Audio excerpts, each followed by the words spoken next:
Hello everybody, it's Niklas and welcome to this course OnShape, the complete course. Master this CAD software with 3D models creation. What is OnShape? OnShape, it is a CAD software. It allows you to create 3D models based on sketches. OnShape offers a free open source solution for individuals with the hobby version. Indeed, it is possible to model directly online with this version. The program is also aimed at companies with a professional version that offers even more advanced features such as realistic renderings. In this course, we will use the hobby version for individual, which will be all the basics, all the main things of the professional version. The software offers many features to create parts for 3D printing or to create 3D models. Advantages to use this software: online tool with the internet connection, ergonomic interface for beginner, powerful sketching system, effective modeling tools, advanced work with surfaces, creation of assembly, creation of a drawing to present a 3D models, for creating parts for 3D printing, for 3D modeling. What you will learn in this training course? In this course, you will learn how to use OnShape to create your 3D models. We will use the hobby version of OnShape for personal use. Step by step, you will learn to master the software perfectly. Start with the dashboard, master navigation, manage sketches, add constraints. All design tools are explained in details. You will also see how to create frames, create sheet metal parts, create an assembly, or even create a presentation of your drawing on a page.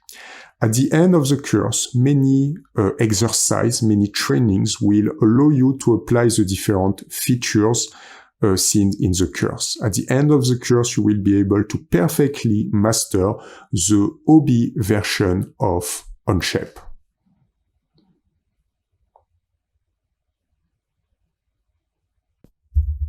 First, you need to understand the dashboard of OnShape. So when we create a document, we can have these different panels. As you can see at the center, we have 3 different work planes because we need to work on different axes. So by default, we will have a x-axis, y-axis, z-axis because we work in 3D space. And thanks to that, we have the front plane, we can click here. We have the right plane, we can click here. And we have the top plane, we can click here, and I can deselect when I click outside. And so this is the 3 work planes that we have, and you have also the origin with this print. In OnShape, you won't see directly the axis in the center print, but you can find the axis totally on the right. So here you can start with your mouse and you can drag and move for the navigation. You can use also the scroll wheel. And totally on the top right corner, we have these panels. If you want to drag and move, you can just click on one of the print and you can drag and move this element. Thanks to that, you can select the different view. Front view, you can turn like this. I can click on right view and I can turn like this, also on this direction, on turn. So thanks to that, we can navigate in the 3D space easily with different views. Totally on the right, you have also this element, camera and render options, and we will have the possibility to change the type of view or to change the appearance. By default, we will use shaded, but we can select shaded without edges, translucent, and more options. About this panel, so totally on the top, at any moment you can come back to your main dashboard to manage your document if you click on OnShape.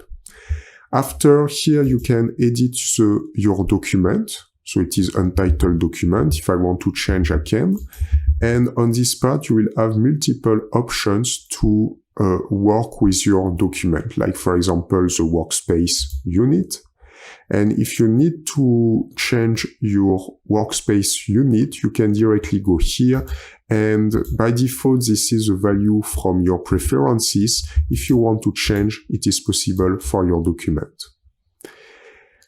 After totally on this line, you have all the different tools for 3D models. So you have all these different tools with different classification. Don't forget, if for example you go here, you have other tools just after, or if you go here, you have also new tools that you can select. You don't have only the helix, you can have also multiple tools, just like this. With all these tools, you can make everything that you want with OnShape about 3D modeling from sketches. Here you can create a sketch. After, if you create a sketch, for example, like select the right plane, create a sketch just like this, we will enter in a new panels with new different tools, just like this. And if I go out, I can come back. On the left, you can find a construction tree. This is a construction tree. You have one more time the origin, top, front, and right plane. At any moment, you will be able to deactivate one of this view, just like this, if you need. And you will have the possibility to create multiple versions if you need. Create a version like this. If from your document you want to create multiple versions with, for example, different style or with adjustment, it is totally possible. You can create new versions. About this construction tree, if you want, you can extend the center. You can extend here, or you can click to recuperate your construction tree. You will have also the part option. So here it will be the different features, and here it will be the different parts. Now, something interesting on this area. By default, you have a new document with a Part Studio. Part Studio, what is this? It is this workspace with a different plane and where you are going to create your models. And here you have assembly by default. So it means if you click here, you will have different panels to create an assembly. So you will be able to position different parts and then create an assembly. So by default, we have something open at the beginning of every document, just like that. If you click on plus, you can one more time create another assembly. You can one more time create another Part Studio if you need. And after here it's something little specific. And you can create also a drawing from your models. It is very interesting to do. And you can also create a folder or import a 3D model from another 3D modeling software, for example, just here. If now I go totally on the left, you will have show measure details. So here you can find some information about the measure you can add, and display mass property with different properties for the mass. Totally on the right, depending on what you choose, you can sometimes have more options here, and you can open panels like configuration here, and this is a configuration panel, custom table, or variable panels. But if, for example, you create a part, you will have also the option to add color to change appearance with a new panels here. So this is how you can start at the beginning with this dashboard. I think the dashboard is very convenient, not too much difficult, and at the same time, lot of interesting things to really create the best 3D models. Create a new document. When you are in your main dashboard, you have the possibility to create a new document. You just need to go on Create and Document. At the same time, you can create a new folder and possibility to import a file. Let's just create a new document. Here you can change directly the name of the document. Let's type document number 1, and I can create a public document.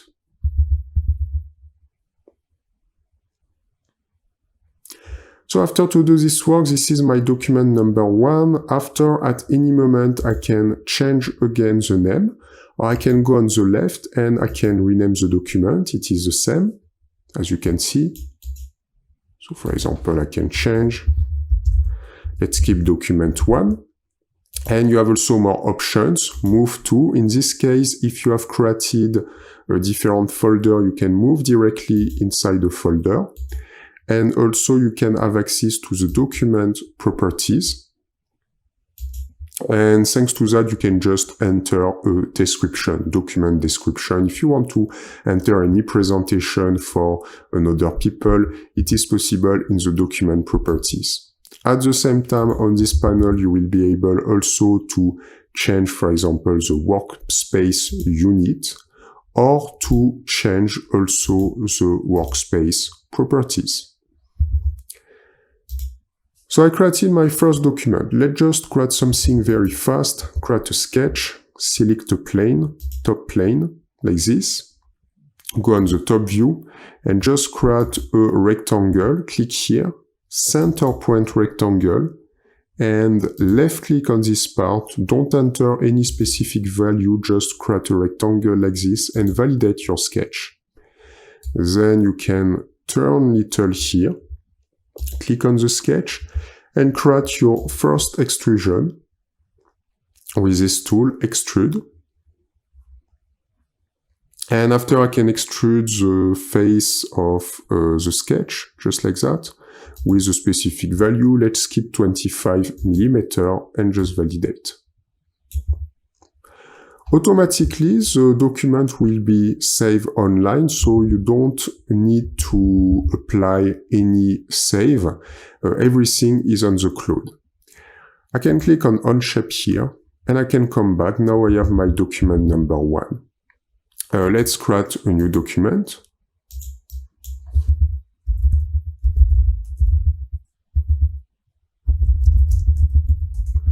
Document number 2.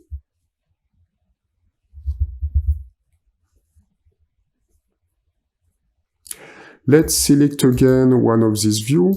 I can select the top view, top, and create a sketch. We will see this in details after. Just for create new document, you can just create a basic circle, and you can just click here, create an extrusion, 25mm, and I can come back to OnShape. Just like that. So now I have document 1, document 2. We are going to do this just 4 times. Create new document again. You can take document number 3.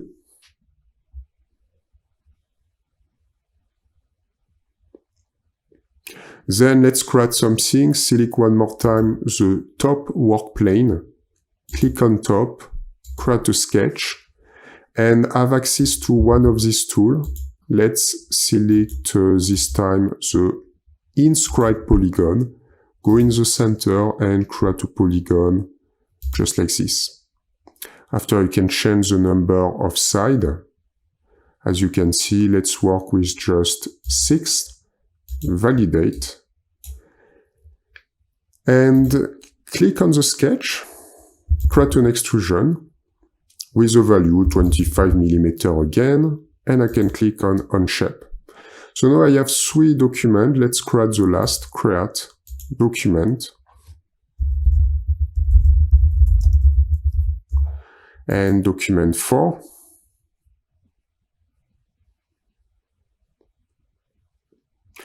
One more time I can select the top view, select this work plane, top view, create a sketch. And let's work with, for example, my spline tool and just create different line, close, and press escape. Then I can finish my sketch and create an extrusion. Click here, extrude. Let's apply again 25mm. And I can come back. So now I have 4 different documents. With the time you will have automatically the preview. I just need to wait a little bit. And you can edit this document. One of the first things that you can do, if you want to classify, you can create folder. So click on Create, Folder, and I can make folder just one like this, and just create a new folder. If I want to create a second folder, create, not document, create folder, and folder number 2, create. So now I have 4 documents, I have 2 different folders. Each time when you have one of these documents, you can have access to options with right click. So right click you can open. You can also open in a new browser tab, sometimes it can be useful. You can again rename your document by these panels, you can rename. And if you go right click, you have also the possibility to move to inside a folder. I can click move to. I have now my listing of folder. I can select the folder number 1 and move here, just like that. Now if I select, for example, my document 2, I can also drag and move directly inside the folder. You can earn just little time and I can drag and move. I can use my document 3, drag and move inside the folder 2, and use my document 4, drag and move inside my folder number 2 also. Here it is just the last open document, so you can find the 4 documents. If I click now inside my folder 1, I have only my document number 1. I can come back here, my Onshpae. If I click on my folder number 2, I have now this 3 documents. At any moment, I can go right click again.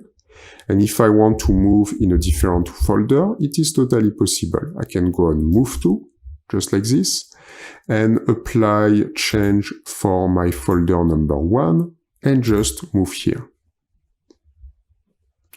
When you go right click on an element, you have also the possibility to have access to details. So you go on the right, you can see the owner. If you have a document description, you can find the document descriptions. And you have also the date of creation and the date of the last modification. Something interesting, I can come back to my Onshpae. Just here you can change the display, grid view, or you can change for list view. Personally, I prefer the list view. You can also, if you need to remove an element, for example, I can go on my folder 1, my document 1, I want to delete. You have trash here, so if you go right click, you can just apply send to trash. Now your document is not totally deleted. At any moment, if I come back here, I can go on my trash and I can find my document number 1, as you can see. And after for this, whether you have the solution to go right click and restore, whether you have the solution to delete, restore or delete. If you have, for example, multiple elements, you can use empty trash. Let's take an example. I can just come back with my Onshpae. I can select this document 2, right click and send to trash. Right click, send to trash, and right click and send to trash.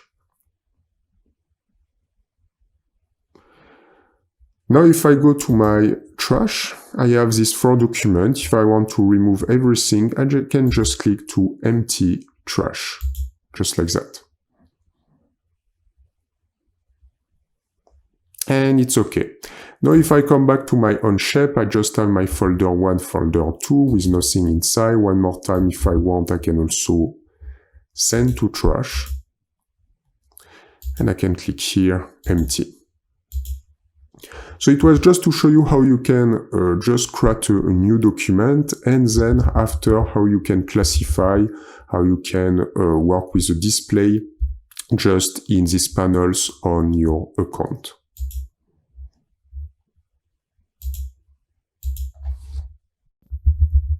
Master the navigation. So when you start, you can find this workspace, and you have 3 different planes, work plane, the top work plane, front work plane, right work plane. Thanks to that, when you click on one of these work planes, you can find the selection and you will be able to create a sketch on one of these work planes. You can also directly have the right position with this cube. It's perfect. If you want to go directly on the front view, you just need to click on the front view just like this. And if I just go right click, I can drag and move.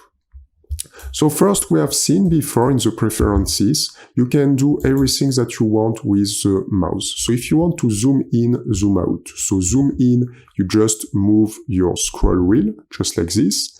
Zoom out, you just need to move your scroll wheel in the other direction. And zoom in, zoom out. If you click now on the scroll wheel, you can drag and move like this inside your 3D space. And the next step, if you go right click, clicking right, you can just turn around your space. Just like that. You can see at the same time the movement of the cube on the right. Let's just create a small element and click on the top work plane. So first you need to select the work plane. Then you can create a sketch. And after, if I move, you can find the sketch on the top work plane. And now to work efficiently, I need to go on my top view. I have the sketch number 1. Just create a rectangle, center point rectangle, just like this, here. You can directly enter value. If you just go one left click, you can enter the first value. I can type 60, press enter, and I can type a second value, like 40 on the other side, and press enter. Now I'm going to use another tools, and just click here, you have the 3-point arc, 3-point arc. I can use also the center point arc, select the center here, create a first point, a second point, and turn. Just like that. But here it's not really good because it is a construction. I need to select center point again. Just click here, and yes, just perfect. With my trim tool, I can just remove this line and remove this line. I created this sketch. You can finish the sketch clicking here and create an extrusion. First, go left click on the sketch, extrude, and you can create a new solid and just apply a value. Let's just apply a value of 10 mm and validate. So now I have these models. On the left, on my construction tree, I have a sketch and I have an extrusion. Let's see again the navigation. As I explained, you just move the scroll wheel, you zoom in, and you can zoom out on the other direction, just moving the scroll wheel. Now, if you click on the scroll wheel, you can drag and move on your 3D space, like this. And right-click, you can turn around with right-click. So this is why it's very efficient. You just need to use the scroll wheel and to apply right-click to make everything that you want on your 3D space. Now, if I want to work directly here and create a new sketch, you can go near this view. And when you are near this view, you just need to apply right here. And perfect. Now I can work with this view. If I want to come back to the top view, I can go right click, turn like this, use my scroll wheel, zoom in, zoom out. And when I arrive around here, I can click on top and I can arrive exactly on my top view. After, if I want to change little the direction, I can just click here, as you can see, with these different arrows. Extremely useful to use this cube. You can really move on your 3D space. I can advise you to use right click and the scroll wheel. And every time you want to work with precision on a plane, just use this cube. If I want to work on the bottom, I can click on bottom directly. Now I want to work on this side. I can go right click, move little bit. When I arrive around this view, I can click on front, just like that. You can also have different options here. When you click on this part, isometric view, you can apply dimetric and you can apply also trimetric, just like that. By default, let's keep isometric. And you can also activate zoom to fit here. So it means you can just click on something and you can apply zoom to fit, just to fit perfectly in the middle of your workspace. And you have also zoom to selection. In this case, I created this selection and I can zoom directly on this selection. You have also even zoom to window. So it means if you zoom to window, you can just create a window of selection, just like this. And then if you click, you can apply zoom to window. And you need to create the window just after. Yes, just like this, and you can zoom here. I'm going to show you again. Let's zoom little out. Click. Zoom to window. I want to zoom to this corner. I can go left click and I can zoom here. Sometimes it can be useful.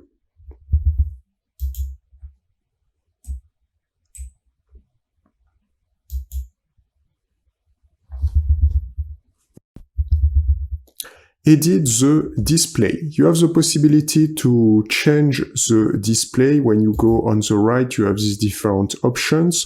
So first, let's create something. At the same time, we can start little with different features. I can select my top work plane, click on the top view and create a sketch. Here, let's select the center point rectangle, click on the center point and left click to create your rectangle. Left click again, you can enter value. Let's enter 100 mm. You can press enter, and 100 mm again, you can press enter. And validate. Let's create an extrusion. I can move a little bit, click on my sketch, extrude, and you can work with solid, create new extrusion, face of the sketch, it's okay. If it's not selected, you just need to click here and click on the face of the sketch. And let's work with a depth of 20 mm. Now let's create a second sketch directly on this face. To create a sketch on the face, just click on the face, create a sketch, and now you can see we have a new work plane directly on this face. I can select the top view and just create a center point circle like this. And if I go left click, I can enter a value and let's apply 40 mm. And validate. Let's create another extrusions. This time I click on extrude. And now face and sketch regions to extrude. Click here and click on the sketch. You can extend with the arrow or you can just enter a value. Let's work with 80 mm. Like that. So it's okay for that. If you want to edit the display, you just need to go on the right and you have multiple options. Click here and you can work with shaded. So first shaded, it is these options and you can find the different edges. So here I can select this edge, for example, or I can select a vertex if I need, or I can select a face, just like that. You can also change the display for shaded without edges, just like this. You can select the edges, but it's just that they are not displayed. But if I want, I can select the edge. It is not a problem. You can also work with shaded with hidden edges, just like this. So it is shaded, but we can find also the edges on the back, as you can see. You can select hidden edges removed.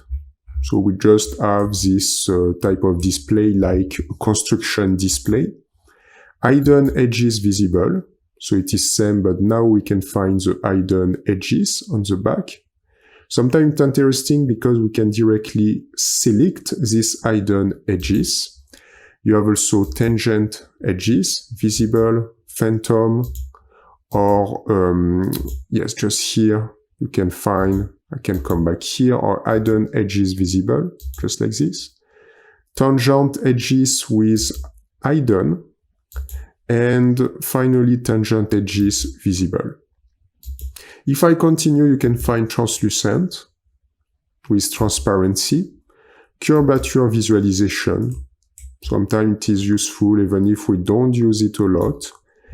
And you can find also interference detection. It is little specific, and you have also draft analysis, just like that. The most of the time we use these different options just here. If I just come back on shaded, sometimes it is useful because you can just remove the view of the different work plane and the origin. At the end of the work, you have the possibility to add, for example, a color. You have appearance panels, and you can have access to your part number 1. This is my part number 1, as you can see. And if I want, I can change the color. I can double click here, and I have multiple options. If I wanted, I can go on mixers, create something with this type of color, and I can just validate. I can click here again, and sometimes it is useful to have a final render, because when you use the free version, it is not possible to have access to the real render engine. You don't have the real render engine, it is only with the pro version, so you can just apply a color, and then, for example, you can change the display for shaded without edges. And you will have a good render with the color of your 3D models, just like this. So this is the different options that you can use to edit the display.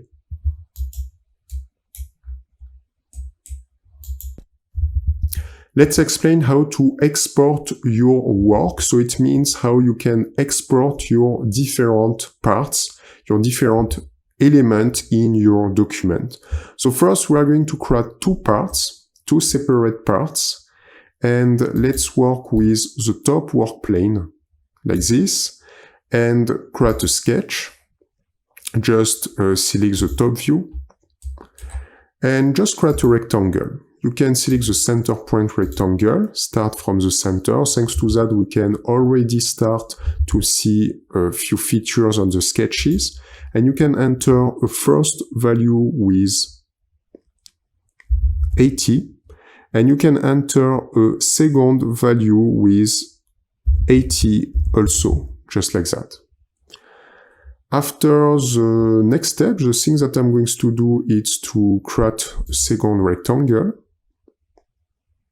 this time with a corner rectangle, just like that. And just create a rectangle on this area. I can enter two values. The first will be 60, and the second value will be 10. Now I have this rectangle, and I want to center with this axis. You have different type of constraints that you can use on this area. And I will use my symmetric constraint. I can click here and select this point, select this point, select this axis, and thanks to that I can go in the middle. I can also enter a specific distance between this line and this line with my dimension tool and enter, for example, 10 mm. If you don't understand too much now, it's okay, because after I will explain everything in details. Let's create a symmetry. Press Escape, create a selection of this part, and create a symmetry. So you can apply a mirror, and you can select this line, and thanks to that you can have this in the other part, and validate the sketch. So now let's just click on my sketch, create an extrusions, and just apply a small value. Let's just apply 4 mm. So this is my first part. Now let's create a second part on the right. I can select one more time the same plane, same work plane, top view, and create a sketch. Let's create another part. I can go on the right and select a center point, circle. Let's apply a value of 60 mm. And I would like to have a hole in the middle, so directly I can create a second circle with a value of 50 mm. And I can validate. Let's create an extrusion, extrude, faces to extrude, just select this face, not in the middle, this part. And we can create a new solids with a specific value I can turn, and let's apply 60 millimeter and validate. So it's okay. Now I have this two element, and I would like to create an exportation. I can just remove the view to see better. I have two different parts, my part number 1 and my part number 2. If I want to export just one part, I can go right click of one of these, and you have the possibility to export the work. So here you can find export. If I click at these levels, now I have the exportation options. First, you can find Part Studio 1, Part 1, because inside my document, this is just my Part Studio number 1, and Part 1 because I want to export only my part number 1, only the first models. You have different type of formats that you can select when you export your work for any 3D modeling software. So most of the time you will use OBJ file or STL file. The difference is if you use OBJ file, you can generally keep the materials, or you can keep the color. You can also keep the different element of your construction tree. For example, if you segment in different elements, it is possible. In the STL format, it is different. You will have only one entity, nothing on the construction tree, no materials, just export, and you will have just one element and nothing more. This is the difference with OBJ and STL. But you can reuse this format on any 3D modeling software.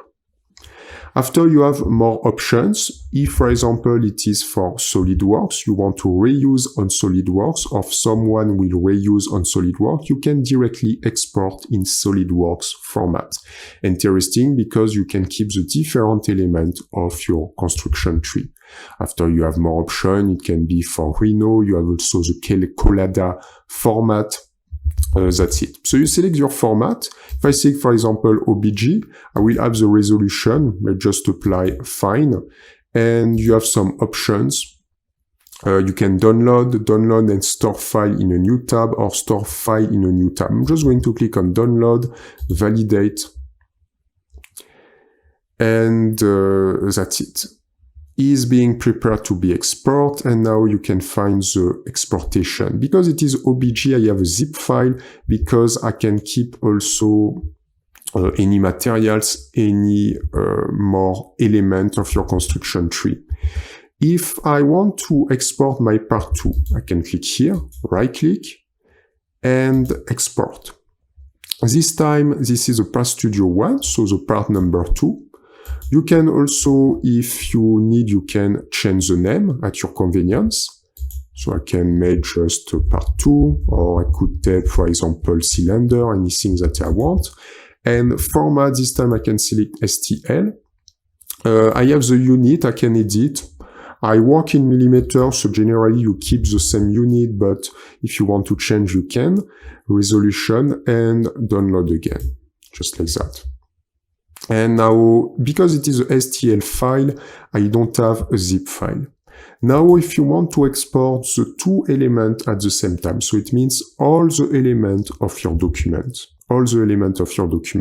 you just click on the part 1 and click on the part 2 at the same time.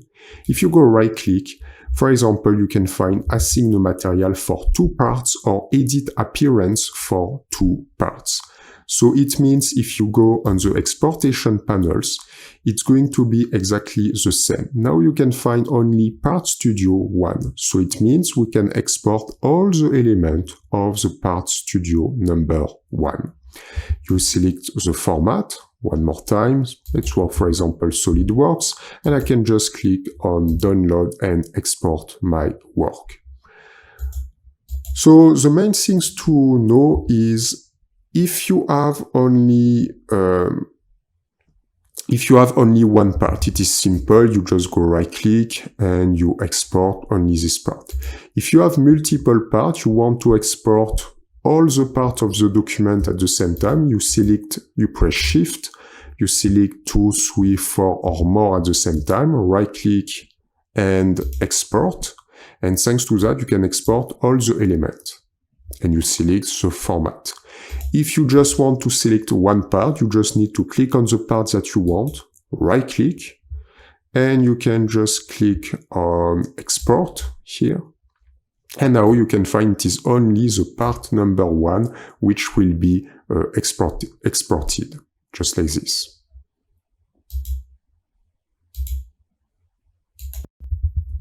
Drawings in Sketches. I'm going to explain how you can use the drawing tools in Sketches, how you can create shapes on your sketches, how you can create lines, all those elements.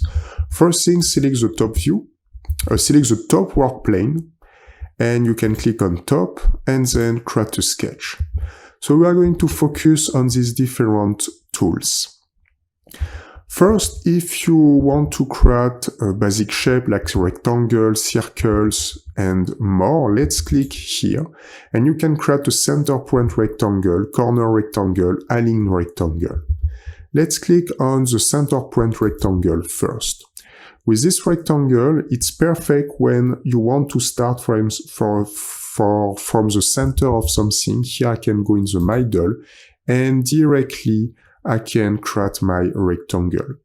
You have two options to enter value. The first option, simple, you just go first left click and you can enter a value. You just need to tap on your keyboard something. I can tap 100. Automatically you go on this value here and you tap something also. I can tap 60, you press enter and that's it. You have your dimension just like that.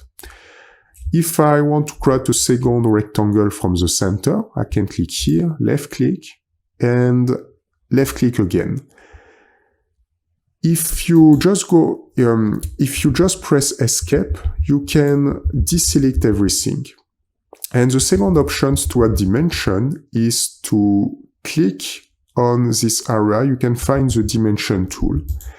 And if you just go on this part, left click on the line, you can pull a dimension and enter what you want. I can enter 60, for example. And if I go here, left click, and I can enter, why not, 10 millimeter. Each time you can see the constraint. Because it is a rectangle from the center, I have different constraints like equal constraint. Here, this is this constraint, a parallel constraint. Here, this is this parallel constraint. I have also coincident constraint on each corner. It means if, for example, I take here, it's not possible to move anything because I have first my dimension constraint and my coincident constraint. But if, for example, I remove this constraint, delete, I remove also this constraint of coincident. Now, if I take a glance, I can open. But I have a parallel constraint between this line and this line, so this is why I will have this render just like this. But I will show you the constraint after. So this is the first type of rectangle that you can create. Then if you go left click, you can create a complete frame of selections and delete everything with delete on the keyboard. Second type of rectangle, the corner rectangle. You need to start from a corner point. Let's start from the center and left click and you can create a corner rectangle. And left click again, I can enter a first value like 60, press enter. And a second value, 40, press enter. And that's it, I created my corner directly, my rectangle from a corner. Take a glance, I could continue, just like this, enter a value, 30 and 30, for example. And the last type of rectangle that you can create, it is an align rectangle. With an align rectangle, you can select, for example, a line like this, create a first line, and then you can create a rectangle on the alignment, so you can drag and move, pull, and I can go, for example, until this part, just like that. We use less definitely the align rectangle. Let's press Escape and select everything with a frame of selection and press Delete. We can also create different type of circle. The center point circle. Each time when you work from a center or something like this, it's very great. You create a circle and left click, you can enter the value in the middle. I can type 50 millimeter. At any moment, you can change the dimension. If you press Escape to deselect everything, you just click on the dimension, double click, and you can change and enter a value. You can also create a sweep point circle. You need to create a first point, for example, here, a second point, for example, here, and then you can position a third point, for example, just here. So you work only with sweep point, just like that. Here in this example, you can drag and move also, if I want to change the dimension. Here, as you can see, if you click here, it's not possible to change the dimension. But if you click on the constraint, you remove the constraint. Now I can click on this line and I can increase or decrease the size, staying from the center because I have a constraint coincident in the center point. You can also create an ellipse. Let's zoom little out, select everything and delete. Click here, create an ellipse. You have the possibility to create a first point. It is a center point. You select another point, for example, this point, and then a third point to extend on this direction or on this direction, just here. And that's it. I created my ellipse. Here you can enter a value. For example, I can type 100, and you have another value on the other direction, 30. So it means you have a value to enter from this point to this point, and a second value from this point to this point to create your ellipse. Just like this. Same thing, you can double click on the value and change at any moment. Like that. Let's select everything and press delete. You can also create different type of polygons. So first is the inscribed polygons. You have also the circumscribed polygons. It is exactly the same type of polygon, but the dimension will be different. You need to calculate the dimension in a different way. Inscribed polygon, it is around a circle. So it means you go left click here, and you can find a construction circle in the middle. And if I go left click first, then if you drag and move the mouse, you can change the number of sides. So by default you have 6, but if for example I go here and I create another, just like this, left click, after I can reduce, put 3, and now I have only a triangle. After to do this work, you have multiple constraints. If you don't want to see the constraint, you can remove show constraint. And now you have two options to enter dimension. I can enter a dimension on my construction circle. It is just a construction circle. It is not a circle. And I can enter 60, just like that. Or the second possibility, here just let's remove that, yes. And the second possibility, I can click here, remove, it's to enter a value with dimension on this side. And I can type 30 and automatically I will have the right size. Here I created a link between this shape and this shape, so this is why it is resized at the same time. But normally no. And the second option, it's to create a circumscribed polygons. Here it is around a circumscribed circle. Let's show you again. You click here and take a glance. You can move your mouse to select the number of sides, But just before the circle was inside the shapes, the construction circle was inside. Now the construction circle is outside. It is the difference. So now if I apply a dimension, I can click on my dimension tool. I can, why not, apply a radius. And let's enter 100 millimeter, just like that, here.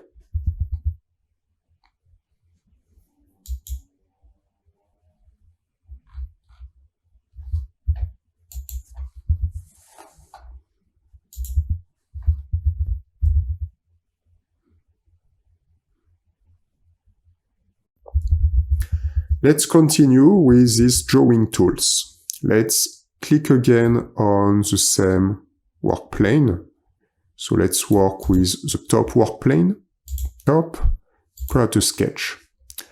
So after, we are going to see how you can create a different type. You can create lines, you can create curves also. And you can also create arcs. I'm going to show you first with arcs. So you have the 3-point arc. 3-point arc, you create a first point, you create a second point, and you can drag and move like this with a third point. You can enter a radius just in the middle, and I can type 40. One of the best things to do to show you the arc is, first I'm going to create a rectangle, center point rectangle, just like this, and I can enter a value of 60 by 40 and press escape to deselect. Let's come back, 3-point arc. Select the first point, select the second point, and you can drag and move at your convenience and position another point, or you can also enter a value. You can work with a tangent arc, sketch an arc tangent to a selected line or an arc. So it means if you select this line, for example, you can continue, and here you can create a curve just like that, and I can arrive here, but I can also create a curve and just arrive on this part. So you follow a line and you can create your arc.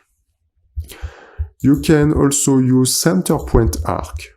So the first point will be in the center, for example, this point. The second point like here, and then left click and you can pull until this point, just like that. So this is the center point arc. And the last possibility is the conic. It is something little different. Sketch an ellipse, parabola, or hyperbola by defining its start, end, and control point. So if I go, for example, here, I can create a first point, then a second point, and then you can drag and move, for example, just like this. And you can enter a value if I type 0.6 because it is between 0 and 1. But we don't use this a lot. Let's select everything and just press delete. You can also create lines. So to create a line, it's pretty simple. You select the first point and you can drag and move a line like that. By default, you will continue. If you want to stop, you just press escape. And I can create another line on this direction. And if I stay left click, I can create multiple lines just here. And each time I will have constraint, horizontal or vertical constraint, depending of what I want to do. So to use the line, it is pretty simple. You just need to add different print like this. You can also create a line here, or I can create a line here to make some adjustment. Because after you can use, for example, the trim tool. And if you need to remove some parts, it is possible.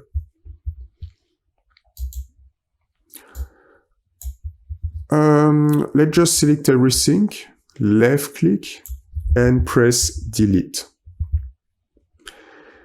If I just continue a little bit on the right, you have this tool, you can create a spline. You have spline bezier, spline control point. It is the same principle, but it's just that the control points are different. Click on the spline tool first, and just go left click here.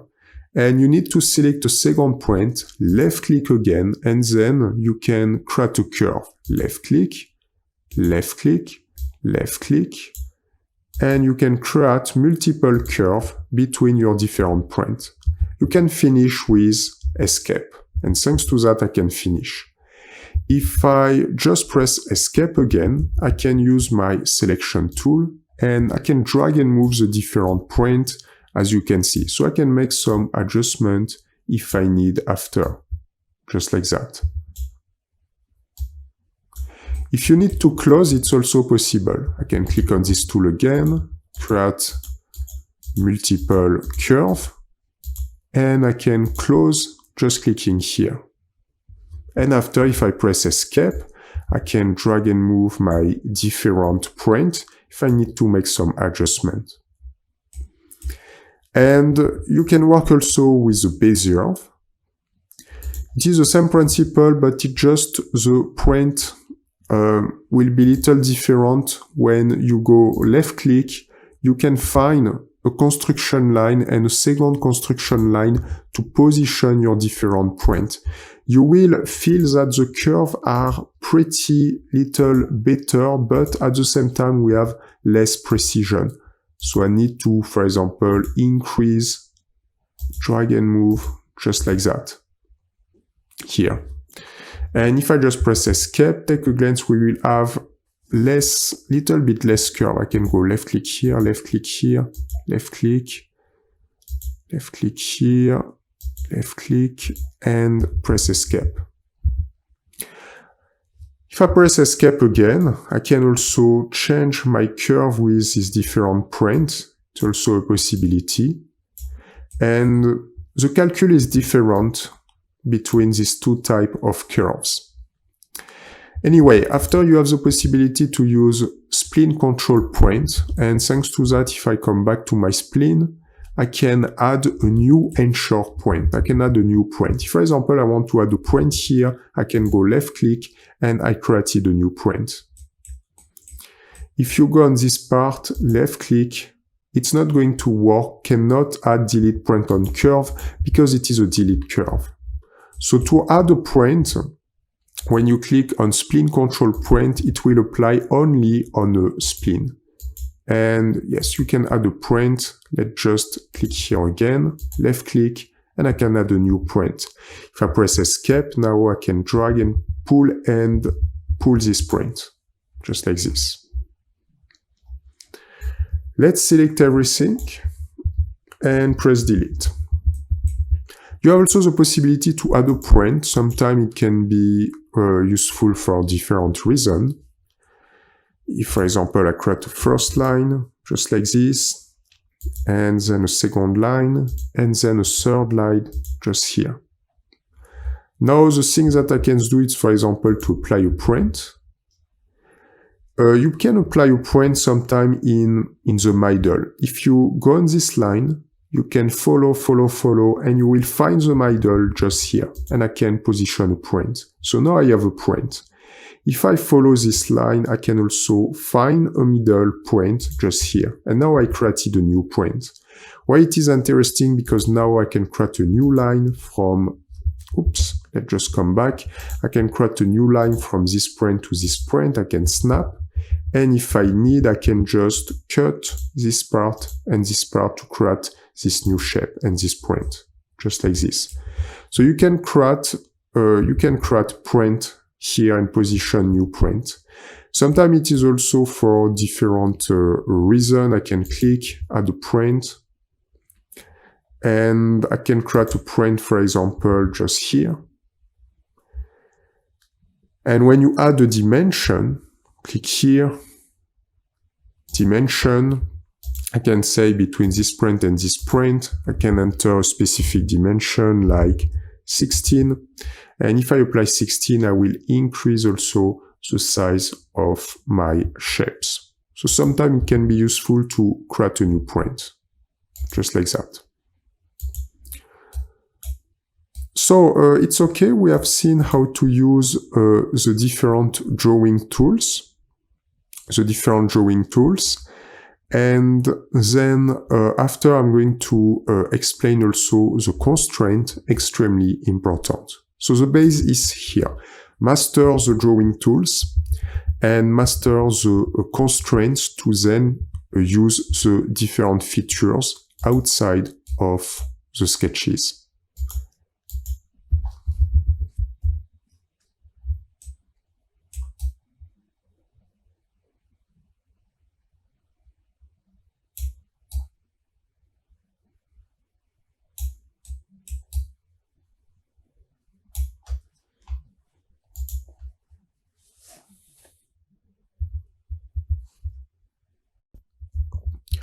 Apply constraint. Add constraint on your sketches. Extremely important to understand the constraint system. First, I can select the top view and just create a sketch and select top. So the things that we are going to do is these different tools on the right. So it means here we can have the different constraints. Let's first create a line. I can use my line tool and just first I'm going to show you something. If you create any shapes, by default you will have constraint. For example, I can create this rectangle. If I click on show constraint, you have a list of different constraints, like for example the coincident constraint. You have also horizontal constraint here. You have also here it is perpendicular constraint. You have also parallel constraint. It means that if I click here, you can find the constraints are applied because I can follow this line just like this. I can keep the horizontal constraint and more. If, for example, you want to remove a constraint, you click on the constraint and you press delete. And now I don't have the coincident constraint, so it means I can drag and move like this.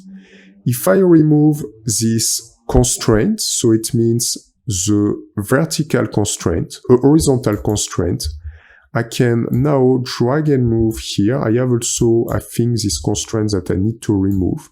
And take a glance, I can drag and move here. I can also remove this constraint, and now I can move at my convenience this line. But I have more. I have also the parallel constraint just here, so I can remove, and now I can drag and move also on this direction. So let's select everything. It was just to start with this. First, create a line. Create a first line just located here. And you can enter the dimensions that you want and press escape. Let's create a second line around this area, just like that. By default, I have a vertical constraint and horizontal constraint here. If I remove this constraint, like that, remove this constraint, just here, now I can take this line and move like this, take this line and move like this. So the first type of constraint, pretty simple, horizontal and vertical. I can click here, and I can just apply horizontal constraint, just like this. I can click here, and I can apply vertical constraint, just like this. Now, if you want to move, you will keep the horizontality and here verticality. Now, if I want to link this point to this point, I have the first constraint, coincident. You click on the constraint, you select the first point, you select the second point, and automatically you will have a link like this. If I press escape to have my selection, now I have this constraint. If I move, it's okay. I can keep my horizontal constraint, vertical constraint, and coincident constraint, just like this. Let's create now another line. I can click on this line, this point to this point. Automatically, I created a vertical constraint here. And automatically, I have a coincident constraint on this part also. The other part of constraints that you can apply, it is parallel. So first, let's zoom little out and create a first line. Oops, let's just come back. Create a first line from this point. Yes, like this. And create a second line, just like that. If I apply parallel, I can click on this line, and now I have a parallel constraint. And take a glance, if I move the first line, the second line will stay parallel, just like this. I can also apply more constraint if I wanted. And I can apply horizontal, click here. And because the second line is parallel, if I move this, the other line will stay on this axis, just like that. You can also work with concentric. Concentric is about circle. If I go on this corner, create a first circle from the center, just like that, and create a second circle just here. If I want my two circles with the same center, with the right alignment, I need to apply concentric. Click on the sketch, click on the constraint, select the first circle, the second circle, and you have now concentric. If I press Escape and move the first center, the two circles will move at the same time. So this is the concentric constraint. You have also a tangent constraint. If I create a line, for example, just here, and extend my line, just like that. If I decide to apply tangent, I can click on this line, click on this circle, and automatically I will have a link between my circle and between my line, just like that, here. So this is the tangent constraint. I'm going also to show you the perpendicular constraint. Perpendicular constraint. If I create two lines, just like this, so first line and a second line, I can press Escape. If I want to have these two lines perpendicular, I can just click on perpendicular constraint and select the first, select the second, and that's it. I have now 90 degrees here. And if I drag and move, I keep every time 90 degrees. 90 degrees. Here. One of the things that you can apply also is equal. Equal. Keep the same length between, for example, two lines. It means if I just click here, take a glance, I have this dimension, but if I take this example, it is better. I can apply equal and this line to this line. So now the dimension is the same. And if I pull this dimension like this, this element will have exactly the same dimension. If I enter a value, dimension on this line, and I apply 100, the other element will have also 100. And now I can, for example, create a line, this point to this point, this point to this point.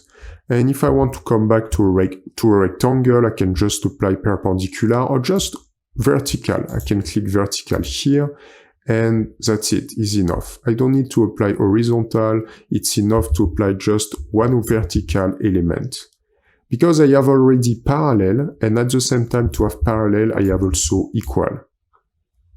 Just here.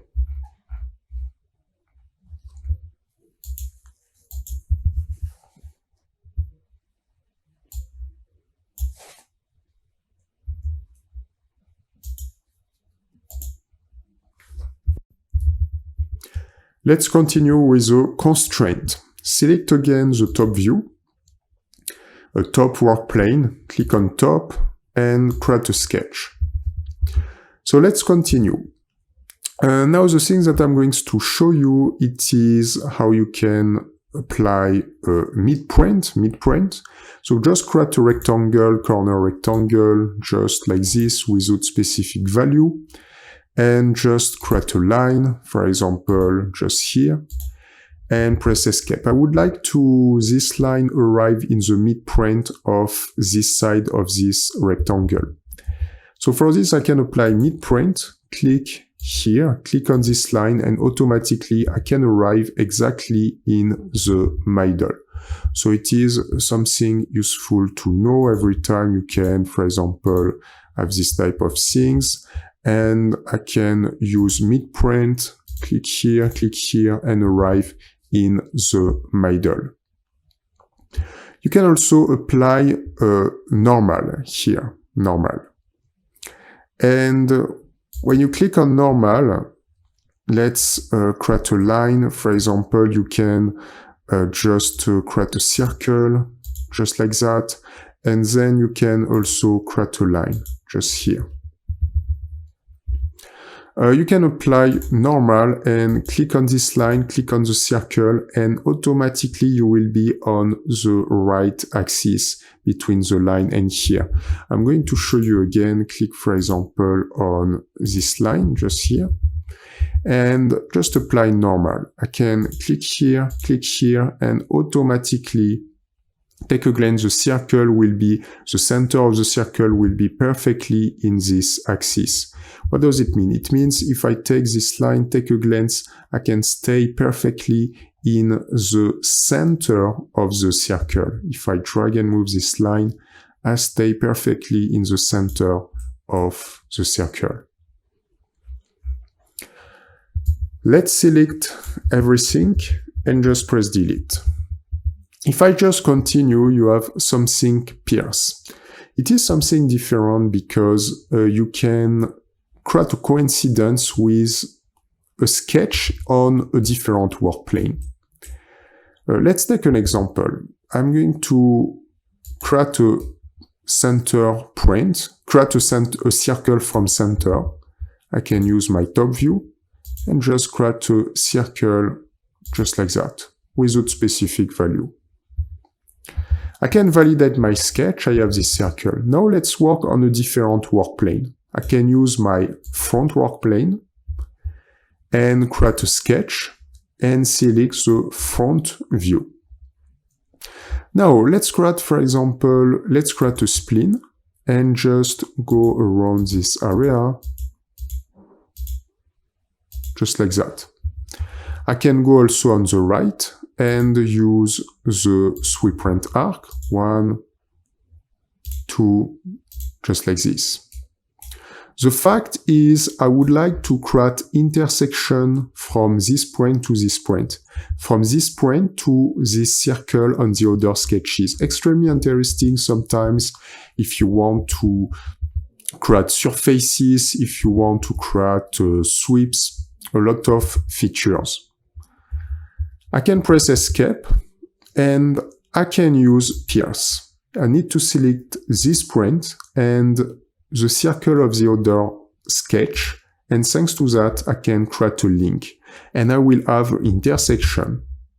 I can do the same thing here, click here and click here, and that's it. I'm pretty sure that I'm perfectly on this intersection. In the course after we will see example where we could use this type of features.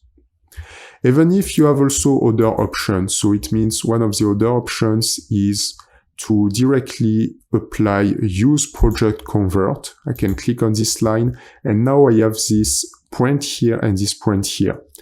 And from this it is possible to apply coincidence, and you can click on this line, on this point and this point, and you can click on this point and this point, which is also the other options. So now let's just come back, click here, and come back on the first sketch. You can double click to edit this sketch again.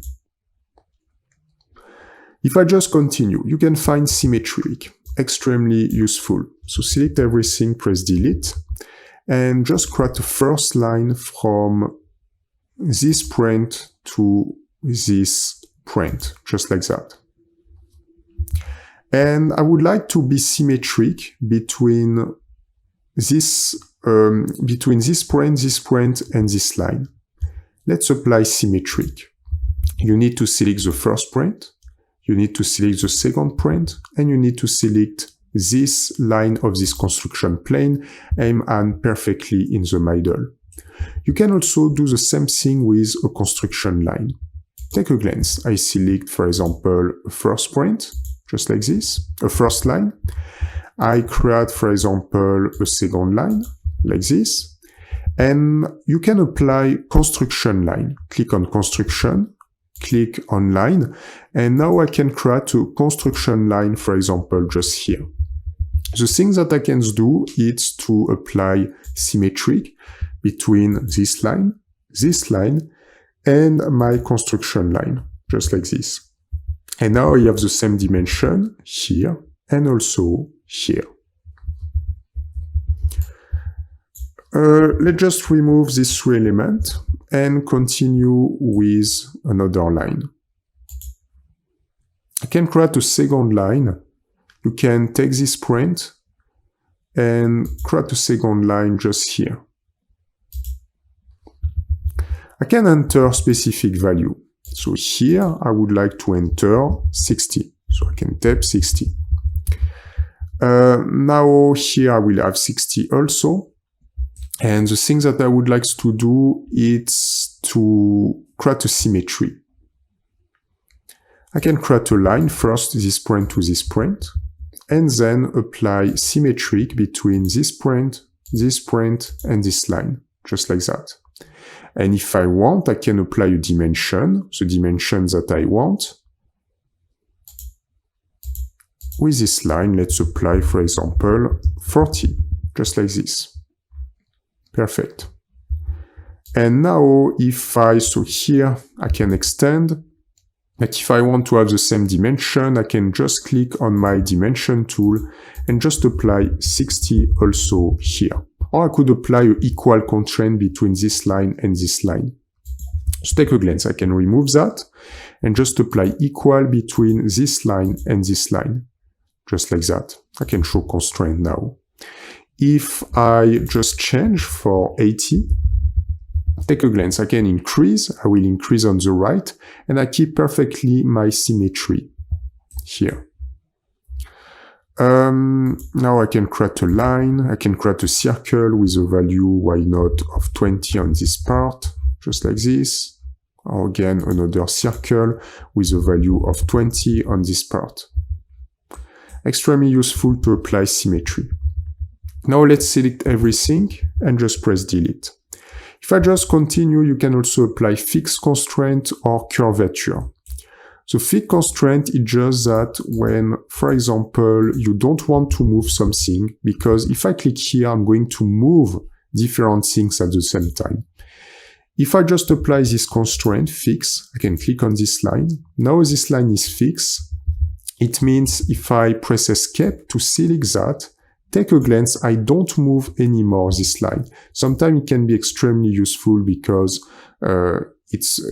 because now I can also apply another constraint like horizontal here. But it's not going to work properly. I need first, to apply horizontal, and then I can apply again fix, just like this. And now I can move this line or move this line. And I perfectly know that this line won't move. Sometimes it is useful or everything will move at the same time. So this is why it can be useful to apply fixed. And the last constraint that we are going to see is you create a spline, for example, a first spline like that. And you create a second spline here. With this constraint, curvature, you can link the two splines. You can create a transition between splines. If I click here, I can go on this spline, I can click on this spline also, and I can create a link. Even if here it's not perfectly, but I can make some adjustment about the print just like this. Maybe I'm going to show you again. Create a spline again, just here, create a second spline, just here. And if I click on this tool, this line to this line, and yes, you can create a link like this. I think, personally, I don't use really too much this type of constraint. But yes, it can be useful. You can click here. Now you don't have a link, but it's going to make an adjustment. If I click here, it's not going to work properly. Yes, just like that. But definitely I don't use too much this constraint. It is something really specific. So we have seen this different constraint. Very useful. It's just theoretical, but after, when we will create different projects, you will see that it will be pretty simple to apply constraint.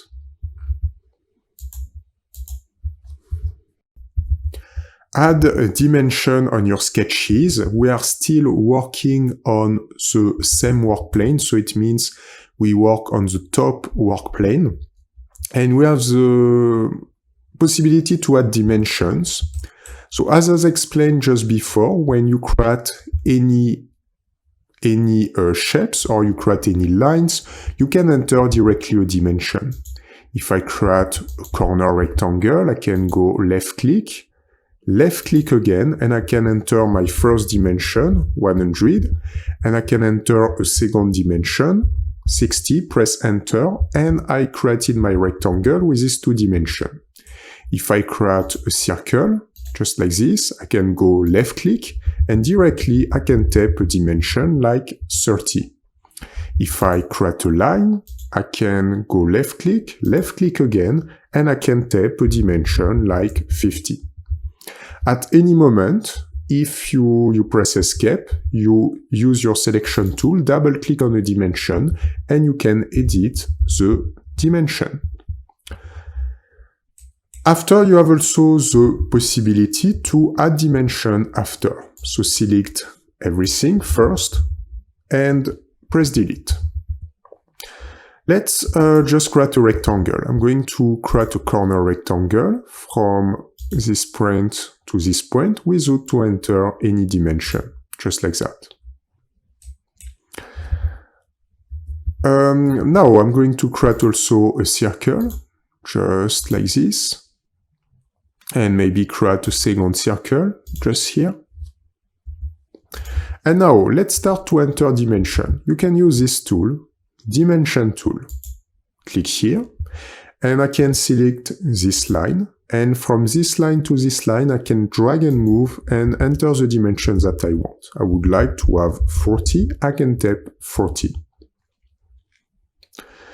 Now I want to edit this dimension. I can go left click, and I can enter, I would like 60, I can type 60, just like this. You can also enter dimension from a point to another point. Perfect, for example, for my circle. First, I would like to enter the diameter. So I can click on the circle, drag and move, and I can enter the diameter. Let's apply 10. I can do the same thing here.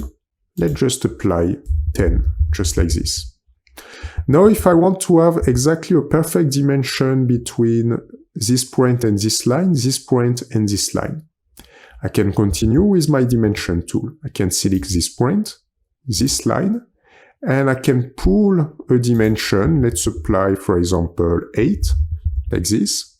And now I can select this point and this line, and I can pull a dimension on this area, and let's just apply 8.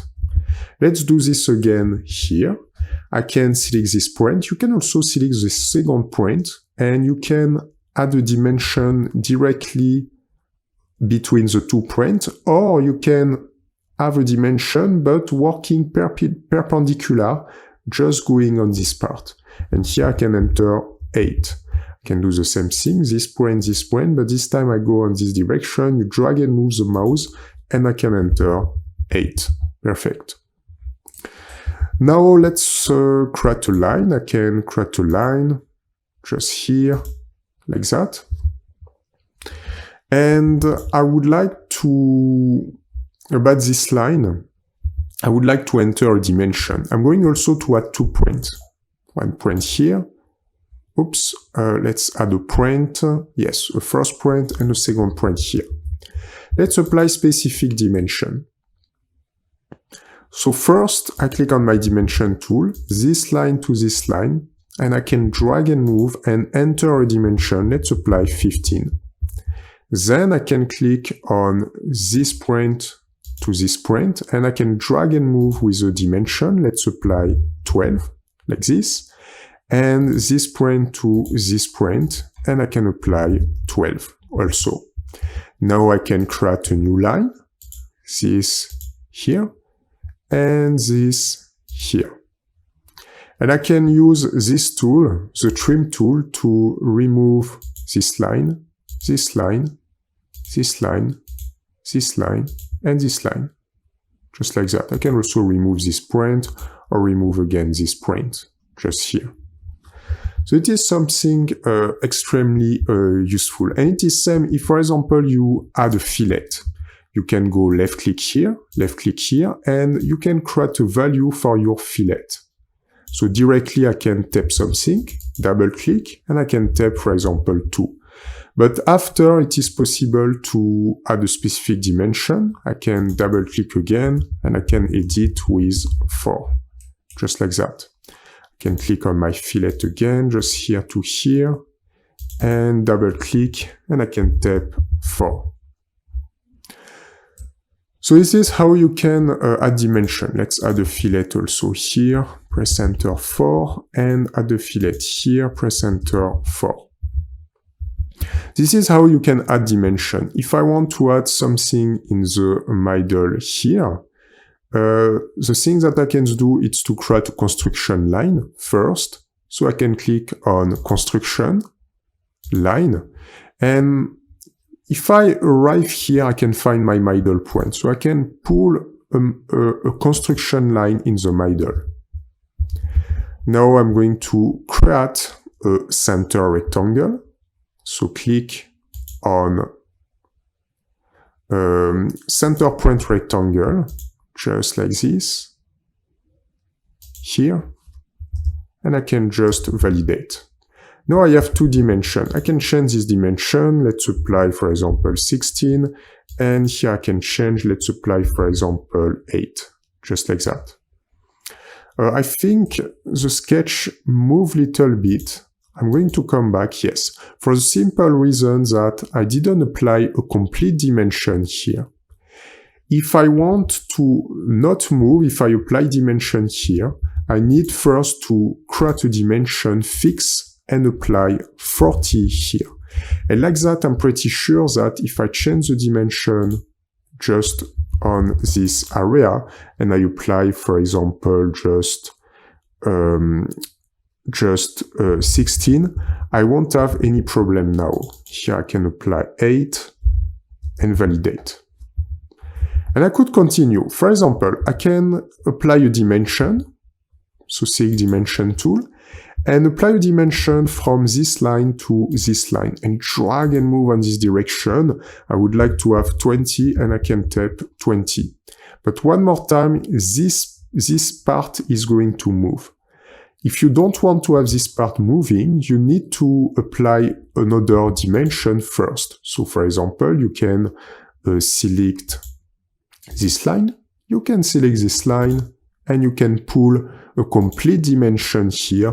Let's just apply 60, just like that.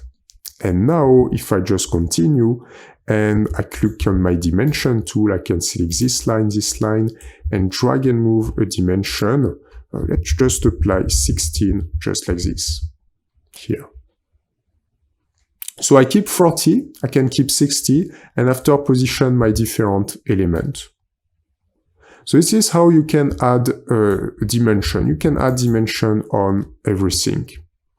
If I just finish my sketch, I created this element, I can just only select this part and create an extrusion just like this. I just apply a value of 2 and just validate here.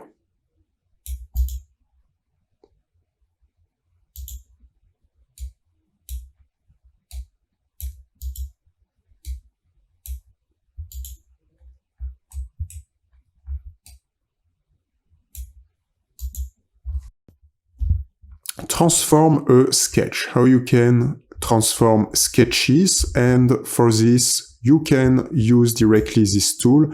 You have these transform tools to adjust the location, the orientation, and scale the sketch entity using a manipulator. So first, let's zoom a little bit. Let's just create a sketch. I can use my center point rectangle and start from this center point and enter two values. The first value will be 60 millimeter and the second value will be 80 millimeter, just like that. After, let's create also an arc. I can apply 3-point arc, just like this. A center point arc, it's going to be better. This center point to this center point, like that. And this center point to this center point, just like this. Then the thing that I can do is to click on trim, remove this line, this line, this line, this line. If you want, you can also, I can keep this point, it is not a problem. So now I have the possibility to use this tool, transform. If I want, for example, to move all the sketches at the same time, click on transform. And if I create a frame of selection, I can create a frame of selection, just like this. Now I can use my tool and take a glance. You can first drag and move on a direction, just like that, and enter a specific value. If I enter 60, I can move on the right with a value of 60. If I enter 80, I can move on the right with a value of 80. And I can click outside and validate. So you can drag and move an element. Why it can be useful? Because now, if for example, I want to repeat this element on the left, I can click on everything and just apply a mirror, click on this symmetry axis and repeat on the left. I can, for example, create a line just here to here, and I can create a line here to here, and just erase this line and erase this line using my trim tool, and click on this line and click on this line to create just one sketches. You have also more options. If you click on everything, all the elements, you can use again your transform tool. First things you need to understand, you have a point here and you can drag and move this point to change the center point. If, for example, I position my point here and I create a rotation, I'm going to turn around this point. Take a glance. So this is the center of my axis, just here. Now I can come back just with a value of 2. If I position now my center point in the middle, just like that, at the intersection of the different axes, and I create a rotation, I can just turn like this. Here it's useful if I want to create a rotation, why not 90 degrees, and press enter, or just go left click outside, it's better. And I can change my position with a rotation of 90 degrees. If you need to scale also,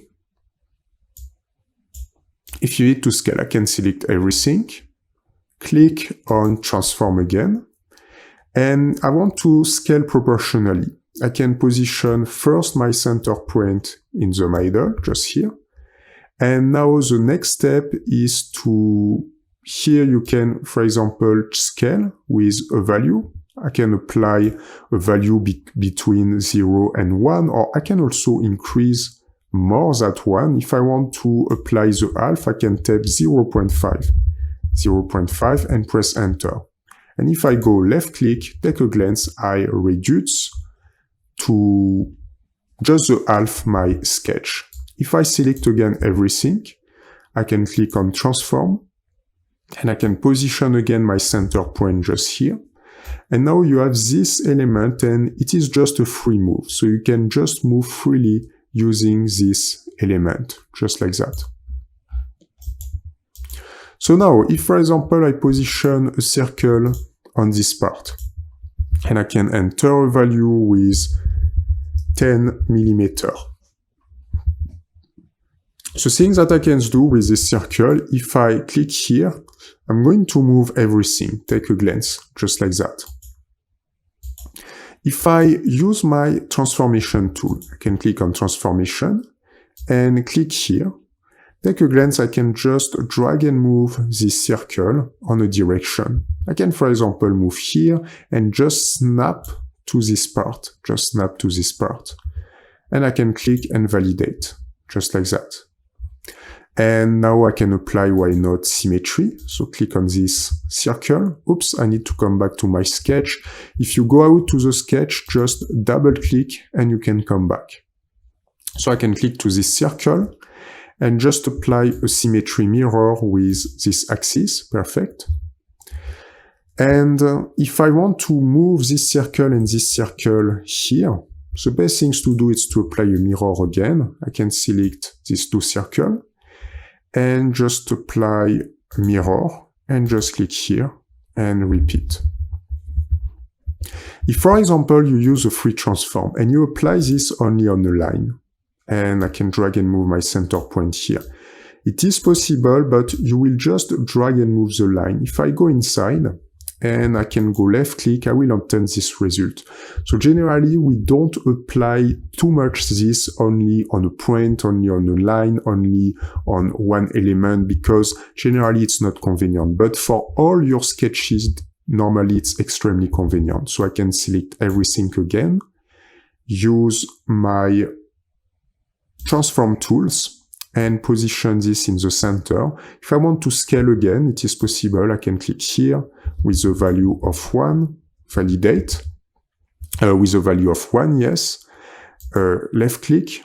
Oops, I think it's not applied properly. Just click here and transformation, center point, increase. Yes, I think it was okay. If I want to have the double, I can press 2 and just click, left click outside, just like that. Let's just finish the sketch. I created this sketch and create an extrusion and just apply a value of 4 millimeter.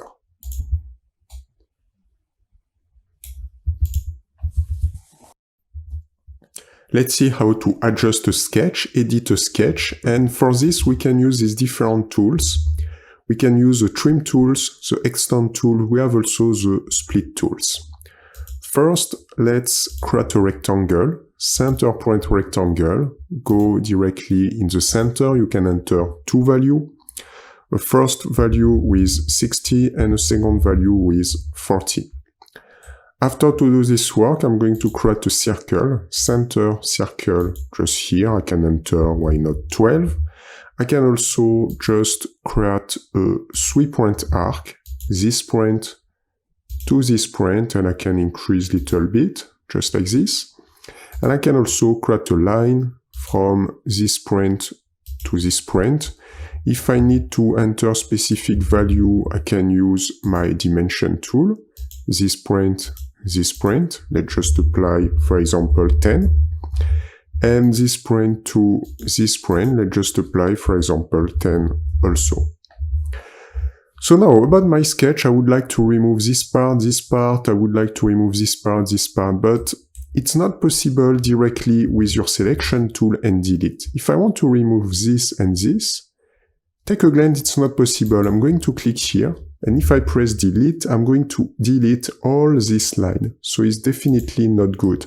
If I want to only delete between this point and this point, I can click here, press delete, and I'm going to delete on this line. So definitely it's not good. This is why we have this tool, trim tool. Automatically, when you click, it's going to define a segment between a new point. So here he is able now to define this segment, or to define this segment.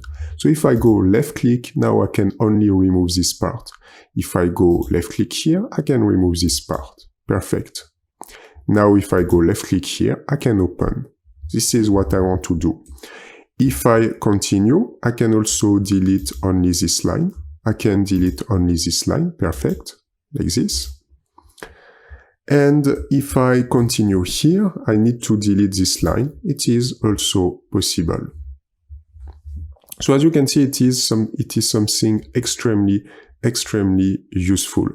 Each time if you create something with intersection, you have the possibility to use your trim tools and just to go left click here and you can erase this type of part. Now let's see another example. I'm going to remove this part, come back to my top view. Yes, just come back to my top view, just like this. Create a first line, just here. I can enter a dimension of 50. Then I can come back just like this, just here, and just here. At the same time, on the left, I can also create another line and just go on this area, and this area. Perfect. You can use specific tools. You have also the extend tools. If I click on extend tool, I want to extend this line to this point. I click on the line and automatically you can go left click, drag and move, and I can, for example, arrive here. Or I can go left click, drag and move, and arrive here. And now I created these two lines. I have a new part and I can use trim and, for example, remove this element. Now let's see another example. You can use your trim tool and I can, for example, take this line. Not the trim tools. I can use the extend tools, take this line and drag and move on this direction until to arrive, for example, here. I can drag and move on this direction, and now I can use my trim tool, just erase this part and erase this part, for example, just like this. So this is the type of things that you can do. You have also another tool, it is the split tools. And with the split tools, for example, I have this segment and I go left click here, I can add a point. If I go left click here, I can add also a point. It means that if now I use my trim tools, I can just erase this part or erase this part because I added different points. You have also the option with these tools and the split tools, you can close curve, select 2 or more points. So now if I click here, I select this point to, yes, you can select this curve, and you can add a point, but definitely you can close also, but in my example, it is not really convenient to close.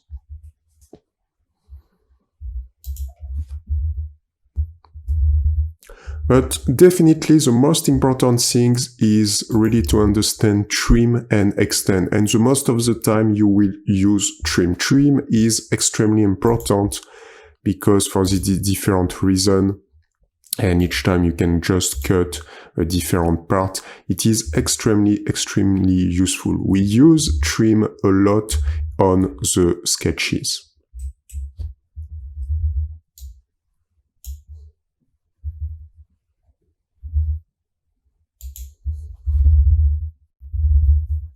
Offset on sketches. Let's see how you can create offset on sketches. Let's continue with the same work plane. Top work plane, create a sketch. So you can create an offset with this tool. It is definitely very interesting. I'm going to show you a first example. Let's create a center point rectangle. Just like this, so center point rectangle. You can enter to value 80 and here I can enter 60, just like that. Let's create a fillet on this part to this part. I can enter a value of 20 on this side and let's apply a fillet, this part to this part, and let's apply just a value of 10. So I can create, if for example I go here and I continue, I have the possibility to create an extrusion, just like that. Or I can create also, why not, a surface here and select the different element, just like that. And I can validate. And after I will have the options to add a thickness. So it means thicken, and I can, for example, create something like this. But why not to work directly on the sketch? So I'm going to show you. Let's just come back on the sketch, just like that. Yes, just here, sketch, and double click to come back to the sketch. Let's create an offset. To create an offset, you just need to click here. And if you just select only one line, you will create an offset only on the line selected, just like that. Sometimes it can be also useful just on specific line.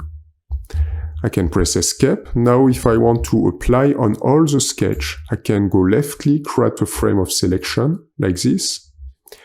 Offset, and I can create an offset outside or offset inside. If I apply, for example, inside, I can enter a specific value, just click here, and I would like to create an offset of 6 mm, like that. So now I can validate, and I can create an extrusion only on this part. I can click here, extrude, and directly I can create this type of shape. Let's apply a value of 40 mm, just like that. Perfect. Let's just come back. You can click on everything, select everything, press delete on the keyboard, select everything, press delete again on the keyboard, and just come back to the top work plane, top view, create a sketch. Let's see a second example. Definitely you can go out, it's not, let's change the work plane. We are going to work on the front work plane, front, create a sketch. I would like to create a part in U, so I can create a first line, just like this, and like this. First thing that I can do is to apply a constraint, and symmetric constraint, this point to this point to this line. Perfect. Second things, apply a value. So click on the dimension tools. Let's just apply 80 mm, like that. Let's click here and apply 40 mm. So here I will have also 40. Now I would like to create exactly the same thing inside. And instead to create different line, to do this again, for example, to do this type of work and then enter specific values, sometimes it is little long.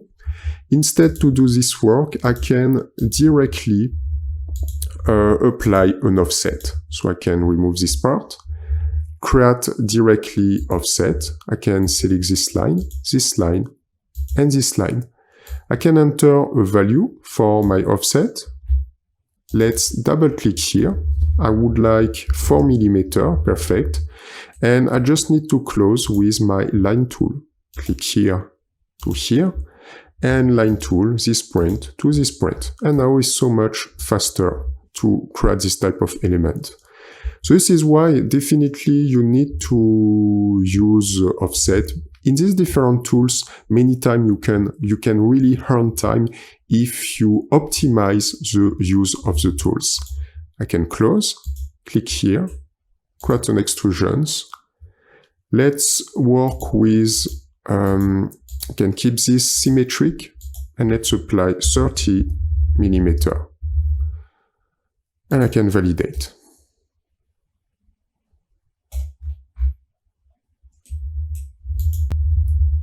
Add fillet on sketches.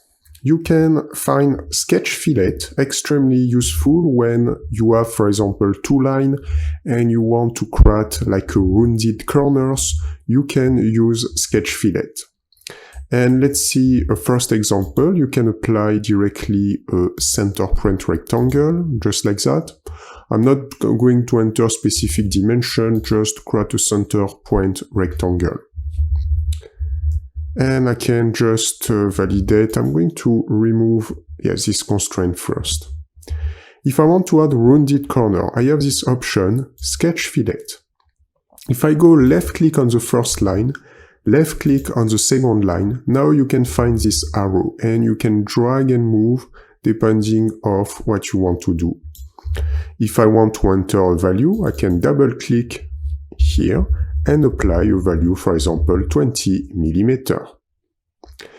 If, for example, I go on this part and left click, automatically he is going to recuperate the last value. My last value was 20 millimeter, so here it's going to be 20 millimeter also. Let's continue. I can click here, and on this side I would like only, why not 10 millimeter? I can apply 10, or left click here, and why not apply only 10 millimeter. And I can press escape. At any moment here, if you drag and move, you can keep your fillet, as you can see. And at any moment, you can also edit the value. If I just finish my work, I can click on this part, create an extrusion. Let's apply 25 and just validate. Even if you can do this after, so you have these options, you have fillet, and after you can apply a fillet directly on a rounded corner, but you can do this also on sketches. Now if I just come back to my sketch, just like that, let's work again on the top work plane, top, and create a sketch. It's also useful if, for example, you create line, different line. I can just use these tools, create a line just here, and for example, create a line just here, and create a line just here. Let's just enter specific value first. I have dimension. Let's just apply 40 millimeter.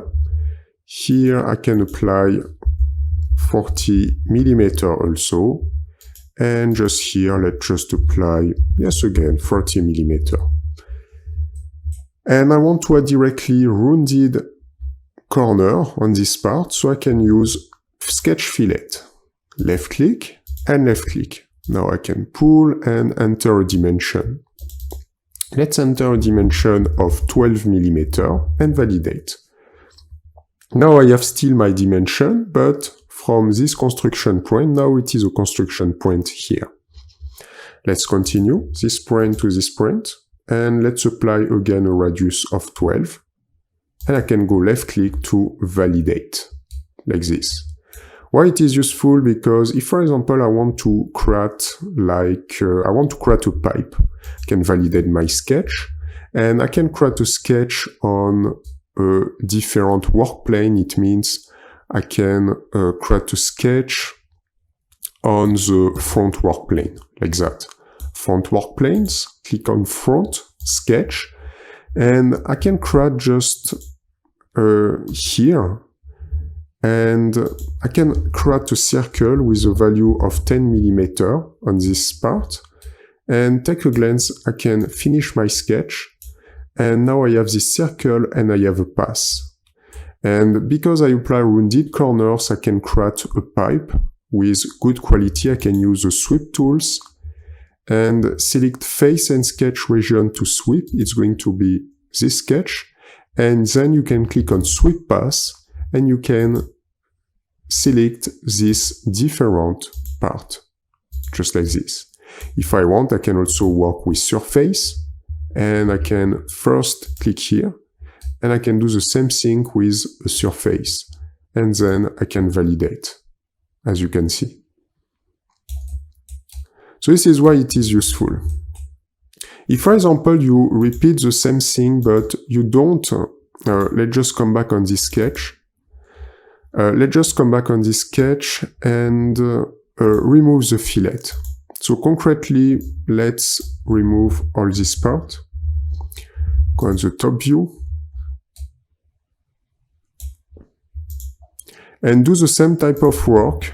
So here I can enter directly 40. Let's enter again 40. and let's continue with, yes, 40 again. Now validate the sketch, do exactly the same thing with a different work plane, select this work plane at the intersection, like that.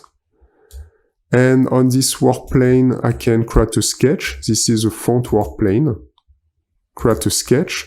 And one more time, I can create a circle with a value of 10 millimeter and validate.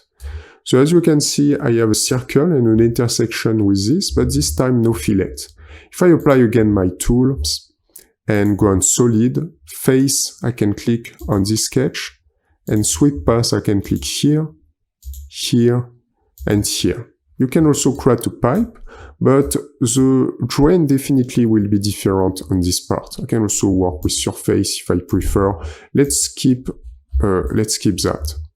If you apply after a fillet, for example, here, take a glance, you can increase, but the render won't be good. So this is a perfect example about if you want to create a fillet here, you need to create the fillet on the sketch first, because after it's not possible. It's not going to be possible to work really with a good fillet after. So when you work with just a basic extrusion, you can just use the fillet tool after, but in this type of example, it's not possible. So this is why you need to work first. First, you need to work on the sketch.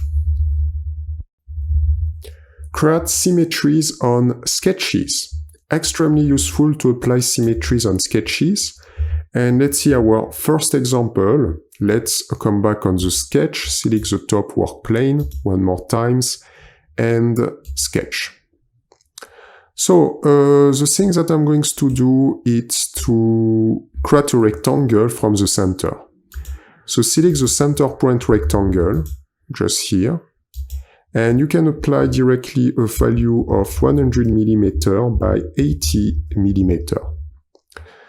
Now I'm going to create a circle. Click on the circle tool, just go left click and create a first circle with a value of 10 mm. The next step is to have the right position for my circle. For this, I can use dimension tools and this point to this line. Let's just apply 12 and select this line to this point and just apply 12. Now I would like to directly repeat this circle on this top right corner, bottom right corner, and bottom left corner. But I don't want to every time create a circle and repeat this process. So this is why we can use symmetry. Click here, mirror, select a mirror line, and I can click on this line, select entities to be mirror, these entities, and that's it. It is very, very useful. You can also first select the entity. I can click on this line, the circle. I can press Shift, click on this circle also, but if you don't press Shift, it's going to work. And then you can apply mirror, and you just select this mirror line. And thanks to that, I can repeat on the other direction. If, for example, I create a rectangle just here, for example, yes, on this part, I can also repeat this rectangle. So you can click, but you will have to select the different lines, like this. You can apply mirror, and depending on what you want to do, you can repeat here, or you can also repeat on the other direction if you need. I can click and select this different line, or you can select inside. If I select inside here, I can apply one more time mirror and just click on this part. But here it's not going to work properly, so you can do this in real time. You click, left click, and left click. If I finish my sketch, perfect, I can use my extrusion tools and just apply a small value, 2 mm, and validate. Now let's see a second example. You can press delete on your construction tree on extrude and press delete on the sketch. Let's just come back on the top work plane. Select top and create a sketch. It is also extremely useful when you want to create a complex, difficult shape using, for example, the spline tool or something like this, and it's impossible to do exactly the same thing on the other part. I can use my spline tools and to create just a base for a spoon. After I will explain in a training how you can create a spoon. I would like to start here and just create different elements, just like this. So I add different points using my spline tool. And I can come back here. I can just press Escape to finish my work. And as you can see, I'm just using this axis. So I can snap on this axis, and here I can snap on this axis.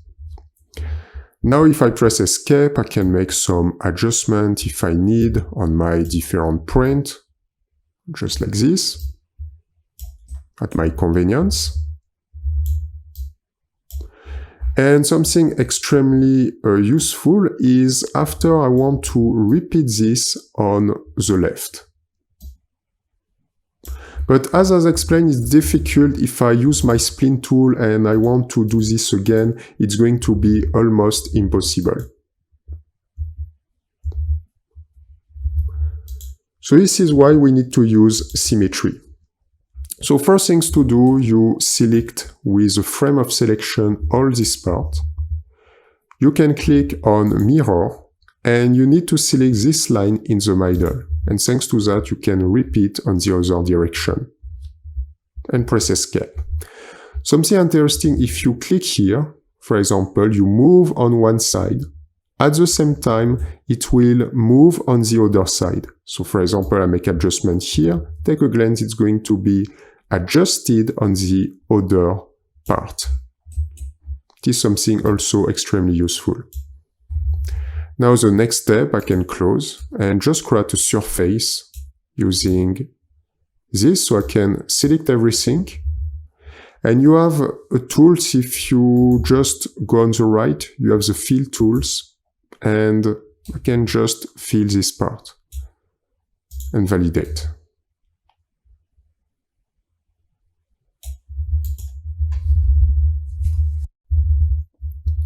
Repetition on sketches. Let's continue with this work plane, top work plane, and on the sketch panel. You can create repetition, and for this you have two types of repetition, linear patterns and circular patterns. Let's first create a rectangle with a center point rectangle, just like that. Let's just apply two values. The first value will be 100 and the second value just 40, like that. And the thing that I would like to do is I would like to create a rectangle, second center point rectangle, and just go around this area and create a small rectangle like this with two values. And the first value will be 30 and the second value will be, I think I made something wrong. Let's just apply 4 on this part. Just a value of 4. Yes, it's better. It's okay. And I need to enter also a dimension. And I'm going to start with a dimension from this point to this point. And let's just start as 5. Now I would like to repeat this on all this part. Let's use linear patterns. With linear patterns, you can first select the elements that you want. So I can go left click, select this different element. And now I can go on the right. You have this option, you can find the arrow and you can drag and move on a direction. And you can work with two values. The number of repetition here, so it means if I want to increase, I want to have 7 repetition, I can type 7 like this. And you can also have the distance between each repetition, like that. And here, for example, I can enter a value. But if I want to have something perfectly symmetric here and symmetric here, I can also create a construction line. I'm going to press Escape and create a construction line. So just go on Construction Line, and I can create a construction line here. Yes, just like that.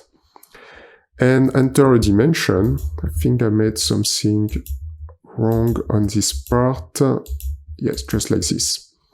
I can enter a dimension from this line to this line and just apply a value of 5 millimeters.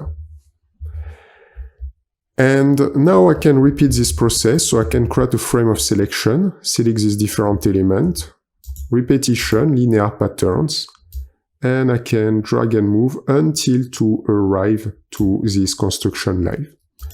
I can select my number of entity. I just apply, for example, 7. It is 7 total. If I want to have 8 total, I can tap 8. So 7 repetition and 8 total. And I can zoom a little bit, and I need to arrive to these panels on the right. Even if sometimes it's not extremely convenient to find exactly the right value. Here I think it's 12.30, and I can just press enter. Normally it is okay, and I can validate like that. And it is great because now directly here I can create a sketch, not create a sketch, I can validate and create an extrusion and create my small element just like this. Perfect. Now if I just come back on my sketch, just create another example because you can work on 2 directions. Let's create a sketch, top work plane again, and go on the top view. If I create again a center point rectangle with 2 values, it can be 100 by 100. I can create a circle, for example here. Just enter some value, dimension. About this circle, it's going to be 10 millimeters, and a value from this point to this point. It's not exactly what I want to do. I can remove that. So let's apply a dimension, this point to this point, and 10 millimeters. I can also apply from a line, and this point to this point, and go on, yes, this direction, 10 millimeters. I can also repeat. Let's apply linear patterns, click here. I can go on the right, as you can see, select the numbers that I want. Just apply, for example, 4, and reduce, just like that. So after, if I want to have perfectly the right space, I need to create a construction line or to make the calcul. You can also go on the other direction, so it means after, you can also drag and move on this direction with this arrow. And you can also select a number. I can apply 8 on this part, reduce. I think 8 is definitely too much. Let's just work with 6. And I can also work in 2 directions. If you do this work, repeat the process, you can create construction line to arrive to the right part. It's okay. And the last example is with the circular patterns. Let's select everything and just press delete. Let's come back to top. First, I can create a circle. Just like this, with a value of 120 millimeters. Let's create a second circle in the middle with a value of 20 millimeters. And let's create a small circle just here. I can create a small circle with a value of 12 millimeters, like this. And just enter a dimension from this point to this point. And yes, just enter a dimension like 20. Let's just apply 20, perfect. Now I want to repeat this circle around. I can use my circular patterns, click on the circle, and now you can find one more time you have the possibility to select the number and also to drag and move with a number of degrees, like this. By default, you have equidistance between the different circles, just like that. And I can continue. So if I want to increase, to make a total round, I can change and type 360. But if I type 360, I need to increase the number of occurrences. I can type, for example, 6, just like this. Or I can change the number. Let's increase with 10 number. And that's it. After you can reduce. If you want to work only with 180 degrees, you can just stop at 180 degrees. If you want to make a total turn, you just need to finish your circle. And perfect. Now I can validate. I finish my sketch, click directly on this part, extrusion, and I can create again another type of object, another type of part using my sketch.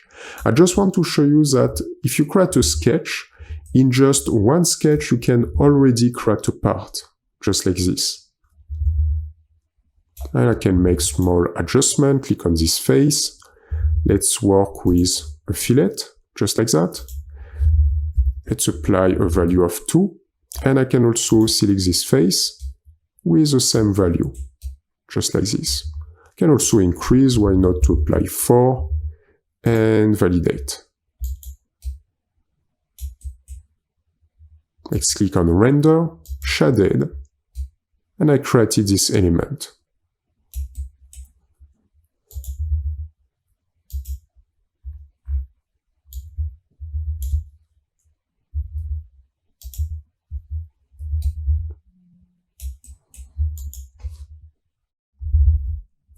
Use external geometry on your sketches. It is also something extremely useful that we will use a lot. So first, click on the top work plane and create a sketch.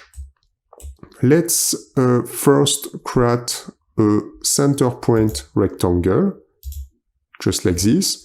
You can enter 2 values. The first value will be 60 and the second value will be 40. Let's create a half circle on the left part. I can use my center point arc, select the center, this line, and just close. Then, with the trim options, remove this line and remove this line.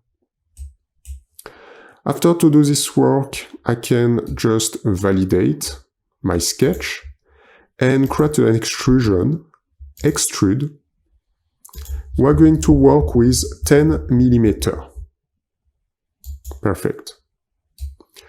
Now I would like to create a sketch and create a sketch with a work plane on this face. I can click on this face and create a sketch. So now you can see the new plane on this part, and I can use my front view. And here it's pretty simple because if you create a line, you can almost snap here, but most of the time it's not going to be possible to snap here, and you can recuperate an external geometry. I'm going to show you again.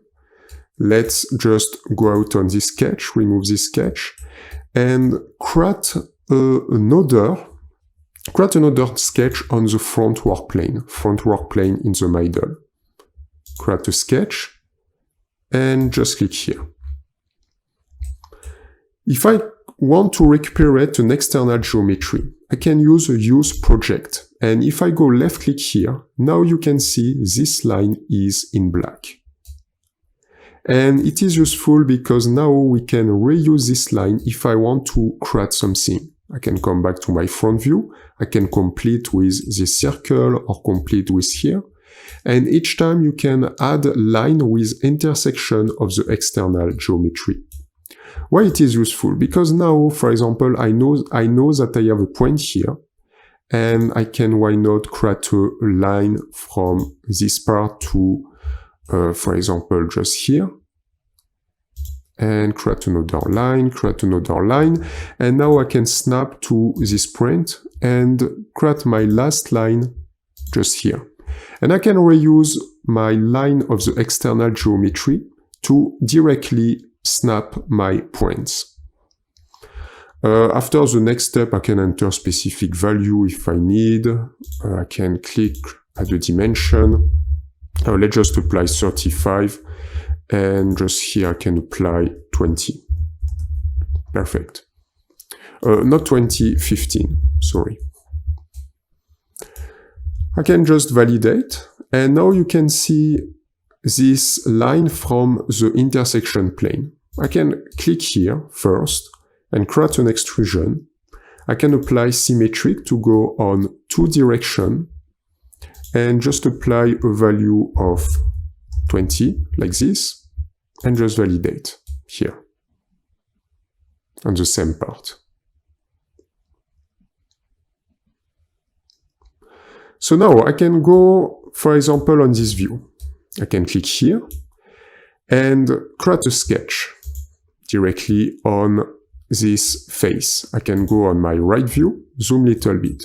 So it is the same. Here, take a glance. You can find this line, but sometimes you won't be able to click, for example, on this line. It's not going to be convenient, and you can use project convert. I can go left click here, left click here, left click here, and even if I want, left click on all these different lines from my other sketch. And take a glance, I can, from this face, see the different intersection and use this different intersection if I need, like this. If I want, for example, to find my center, now I can create a line, construction line, and I can go from this point to this point, like this, and create a second construction line, this point to this point, here. And now I can create a circle in the middle. Or even not a circle, I'm going to make something little different. Just create a first line from this point, oops, not like this, create a first line from this point just here with a value of 6. Then I can go in this direction and I can snap just here. And I can just use this line, and just apply a symmetry with this axis. Perfect. And now I can just finish my sketch, and I have this part, and I can create an extrusion, but I would like to remove this region. And I can go in this direction, remove, and validate, just like that. So this is why it can be extremely useful sometimes to use external geometry. It is same if I want to work something on this plane, but with an offset. I can click here and create a new plane, like that. I can create a new work plane with the offset. For example, I can position this element here. And if I click on this new plane, the plane number 1, just here with the offset, as you can see, and you create a sketch. Now I need to go on my top view. It is same. I can, for example, use I can use these tools, use project convert, and I can recuperate the intersection, for example, with this part or the intersection with this part. And sometimes it can be extremely useful, as you can see, just like that.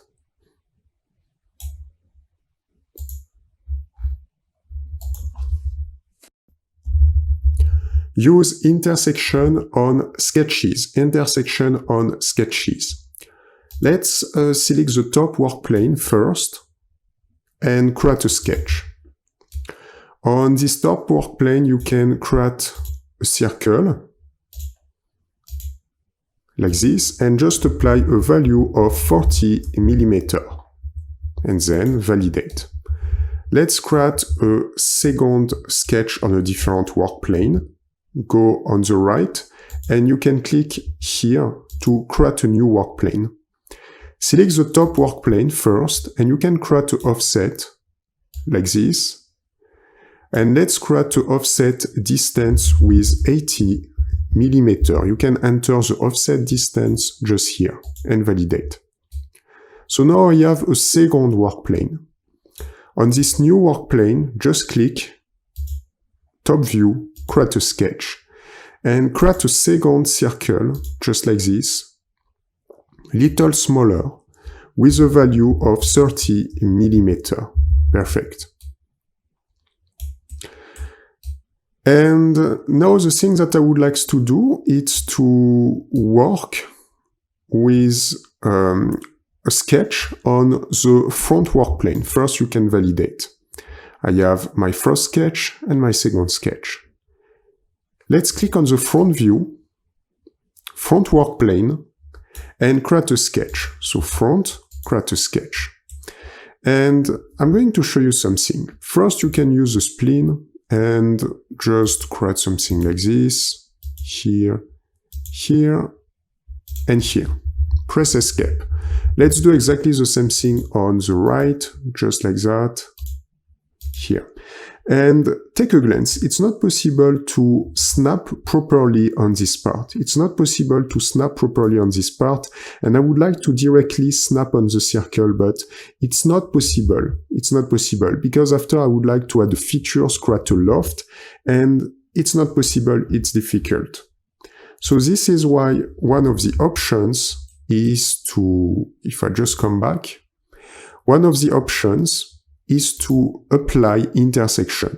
If you use used, it can be interesting because you can recuperate this part, but definitely intersection will be the best. In this example, click on intersection. You just need to select the circle and automatically you have a line in the middle. Perfect. Even if you select use, you can also find a line like this.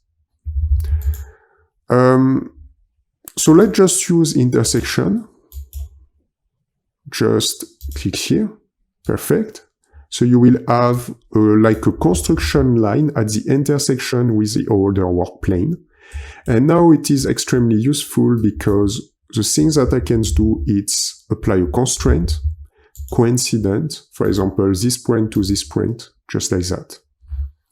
I can do the same thing here, this point to this point, and coincident. If I use my front view again, come back with my spline tool, now I can directly start here and finish my work just on this area, just like that.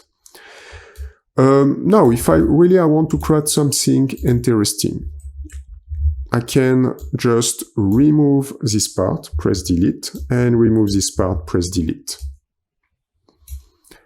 I can activate again intersection, just here and just here.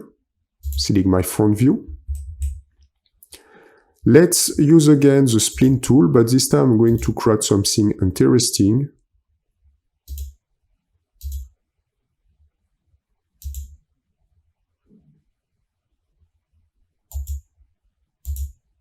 And just like that. I can press Escape. Let's apply a symmetry. Click here and select the mirror, this, and select the line. Perfect. And now I can press Escape, and if I need to make some adjustment for what I want to create, it is totally possible. I can drag and move this point. I can also make some transformation. Just here.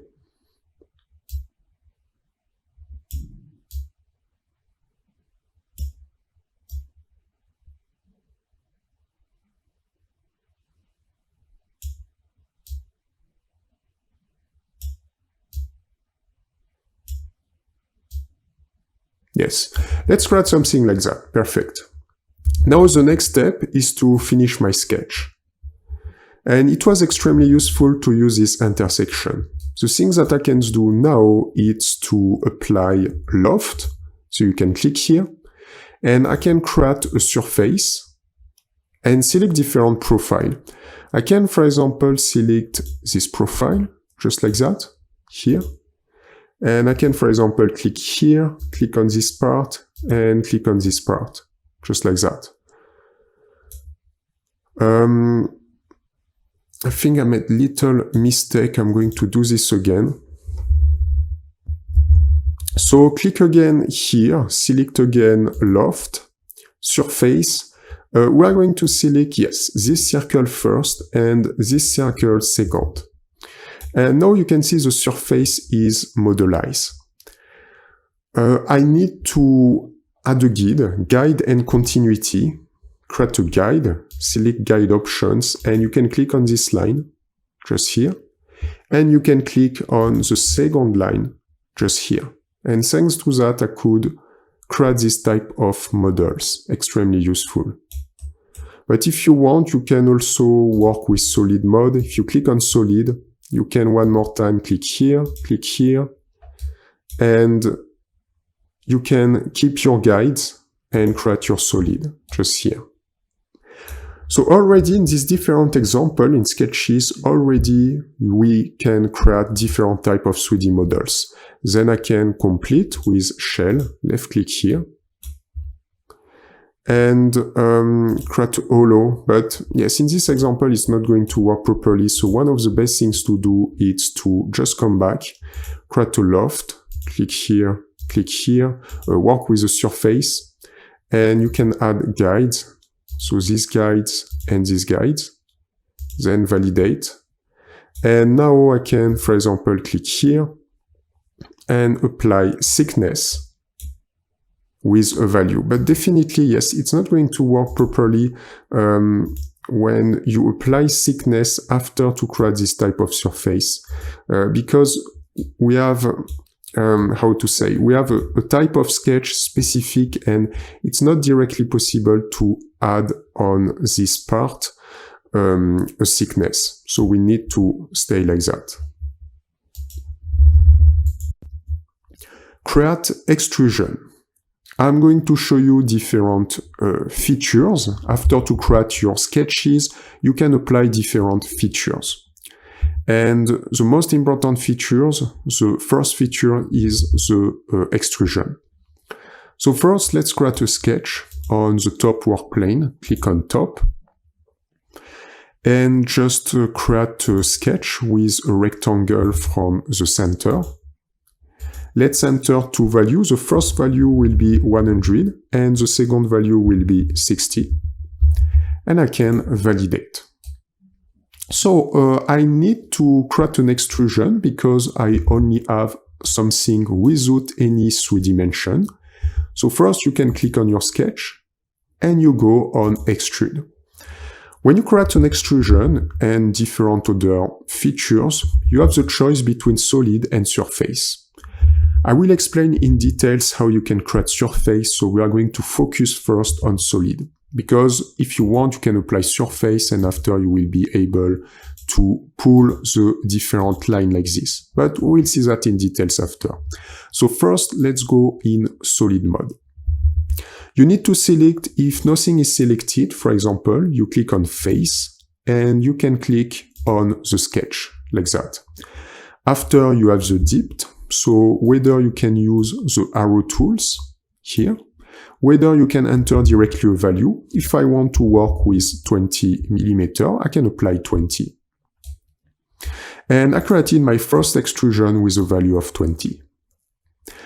Now if I just come back, and let's click again on these tools, you have more options. I click on the sketch. You can apply, for example, symmetric with your work plane. If I go on my front view and I apply symmetric, now you can see the extrusion with a specific value, for example 30 mm, and symmetric. Extremely useful to apply symmetric in a different example. And you have also the possibility to create two positions. So it means you have a second position like this, And thanks to that, you can apply a first value. Here I have 30, and on the other axis, I can apply, why not, a value like 10. So I can apply 30 here, 10 here. So you can work with two positions. After, you have also the possibility to invert, work in the opposite direction, just like this. And you have also the possibility here to apply up to next, up to face. So you have multiple options. But here it is if you work and I have also more elements, it is not the case. So I'm just going to come back and just apply blend. And I can validate. So this is how you can create extrusion. I can click here again, extrude, just like this.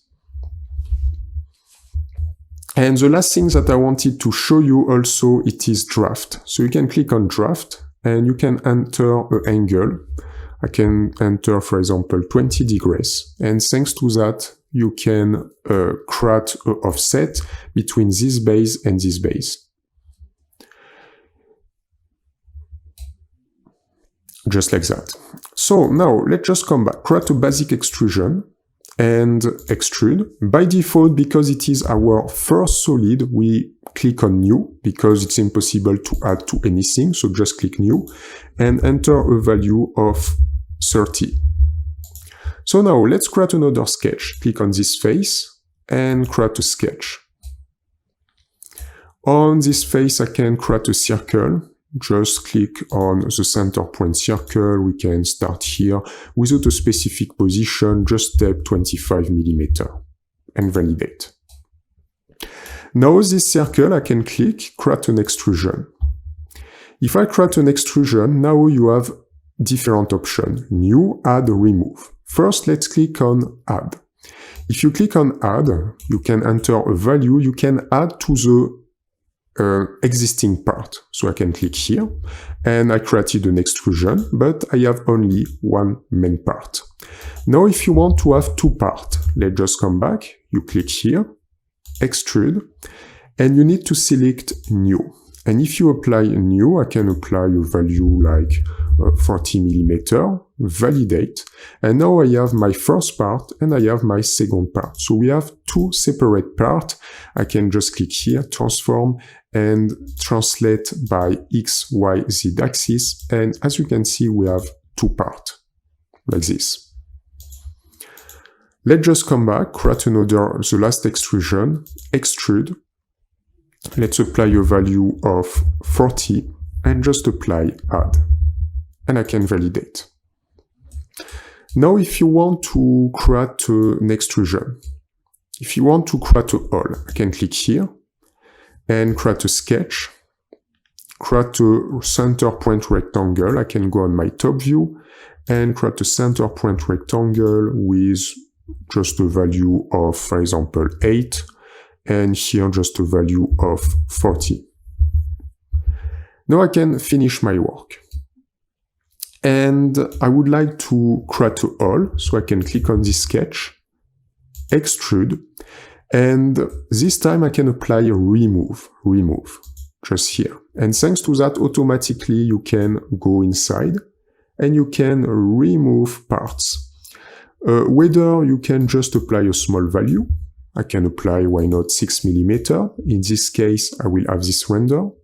But the thing that I can do also is to click here, and I can apply extrude, remove, and automatically you can remove until you can pull and drag inside. After you have more options, you can use up to next or through all. If you apply through all, automatically you will have your complete all, and I can just validate like this. The last thing that you can do is also intersection. I'm going to show you something more. Click here and create a sketch. Sketch, just like this, on this view. So we have a work plane and the sketch is in the middle. You can recuperate use this line, this geometry, and just create a 3-point arc. Create a first point here, a second point here, and just go inside and make something like this. Then you can create a line and just create something here.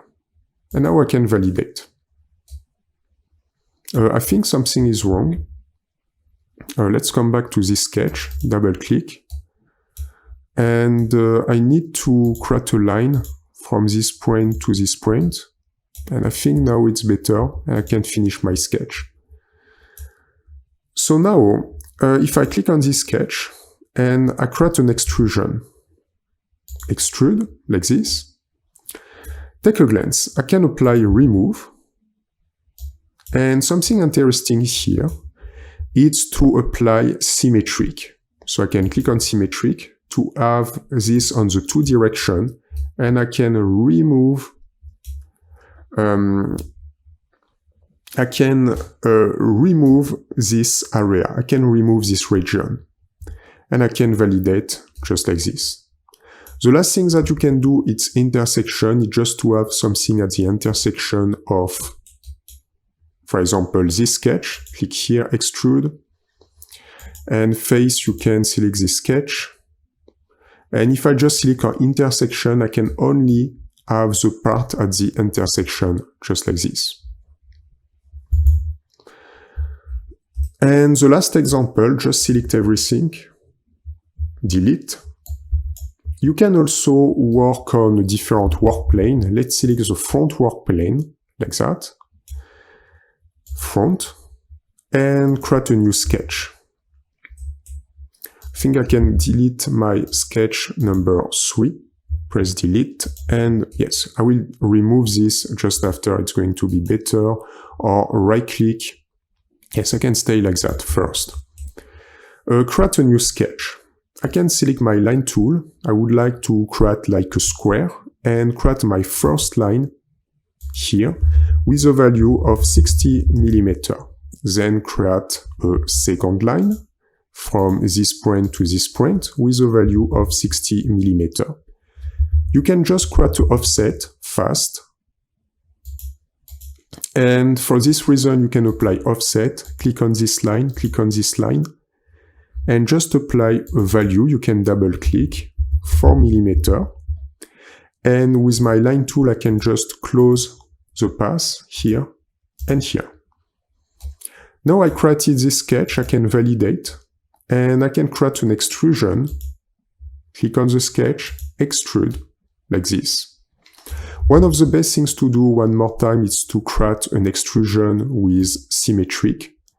It's extremely important the most of the time to be in the center of the different work plane. And I can apply 30 millimeter, not 30 millimeter, 60 millimeter, and just validate, like that. The last thing that I wanted to show you, if for example you want to extend, you can click on the face after, and you can create an extrusion without to create a sketch. So I can create an extrusion directly, and I can create new or add, so whether I can add, like this, but I can also click here, create an extrusion, and for example create new, and I have now a second part. So this is also something that you can do. Sometimes we can forget that. We can just click on a face and create an extrusion, just a basic extrusion, without to create any sketch. It is also a possibility.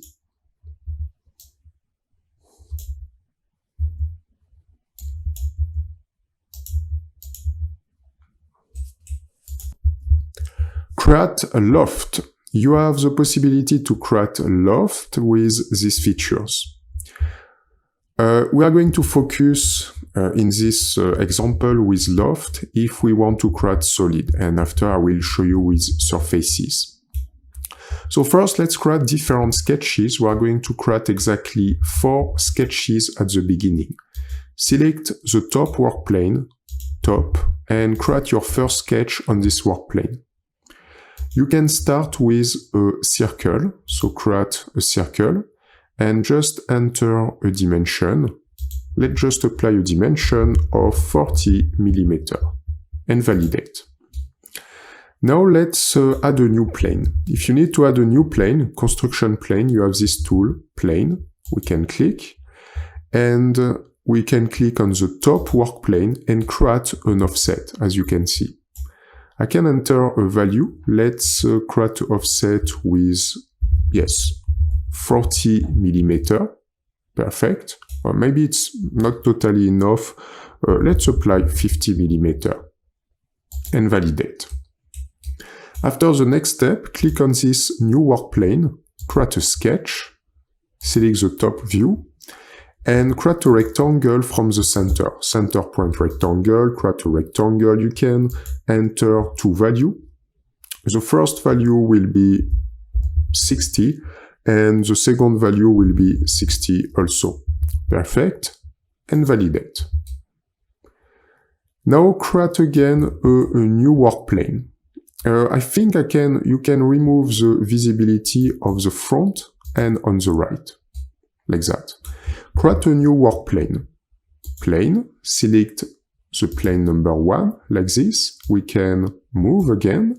Let's create an offset with 50 millimeters in the offset distance, validate. And create a sketch on this new work plane. Create a sketch, top view. And let's one more time select the circle and just create a small circle on this part. I can enter a value, 50 millimeters, and just validate. Perfect. And the last step is to create another sketch. So for this, click on plane again, select the last plane. You can drag and move this time only 30 millimeters, like this. And click on this new work plane, top, sketch. And if I zoom a little bit, let's create my last circle. Not a circle, you can create a polygon. And just create something like this. 6, here. I can enter a specific dimension. Let's use the dimension tool on the circle and just apply 25. Perfect. And validate. So now I created these different sketches and I can create a loft with that. To create a loft, click on this tool and we are going to work with solid in this example. And you have the possibility to create directly new profile and to select the different profile. If I select this first profile and select this second profile, directly you can find this new shape created. If I just validate, I created a link between my circle and my rectangle here. And thanks to that, I could create a shape. Now we can repeat this process with multiple sketches. If I just come back, click again on loft, and I can click on this tool, just here, solid, first, sketch. You just need to, it's not sweep, let's just come back with loft. So select the first profile. You need to select you need to respect the right order, this profile, then this profile, and then this profile. And we have created another type of vase, like a modern vase, just using the loft. Start profile condition. Normally we keep none, but sometimes we can change little bit if you want to change the aspect tangent, just like that. As you can see, you have also match tangent or match curvature. In this example, you can change from normal to profile, or I can skip none. And that's it. So this is the type of things that you can do. I can validate, and I created this type of render. Perfect. So now let's just come back before, and I want also to, yes, just like this. I would like also to show you something. Just go on the left, select the top work plane, you can keep that, and deactivate the plane number 3, and deactivate the plane number 2. Recuperate the plane, the front plane, just like that, and you can create a sketch on the front plane. Click here, front, create a sketch. Now the thing that I'm going to do is to use my spline tool and go on the front view like this. I need to recuperate intersection, so I can use project curve this, use project curve this. Then I can use my spline tool and I can create something like a path just here. I can press escape. I think I can press escape and make some little adjustment, just like that. As you can see. I can see my front view again, and use my spline tool again, click here, and create another type of path, like an intersection on the 2 sketches. I can press escape, drag and move little this point, and drag and move little this point. So now I created 2 other elements. So the fact is, if I use again my path tool, my loft tool, I can click here, select this profile and select this profile. You have also another option, it is guide and continuity. If you click on guides, you have the possibility, for example, to click on a path, and thanks to that you can follow the guide, extremely useful. So let's come back. Here we have a loft from this sketch to this sketch. Now if I want to complete with this area, it is possible. I select guide and continuity, click on guide, and I can click on this guide, and also I can click on this guide. Here definitely it's not extremely beautiful to do this, but it's just to show you the principle of work. You just need to respect that the guide is exactly at the intersection of the other sketches. So you need to create a link or it's not going to work. And if I just validate, I can create this new type of shape. If I just come back and show you again loft, select again this profile, and if you apply path, you have also the possibility to create an edge. And in this type of example, sometimes it is useful because you can add multiple curve here. Definitely we will work more with these features in surfaces. Here, just when we create a solid, just let's keep guide on this part and on this part. If I just come back here, face of sketches, and I complete, I can just come back to this part and to this part. But the element won't be modelized exactly. So here, if I just come back, guide, and I just click here, it's not going to work properly. So whether I work with the 4 sketches, whether I work with these 2 elements, and then the guides.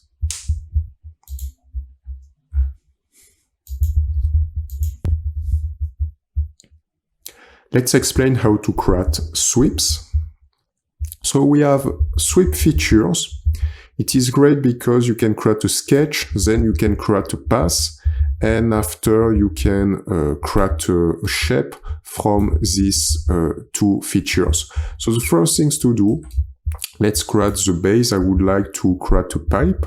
Select the top work plane, click on top, and create a sketch. Let's just use the center point circle, create a first circle with a value. We're going to apply 40 mm and just validate, like that. Now let's create a second sketch. I need to create a sketch, in this example at the intersection. Let's select the front work plane, front, and create a sketch. Let's create a first line, just here, and let's increase the line with a value of 100 millimeter. And let's create a second line on the right with 100 millimeter also, and a third line with 100 millimeter. So the first things to do, I can just validate, and I would like to create my pipe, and for this I can use the sweep feature. Let's work with solid first and click on new, face and sketch region to sweep. So you need to select the first sketch, sweep path, you need to select the path with the first line, the second line, and the third line, just like this. And you will have this result. Now if I want to have something with curves, something with a curve, I'm going to come back and double click on my second sketch. Let's make modification with a fillet. So I can click on sketch fillet, left click, and just increase the value. I can work with a value of 40, like that. And I can click here, and it is exactly the same. I can work with a value of 40. So now I have this new render. I can validate, repeat exactly the same process. Sweep. First select this sketch and sweep to pass. I can click on this line, this line, this line, this line, and this line. And thanks to that, I created my pipe, and I can just validate. So this is our first example. Now you can select everything. I'm going to show you a second example. So just create a new work plane. Don't create a new work plane. Just create a sketch on the top work plane. Top, create a sketch. Let's create the base again. Select the center point rectangle. Just click here. And apply two values. The first value will be 4 and the second value will be 50, like this. I can validate, and now create a second sketch on the front work plane, front, create a sketch. On the front work plane, I can use my spline tool. Not my spline tool, let's use something different. We can use the 3-point arc, and go at the intersection here, and create a first point, and just work with something like this. I can press escape, just drag and move a little bit. Yes, perfect. And I can validate. Now let's create a sweep. Click here, sweep, select this sketch, and sweep path, click on sweep path, select this line, and you can create this little curve solids. Perfect. And after I can validate, just like this. And we are going to see a last example. If, for example, you want to remove a part on a solid, let's first create a new sketch on the top work plane. Click on top, like this, and just create a rectangle. So sketch first, create a rectangle, center point rectangle, like this. And let's enter two values. The first value will be 60, and the second value will be 80, and I can validate. I can finish my sketch, and just click on the sketch, create an extrusion. Let's apply a small value. And I can apply a value of 4 mm, create a new solid. Now I can create a path. This time I can create the path first, so I can click here, sketch on this face, top view, and create just a spline. You can apply the spline tool. Let's zoom a little bit. You can start around this part and just create a path, just like this. I can press escape. So I created this path. I can close. And now at the intersection, I can create a little shape at this intersection. I can use this face to create a new sketch. Create a new sketch, front. So now the next step is the first thing that you can do is to use project. And you can click on this line and you can click on this line. Just like that. So here it's not possible to project directly this line, so it's not a problem. Even if you select intersection just here, it's not going to work properly. I just need to see this point. And I can use my front view. Yes, I can see this point. Now just create a triangle with the line tool and create a triangle from this part to this part, little bit out. It's not exactly a triangle, you can just create this type of shape. And I can drag and move, just enter like 2 value. Let's click on the dimension tool. Just enter 4 here. And just click on the dimension tool, let's just enter 6. Like this. Now the next step is to create a new line with construction line. And we can create a construction line just here, press escape. And the last step is to apply symmetry constraint. Click on this point, this line, and click on this point, and this line. Perfect. Now I can just validate here. The next step is to apply our features. Click on sweep. First, select the face, the sketch. You need to click here and here. And the sweep path will be this. We can obtain this render, but this time I would like to remove. I would like to remove the sketch along the path. So I can change, remove, and I can create a cavity. I can create a hole around the middle, just like this. Now the next step, I can validate and obtain this type of render. So definitely if you master these different features, extrusions, revolve, sweep, loft perfectly, you can make everything that you want. And after I will show you that you can complete your features with other type of interesting tools. Create a revolution. It is extremely useful to create a revolution. With revolution, you can make the same type of work that with extrusion, but just in one sketches. And I'm going to show you different examples.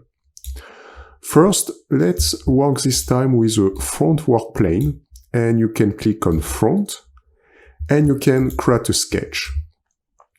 Let's just create something with a first line. I can create my first line on the right like this. And on this first line, let's apply 60 millimeter. Then I can come back here without any specific value first, and just come back on this part until this part. Now let's enter different value. You can use the dimension tool. And let's just enter a value here with 20 centimeter.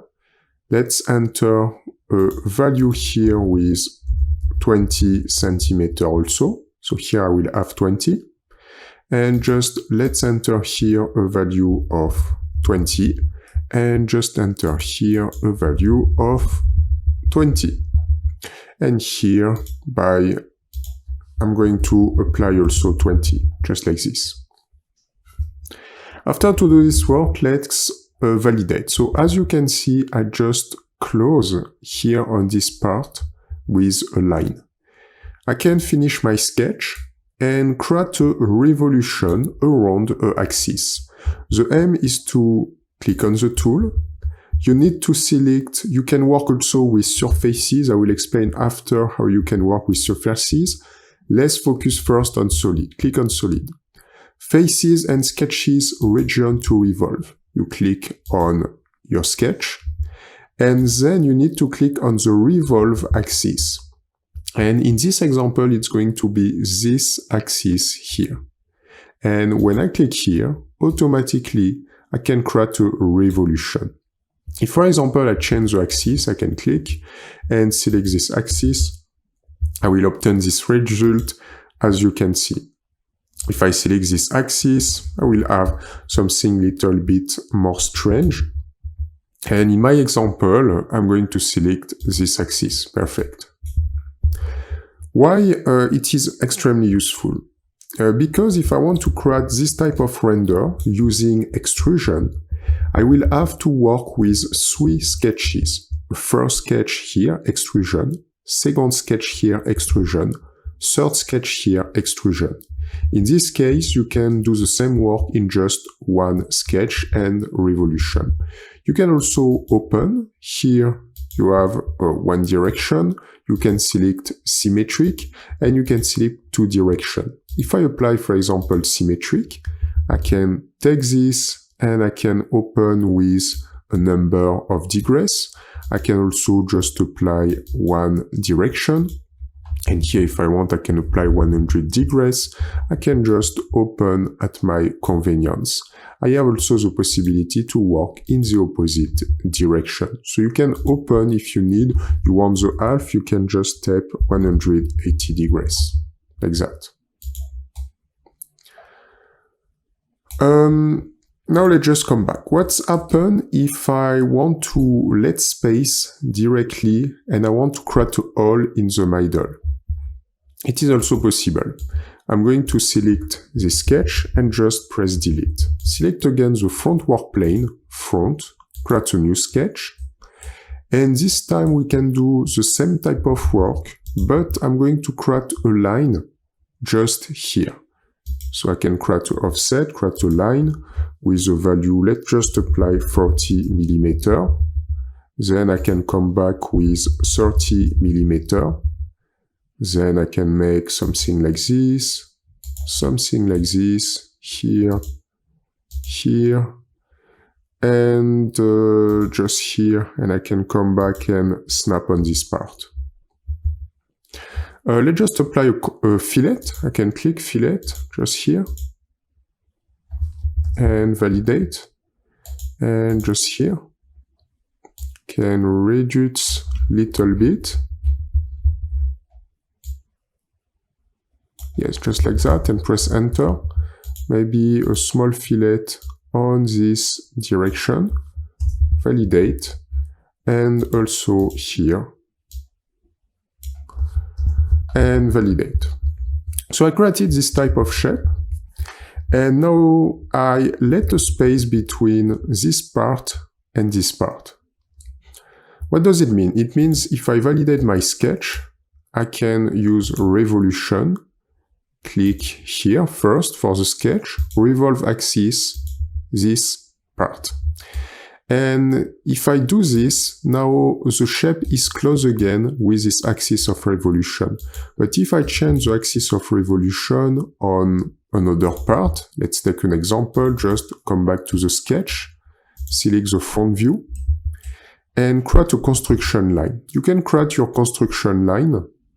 And if I position my construction line, for example, in the middle, just here at this axis, press escape, validate. And now I can do the same work, click here, revolve, and revolve axis will be this axis. And now we can turn around this axis. And in this example, take a glance, we can have this cavity, this hole in the middle, because the axis of revolution is here, just like that.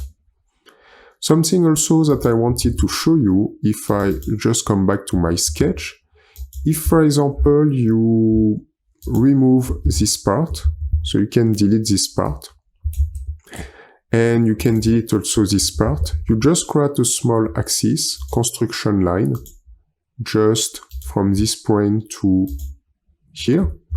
You don't need to enter a specific dimension, and you can just open here.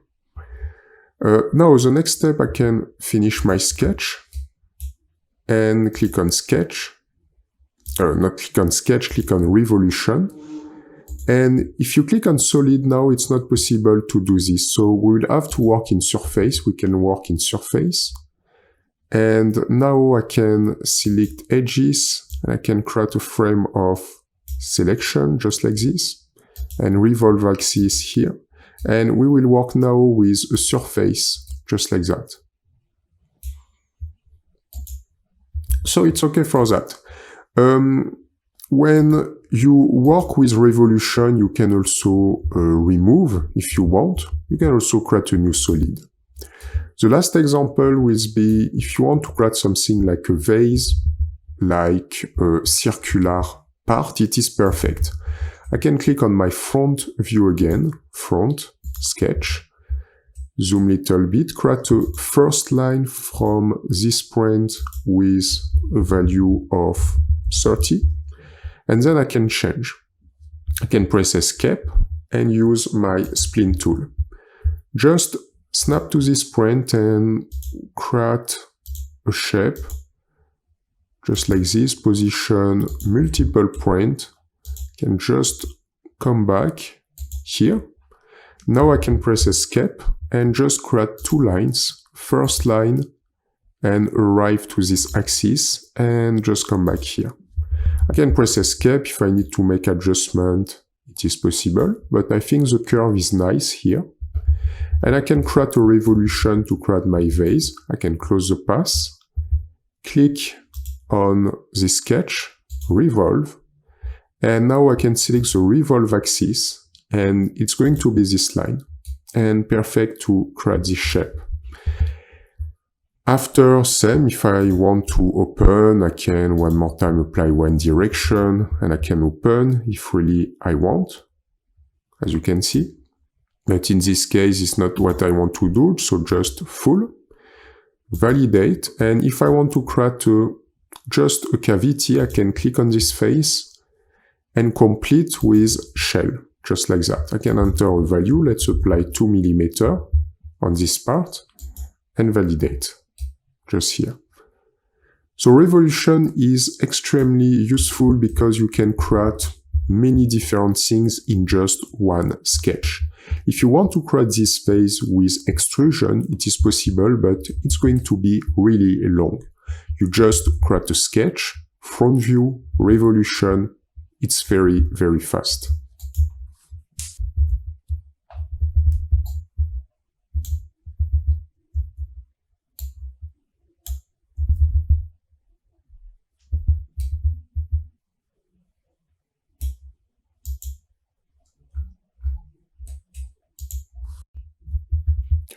Create fillets. We are going to see how to create fillet, and we can use this tool, these features.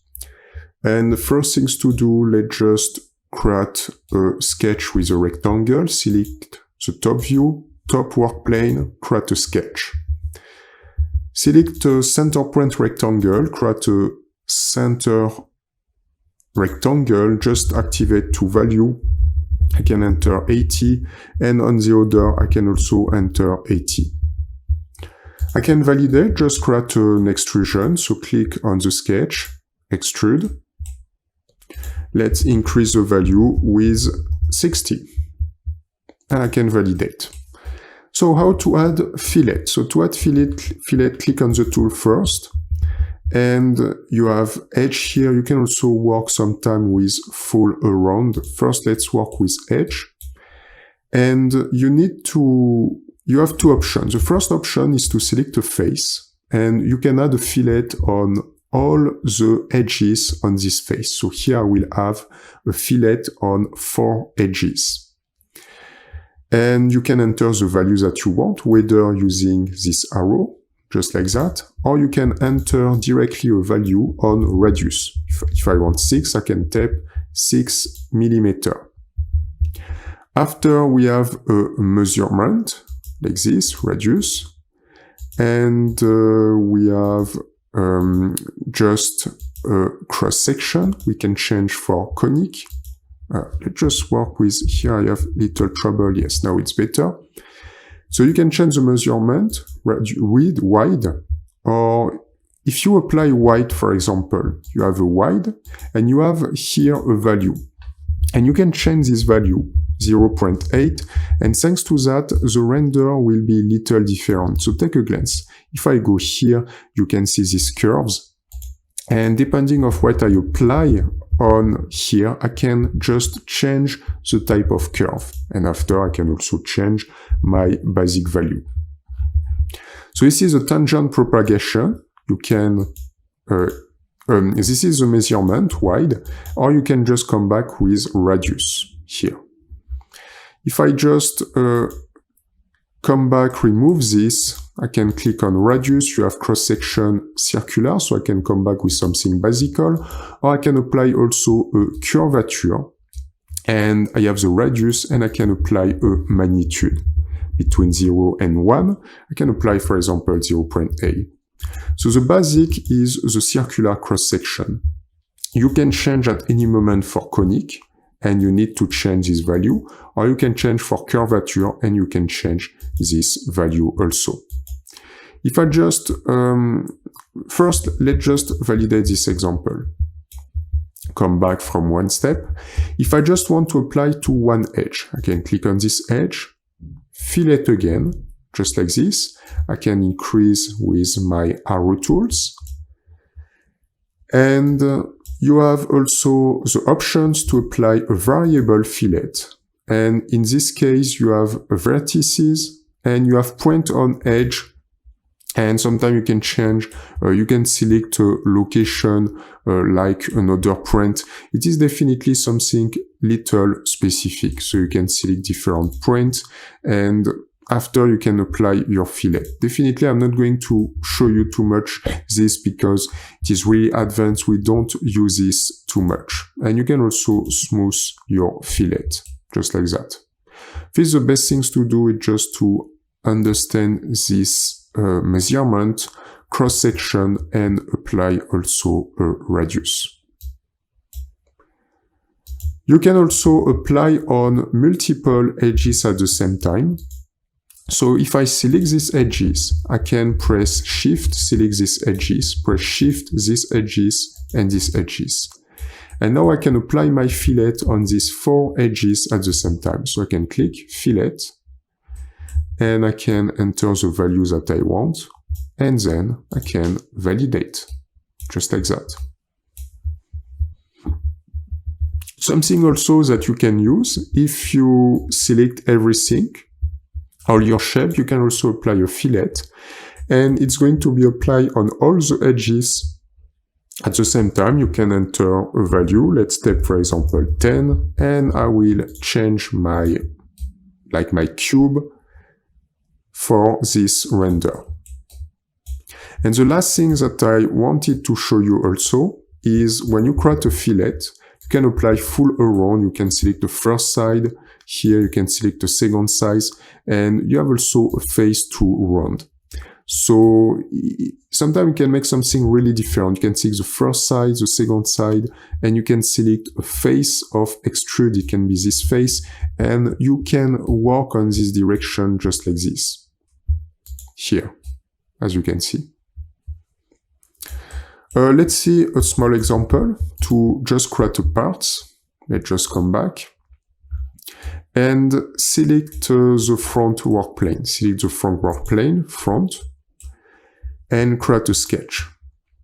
One more time, let's create a square. I can use my line tool, create a first line on this direction with, why not, 80 millimeter.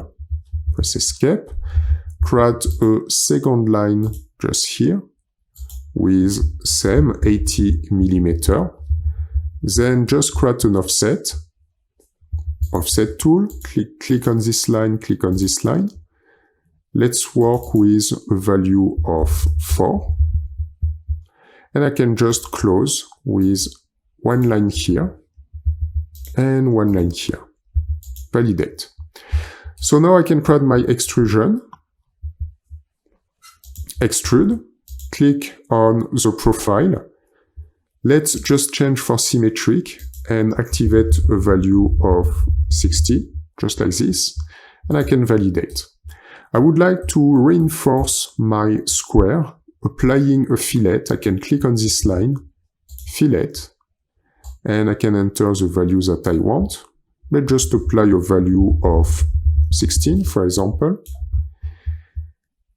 And I can just, keep this value and validate. Perfect. Now let's also click just on this face, fillet. Here I need to decrease the value because definitely it's too much, so I need to apply a very small value until to arrive at the end.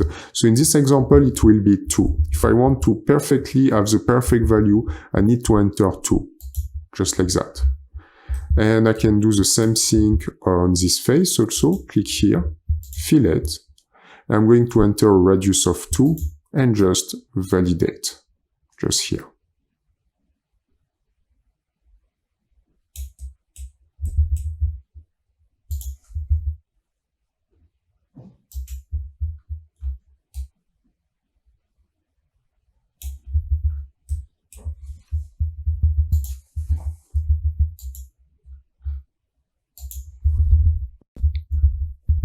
Create chamfers. You have the possibility to create chamfer. It works exactly like fillet, but it's just a little bit different.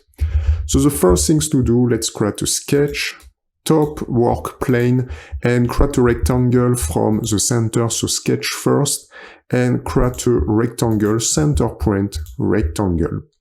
You can enter 2 values. Let's just step again 80 mm by 80 mm and just validate. Create an extrusion, click here, extrude, let's just extrude with a value of 60 mm. So to add a chamfer, you have these tools, chamfer. First things to do, entity to chamfer, like the fillet, you can select a face. And in this case, automatically you will have the chamfer on the different edges of the face. You can enter a distance for your chamfer. I can apply 6, I can apply 10, everything that I want. Something interesting, after you have equal distance and you can change that. So first I apply this chamfer directly on this face. If I just come back, let's select only this edge first and create again a chamfer. Something interesting is you can change the equal distance. You can find we have equal distance between this point and this point, and this point and this point. If you change that, you can apply 2 distance, and in this case, here by default I have 5 and 5 because I had 10 before, but if I want, I can apply, for example, 8 on a direction, and why not 2 on another direction. So 8 from this point to this point, and 2 this point to this point, as you can see. You can also change your chamfer to distance by distance and angle. In this case, you enter the values that you want, for example 12, and you can have an angle. Here it's 45. Because it's 45, I have exactly the same distance between this point and this point, this point and this point. Now if I change, I can apply 20, I will have 20 degrees. So I can apply more, 60 degrees, just like that. So this is the 3 types of chamfers that you can apply. You can also apply on multiple edges. If I just come back here, entity to chamfer, I can, for example, click on this edge, click on this edge, click on this edge, and I can apply the chamfer on multiple edges at the same time, as you can see. Let's just change for, yes, equal distance, apply 12, and validate, just like that. If I want to apply a chamfer on all the elements at the same time, I can select everything, chamfer, and I can apply a value, let's apply 12, and I will obtain this render. Let's select everything, press delete, delete also this sketch, and create an example. Just click on the front view, create a sketch, front, and just let's create a part in U and create a first line from this point to this point with a value of 40. Create a second line here with a value of 60 and another line with a value of 40. Just center your element with a symmetric constraint, symmetric, select this point, and the symmetric line. Create an offset, click on the offset tools, this line, and this line. You can just go inside and apply a value. Let's just apply a value of 4 and finish with a line to close this path and to close this path and validate. Let's create an extrusion. Click on the sketch, extrude. Let's just apply a value of, not 60, let's just apply a value of 20. Perfect. And I can validate. Now let's apply chamfer. I can click on the tools, click on this line, and click on this line also. I would like to apply a small value. Let's just apply 6. And at the same time, I'm going to complete also with this line and also, for example, with this line, just like that. And I can validate.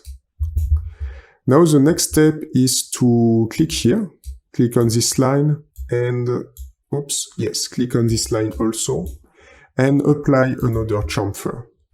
This time I'm going to change equal distance for 2 distance, and the first distance will be just 2, and the second distance, for example, 10, just like that. And I can do exactly the same thing on the other part, and just validate. But it didn't apply properly on this part. Let's do this again. I need to click here. Just apply a chamfer. Let's apply distance here 5. I can apply 10 and just a value of 2 here.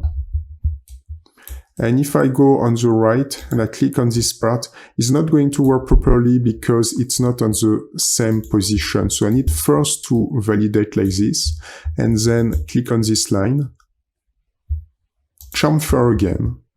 2 distance, let's just apply 2, let's just apply 10, and just validate. I think it's not working properly.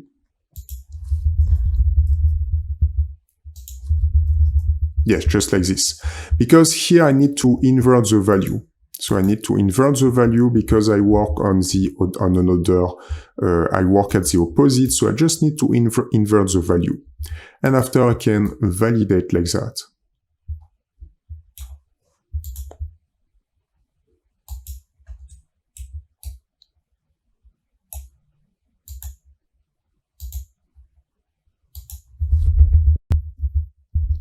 Create a shell. Let's explain how to create a shell. You can find these features with this tool. So the first things to do, let's work with the top work plane. Select the top work plane and create a sketch.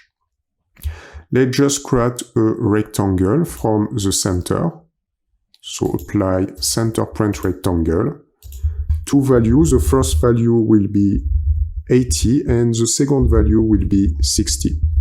After to do this work, I can validate and just create an extrusion, extrude. Let's just apply a value, yes, 25 mm.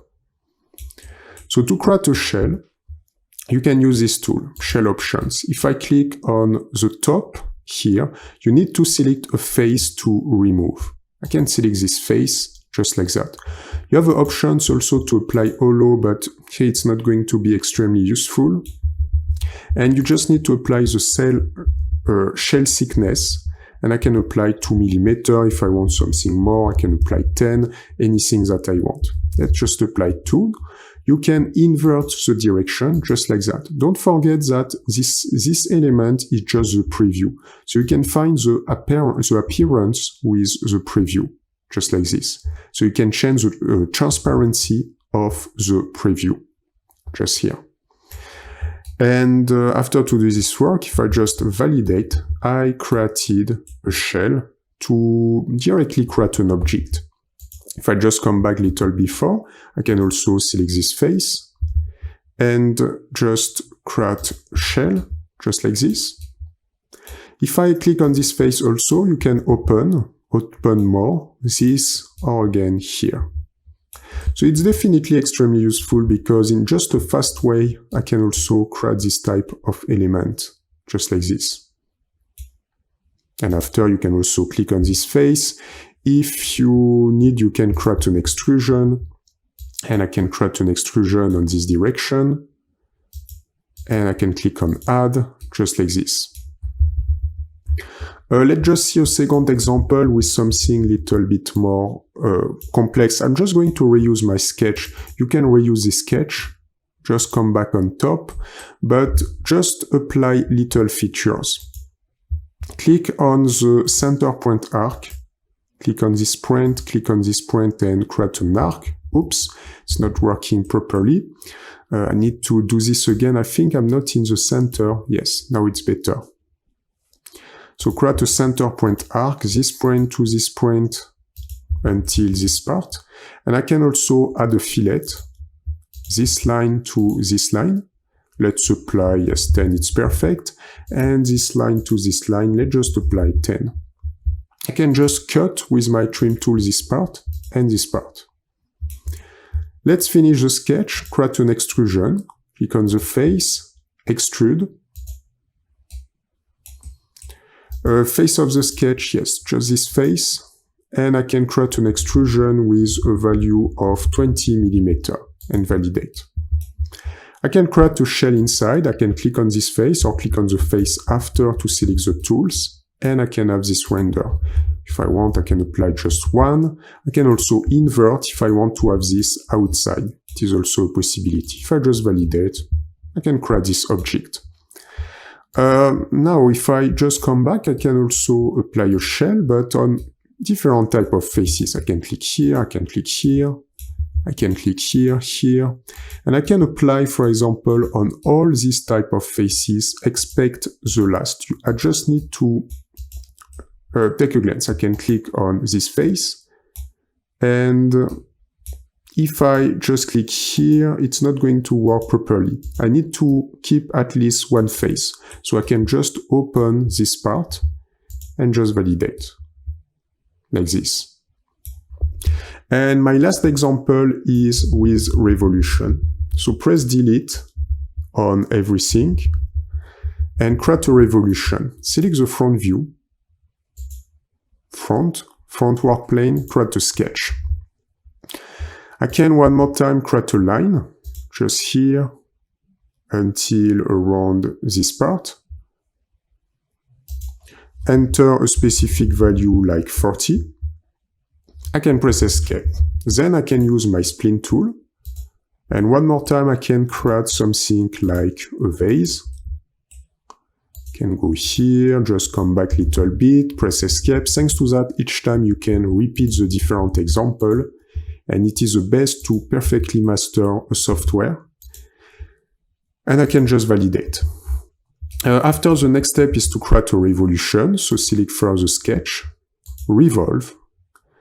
Revolve axis, it's going to be this axis, and you can turn around. And I can validate. So now I just want to create a hole inside, and for this I need to select my shell tool. I can click here, select this face, just like that. Although we don't use this a lot, take a glance, it's not extremely useful in my different examples. I can apply 5 or 3 volts and just enter a value. I can enter more, I can enter just a little bit. If I want to have this outside, I can invert opposite direction, why not, and just validate. Perfect. Add thickness. Let's see how you can add thickness. You can find this tool, Thicken, and it is useful. You can directly add a thickness already on an extrusion, or it's more interesting when you work with surfaces. First, let's select the top work plane, top view, and create a sketch. You can directly, this time we are going to change just a corner rectangle on this direction, just like this. Enter two values. A first value with 60 and a second value with 40. Then I can apply an arc, 3-point arc, this point to this point, go in this direction, and you can find the tangent and just erase with the trim tool this part. Just like this. Now I can validate and create an extrusion. Click here, extrude. And let's just apply an extrusion with 6 mm, just like that. So if, for example, after I want to increase little bit the thickness here, I have the possibility to use this tool. I can just create an extrusion. For example, you can create extrude, and I can complete with 4 mm, click on add. It is a possibility, as you can see. You can also use thickness. If I just come back, I can click on thickness here, and you need to select a face or surface. I can click on this face, and now you can apply thickness. I can apply a value. If I want to extend with 6 mm, I can. I have a second direction, but in my example, it's totally unuseful. It's totally unuseful to apply a second direction because after I will go here. Second direction is good on surface. So I can just extend, why not, here 5 mm, just like this. Now let's see if we work with surfaces because it's so much more interesting. I can come back, create a sketch again. This time let's work with the front work plane and create a sketch. Select front and just use your, let's use the spline tool and go one left click here, left click here, and left click here.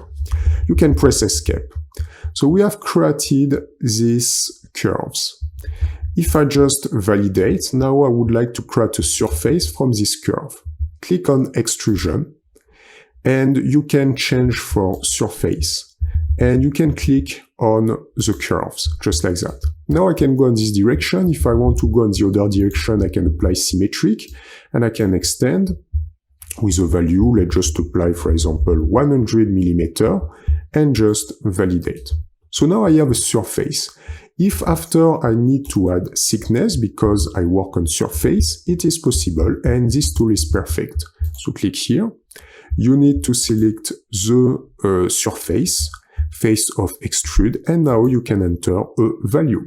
And here it's interesting because I can tap direction 1, so it means I have 4, and I can tap also a second direction, so it means on the top, and before it was on the bottom. You can also invert the direction. So here I have 4 mm on one side and 2 mm on a second side. For example, just like this, if you want to see better, just tap, for example, 6 and 1. In my example, let's just work with one direction, just tap 0, and here just tap 2 mm to add a little thickness, and I can click and validate, just like this. So as you can see, it's extremely useful when you work with surfaces. And let's see my last example, if you want with surfaces, but let's create again our object, our vase, click on the front tool. Click on the front work plane, click on front, and create a sketch. One more time I can create like a vase, but this time we are going to keep the vase open. So create a first line first. Let's apply 30 mm and use your spline tool. So I can use my spline tool. One more time I can create my curves. just like this, here, here, and here. I can press escape, but this time I'm not going to close. I just need to stay like this. But I can need a construction line, but it's not useful because I'm perfectly on this axis, like that. If I just finish my sketch, I can use revolve first, revolution, and I can work with surface. If you click on surface, you can select the edge and sketch, and I can click here, and then the revolve axis. In my example, I made a little mistake because, yes, I need to create my little construction lines. So let's come back on the sketch options, select the front view again, and you can create a little construction line. You can create also a basic line, it's going to work, but create a construction line and you can make something really smaller. You don't need to create something big, it's totally enough. And I can validate. Now let's use again revolve, surface, and select this and this. Now you can apply a revolve axis, click on revolve axis, and click here to close.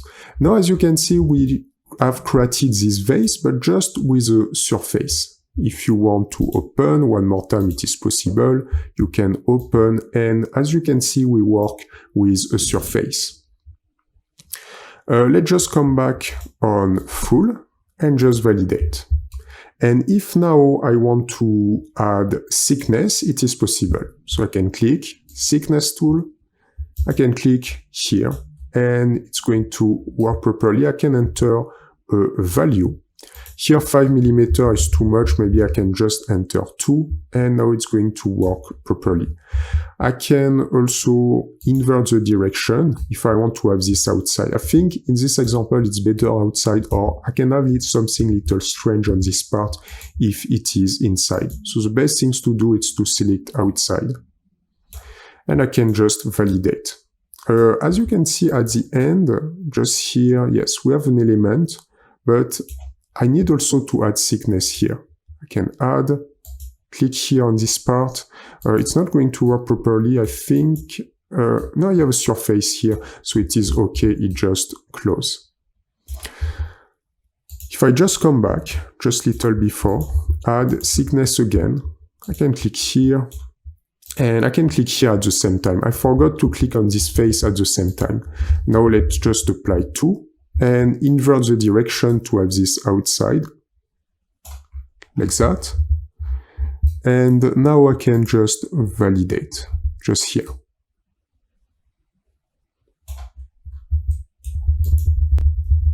Let's explain how to create ribs. So you can find here ribs, and it is possible directly at the intersection to create this type of features. Let's first create an element. I can use directly the front work plane, front, and just create a sketch. Just create a square, and for this I can create a first line on this direction with a value. Let's apply 60 mm. Press escape, create a second line here, and type 60 mm also. Press escape. Just create an offset, select the offset tool, this line, and I can enter a value for my offset, just like this. Let's enter, yes, 4, it's going nice, and create a line, this point to this point, and create a second line, this point to this point, and I can validate. Now the next step is to create an extrusion. I can work with symmetric extrusion. Let's position symmetric. Let's work on 2 sides. I can enter a value of also 60 mm, perfect, and just validate, like that. So now the next step is to create another sketch at the intersection. Let's select the front view again. Not at the intersection. Let's select the front work plane again and create a sketch, select front, And the aim is just to create a line. You can create just a line and you can use an external geometry. So it means you can apply use project, click here, and then with my line tool I can, for example, snap to this point and arrive, why not here, I can enter a value, but you can just create a line like this. Now the next step is to finish the sketch, and I have this line. Here just the external geometry, but we have created this line. You can apply the rib feature, rib 1, sketch profile. The sketch profile will be this. And the part, by default, it is this part, so it's okay, but sometimes you will have to choose the part. So if it's not selected, nothing will happen. You can click on part, and you can select the part here or the part on the construction tree. Let's just apply a thickness. I can apply 1, or if I want to increase, I can apply 4. After you have parallel to sketch plane, normal to sketch plane. Generally, in this type of example, normal is definitely not good if you click here. So I need to click on parallel, and you can extend profile to part. Here it's not extremely useful. You can just invert, but yes, if you invert with parallel or with normal, you will have something strange like this. So I just need to click here and apply these features. Here you have merge rib, or you can create a new part, like this. It depends on what you want to do. I can apply just 2 millimeters and just validate. And it's going to work for many things, so you can also create a spline. If I select my front work plane, I can create a new plane and create an offset.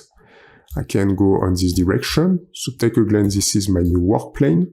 Position the new work plane around, I can create an offset with 20 millimeters, just like this. So now I have this new work plane. I can click here, front, sketch. And let's use the spline tool. I can use one more time my spline tool, just here. And I need to recuperate the geometry again, so click here and click here. Now I can use my spline tool and left click. Let's create something like this. I can press escape and I can just drag and move a little bit my different point. Yes, let's make something like that. I can validate and apply the rib feature again. Click on the rib, select this line, just like this. And the part, this is this part. One more time, I can apply a thickness, and I can just validate, just like this. And you can create multiple elements like that.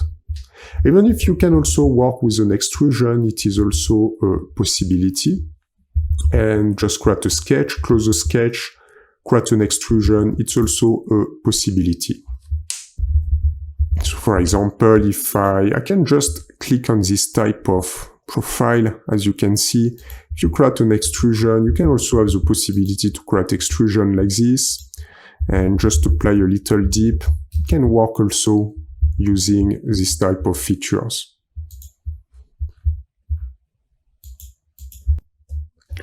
Let's see how to create a draft. So we have these options here, create draft. So the first things to do, let's work with the top work plane, top, and just create a sketch. We can create a rectangle from the center point rectangle, and enter 2 values.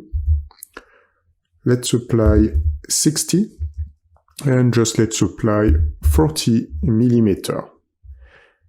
After I can create an extrusion, validate the sketch, extrude, and just let's extrude with a value of 40 millimeters, and validate.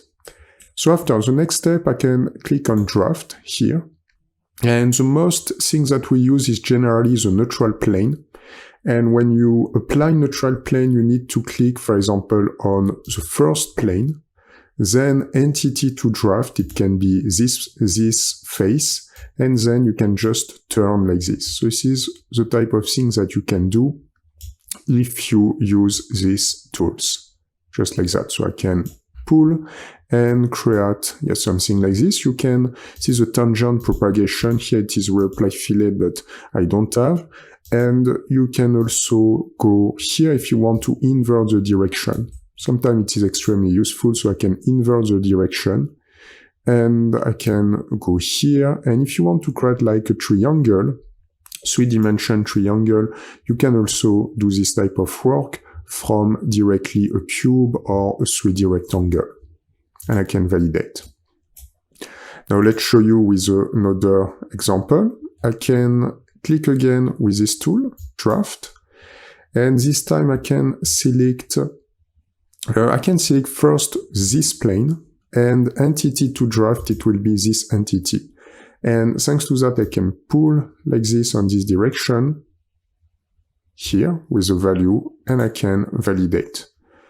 If, for example, I just come back, I apply my tool again, and if, for example, you click here, and then entity to draft is this entity, it is also possible you can work on this direction. Let's increase a little bit the transparency. After you can change and invert if you want to go inside. And the second option is you can work with a partying line. So let's just come back. If I click one more time on this tool, you can find partying line. The aim is to pull a direction. So you can select a direction, whether with an edge, whether with a work plane. So for example, I can select this direction. And partying edge, I can, for example, select this, not this edge here. It's not going to be really good because I'm going to show you again. You can partying edge, just like that. Well, this edge, it's better. So edge of extrusion here for the direction, and edge of extrude this edge. And now I can work also on this direction, just like that. You can also work with a draft angle, one side, or work with symmetric. Sometimes it is useful, but not in this example. Let's show you again, pull a direction. I can select, for example, this direction. Here now, this is the front plane. Partying edge, I can select this edge, like that. And it's not going to work properly because I'm not in the right intersection, because I'm using symmetric. So I'm going to come back to one side. And if I click here, it's not going to work properly also. Let's do this again. The best things to do, I think, it's definitely to select a construction plane. I can, for example, select this construction plane, front plane. And in this case, in one side, partying edge, I can, for example, select this edge, and I can go on this direction or on this direction, as you can see. So I can enter a number of degrees. If I just click here, I can invert, but it's not going to work properly on this direction, as you can see. If, let's see a second example, I can select, for example, the right work plane on direction, and partying edge, let's select, for example, this edge. And you can find it is parallel to the right work plane. And if I click here, yes, I can pull on this direction just like that. If I remove edge to extrude, I can, why not, select this edge also. And in this case, I can go on this direction. It is also a possibility. But definitely you can use only the neutral plane. It is more simple, so you just select, for example, this neutral plane, then entity to draft can be this, and you can enter a value in degrees.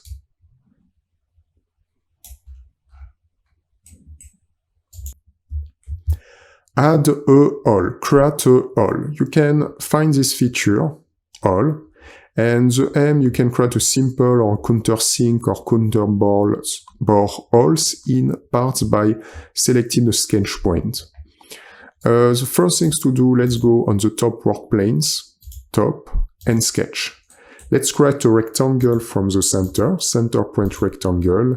Let's work with two values. The first can be 100 and the second can be 60. After to do this work, validate, create your first extrusion, just click here. And about the dimension, I can start with 12 millimeter and just validate.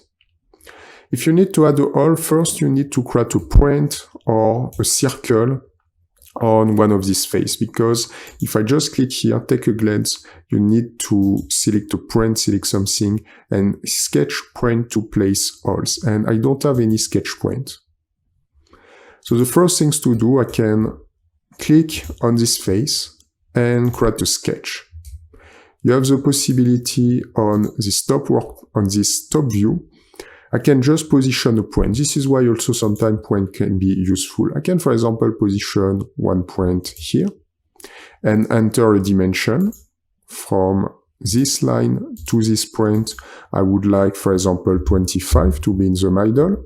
And from this point to this line, I would like 20, just like this.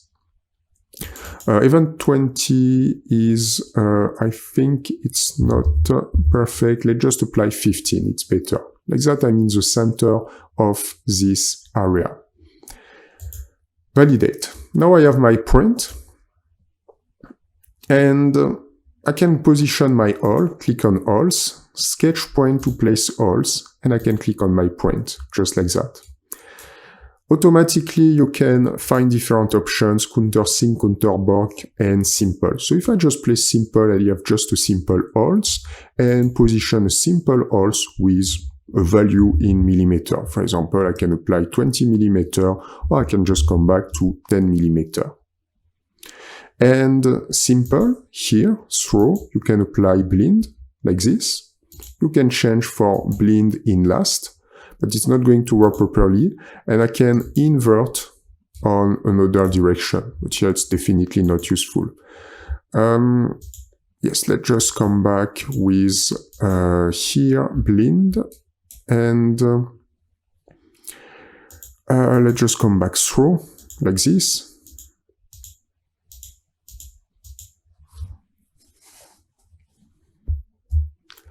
I just change the merge scope, so now merge scope is not selected, this is why I can come back. So click on merge scope, click on the body, and now if I invert, yes, now it's okay, it's better. So just select throw, or you can select blend, or you can select blend at last, just like this. If I select, for example, blend, you can enter a value, you have 10 millimeter, and here you can change. If I wanted to have 40 millimeter, I can tap 40 millimeter. After, it depends, but here 40 millimeter is little too much in my example, but I can apply 6 because my extrusion was 10 millimeter, so I need to position something between 0 and 10 millimeter. I can also position at 2, just like this. Or if it's through all, I can position just 10 millimeter. And so this is the type of things that you can do. If I change simple, I can apply counterbore, just like this. Because it is counterbore, I will have more value, like 10. Here I have 16, but if I want to reduce, I can apply just 14 here. And you can find another type of value on this part. I can apply, why not, 0.3 to change the position. And here it is again 10 millimeter, but I can reduce for 8 millimeter if I don't want to be through alt. Or I can apply 10 again, just like this.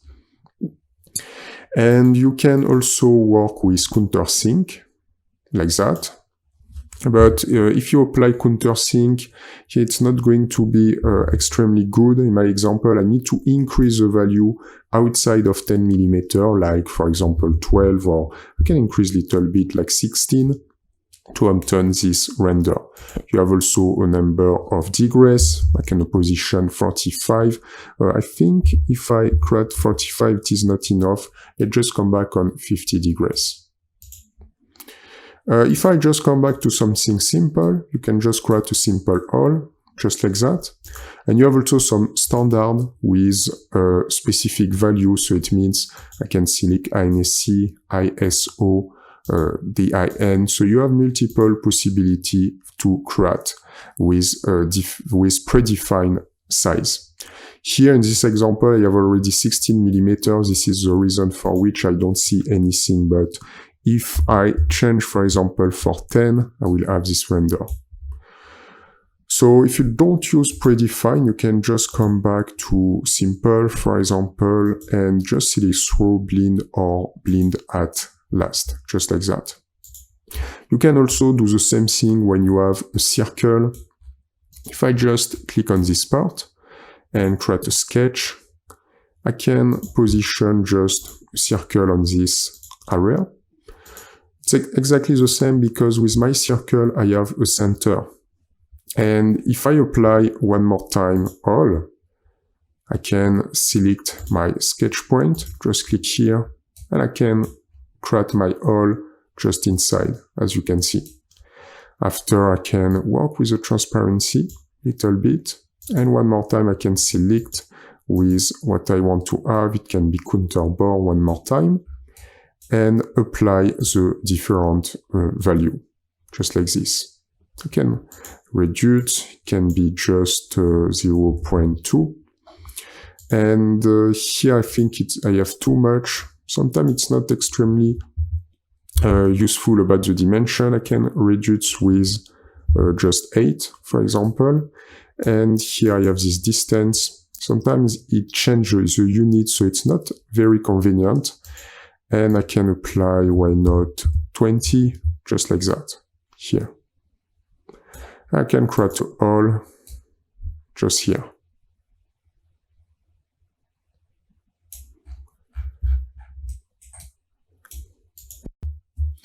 Boolean operation. Create Boolean operation. You can find directly this tool here. Thanks to that, you can create union, subtraction, or intersection with different parts. First things to do, let's use the top work plane, top, and create a sketch. Let's create a rectangle from center point rectangle, and just go around this area. I can type 100 by 60, like this. And I can directly validate my sketch, create a first extrusion, extrude. Let's work with a value of 10 millimeter and just validate. After, I'm going to click here and create a sketch, top view, and create a sketch just with a circle. I can go in the middle, just here. So if, for example, I don't find my middle, I can just create a line of a construction line. So it means I can create a construction line from this point to this point, and now I can find the middle. And create a circle. Let's apply a value of 24 millimeter. I'm using construction again, so just let's remove that and create a circle just like this. Let's temp 24, and I can press escape, just remove my construction line. And I can close, click here and create an extrusion, and let's apply a value of 40 millimeter. Or we can increase a little bit, let's apply 60 millimeter, just like that. At the same time, I'm going to create another, don't make this extrusion like this. I'm going to show you again. Create a new part. So click here, extrude. You can validate with 60 millimeter, but just create a new part, a new solid. So click on new, and now I have two elements.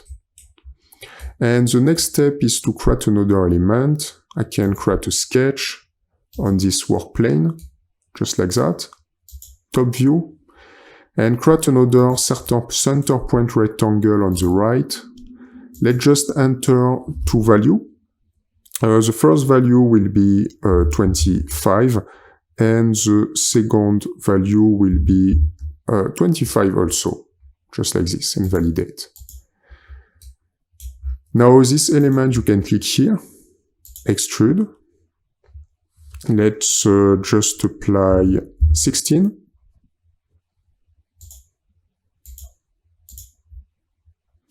Let's just apply 16 and just validate. I can select everything, and selected everything, apply a fillet, and create this type of element, just like that. I can increase the value if I need. Let's just apply a value of 10, it's too much. Let's just apply a value of 8 to have this type of shape. Perfect. So now I have 3 different parts. Let's start with Boolean operation. I decide after to have this part and this part at the end of my work. Finally, I want to change my project and I want to have only one part. So for this, I just click on Boolean and I can select Union here. And thanks to Union, I can select my first part. I can select my second part, just like this.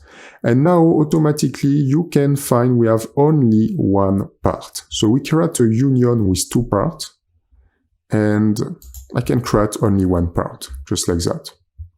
If you want to understand better, you can also just rename. So you can just click here, rename. It is, let's type base. Let's type cylinder, and just let's type, I think it's not totally a cube, it is not a sphere, but yes, let's just type cube, like this. So I'm going to show you again, let's apply Boolean, so select union, base, cylinder, and now you can find we have created only one element, base element, just one element. You can also create subtraction. If I just come back, I can just click on my cube. And for example, first things to do, let's change the position with transformation and translate by X, Y, Z. And I can drag and move on this direction, just like that. Around this part, it's okay, and I can go a little bit inside, just here. And let's just create a subtraction. Click first on Boolean, change for subtract, so the tool will be this one, the cube, and the target, you click on target, it will be this part, the base part. And now I created a subtraction like this. If you need, you can eventually create an offset here. And here just keep tools. Keep tools is you can keep your element. I'm just going first to create something like this, and we can create a subtraction. Now if I keep tools, I can repeat my process again. Select just subtract, tools this one, target this one, and I can apply keep tools. Validate, and now I have a subtraction, but I have still my cube, so it means if I move my cube with my transformation, translate by X, Y, Z, and go on the right, take a glance. We have the subtraction, but at the same time we can keep the cube. So sometimes it is also really useful, you can keep your element of subtraction. And the last possibility is to have an intersection. I can reuse my cube, for example, and apply transformation, change for translate by X, Y, Z, and drag and move on this part, and drag and move on this part, just like that, here. This is translation, but if I need to create rotation, I can also create rotation, but you need to create the rotation after. Let's just use a translation and repeat the process, just like this, validate. Now I can create an intersection. Boolean operation again, intersection, and you need to select just the two parts, so this part and this part. And thanks to that, we can create an intersection. Here I don't see anything because I have keep tools. If I remove keep tools, I can only have this part. And if I just validate, I can create this element, just like this. But I could keep tools also. So it means I can come back, Boolean, intersection, select this one, and I apply keep tools, validate. And now I can use my new part and create a translation, transform, translate by XYZ.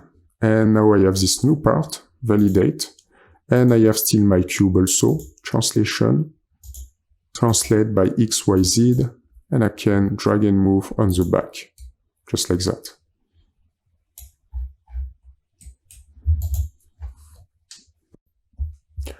Add construction plane. In different situations, you will have to add new construction plane. For this, you can click on this tool, plane. Let's first work on the front work plane, click on front, and create a sketch. We can just create one element. I can create a first rectangle on this area with a value of 60 and a value of 20. And I can create a second rectangle from this point. And I can enter a value of 40 and a value of 60, just like this.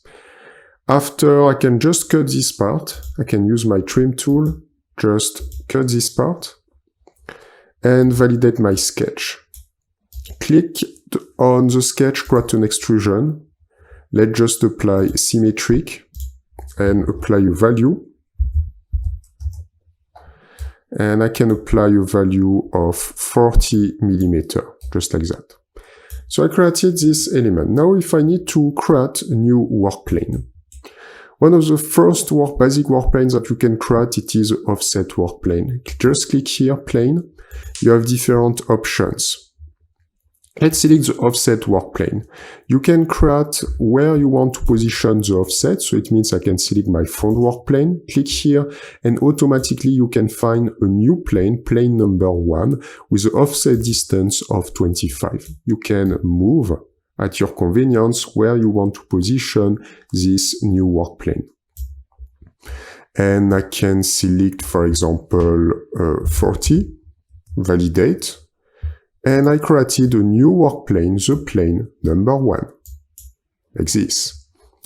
If I want to create, for example, a new work plane, but directly on a face, for example, on this face, I can just click on the face, go on create a plane, like that. And automatically I have an offset of 25, but if I apply just 0, I can position my plane directly on the face and validate, just here. So you can do this type of work plane many times. If you go on the left, you can find in the construction tree, we have now the plane 1 and the plane 2. At any moment, you can go right click, you can rename your plane if you want. You can also go right click and you have the possibility to edit the work plane. If you click on edit, you can change the offset, for example, the offset distance. If I wanted to create a different offset, it is totally possible. So at any moment, just go right click and you can also create a sketch from this work plane. You can also just delete the work plane. Now let's just delete this work plane. You can press delete also on the keyboard. And let's continue. Just click on the tool again, like this, and select first the change offset for plane point. Plane point, what is this? It is, you select a point. For example, I can click on this point, and I select the plane that I want to use, this plane, and automatically I have a new work plane, which will be directly on this point. Take a glance, like this. If now I do the opposite process, I can use right for example, then I select a point, for example, this point, and automatically I have a new work plane parallel to this work plane and at the intersection of this point. So this is the type of work plane that you can create, like this. And let's continue. Select the line angle. Line angle, extremely useful. You can, for example, click on this line and take a glance. We have a new work plane, but we have this arrow, and it is possible to drag and move like this. And perfect if you want to create something at these levels, you can apply a degrees. Let's just apply 45 degrees, and I can validate. Now I have a new work plane here, extremely useful. And if I create a sketch on this work plane, I can use my right view. This is this work plane. I can create just a rectangle, for example, like this, on this work plane. Yes, I think around this area. I can enter a specific value, dimension tool, and let's just apply here 12. And let's just apply here. Here it's not extremely important about my dimension. I just want to apply a symmetric, like that. And now I just want to show you. You can click on this sketch, create an extrusion. So I can go on extrude, and I can go inside, remove, and I can create an element just like this. And I can validate. So this is why it can be extremely useful to create this type of work plane. And it is possible, you just need to click here, plane, you select the line angle, I can select this line, and after I can create a rotation at my convenience, like this. Now let's remove this last work plane, because after I have too much, it's going to be difficult to understand. Click on the plane tool again, select the point normal. Point normal, it is something little specific. You need to select a point, and you can select a normal, and thanks to that you will have a new work plane. So I have the point, I select the normal, and take a glance, we have a new work plane here. Definitely we don't use this too much. You can also select 3 point. 3 point, what is this? I can, for example, click on this point, click then on this point, and I need to search a third point. If I click on this point, for example, I can create something like this. So this point to this point, and then a third point to create this new work plane. And if I show you, I can select this point, and if I just click here, I can create a new work plane, as you can see, just like this. Sometimes also it can be useful. So this is the 3 point. You can also create a mid plane. When you click on the mid plane, the aim is to select, you can select, for example, this line here. You can select this line here and automatically create directly. I think you can also just select a line. If you select just this line, it's going to define a work plane at the middle of the line. Take a glance. I have now a new work plane at the middle of this line. If I just validate, and I'm going to show you again, plane, and I just click here, I have a new work plane at the middle of this line. So it can be useful. If you click on this point and this point, you can also create a new work plane at the middle of the 2 points. So I select this point, and now I have a new work plane exactly in the middle, like that. And the last possibility, it is a curve point here. Definitely, it's something a little bit more specific. You need to use a curve. If I just take a point, click here, he's going to define a new work plane, just like on this face. But we don't use this a lot. I think definitely we can use a lot the offset plane. We can use a lot the line angle if we want to create line angle. Sweep plane, mid plane can be interesting also. The other are interesting, but definitely we use so much less. And after to create your work plane, you will have this on your construction tree. You can deactivate the view, and every time you can go right click and you have multiple options. If you want to create an offset, you can click on offset, and you can again then create an offset from your work plane. I can move with just 2 mm and validate. And now I have a new plane with an offset.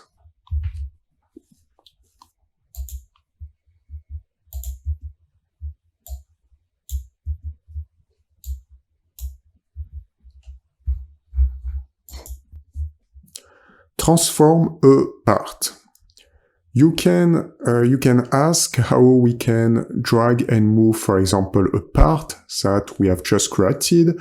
And for this, we can use this tool. This is a transform tool to create movement. We can move, rotate, copy, or scale a part depending of different axes. First things to do, let's just create a small object. Select the top work plane, top, and create a sketch with a rectangle, center point rectangle. And just let's create something with a value of 80 by 80 mm. I'm just going to position one circle on each corner. So create a first circle just here. Let's just apply 10 mm. This circle, I want to have the right dimension. So I can use dimension tools and click this point to this line. Let's let 10 mm and this point to this line and let 10 mm. Let's apply a symmetry. Like that it is faster. So I can select my circle with a frame of selection and just apply a mirror. Select this axis. Press Escape, and then select with a frame of selection these two elements, and then create a mirror also. So let's apply mirror and select this axis. Perfect. Now I can just validate my sketch and create a small extrusion. Extrude. About the dimension of the extrusion, let's create something with just 6 mm and just validate. So I have this element. Now this element, I want to make some transformation. I can use transform tools, and you have entity to transform or copy first. I can click here. So this part. And after you have multiple options. One of the first option is, for example, translated by line. We don't use this a lot. You can just use a line like this. And thanks to that, you can translate directly on the line and drag and move here. If I just change the line and I click, for example, on this line, I can just remove that. I can just click on this line and I'm going to drag and move here, or I can invert the direction. Sometimes it is useful because you can copy the part. So you can copy and paste the part just here. So this is a translated by line. After you can use translated by distance. So here you just apply a direction. It can be this direction. And now you can use the arrow and you can move on this direction. So you just respect the direction line. I can enter a distance 120. And if I want to copy the part, I can click on copy. And thanks to that, I created another copy on this area, just like that. Now let's continue, and I can use my tool again, transform. Let's select this new part, just like that. You can also translate by X, Y, Z axis. Here, generally, we use this a lot because it is very fast, very convenient, so you can just have the free transform, just like this. One more time, you can copy if you want to create a copy. But it's better to be outside of the other part. And you have also more options. So it means you can take this and you can have the free transform on 2 axes, or on these 2 axes, or on these 2 axes, just like that. And after, you just need to validate. If you want to enter specific value, you can on the X, Y, and Z axis. If I want to have 100 on Z, I can type 100. If I want to have 60 here, I can type 60. And if I want to have on Z 20, I can type 20 and just validate like that. Let's just come back to the first part and activate again transformation, transform. Another option that you can use, transform by matte connector, and it's a little bit more specific, so it means you can click on, for example, this one, and after, if I just click here, take a glance, we can go corner to corner using a matte connector. Sometimes it can be useful if you want to have a grid position. I'm going to show you again. I can go in this direction, select, for example, the center, just here. And I can go around this area, select the center. And in this example, I'm going to go until this part. Maybe it's not the best. Transform by matte connector. Let's see another example. I can click here, and I can click here. But because this element is in the middle, I'm going to have a symmetry. But if I invert, here you can invert, just like that. So you are going to use your axis, just here. And you can also reorient the axis, just like that. So this is a matte connector. It is little difficult sometimes to position the different element. If I just come back here, this is the element at the intersection of the different axes. But if now I start from this part and I can click here and I go, for example, on this part, let's select the first matte connector just here. Let's select to matte connector. I can apply just here and take a glance. I can link this part. But if you do the opposite, it will use a different plane and you will have more something with a symmetry. Okay, now let's continue. You can create rotation. So here, let's select again this part, create a rotation. The aim is to select the axis of rotation. So you can select one of those things. I can select that. And you can enter an entity. I can select this entity. Then the axis. And then you can create a rotation like this, depending of the points that you choose. I can validate.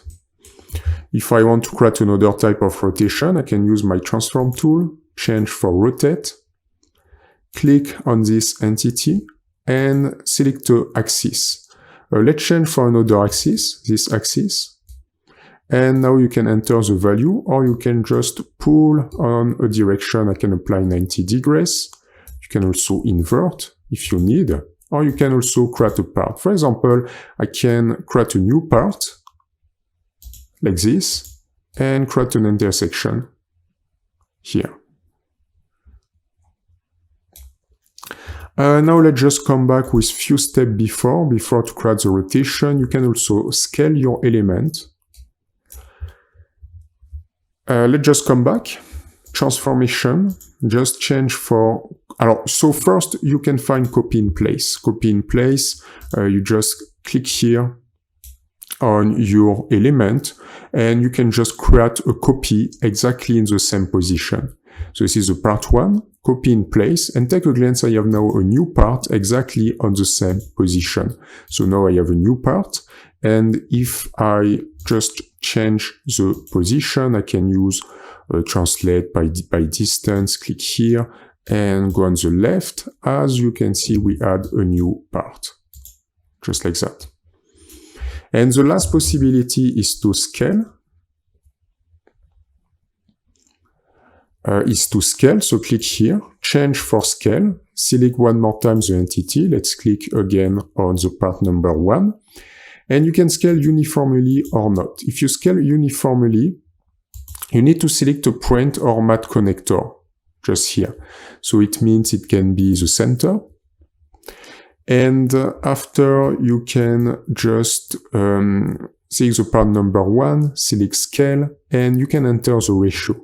If I type 2, I can scale from my center point with a value of 2. So I can just double multiple by 2 the size of my element. One more time, you can create a copy if you want. If you don't want, you just multiply by 2. Let's see a second example. Just click again on this tool. Just click here. And if I change my scale options, if I change the point or mat connector, I can select this time, for example, this point. And I can reduce the size with 0.5, like that. And take a glance now, the transformation point is located here. So we have this transformation point, like that. So you can change the transformation point. It can be in the center, but it can be on the corner, exactly where you want. Let's come back on transformation, select scale again. And you can scale non-uniformly. So it means I can select one more time point or mat connector, first entity, this one. Point, for example, I can select point or mat connector. Here it's not possible to select again my center on this part. So let's select this part, vertex, remove scale uniformly, and you can change and work on the different axes. So it means on this axis I can tap 1.2 like this, but on this axis I can reduce 0.6, and I can definitely change the ratio just like that. It's not very interesting in my example because I will lose the ratio of this circle. But in different other type of work, it will be useful to, for example, scale. But it's great because you can take an element, you can drag and move, you can scale, and you can repeat, create a new part just using this tool.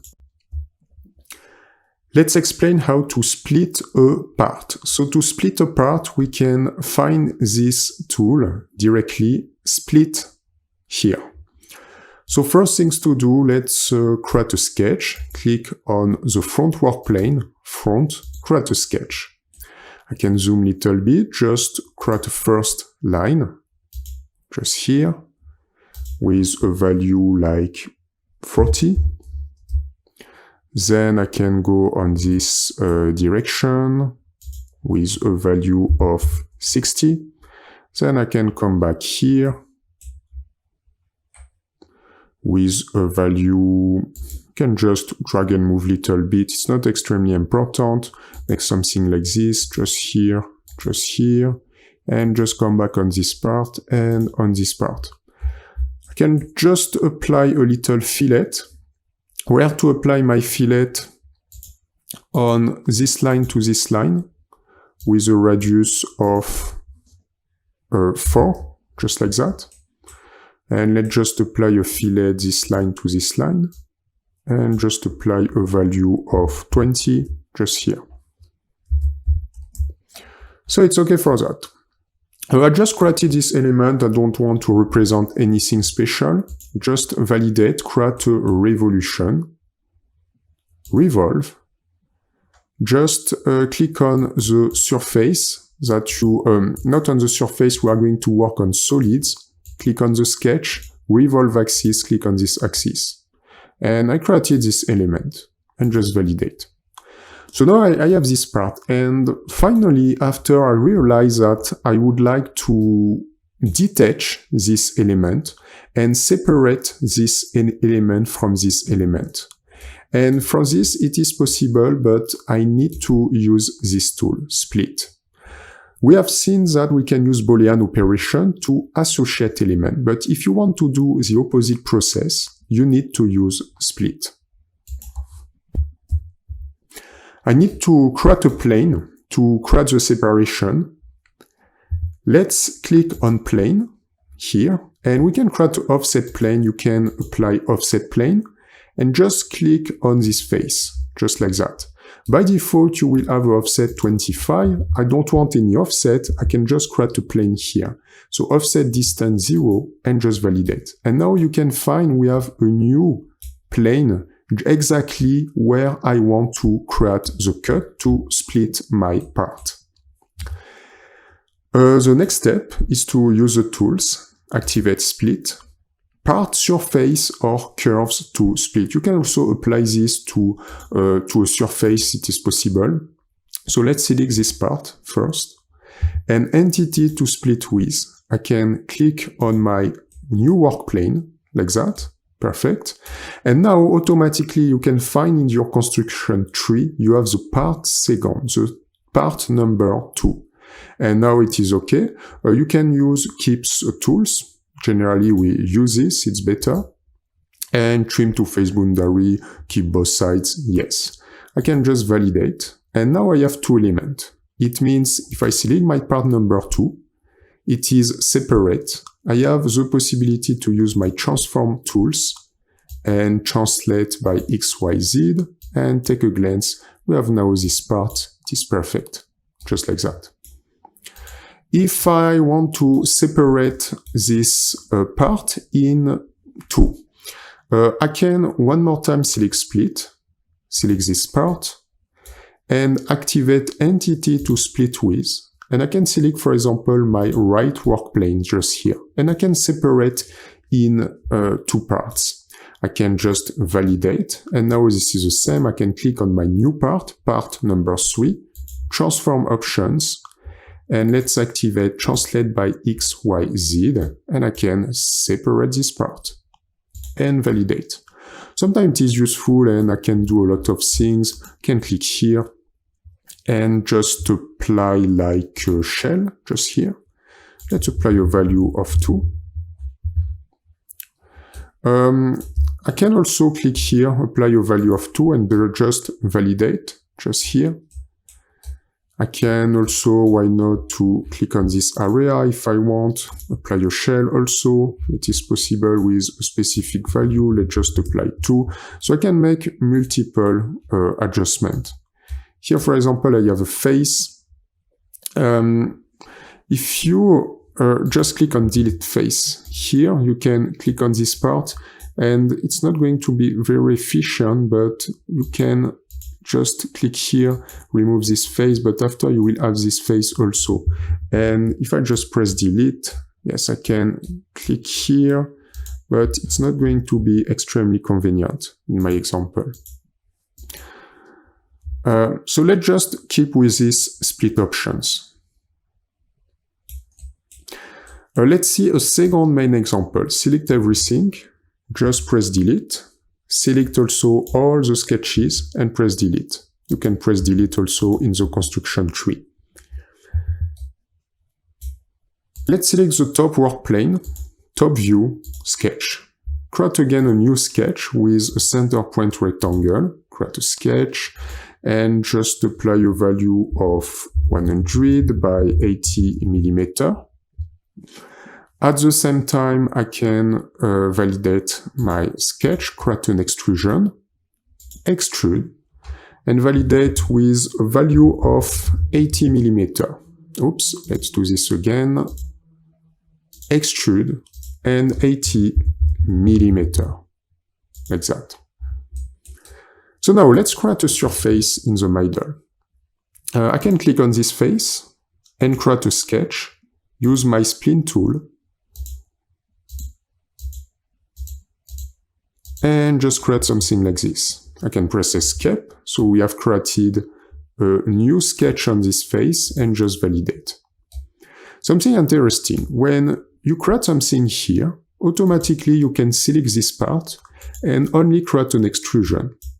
Maybe you didn't know that, but it's pretty simple. You can just create a sketch and now you can only extrude this part, or I can only extrude this part with a value. Now let's just come back, little before, and deactivate the view of the part number 1, click on the sketch and create a surface. Not click on the sketch, we are just going to click on this line. And create an extrusion. It can be a surface. You can invert the direction and go in this direction. Let's just apply a value of like 120 and just validate. So now I have this surface. I can reactivate the part number 1. If I use again my split tool, split, part, surface or curve to split, let's select this part, entity to split with, I can select the surface, just like that. And now I have a second part, and I can just validate. I have part number 1, and I have the part number 2, and as you can see, the surface is now not here. The surface is just using as a splitting tools. And I can select my part number 2, just activate transformation, change for transformation by XYZ, and I can drag and move this part just like this. Sometimes it's useful if you want to create two complex parts like this, and after you want to have an assembly or just to have two different parts, and then these two parts need to be assembled, it can be definitely perfect to use this tool.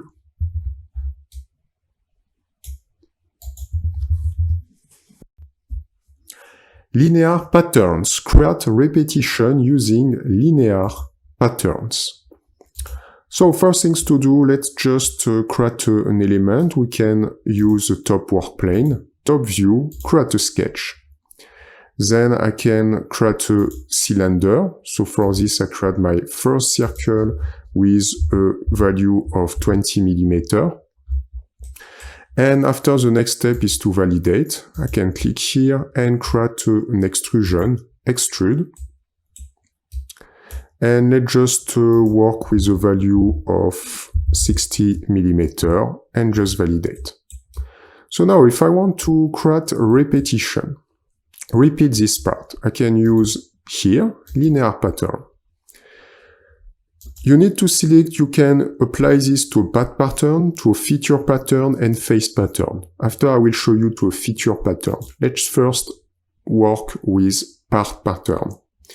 Entity to pattern, select the part, and then you can work with a direction. Direction, here in this example, it is one of the work plane, but you can use just a line when, for example, you have another element. Here I can use this line and this work plane, as you can see, and I can go in this direction. Now you have a distance and you have the number of instance count, like this. So I can enter a value, like distance, it can be 40, and I can change the number. If I apply 6, I can just multiply to have exactly 6 elements and a distance of 40 millimeter. If you want to center, you can apply center, and in this case, you will have 6 on this side and 6 on this side. Something interesting, you can also, if I just remove that, apply a second direction. If I click on second, like that, I can select another direction, so I can apply another work plane, for example, the right, like this. And after to do this work, I can change the instance count. If I just create 2, take a glance, I can do the same thing on this side. Let's apply 6 again. Like that. Let's apply 40 again. And I can repeat on this direction. One more time, you can apply centered if you want to duplicate like a symmetry. I can just validate. Now you can find all the different parts on the left, exactly 36 parts. Now if you want to apply this on the features, first select everything, press delete,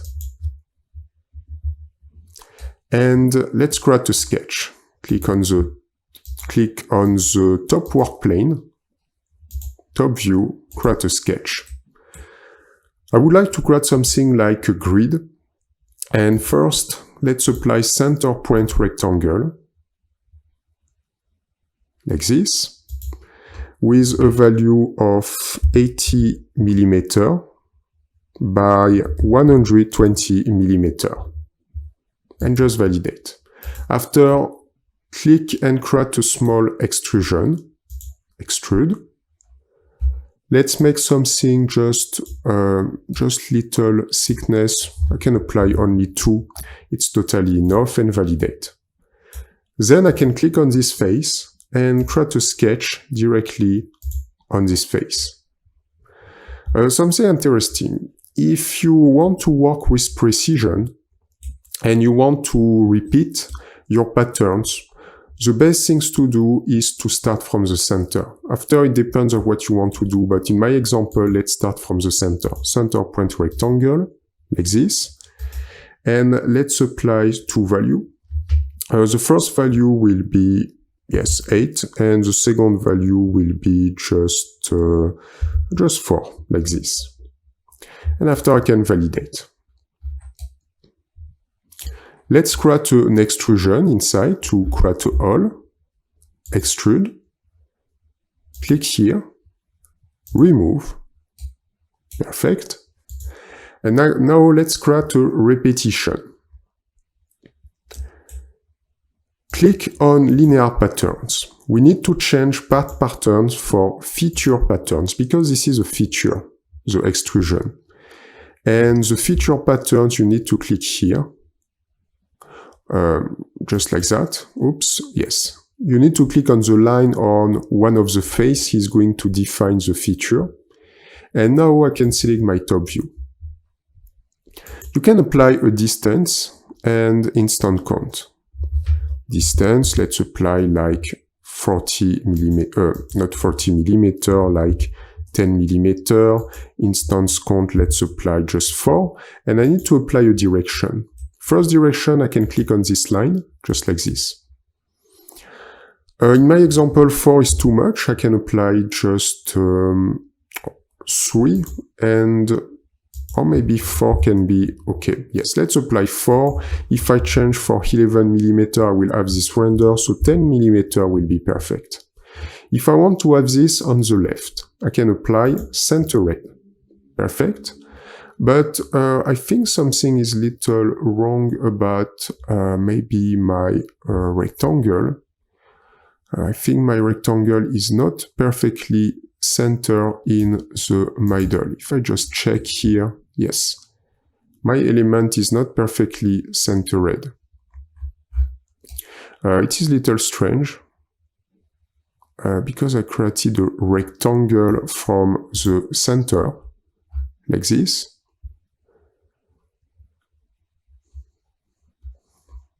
So we are going to use these features, but definitely we are going to have a little offset, I think.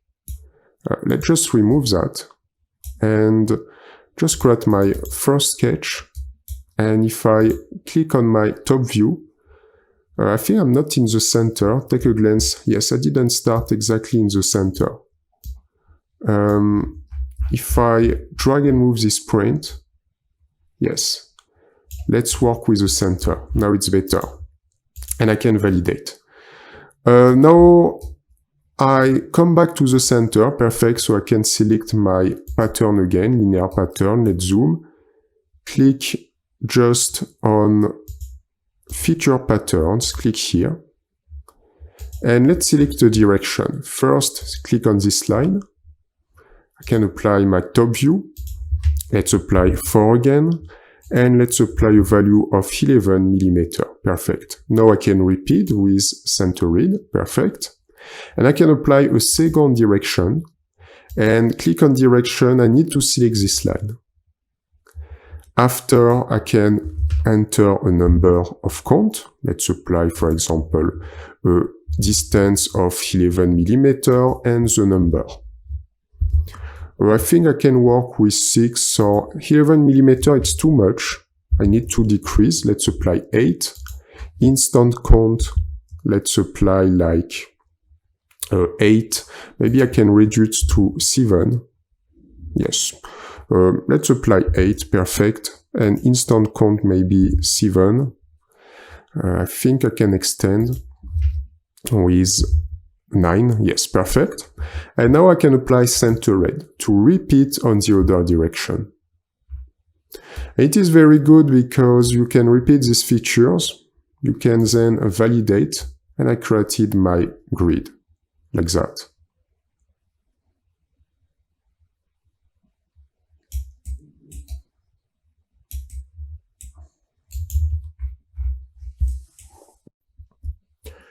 circular patterns. Let's see how to create circular patterns.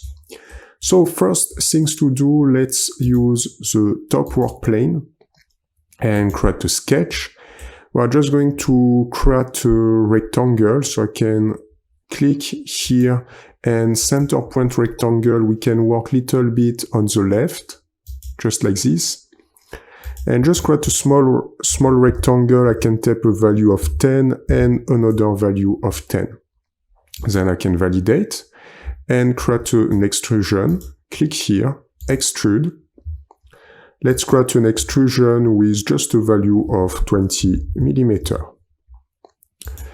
So now, if I want to create a repetition, circular patterns, I can click here, and you can find circular pattern.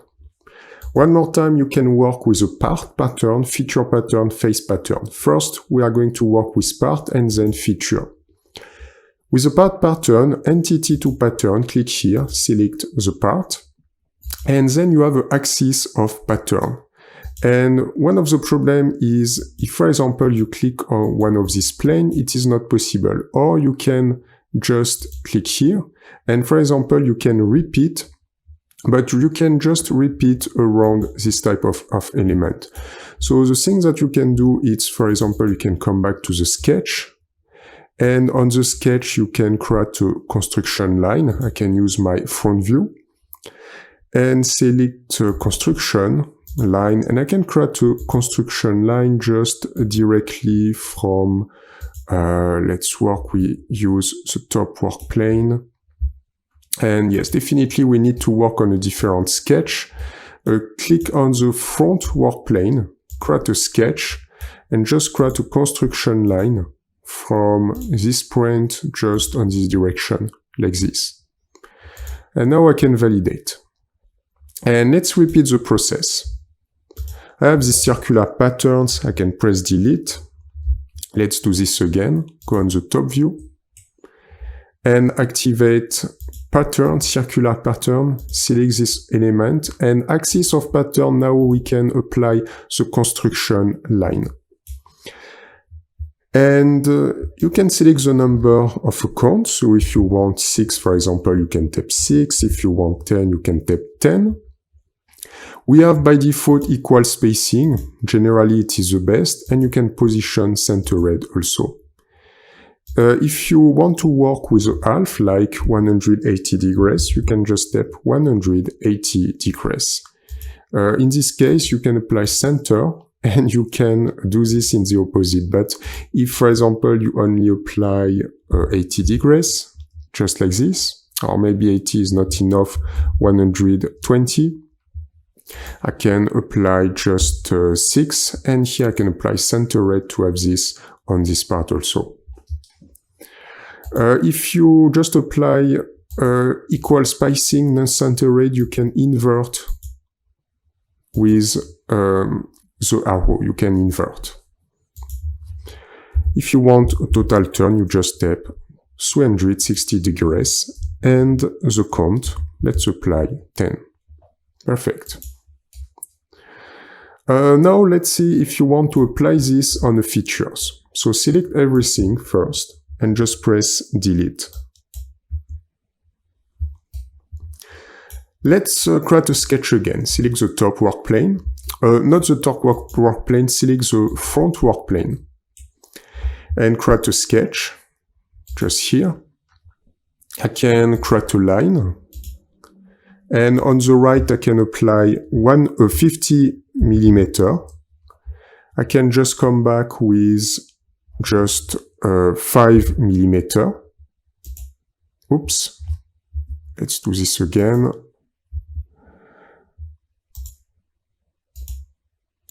Yes, let's create a line here with just 5 millimeter. And I can come back with 25 millimeter. Let's create just a small element here.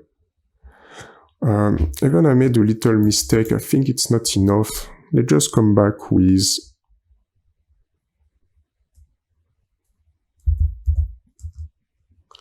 40. I'm going to do this again. Definitely it's not really good. So you can remove this line and remove that. So here I have 50 mm, 5 mm.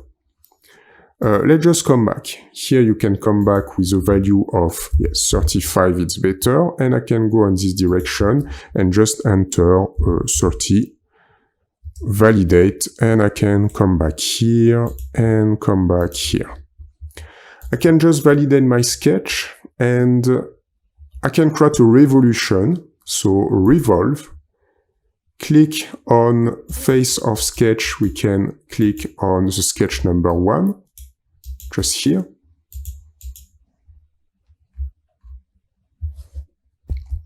Probably I have a little trouble on my sketch. Yes, it is not close. Let's just come back on the sketch and I need to extend. So now it's going to work. I can validate and apply revolve. Click on the sketch, revolve axis, click here. Perfect. Now let's just create an element on this part. First I can click here, create a sketch, go on my top view and create a circle just in the middle, like this. I'm not going to enter specific values, the aim is just to create all, and I can click here, extrude, and just go on remove, like that. And now create another sketch directly on this face, click on this face, top, create a sketch. I can create a circle around this area, create a circle. Let's enter a value of 10 mm, like this. If I want, I can enter a specific distance from this point to this point on the right. And let's just apply 32. Perfect. Maybe I can apply a little bit more, 34. And I can validate. Let's create an extrusion, click here, extrude, remove, and then I want to repeat these features all around multiple times. Select the top view, activate one more time the circular patterns, and you can click just here. You need to change first for feature patterns, and just click on one of these circles. Then axis of patterns. Axis of pattern will be one of these circles. Perfect. I can select my top view. And now you can repeat with the instance count. I can apply 6 if I want. If I want more, I can apply 10. So it depends of what I want to apply. Let's use, for example, 8. If I want to work with the half, I can just step 180 degrees, like this. One more time, you can apply centered if you need. But here, centered is not very good when it is for features. I have equal spacing. It is the best. And let's just come back with 360 degrees. I can just validate and perfect.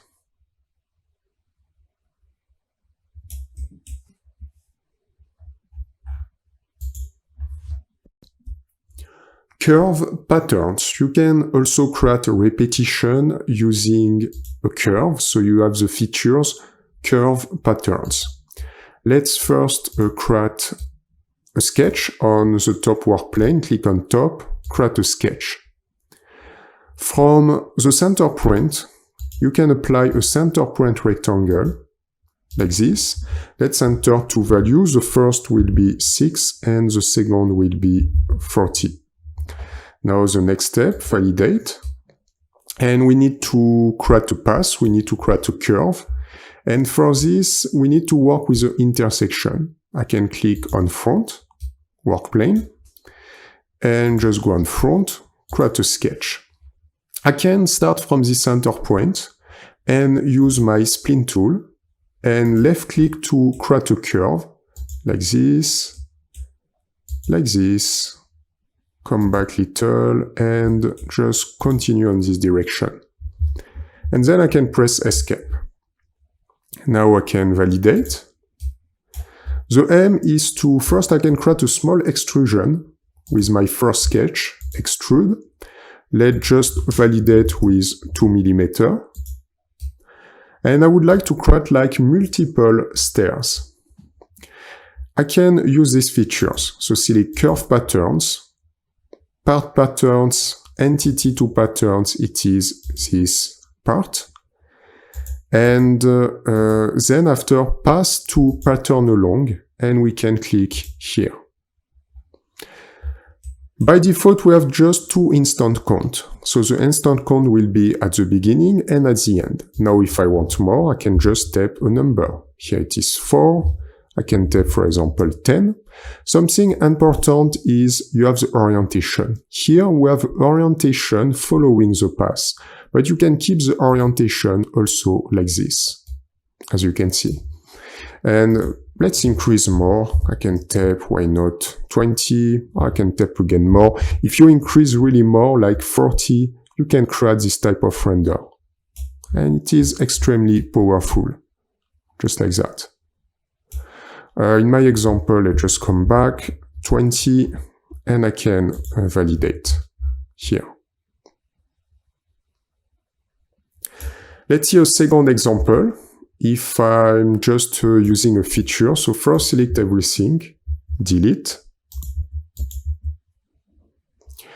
In this second example, let's use the top work plane to create a sketch, center point rectangle, and 2 values, 60 millimeters, 100 millimeters.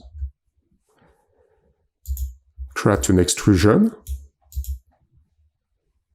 extrude. Let's just work with a small value, 2 millimeters, perfect. Now click on this face, and first things to do, let's create a feature. So I would like to create a hole, so just before create a sketch, select the top view, and I can create a circle around this area, small circle with just a value of 4 millimeters. Maybe 4 is not enough. Let's just apply 6 millimeters. About the position, you can position where you want around this corner. Validate. Click on the sketch, extrude, and just remove. So we need to create an extrusion, solid, and remove. Like this. Now let's create a path. I would like to repeat this all in different way following a path.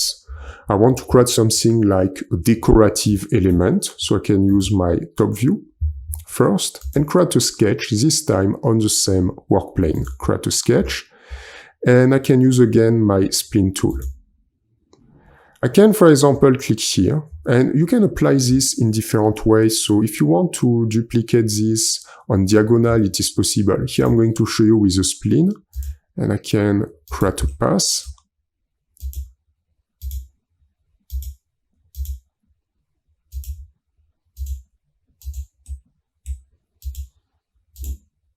Just like that.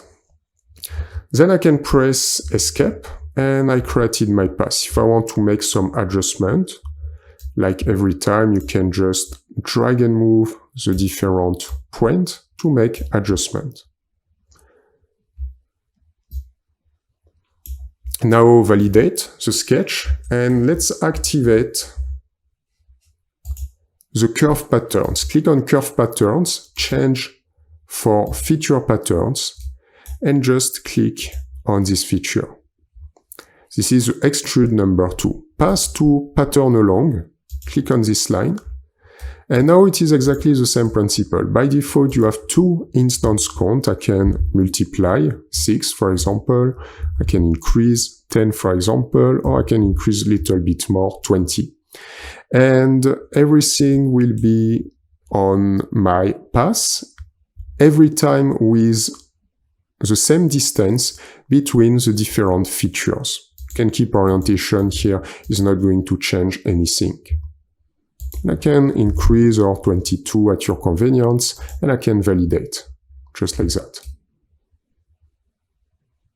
So it is interesting because you can have a features like all, or after you can repeat along an axis, you can create something like a decoration and sometimes more use that you can apply with this type of tool.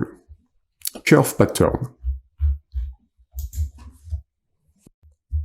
Create symmetries. It is possible to add symmetries using the mirror feature. And for this, let's select the top work plane first, go on top, and let's create a new sketch. Select the center circle point, go little on the left and create a circle.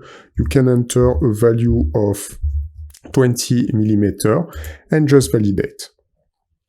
After the next step, create an extrusion, extrude, and I can enter a value of 40 millimeter, validate. And this part, I have a new part, my part number 1. I want to create a symmetry on one of these axes. I can click on mirror. You can apply part mirror. You have also feature mirror, face mirror. In this example, it is a part mirror. And entity to mirror, I'm going to click on this part. And mirror plane, you need to select one of these plane. In my example, I have the option to select the right work plane and to move on the right. But if I want, I can select also the top work plane and I will have a symmetry here. In this example, it's not interesting to select front or I will have exactly the same result. So in this example, let's apply right and duplicate on the right. You can create a new, if really you want to add, you can add, but it's not possible in this example because the geometry don't have any intersection. If I change for example, the top work plane, I can click on add and then it is possible because you have a link on the two entities. You can also apply remove sometime or intersection. Let's just come back on new and select as a work plane, the right work plane, and position this here. So this is how you can add a symmetry. Now let's see a concrete example. I want to create a table. And with this table, I would like also to have 4 feet. So first, let's create the top of the table. Click on top, sketch, top view, and create a rectangle from the center. So center point rectangle. Let's just apply 2 value, 100, and let's just apply 100 again. I can validate, extrude. After to create this extrusion, let's just apply a small value, 4 millimeter, and validate. Now I would like to create my first fit. I can go on the back, click on bottom view, click on this face, create a sketch. Let's create our first rectangle. I can click just a corner rectangle. Let's create a little offset. I can apply 2 value, 6, enter, and 6. Let's position this rectangle, dimension, and this line to this line I would like 4. And this line to this line I would like 4 also. I can apply a symmetry directly on my sketches. It is possible, but you can also do this after. Let's do this after. Validate the sketch, create an extrusion, extrude. I can enter a value of 80 millimeter. And this time I'm going to apply new, just like that. So I have my first fit.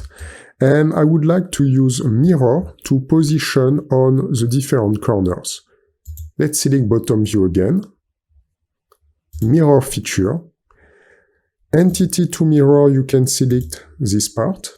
And mirror plane, you can select this plane. And I can repeat directly on the right. I can click on new to create a new part. Validate.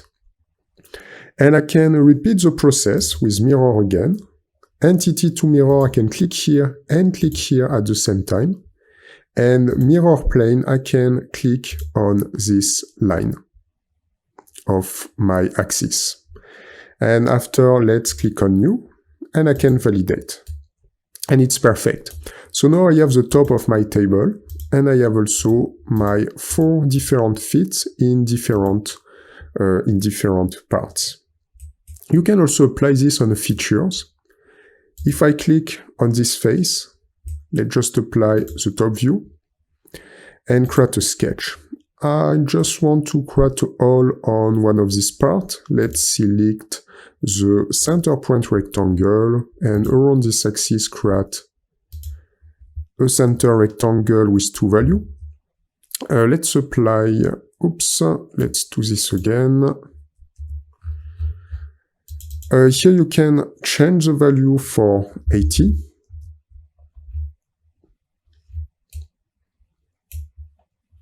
I think it's not working properly. Let's do this again. Yes, it's better. Let's enter 2 values now. I can click on my dimension tool. Let's apply 2. And just here, let's apply 60. It's perfect. I can select my top view. I can enter a dimension with this line to this line. And let's apply just 6. And I can validate. Now the next step is to create a hole. Click on this sketch, extrude. I can remove, validate, and I can apply a mirror to repeat these features on this area. Mirror, entity to mirror this one. You can also directly select the extrusion here. It's going to work. Entity to mirror, click on extrude. Let's do this again. We need to change for feature, or it's not going to work properly. So change first for features. Then I can click here. And mirror plane. The right mirror plane will be the front, like this. And I can repeat these features just on this area. You just need to not forget to apply feature mirror, like this. Extrusion with surfaces. Now let's explain how you can use different features, but this time when we want to apply this on surfaces. And the first things will be the extrusion. So first, let's create a sketch on the top work plane, top, and create a sketch. Let's create a basic rectangle with the center point rectangle. 2 value, 80 mm, and the second value, 60 mm. And I can validate. So now, if I want to create an extrusion, but only with surfaces, I can click on Extrude. This time you need to change the solid extrusion for surface extrusion. And now it's different. You don't select a face. You need to select sketch curves to extrude. If I just click here on this edge, I can extrude this part. And something interesting is you can select all the edge if you want, but if you want to extrude only one edge, it is possible. Or you can press Shift to add the different extrusion. If you just click here, sometimes you can press Shift at the beginning, but after you just need to go one left click. After you can invert on this direction or on this direction, just like this. Here you have multiple options, but in my example it's not useful. And you can enter the value exactly like for solid that you want. Symmetric if you want to have 2 sides at the same time. Just like this. So this is the basic of surface. If you click again on one of this edge and you go on extrude, surface, something interesting is it's not possible. It's not possible now to extrude a new things. I will show you after that you have other possibility. And thanks to that, you will be able to use ruled surface and click here. And then you will be able to extend on the direction that you want. And it will be extremely convenient. So if you want to extrude only a part, it is possible. You can just click on extrude, and I can only select this one, and this one. And I can just validate. After, if I want, I can apply little thickness, and you can start from surface and then convert to solid. I can select this 3 element now and just activate thicken and apply a value. Let's work with 4 and just validate here. If I just come back little before, take a glance, you have a difference between solid and surfaces. When I work like this, I have one surface on my construction tree. If I add thickness here, I will have now one part. So this is the difference. Let's select everything and delete on the keyboard. Let's see a second example. You can work also with curved surface, depending on your sketch. Select the front work plane, sketch, front view. Let's create an arc, 3-point arc. I can apply this part, and I can go around this area, and oops, let's do this again. I'm going to work more with the center point arc. It will be better for my example. Click here and create this type of arc. I can enter a value, a radius. Let's apply 60 and validate. I can create also a surface. It is totally possible. So click on the edge, extrude, create a surface so I can work on this direction, or I can invert the direction. In this example, it can be extremely useful, like most of the time, to stay in the middle of the axis. So for this, I can apply symmetric and apply the values that I want. Let's use 120 millimeters and validate. And I created this surface. Let's continue with another surface from this point to this point. Select again the front work plane, front view, create a sketch. I can use my spline tool and start from this point. You need to recuperate an external geometry with use project, and I can click here. Now let's continue with spline and select this point. Let's create something like this.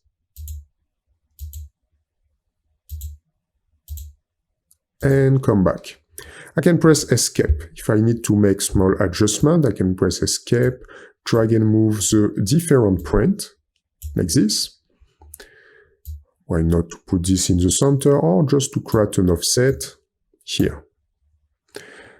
I can validate my sketch and create also an extrusion, extrude, sketch curves to extrude. Don't forget to be on surface, and I can click here.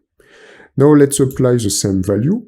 So first symmetric, and I can work with, yes, I was working with more millimeter, 80, 120. Yes, just like that. After this is my second surface. If, for example, you have a link here, you can click on add and put this exactly on the same surface. So now I will have just one surface. If you have this intersection, if you don't just want to create a new surface, you just stay on new. And I can validate like this. And one more time, if after I want to apply a thickness, just click on thicken. I can click here, I can click here. And yes, I have two directions. So this is why maybe I can select inside. And here, I need to invert the selection. Take a glance. It's a little strange. So the best things to do is to work with 2 times. I can apply 2 just here and select the second surface. Thickness, and just apply 2, invert like this, and validate.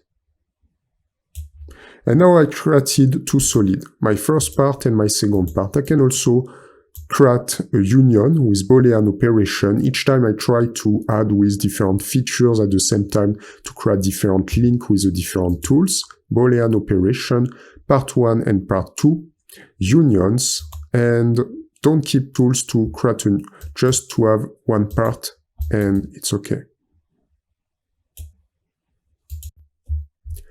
Revolution with surfaces. How to create revolution for surfaces. For this, let's create a first sketch and let's use the front work plane.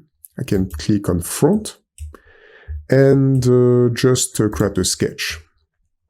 So the first thing that you need to understand, if I want to create something like a glaze, I can create the first line here.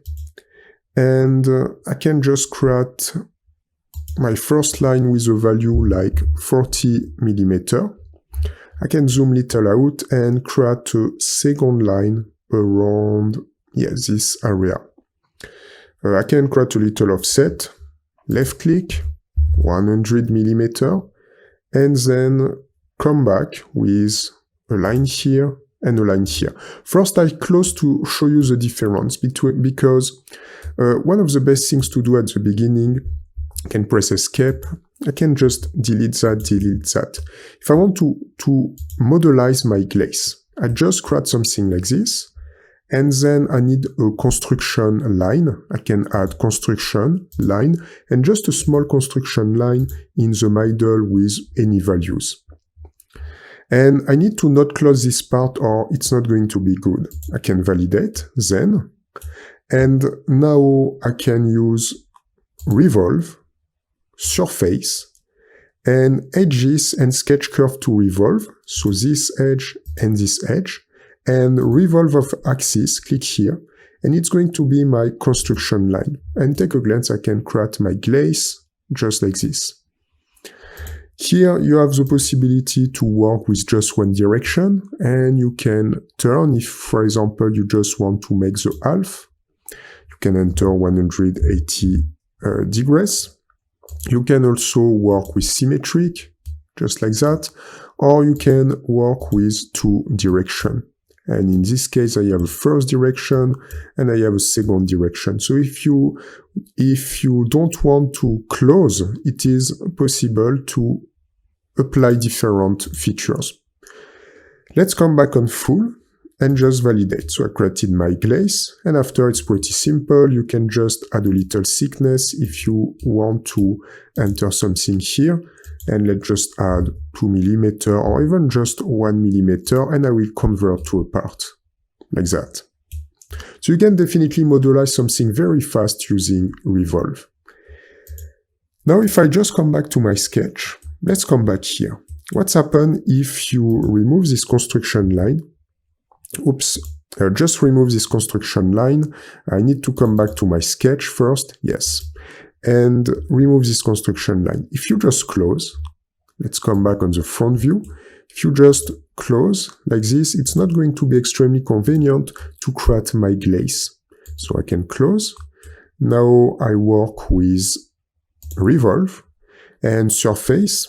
And if I just click here, revolve axis, this line, it's going to work, but in this case, it's totally not useful to create this line and this line. Now, if I click on this line, I'm going to have something strange. Let's just come back. I can click this line, this line, this line, and this line. And I will have no result. So this is why you have to not close, because it is definitely not useful. If I come back to this sketch, select delete. Let's just come back to this sketch, double click on the sketch, select everything, press delete, and just create something totally different. I can use my spline tool and just make something like this. Here, press escape, and maybe I can drag and move a little bit more my print on this direction.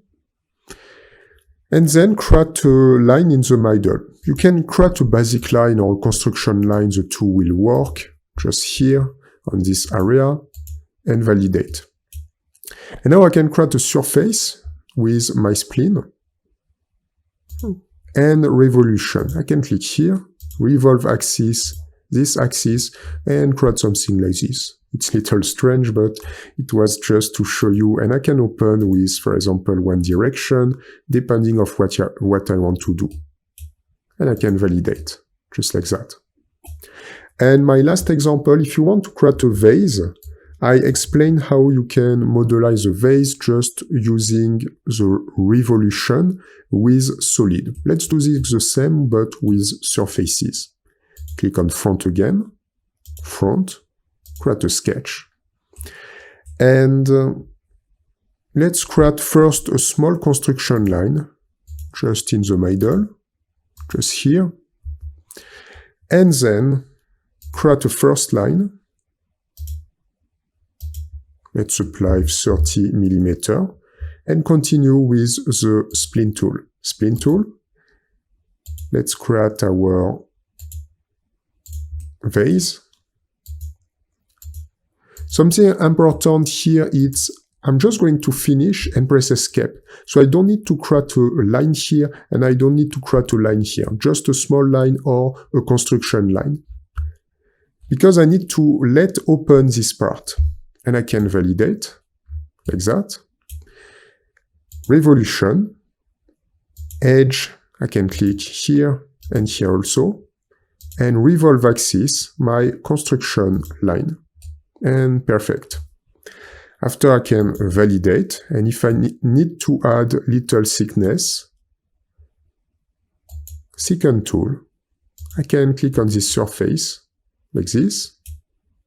And at the end also, yes, perfect. And I can apply a value. Let's work with 2 mm and validate. And now I convert my surface to a solid with a part.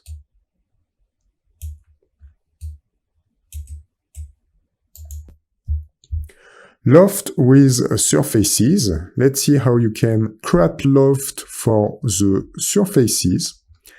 And for this, first things to do, basic example, let's select the top work plane, top view, create a sketch, and just create a basic circle on this area with a value of 30 mm, validate, and create a second sketch on a different work plane, create plane, offset plane on the top, and create an offset, just like this, with a value of 40. On this plane number 1, we can create a sketch, select the top view, and create a center point rectangle. Let's apply 50, and let's apply 50 also.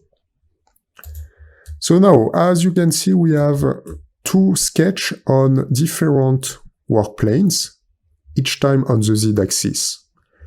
Let's use the loft feature and work with surface. So first you need to change for surface, new, and select the 2 profiles. The first will be this line, and second I need to select this line, and this line, and again this line, just like that.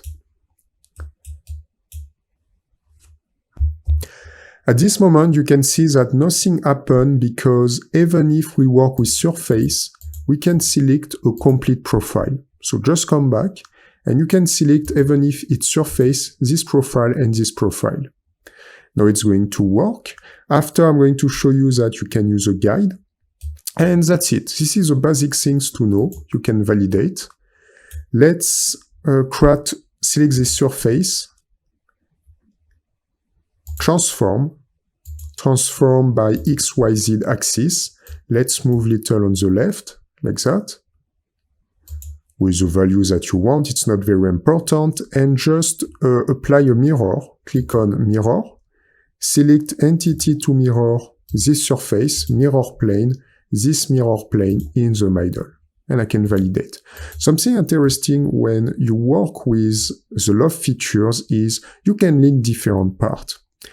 If, for example, I use loft again, I can click on this line, click on this edge, and take a glance, I can create a new element here. Now, if I just click here and I click on this line and this line, I can also create a new line here. So this is why it is important. If I click here and click here, nothing special will happen. You just need to respect the right order. So for example, I can create a line here, validate. Then I can repeat the features, loft. Just here, like that. And in this example, if I just come back here, select this edge, and select this edge, it's not going to work properly and we will have to create a surface. But I can do this in the other direction, so it means loft, and click on this line, and create also something like this here. Now let's see a second example if I work more with curve. The second example will be more complex. Let's remove the plane number 1 also. We're going to work with the right work plane and first create 2 new work planes. Select plane, right, like this, and create a first offset plane on the right with a value of 80, like this, and validate. Let's repeat the process on the other area. Plane, right, distance offset on this direction, 80 millimeter, and validate. So at this moment, we have this result. You can remove the view of the front work plane first, and the view of a top and front work plane. Now I have these 3 work planes. Let's select the right work plane first. Create a sketch. You need to go on the right view. And create a construction line. You can use construction. Create a construction line and just, for example, this line to this line. Let's just apply a value of 100 millimeter. And apply a symmetric constraint. Symmetric, this point, and just, I don't have my axis, I need to recuperate my front axis and this axis. Yes, now it's in the middle. And I can remove my front axis. Now let's create a 3-point arc. This point to this point, you can drag and move little bit around this area. Perfect. Let's do this on the plane number 1. Create a sketch, select right again. I can reuse directly this line, so it's perfect, and just use a 3-point arc. Let's make something little, if you can snap here, just activate use project, now it's perfect, and I can create my arc. 3-point arc, and for example, like this. I think I can extend maybe, yes, just here. After to do this work, if you use trim, you can now just remove this part and validate. And let's do this on the last work plane, just here, select left, create a sketch. You can activate again use project and create an arc, this line to this line, and just make something like this. Perfect. Let's just come back on the sketch. You can remove this line. It's okay. Validate. We can also work on the sketch number 1, double click. You can also remove the construction line and validate. So now I have these 3 elements. And the last sketch that we are going to create, it's recuperate the front work plane, front, like this, and create a sketch, new sketch. We will apply a guide. You need to create a sketch on, the front work plane, like that. Let's create a guide. I can zoom a little bit and create a line here to here and here to here. like that. Maybe I can move little this point, move little this point. Don't enter specific value, but something very important is to create a link, to have an intersection.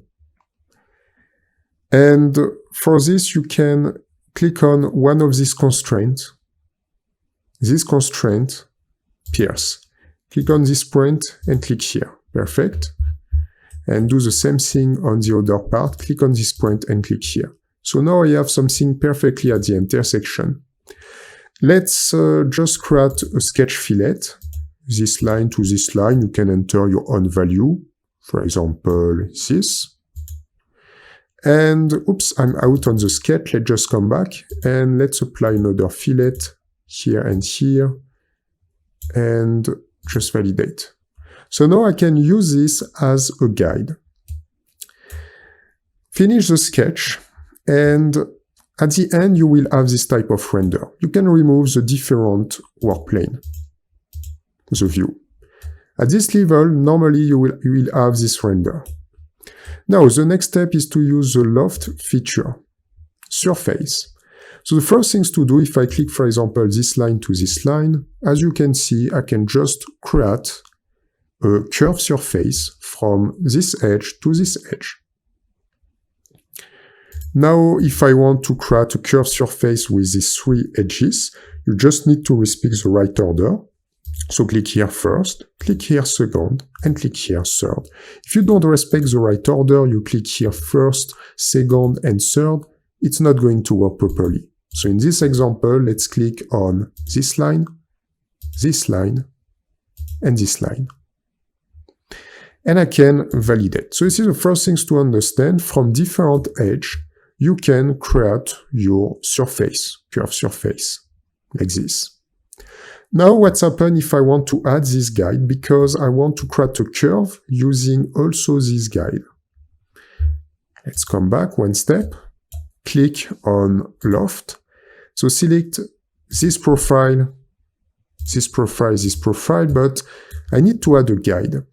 If I apply guides and continuity guides, I can click here, click here, click here, click here, click here, and take a glance, nothing special happened. I'm going to show you why. You can also apply pass, and about the pass I can click here, click here, click here, and click here. And here it's going to work, but not exactly as I want. So if I click pass here, it's going to follow this pass, and you can enter a section count. And I can apply 10, for example, and I will obtain this render here. So it's going to follow this pass.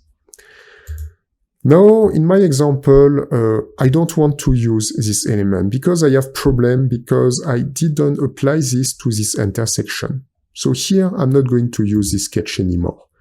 I can click on this sketch, press delete. You need to have an intersection each time with the pass. Let's create a loft again, this line to this line. And now I would like to follow this path. I can apply guides and continuity. Click here, here, here, here, and here. And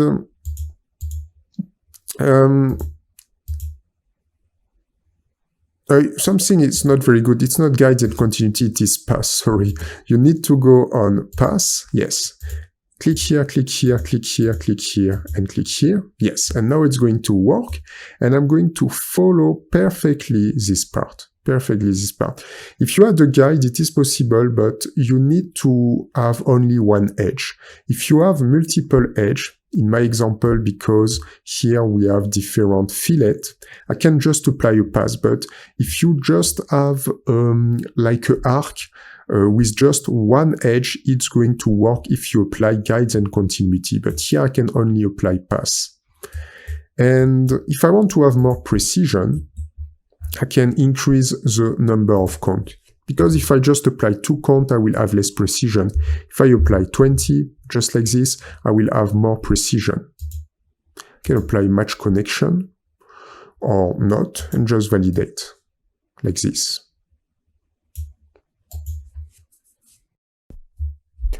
Sweeps on surfaces. Let's apply these features for surfaces. So first select the top work plane, top. Let's see again the example if I want to create a pipe, and first create a sketch. Let's select the center point rectangle. We can apply a value, 20 millimeters, just validate here. I think I'm not perfectly in the center. Let's just come back on the sketch, top, and yes, I'm not perfectly in the center. Now it's better. Now we need to create a path at the intersection. So select the front work plane, front view, create a sketch. I can use a rectangle. I just want to show you something first. If you create a rectangle like 80 millimeter on this direction, here 80 millimeter, and finish with 80 millimeter again, each time with 90 degrees of constraint. Just press Escape and validate the sketch. First, I'm going to show you if you have 90 degrees between each lines. Let's use the sweep feature. Let's work with surface. And edge sketch as a base, it will be this. And sweep path, I can click here, I can click here, and I can click here, and I will obtain this render, as you can see. Now, if you want to have a curve, you just need to change your sketch. So just let's come back, sketch number 2, front view. I can apply a fillet. And fillet just here, this line to this line. And let's reduce the fillet. I think the value can be, yes, 20, it will be perfect. And this line to this line, and 20 also. Now I will obtain a curve, I can validate. Repeat the process, sweep, and just click here first, sweep path, this line, this line, this line, this line, and then this line. You can keep profile orientation. Here it's not useful. I need to work on surface. Here it was not really good. Let's do this again. So surface, new. I can click on this surface, sweep path, like this, like this, like this, like this, and like this. I can validate. I have a new surface. Directly, I have a hole in the middle. And I can obtain this render. If, for example, you click on thickness here, you can also select the different surface, and then you can apply the values that you want. Let's just apply 2 millimeter. And we have created this render. So you can create this render just using the sweep, and then you can, for example, use shell, or you can work with surface, and then you can add thickness. You have multiple ways every time. Now let's press delete, and let's see another example. In this second example, we will work with 2 edges, not a profile and then a path, just 2 paths, so it means 2 edges. Let's select the front work plane, front, create a sketch. And on this front work plane, let's start at this intersection using the sweep point arc. And you need to select the first point here, a second point around this area, and you can drag and move a little bit, just like this. About the dimension, if really you want a dimension, you can just apply this print to this print, and you can enter a value. Let's just apply 80. Just like that. Now let's select a plane at the intersection, so it means the right work plane. Select left view, and create a sketch. I can repeat the same process, sweep point arc, and create an arc around like this. You can increase a little bit. Enter a dimension from this point to this point. Let's enter 100. And I can validate. So now, as you can see, we have 2 paths. sketch number 1, one pass, sketch number 2, second pass. I can apply my sweep profile to create a curved surface. So sweep, select surface, and the first edge will be this one, and the sweep pass will be this one. And I can create my curved surface. If you do this, for example, on solid, it's not possible because you just have two passes. You don't have something close. So you need to work on surface, and you can obtain this render. Extremely useful. And I can validate. And after, if you need, you can add thickness. So click on the surface, thickness. Let's apply 2 millimeter and validate. Perfect. You can also create different, here it was just a sweep point arc, but you can work with something totally different. If I just come back a little bit, on the sketch number 2, double click again, select the left view. Let's just remove this line with delete and use the spline tool. I can use my spline tool and just create a path.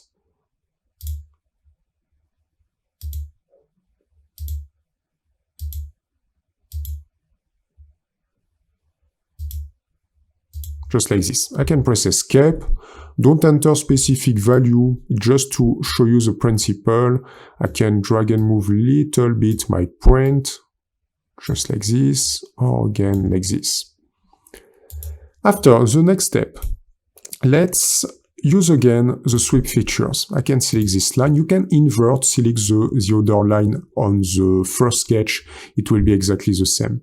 And sweep path, I can click here and I'll obtain this render. If I invert, it will be exactly the same. So I can select first that one, sweep path that one, and I can obtain this render.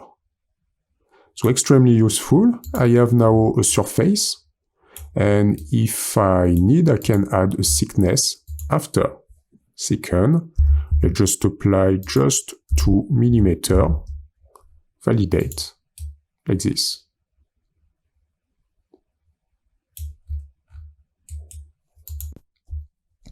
Create a surface. You can create a surface, so it means from a sketch, you can directly fill the different edges to create a surface. And then you can make multiple things. First things to do, let's select the top work plane and select the top view and create a sketch. I can directly select a center point rectangle like this, and let's apply 2 values. The first value will be 100, and the second value will be 60, just like that. After, I'm going to create an arc and just select the sweep point arc, or the center point arc will be great here. And I can find this center, this part, and create a line just like that. Let's trim this line in the middle and the other line. Perfect. Now I can validate. So here, by default, I have a sketch. And I can transform this sketch to a surface. You can transform this sketch to a solid with extrusion. If you just want to have a surface, you can use one of these tools here, and you can find Fill. Create or add to a surface by selecting a set of curves or edges. The paths need to be close. I can click on Fill, and all the edges need to have a link, and the paths need to be close. And I can click here, click here, click here, and click here. And now what's happened? I have a surface. You can confirm that in the construction tree on the left. You have surface number 1. And I can just validate, just like this. So this is the type of things that you can do at any moment. You can create something. If I use my front work plane, front, create a sketch, and for example, I use my spline tools, I can do anything, just a shape like this. I can press escape, validate, and now I can convert to a surface. If you click on the sketch and directly you click on this tool, it's not going to work properly. So you need after to click on edge, and I can click on this edge, and now I have my surface number 2, just like this. And after you can make what you want. You can just apply a thickness, for example, if you need. The type of things that you can do, it's also, you have also multiple options. So for example, if you use rule surface and you click here, you can also create like an extrusion on a direction. I can also apply an angle, like 20 degrees, just like this. And I can drag and move. I think here it's not working properly. I need to come back to 0 to extend, like that. And yes, I can extend a little bit with this. I will show you a ruled surface just after, extremely useful in different way. So now if I just come back to my first example, just this example, let's create an offset of this surface. You can use move face. I can click on this face like that. This is a face to fill. I can go in another direction like this. And let's move with 40 millimeter offset. And here you can just reapply fillet, yes. And I'm going to validate, just like that.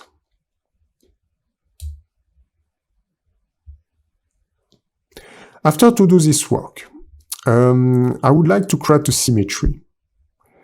I can use this, yes, this plane, it's not a problem, and I can create a mirror. So mirror, I can click here, and mirror plane will be this one, and I can drag and move this on this part. Perfect. I'm going to change the view to go around this area and validate. So now I have these two elements.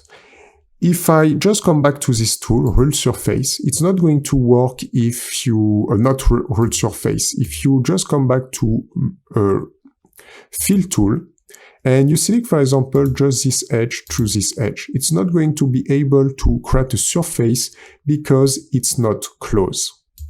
So in this example, I can use the loft features, and for example, I can click here, and just create a surface. I can turn and apply the loft feature again from this point to this point, like that. But now, if I want to fill this part, yes, for sure I can use the loft feature. You can use loft, and you can select this line to this line, and you can close. But you can also use this tool, fill, and in this case, you select this line, this line, this line, and this line, and you can close because we have directly different edges with intersection. And I can validate. Now I have this render.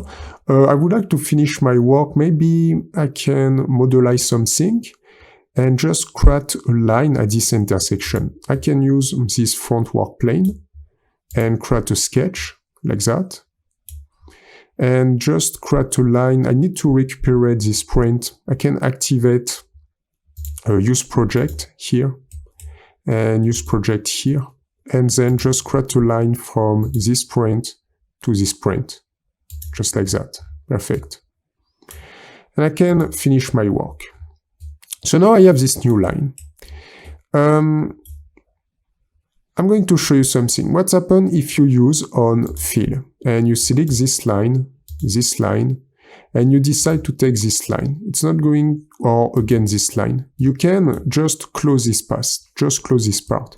So it is something interesting. If I just click here also, it's not going to work. I need to repeat the process. But if I remove that, I can just close only this part, just like this. Now if I use the loft features, loft, I click on this line, click on the, click on this line. Let's do this again. Click here. I can also close. So in different times you can use loft or you can use fill. I think fill it's great just if you want to fill directly your sketch, but after the loft features is very, very convenient. And I can validate. And now I have this new element. If I want to let open, I can just come back, let open, modelize something, and I can apply thickness here, here, here also. But it's not going to work. I need to apply in different steps. So first this part. Let's work with 4 and validate. I can reuse thickness again, just here. And let's work and here also. I think I can invert. I can go inside, yes, it's okay. Let's apply 4 and validate, just like that. And maybe I can click here also. Let's apply thickness with a value of 4 again, and I can go inside, just like that. I still have a surface here. If I click on this surface and I just press delete, I will have my different part. Let's select all the different parts. And I think it's open on the back, but yes, I can stay like this. It is not a big trouble. And I can apply directly a Boolean operation, Boolean, and just union with different part, just like that. And now I have just one element, as you can see here. And after, if I need, I can also fill this part. I can reuse again my tool, fill this line, this line, this line, and this line. And I can close. I can click here and apply thickness again, but on the other direction, 4 inside, validate. And again, create a Boolean operation, click here, Boolean, and union, just like that. So one more time, we can start from surface and we can modelize something. It can be like a dustbin. I can just change and shade it without edges.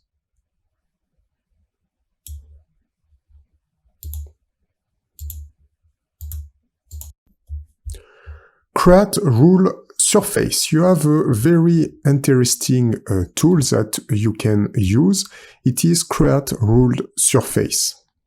You can find this tool here, ruled surface. So first things to do, let's work with the top work plane, top view, and create a sketch. On this work plane, this is our sketch number 1. Let's create a rectangle, center point rectangle from this part to this part. And I can enter 2 values. The first value will be 100 and the second value will be 60 millimeter. I can validate. And I need to come back to my sketch. I'm not perfectly in the center. Let's make a correction. Yes, just like that. After to do this work, so we have seen that it is possible to create an extrusion on surface. So it means you click here, here, and here. One of the problems is it's not possible to move the surface with the angle.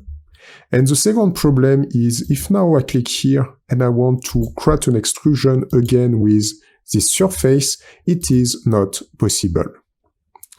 So one of the things that you can do, if I just come back, to have really a lot of free possibilities, it's to go directly on rule surface. Now I can click on my first line, just like that. Something interesting is now, as you can see, you can drag and move with this arrow, but you can also find a second arrow. And thanks to that, you can apply a value for the corner. And I can apply, why not, 20 degrees. And here, this is a distance, 30 millimeter, like that. So this is why it is useful. You can just extrude, only apply this on this face, then you need to recuperate the view of the sketch. And for example, I can click here and select rule surface again. And I can enter different value of extrusion. It can be 40 millimeter. And here it can be maybe, yes, 25 degrees and just validate like this. Now, if you want to extrude the different edges at the same time, it is also extremely useful. I can come back, rule surface. I can click here, then click here, and click here. One more time, you can enter the values that you want, and you can also drag and move. Now, it's great because you can have a joint between the different corners. So take a glance. We have this drain. You can change spun corner for extended corner, like this. You can change for loft corner, like this, or you can change for no corner. So depending on what you want, you can select the corner that you want.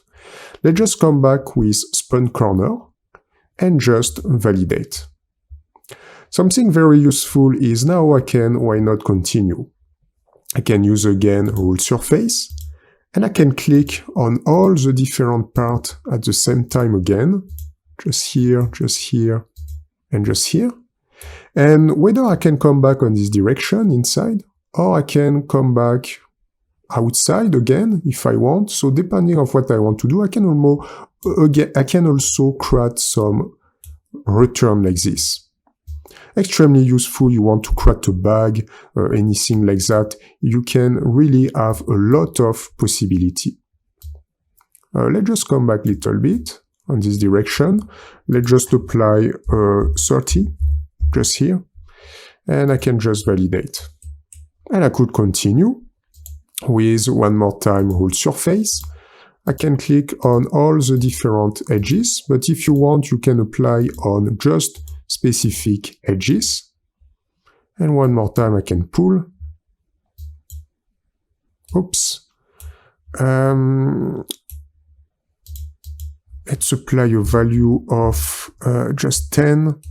I think here it's not working properly because I'm on new add. Let's just click outside. It's not very good. Let's just apply again rule surface. Just click here. Yes, now it's working properly.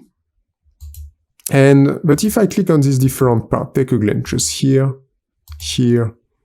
and here. Depending on the angle, you need sometimes to reduce, because here I have 2. Here I can apply a number of degrees, but definitely I can invert also the direction, just inside or outside. Now it's going to work properly. I can apply 10. I can also invert, just like this. And if I drag and move on this direction, I can continue and extend. So definitely you can make a lot of things, just like that. Now let's see a second example. I can press delete. I like the most of the time to give at least 2 different examples, so thanks to that we can really understand the features. Select the front work plane and create a sketch.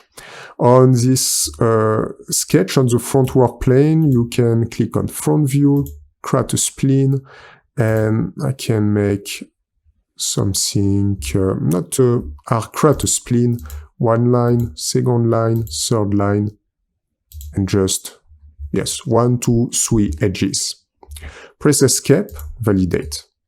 I can create also a rule surface from this edge. Click here, rule surface, and I can go on a direction like this. Let's apply a direction here. If you want, you can make also apply a corner if you want to go on a direction. Let's just stay with 0. And let's apply a distance of 60. And I can just validate.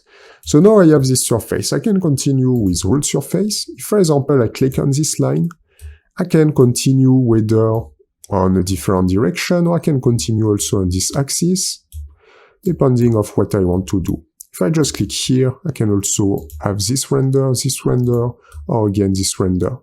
It can be extremely useful if you want to create like a curve. I can change my number of degrees. Take a glance, I can change like this. Have this type of render. In this example, let's just apply on, for example, this element and just validate here. If I just come back to my sketch, this one, double click, front view, and let's change a little bit. I can trim this part, or I can trim everything, it's okay, and just create an arc, 3-point arc from this part to this part and on this direction. Perfect. Now I can use my rule surface tool, rule surface. Let's work on the other direction with a value of 40 mm. I can validate. And I can continue with rule surface again. I can click here, click here, click here, and click here. Just like that. If I want to work a little outside, I can click on this part. And perfect, I can obtain this render and validate. So now I have a nice surface. You can make definitely a lot of things. If you don't want to see the edge, like every time, shade it without edges about the render. And we have a nice surface. One more time, if you need after, you can also apply some thickness. And you can click on all the different parts, like that. And I can apply a value. Let's just apply 1 mm and validate. Extremely useful, these features, rule surface, when you want to really extend different edges in different directions. Add an ellipse. You can find the add ellipse features. Interesting, if for example you have a cylindrical face, something conical, you can directly create an ellipse on this. If you want to add a thread, it is perfect to use these features. So now, let's create a cylinder first. I can click on the top work plane, top, and create a sketch with a center point circle from the center. And let's just apply a value of 20 mm. Like this. I would like to create a screw. I can finish my work and first create the base from this screw, and then I need to add the thread. First, I can create an extrusion, increase, and let's work with a value of 60 mm. And validate. Now the next step on this part is to create an ellipse. I think if I just go on the right, yes, I'm in shaded without edges. Let's just come back with shaded mode. Click on ellipse and directly you need to find conical or cylindrical faces. Here you have different options. I can click on this face. After you have turns, you can apply pitch, 8 turns, but the most of the time you will just use turns or pitch. After you have clockwise or counterclockwise if you want to invert. Something interesting, the number of revolution. So by default I have 4, I can type why not 10 revolution, or if I want more. Let's work with 12 revolution. After I have a start angle, and normally it's 0 degrees, but we can also change the start angle like this, 45. I'm going to keep 0 on this example and just validate. So now, if I go on the left in my construction tree, I have a part, so it means my cylinder, and I have a curve.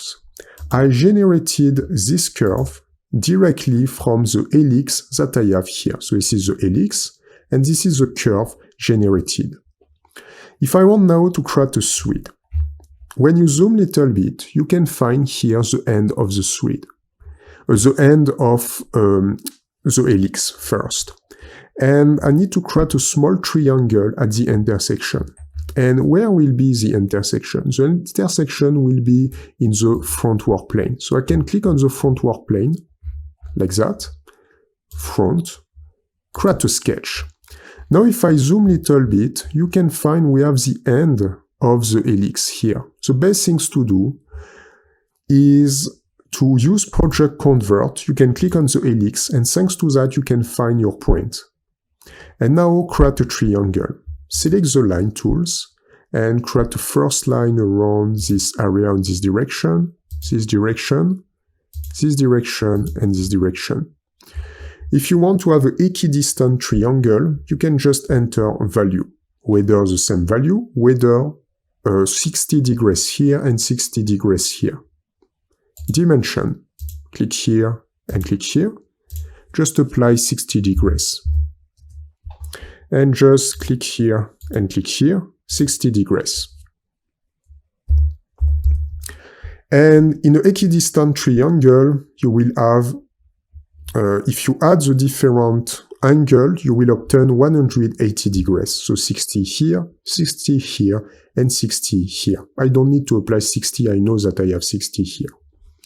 Now press Escape, it's a little too big. I need to reduce my triangle, change little the position, just like that. And yes, I think like this it's not bad. Can move little bit on the left and extend little bit. Yes, just like that. After to do this work, you can validate. So now you can find a small triangle sketch at the intersection with the helix. Let's come back on the front view. You need now to create a sweep. Click on Sweep, Solid. And face region to sweep, it will be this triangle. So click on the triangle, Sweep Path, and the sweep path will be the helix. So you need to click on the helix, just like that. After, you will have generated a new element. Here you have add, remove.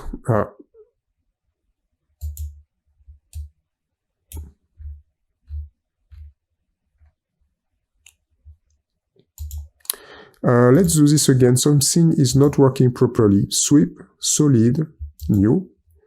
The face will be, if I zoom this part, took, and I need to select the sweep path. I need to select the curve because just before I selected the sweep, the helix, and it was not working properly. I don't know, it was a little strange. I'm going to do this again, sweep path, and just click here. No, now it's working properly. Sometimes it's just the Wi-Fi connection and it can be a little long to have the render. And after to do this work, you can directly apply remove, just like that. I think it is one of the best. After you can just click on new, just go here, and you have a first part and a second part. And after to have these two parts, if you go on Boolean operation, you can apply subtract. And the tools will be the part number 2 and the target the part number 1. And thanks to that, you can obtain your thread. But it's just one step more. You can have directly this render at the beginning. So if I just come back, just at these levels, I can repeat the process, sweep. So first I select my triangle and sweep path, select. Yes, I selected just before something wrong. And now you can directly apply remove. And that's it. I can obtain my thread. Perfect. Just like that. After you have this curve, if you click on the curve and you press delete, it's possible. You can validate and you obtain this render. Perfect. The last thing that I'm going to do is to click on this face and create a sketch. I can use my top view, select the inscribe polygon, click on this print, and go around this area. I can work with 6 and enter a value. Dimension tool, click on the construction circle inside. Just apply, yes, 40, I think it's nice, and just validate. And then, let's click on this profile. You can press Shift, click here also, in the middle, extrude. Let's create an extrusion with a value of 12, and validate, like that. So this is an interesting use of the Helix tool. You can also use this tool for other ways, but I think the example of the screw and create a thread is very great. Construction tree. Let's see how to manage your construction tree. Construction tree, what is this? It is what you have on the left. So first you can see the different features and then the parts. By default, you have the origin print, top work plane, front work plane, right work plane. At any moment, you can change the view as explained just before. Now, before to see more in details, just let's create something. Select the top work plane, sketch, top. Let's create a rectangle, center point rectangle, with two different values, 100, same value, 100 by 100, and validate. Let's create an extrusion. Click here, extrude, 10 millimeter extrusion, validate. Let's directly click here. I could create a hole just before, but I'm going to repeat the different extrusion in this example. Let's create a sketch, top, and create a circle in the middle. Let's work with 30 millimeter, validate, click here, extrude, and remove to arrive like this. Now I'm going to create another type of extrusion on this area. I can, for example, click again on this face, sketch, and top view, create a rectangle from this print. Oops, let's create a rectangle, corner rectangle. Here I make more step, I could make less step to create this, but it's just for the construction tree. And I can apply 100. And for the other, I can apply just 10, like that. I think I'm over constrained because of the 100. Yes, like this. Validate, create an extrusion, extrude. And I can increase with just 40, perfect, validate. And just create two elements. And I need to create a new work plane. It's perfect for the construction tree. So click here and click on plane, select the front work plane and create an offset plane on the right first, like this. We can work with the offset plane of 35. Validate and create a second offset plane.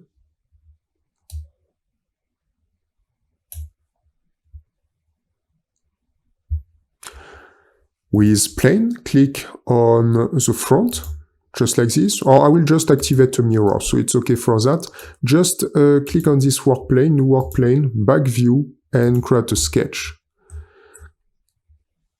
Let's select this tool, the line tool, and I need to snap here, so recuperate the external geometry, like this, and then I can click on the line, this point to this point to, yes, here I can find this middle, it's perfect, and I can just come back here. Now I can finish my sketch, click here, create an extrusion, extrude, and let's invert the direction, and let's apply only 2 millimeter.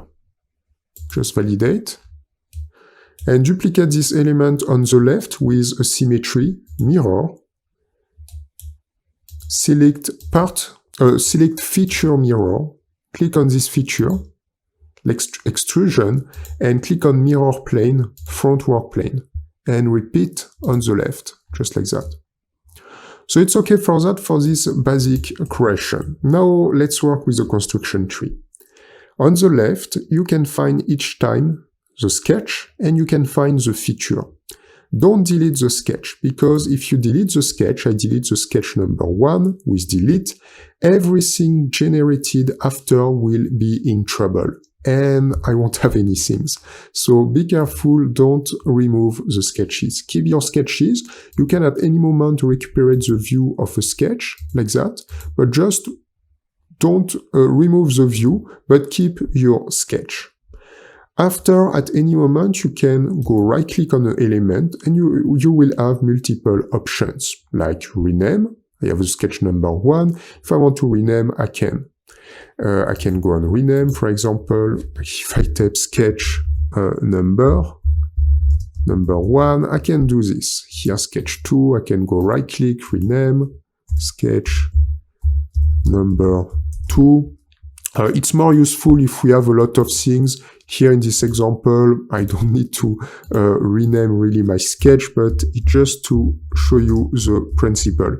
Sketch number 3, and here right-click, rename, sketch number 4. You can do the same thing with a feature. Instead to have extrude, you can go right-click, you can rename also. You can have access to your sketch again. To have access to your sketch, you can double-click and you can come back to your sketch. Or you can also go right-click and you can find Edit. And in this case, you can come back to your sketch option. When you are on a feature, for example, Extrude 1, right-click, you can also edit the feature. So it means at any moment I can come back. If I select my extrude number 1, edit, I apply 10 mm. If, for example, I change for 16 mm and I just validate. Now everything will be changed in function of this first change. So you can change after the features. Let's just come back.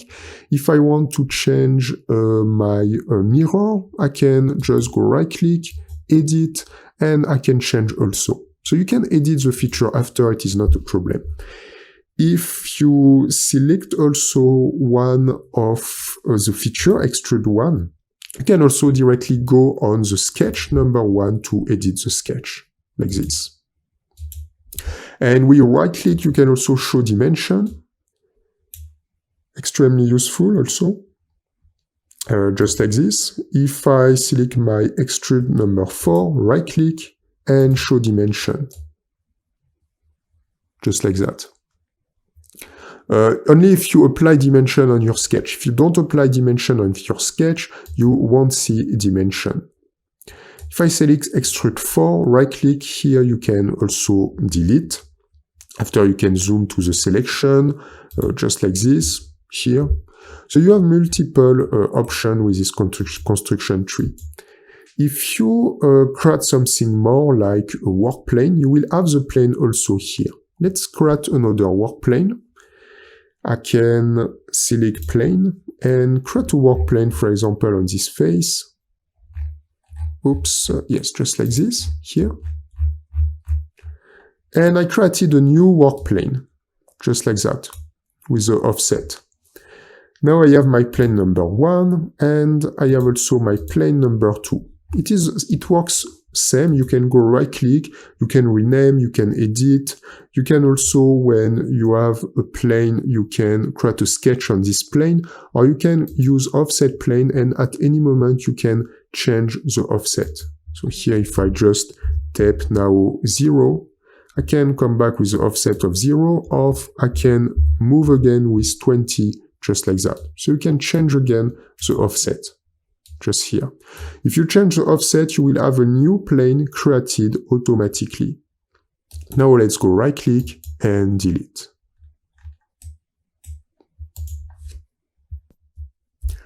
Let's continue with the construction tree.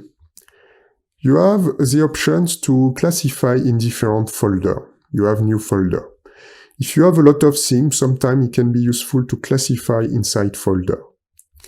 I can click on new folders, and something where you need to be careful, I'm just going to tap folder. Be careful, you don't have to classify with, for example, extrusion with extrusion, plane with plane, or features with other type of features, because you will have trouble. If I just select extrude and go in the folder or extrude to and put all the extrude inside, it's totally unuseful because you will have nothing really interesting about the render. So don't do this type of thing. It's not useful to classify your features like that. But you can classify in order, so it means why not step by step. I'm going to show you. Just come back. I have this first folder, and I can create 4 folders. So this is the first, right click, and it's not possible directly to edit that. I'm going to come back just here. Create a new folder. It's going to be step 1. And position the step 1, drag and move just here. Step 1. And after, I think I have the extrusion number 4 inside, so it's not really good. I need to drag and move the extrusion number 4 just here. Yeah. So this is the step number 1. Inside my step number 1, I can position my sketch 1. So drag and move inside. And drag and move just below. Sometimes it is a little difficult. So step 1, sketch number 1. And yes, here I need to move again. Sometimes it's not extremely convenient. And the extrude, you need to move a little bit on the right. So step 1, I have sketch number 1, extrude 1, just like this. Now let's do the same thing for step number 2. Create a new folder. Step number 2. And, oops, I think it's not really good. Where is my step number 2? Let's create a new sketch. And because I'm going to position my element just here, I'm going to deselect everything first. It's going to be better. And create a new folder. Step 2. And just validate. So now I have step 2 here. I can drag and move the step 2 and just position after the step 1. Just like this. After inside, I can drag and move sketch number 2. So we can drag and move just like this. Inside. And extrusion number 2 inside also. And now inside my step 2, I have the sketch number 2 and the extrude 2. Let's click outside. Let's repeat the process. Create a new folder. Step 3. Position the step number 3 just here first. And select the sketch number 3. Go inside. You need to have everything selected with a point in the middle. And extrude 3 just like this. Sometimes it's not extremely convenient to drag and move inside the different elements. Now let's click outside, create a new sketch again. Not create a new sketch. Let's create a new folder.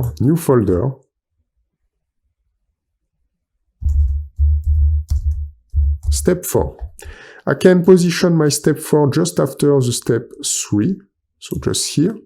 And now drag and move the sketch number 4 just inside. And the extrude number 4 just inside. Something is wrong. Why something is wrong? Because I have trouble with my plane and I need to position the plane just inside before the sketch number 4. So extremely important to respect the right order. If you don't respect the right order, the right position, everything will be in trouble. So here I need to position my plane 1 before. If I position after, take a glance, it's not in the right order. So I need to position this before. And after I have my mirror, I think I can put this in my step number 4. Why not? Or I could make step 5, step 6 after again, but I can position everything on step 4. My plane number 2, I don't need this. I can go right click, delete, just like that. And this is the type of classification that you can use.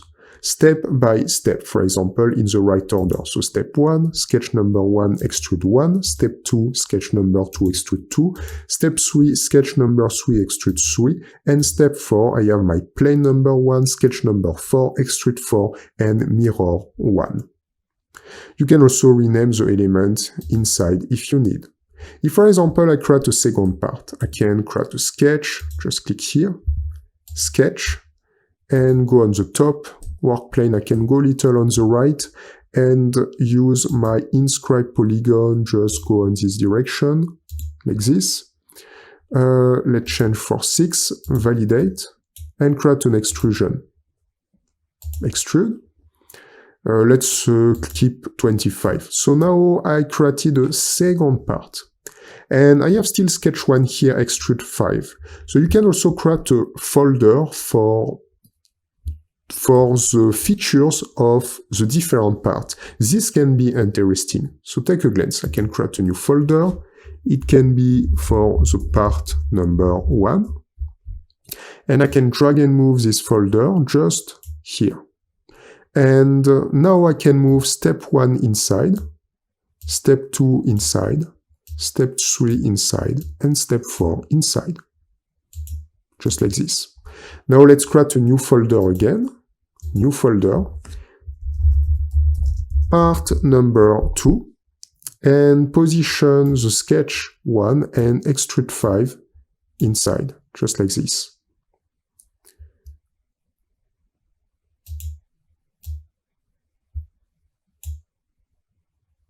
Yes, perfect. And now you can find in our construction tree, we have created 2 parts. And now we have the right classification, part number 1. And inside the part number 1, we have 10 elements. And inside this element, we have step 1 with 2 features, step 2, 2 features, or 1 sketch and 1 feature, step 3, 2, and step 4, 4 elements inside. Now we have the part number 2 and only the sketch 1 extrude 5, and I could again create a new folder for step 1 if I want.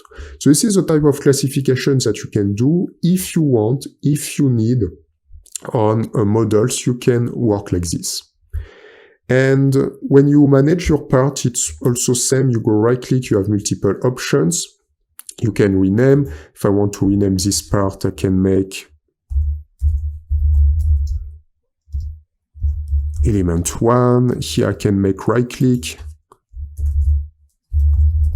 just element 2. When you go right click, you will have more options. You can, for example, isolate your element, just like this. At any moment, you can go right click, exit, isolate. You can also hide all other parts. All those things are really useful if you have a lot of elements. In my example, I don't have a lot of elements. And when you go right click, we'll have the possibility also to have access to a property. So it means if on your parts you want to add a description, you want to create a category, part number, revision, it is also possible. Like this. And just click on close. So this is how you can manage your construction tree. I think it's important. At any moment you can, if you want to have all this space, you just need to click on features and part icon to extend or to reduce the window. Let's explain how to add colors. So you have the possibility to add colors on your part. It can be useful if you want to increase the render, because with the OB version on OnShape, you won't have the possibility to create a real render. So this interesting option is just to change the color and just to change the display. So first, let's create an element, select the front work plane, and create a sketch on this work plane. Use the line tool first, and you can create a line here with a value of 60 millimeter. Then you can press escape, create a second line here with a value also of 60 millimeter. Then you can come back 20, and you can come back here. You can tap 20 also, 20 again, 20 again, and 20 again, and now I can close. So just 60 here, and each time 20, 20, 20, 20, 20, 20. Now the next step is to validate and create a revolution on this element. Revolve.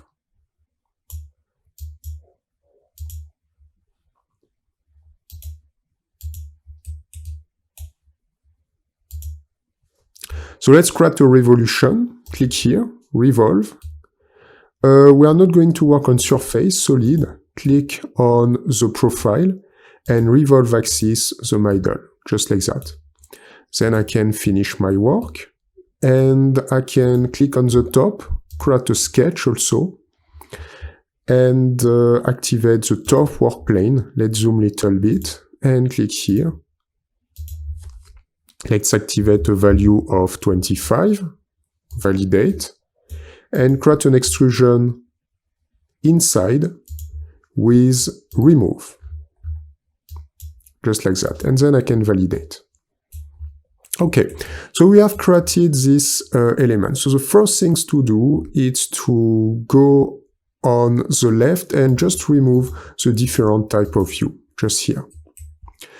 If you want to edit the color, you have two options. The first option is to select your part here, right-click, and you have Edit Appearance. Right-click, Edit Appearance. And when I click here, something interesting, you can find a panel. You can move this panel. And you can have multiple basic colors that you can apply directly on your part. Like this. After, you can find more options in the mixer panel. Click on mixer, select the range of colors that you want on the right. For example, I can select like orange and more in orange. Yes, just like this. And after, I can drag and move depending of the render that I want. You can also type a color code on this area or change with RGB value. I can come back on palette and I can validate. And take a glance, I have now this render. If I create a second element on the right, I can create a sketch. I need to reactivate my work plane. Let's create a sketch on the top work plane, just on the right. Top. And just create a cylinder. I can go here.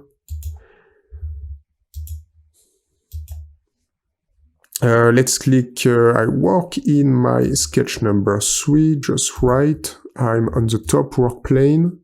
I think, yes, the work plane is not good. I need to come back and activate again this different work plane. Sketch, let's activate top. And now it's better. I can create my cylinder on the right, just here. We can enter a value of 60 will be perfect. I can validate, create an extrusion, click here, and extrude. Let's apply 80. So now I have a second element. I can deactivate again my different work plane. And this is a part number 2. So I can go right click also and apply Edit Appearance. And I can change the appearance. Let's go on the mixer. Let's make something more in red and just validate. If you want to increase the render, you can go on the right and you can change the display shaded without edges. And take a glance, I can have this result. Just like that. Now you can also add only on specific faces. If I go on the right, you have a new panels, appearance panels. And you can edit also the color from these panels. If you can find the part number 1, you can change the size also of the window. And you can find the part number 2 with the 2 colors. If I select part number 1, one more time I can have access to exactly the same panels. And I can change the color again. Something interesting, you have a plus here.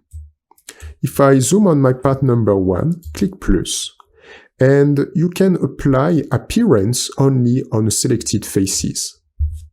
Add face appearance. I can select the face, for example, this face, and I can add this face, and I can add this face. Now I have 3 faces selected, and on these 3 faces, I want to add different colors. And it's possible. I can validate. And now I have part number 1, and inside I have face appearance with 3 selection faces with orange. And I could continue. I can click here. And for example, I can select the face inside here and activate gray. And I can validate face appearance, 1 selection, gray. And I could continue. For example, click plus, add this face, and this face, and let's change the mixer for, yes, just purple, and just validate. And I could continue, click plus, select, for example, the face on the back. Let's activate a green color, and validate. So, as you can see, you can apply multiple color on the same part on different faces. Now I have part number 1, face appearance, 1, 2, 3, 4 with the number of selection. At any moment, you can double click. And if you want to edit the color, it's possible. If you want to remove one of the face, it is possible also. You can also go right click on one of the face appearance. You can rename. So for example, it is face appearance 4, but if you want to say it is a top or back, anything like this, you can rename. If you go right click, you can also apply suppress, and you have still your element, but suppress, or if you want to delete completely, you go right click and delete. Just like this, right click, delete, right click, delete, right click, and delete. Don't forget that if never you duplicate your element or you apply a symmetry, or I can apply a linear patterns on a part, so it means on this part, like that. I can apply a direction. To see my direction, I need to recuperate my work plane. So I can select, for example, this direction, or maybe it's not the best. Yes, this direction. And I can enter a value like 60. It's not enough. 100. And I can type a count. Let's apply 4 and validate. And because I created a repetition, take a glance. What's happened if I change the color of my part 2? I change the color in blue and I can validate. So the fact is, what's happened, everything will have the same color. If I change my part number 2 for example, yellow again, I validate. Because it is a repetition, everything have the same color, just like that. If I select my part number 5 now, double click, and I apply this color. Now it's going to be okay because the reference part was this part. So if you had changed the color here, because it is a base of repetition, everything will have the same color. But if I just apply on one of the next part, it's okay, I can change the color only on one of the next part. It is also something important to know about appearance. And you can come back if you want with shaded. Let's explain how to add materials. It is possible also to add materials, but we are not going to enter too much in details for the simple reason with this OB version we don't have the options to create a real render. It is only with a professional version. So you can change the appearance, but finally you won't have really the possibility to directly find the result in OnShape. So here we don't have the real render in the OB version. So first, let's create something on the top work plane, top, and create a sketch on this work plane. Let's create just a rectangle, center point rectangle, left click, enter 2 values. The first will be 100 and the second will be 60. After I'm going to create a rectangle in the middle, so I can select again center point rectangle. First I need to click outside, click again on this rectangle, and I can create a small element. Let's apply a value of 6 and let's apply a value of 35. I'm not going to enter a specific distance, just position around this part. It's not extremely important, it's just for materials. And just create a frame of selection like this and apply a symmetry mirror with this axis, just like that. And I can press escape. Now let's create an extrusion. Click here, extrude, and I can change for just 2 mm, like this, and validate here. So now I created this small element. I have the option to change the appearance. To change the appearance, you go right-click on your part and you have Async Materials, or to change the materials. You can change the appearance and you can change the materials. So right-click, Async Materials. Here you will have a new panels, and these panels, you have access to a library of materials with OnShape. If you click on Custom, you'll be able to change the name. In the library, this is OnShape material library. You can also add a material library. Here it's not extremely useful, but if you plan to work with the Pro version, then it will be useful. Why not to create a new material library? And I can select the different parameters. For example, I can apply aluminium, I can apply bronze, I can apply duralumin. So I have all these multiple materials that I can use.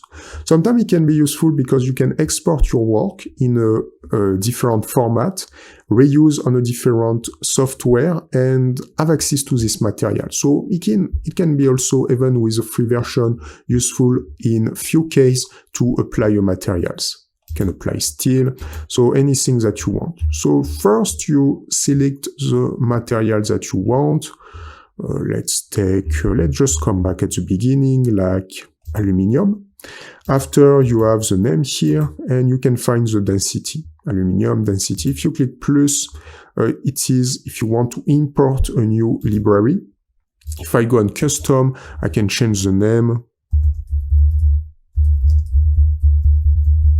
I can take material aluminium density. Let's keep 1 here because I don't really know, and just validate.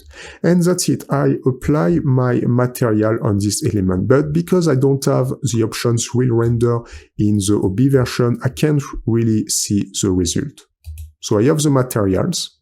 If I go edit materials, you can find the materials aluminium. But I don't have really the possibility to see the render. So the best things to do, just inside OnShape, you can just edit appearance.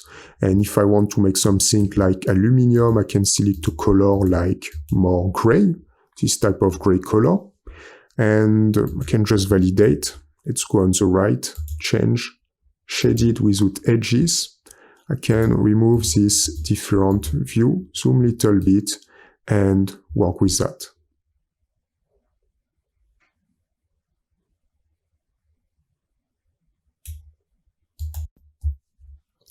Work with frames. It is a feature that you can use, frame. And to use these features, I need to create different sketch. So first we can create a sketch on the top work plane, select top, sketch, and create a rectangle from the center to value 100 and 60 like this. I think I'm going to invert the value. It's going to be better for my example. So let's step 60 here and 100. Let's validate. After I'm going at this intersection and intersection also, create 2 new sketch. I need to create a construction plane, so plane, and I can select, I'm going to select the offset plane directly, this plane, and offset distance. Let's just apply 50 because I had 100, as you can see, and validate. And create a second offset plane, click here, this time on this other direction, with a value also of 50 mm, and validate. The thing that you can do is to remove the view of hide the front view, and you can also hide the top view, the top work plane.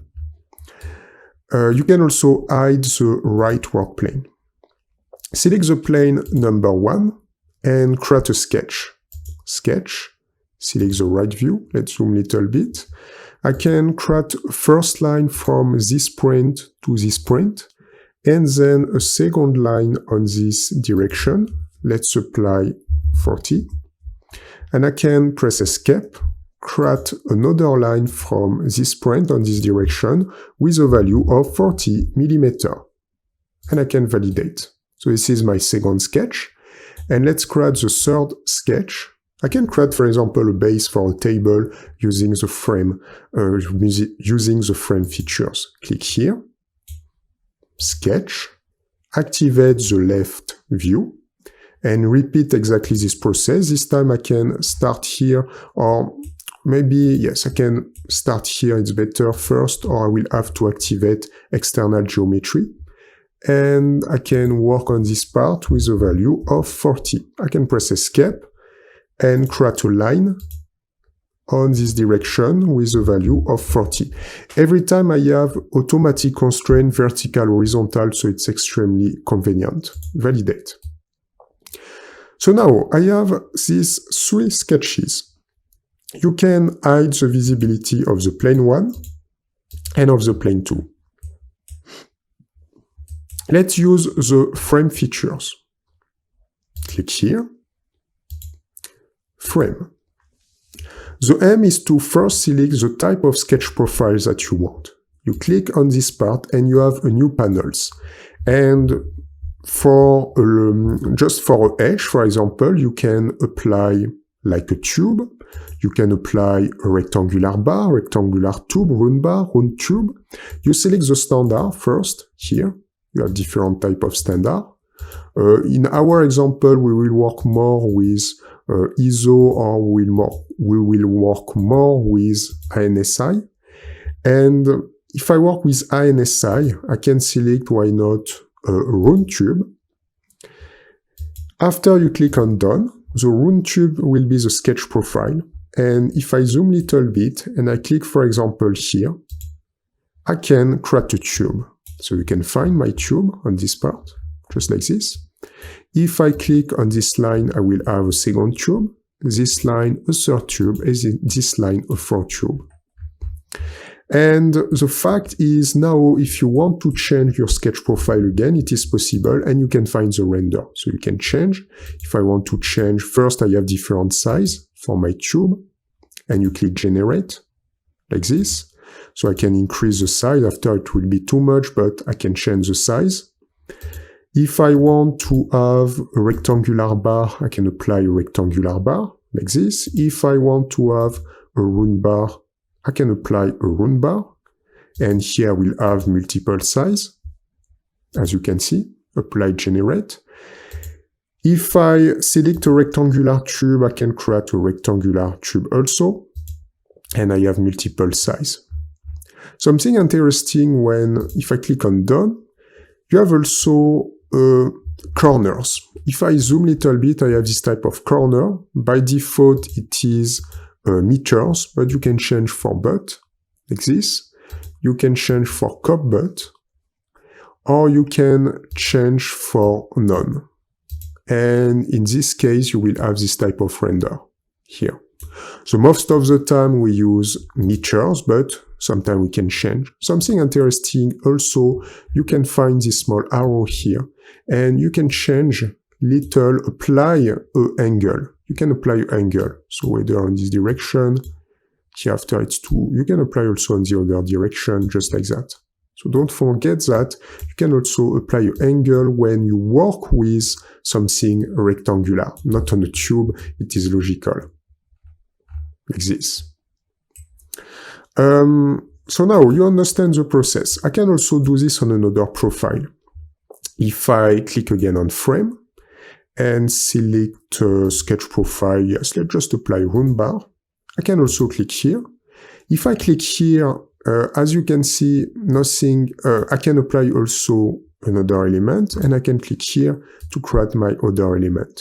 But if I go in the other direction, like this, and like this, it can work also. So the aim after you have you can work with multiple sketches at the same time. It can work. Expect here because it's not really convenient. You can work with multiple sketches when it is on the same axis, but here, for example, it's not going to work. So here I can first start on this part and then on this part with this part. Let's activate frame again. I can select and click here, click here, click here, and click here. Then validate. Okay. And now I can activate my two other sketch again, frame, and I can complete with this part, this part, this part, and this part. And I don't need to click again on this area, because if I click again on this area, it's totally not useful because I have already something. So you don't have to click on this area. It is totally unuseful. At any moment, one more time, I can change if I want with the frame profile, and I can validate. And take a glance, I could create something like this for why not a table. If I reactivate my plane, I can have multiple plane that I can reactivate just like that.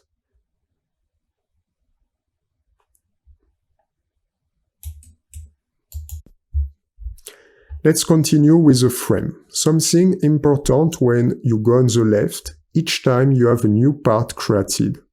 So we have a total of 8 parts created in this example. 1, 2, 3, 4, 5, 6, 7, and 8. So we have 8 parts on the construction tree. If I deactivate again this different element, I can zoom a little bit. Sometimes you can change also the corner, the corner join. If you continue with these options, you have like frame trim, and you will have the options to select like a group like this. And thanks to that, you can make some adjustment here. Sometimes it's not extremely convenient because you can select one element like that, and you can select another element and a third element.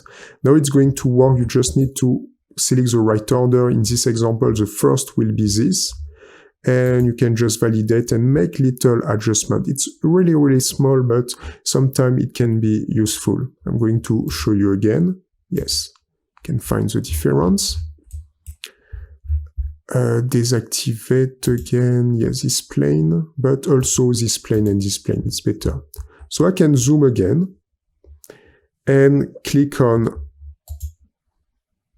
this tool, frame trim, and I can click here first, click here second, click here third, and you can find a little adjustment for the group.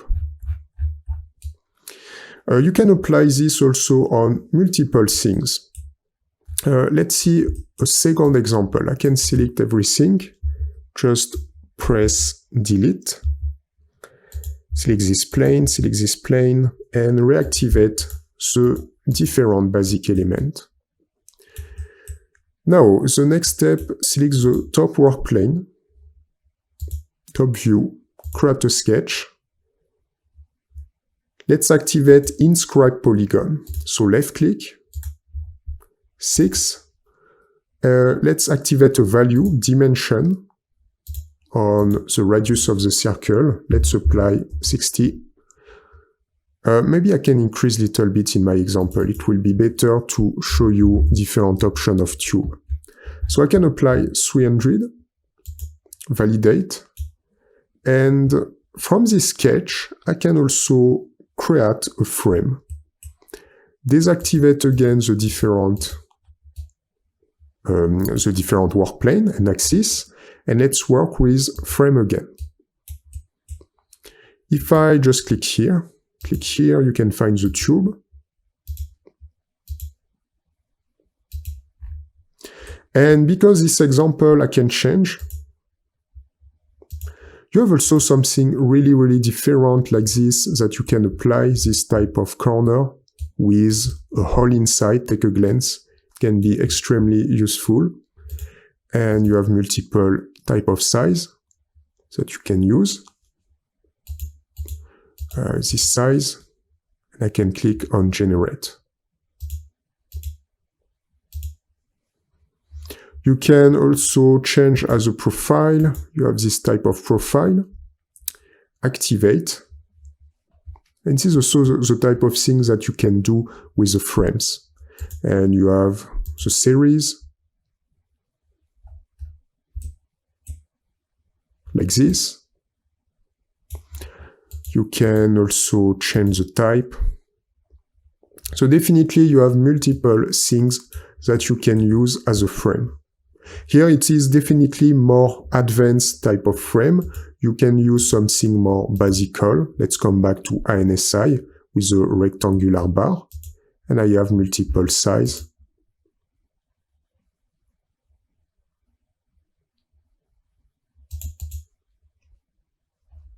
Just like this. So after every time, same principle, you can validate, and you can also make some change, just like this. You can also have the possibility to change the default corner type, once again, or none. Definitely it is better the most of the time to keep meter, and against more in this example because we apply a digress here. So every time when you have multiple segments, it's not going to work on, for example, a circle, an arc, because you need to have corner like this. But if you apply on a polygon, rectangle, all these type of things, it's going to work. Sheet metal models. Create your sheet metal models using these different features. So the first things to do, let's see sheet metal models. And you can convert to sketch directly. Let's see the first example. Select the top work plane, sketch, top view, and just create a rectangle. Select the center point rectangle. And activate to value. Let's step again 100 by 60 millimeter.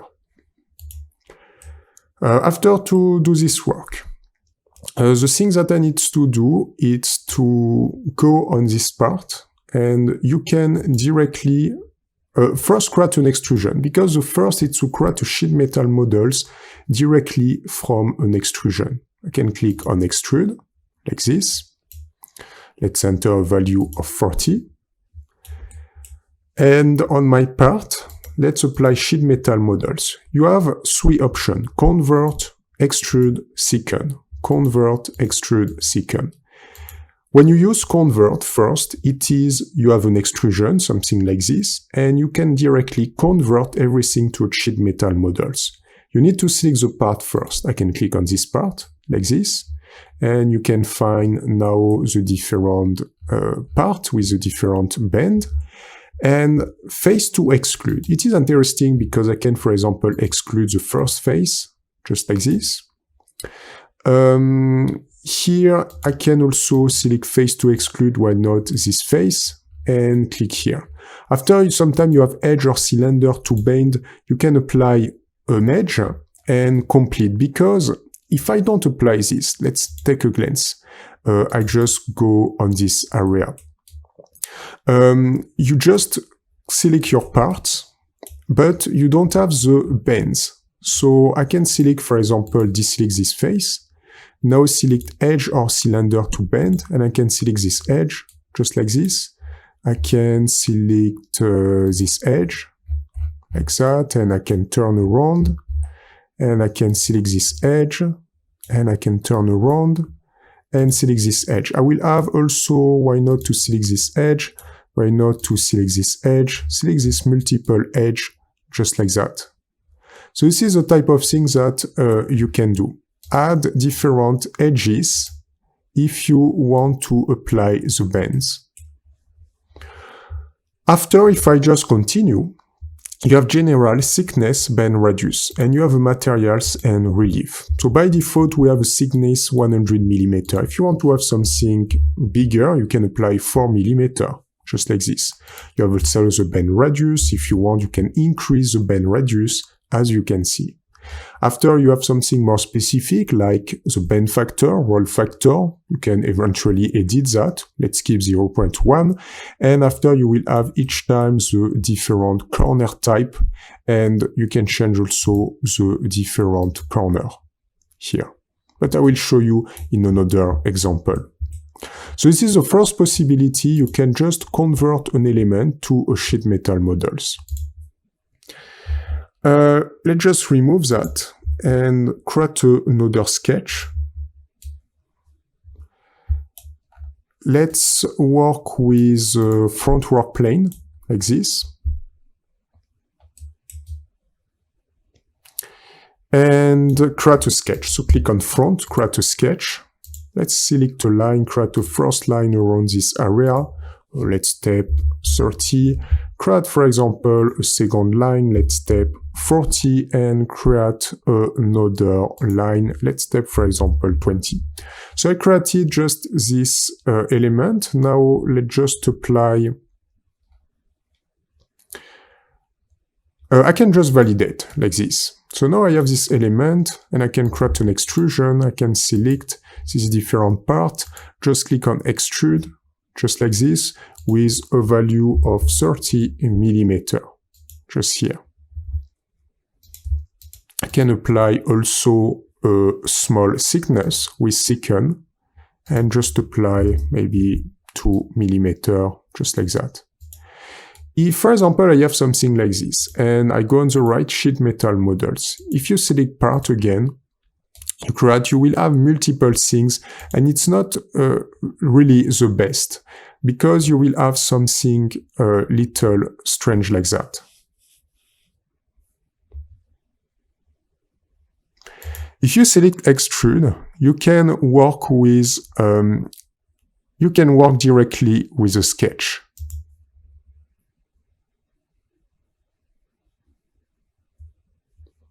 I'm going to come back, just here. If I click again on sheet metal model, extrude, as you can see, I can click here. And I can have like an extrusion with extrude. I can click here also, and directly I will have the bend options, and I can click here again. It's interesting if you create to use the second option. The first option, convert, it is when you create a complete extrusion. And extrude can be useful if you create just a sketch or just a sketch with a path like this, with different line.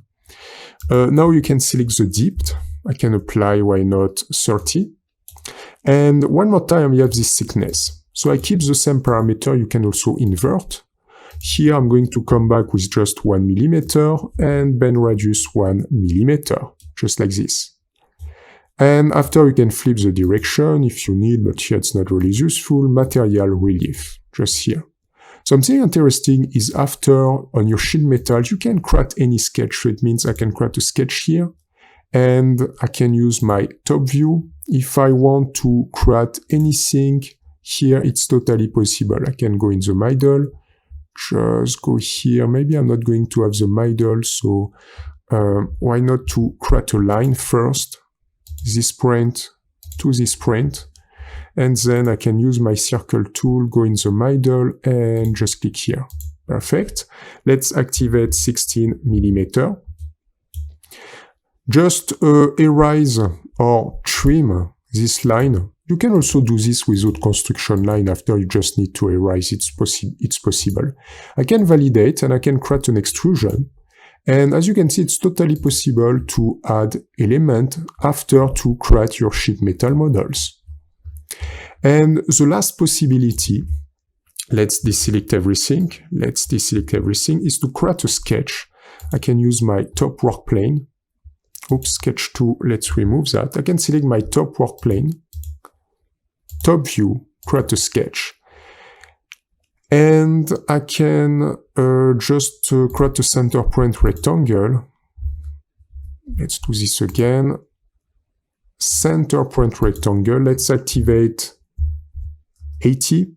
Let's activate 40 and create a second rectangle, not from the center, corner rectangle from this point to this point. Let's activate 40 and let's activate 20. Let's just trim this edge, just here, validate. And you can also convert directly a closed sketch like this, sheet metal models, and you select the last option, second. And thanks to that, you have faces or sketches region to second. It works also if you have face. I can click here, and automatically I can add a thickness, and I have 100 millimeter. If I want more, I can type 2 at my convenience. And after I will select the bend radius, materials, and relief. Like that. After to do this work, I will validate, and we will see just after that we can use the flange.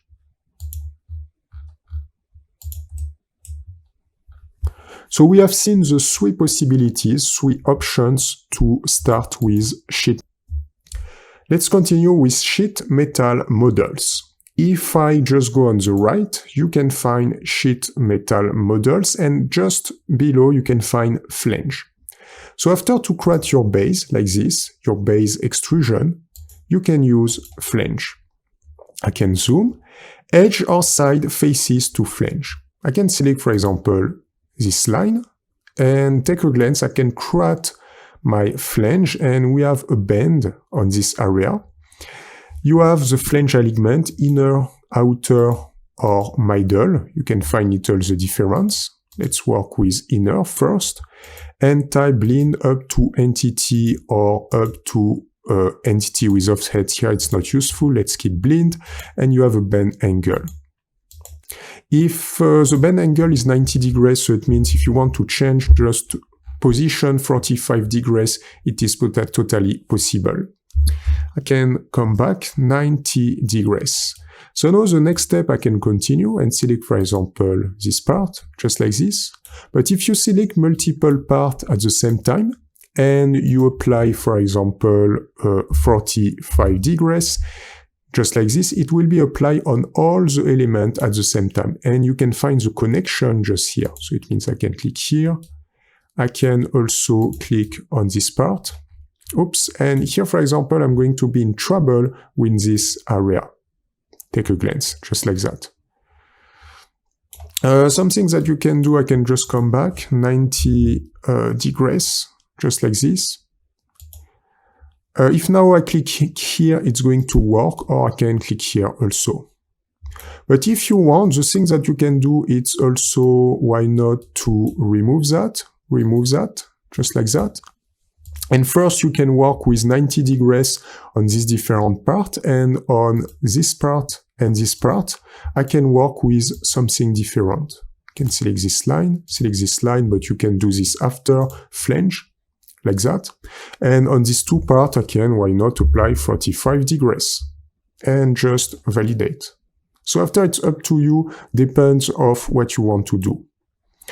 Let's just come back. I'm going to apply, yes, 90 degrees also on these two parts and flange, like this, 90 degrees, validate. 25 millimeter of extrusion I kept. You can find the connection here. I will show you after how you can edit this train. And it's possible to continue. So it means you can click here, for example, or you can deselect first and activate again flange. And I can go on this part and take a glance. I can continue on this direction. If, for example, I click also here, it's not going to work properly. If I just click on this part, I'm not going to have a good train. It will work if you do this. If you work with something different, so it means like just a rectangle, complete rectangle, even if you can change the flange alignment, but here it's not going to work properly. But I can go out. I can click here, like this, click flange, and I can invert, and go outside, just like this. So I can invert, like that. I can click here, and why not go outside? One more time, I can select the values that I want. If I want more, I can apply 30. And why not to click here? So after, it depends about what we want to do. And I could complete also on this part, just like that. So it means I can click here and continue with a flange again. Let's activate 30 and just validate like that. So you can make multiple things. Something interesting, you can continue. You have also aim. And if I go on this area, I can click here and take a glance. We can create an element inside. Here 30mm is too much, but if I just apply 10, take a glance, we can create this return on this area with aim alignment, outer or in place, and corner type, close or simple. Close or simple. Like this. And straight, here it's little, you can, yes, something like this, it's interesting. You can create a roll also, and you can even create a teardrop. So you have these different options. You can invert also the direction depending of what you want to do. So the aim to really understand sheet metal rules is to try to be logical. If you are logical, normally no problem you will have. And I can validate. Something that maybe you didn't know, you can create also, as I explained, multiple sketches after. So for example, I can click here and on this part create a sketch. And I can select my top view. Let's zoom a little bit, create a rectangle. Here is my middle. I can select a center point rectangle, go in the middle, and for example, just start here, like this. Create something with 20 by, 4, and I created this element. Let's, for example, create a repetition, even if I'm not going to have too much precision. I think I can just validate. And I can click here, create extrusion, extrude, and I can go inside and remove. And I can use the different tools that we used before. It is totally not a problem inside the sheet metal models. I can now use my linear patterns, just change for feature parts. The aim is every time to link the different tools. And direction, click here. And I can repeat with a counter. Let's just apply just 4. I need to reduce the distance. Let's just apply maybe 10. Even if I'm not going to have too much precision. Here in my example, I should start with the center, but it's not very important here. It was just to show you the sheet metal models.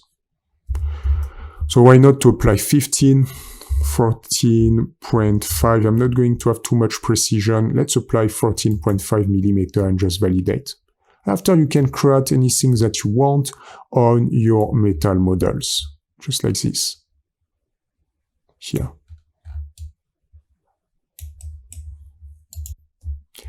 After, to create your sheet metal models, you can change the corners. You can edit the corners.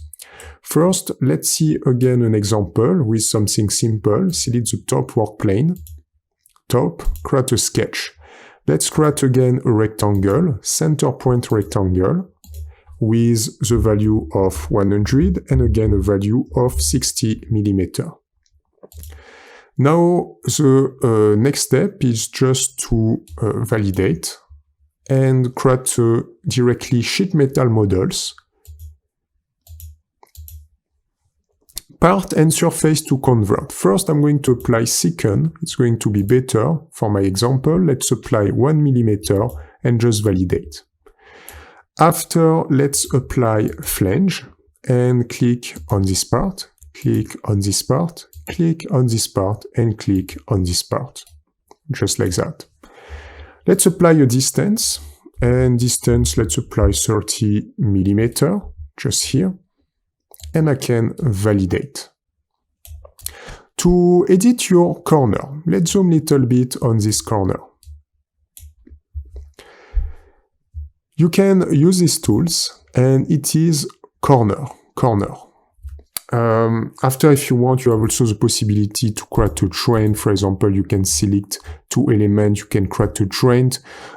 Sometimes it's not every time very convenient to use this type of tool. I'm going to focus on definitely here the corner. If I just click on this part, take a glance, the corner is changing. This is the face of flange. You just need to select one of these face around the corner.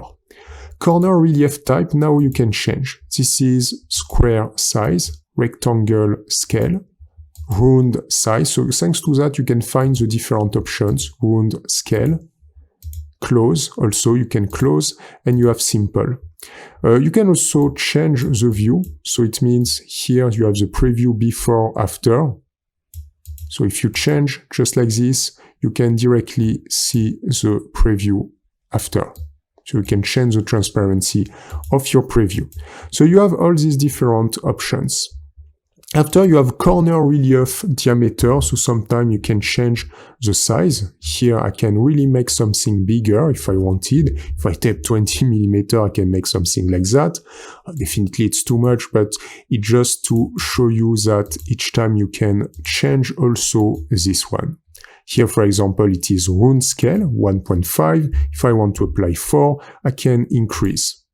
Even here, it's not going to work properly. I can only apply to maximum. So let's come back to square also, and I can reduce with a value of 2. So this is how you can change your different corners, like that. Something interesting also that I didn't explain, when you go on the right, you can find sheet metal table and flat view. You didn't have this before. You need to create a sheet metal models first, and after you can go on the right, sheet metal table and flat view. It is interesting because I can extend a little bit this. You can find the different faces, how it will be if, for example, it is unfold. And you have the name, band A, band B, band C, band D, and you have the radius, and you have an angle. So I can have all the information that I need about my sheet metal models. Each time we have 1 millimeter radius, 90 degrees angle. We have also the joint, and if I zoom a little bit here, you can zoom also on this area, you can find the corner type just here. If I go on this area, I can find this also just on this view. You can select also my top view on this part. So take a glance. Here, he's going to define this edge. If I click here, this line, if I just click on this face or this face, for example, just here, each time when you click on something on this part, he's going to select on the sheet metal models. I can click on this face, he's going to select this face, or this face, or this face. I can click out to deselect everything. So when you do something here, it will be selected also on this part. So it is interesting. You have a real render here and also here. And you have different style, edge joint. So at any moment, you can change also the butt joint with direction from the style, just here. I'm not going to enter too much in detail. The aim is definitely to have the main basics, the main very important basics to start with sheet metal models. So interesting here. If you have multiple sheet metal models, you can also have access from these panels and select to have this type of view. Now let's just come back. You can just click on this part. And if you continue, you can unfold more. For example, I can come back with flange, apply this, and why not to apply outside? Click here, and click here. If I just validate, I can come back, and you can find the extension of my sheet metal models, and now we have more elements. If you continue, you can find also the different joints with each time letters.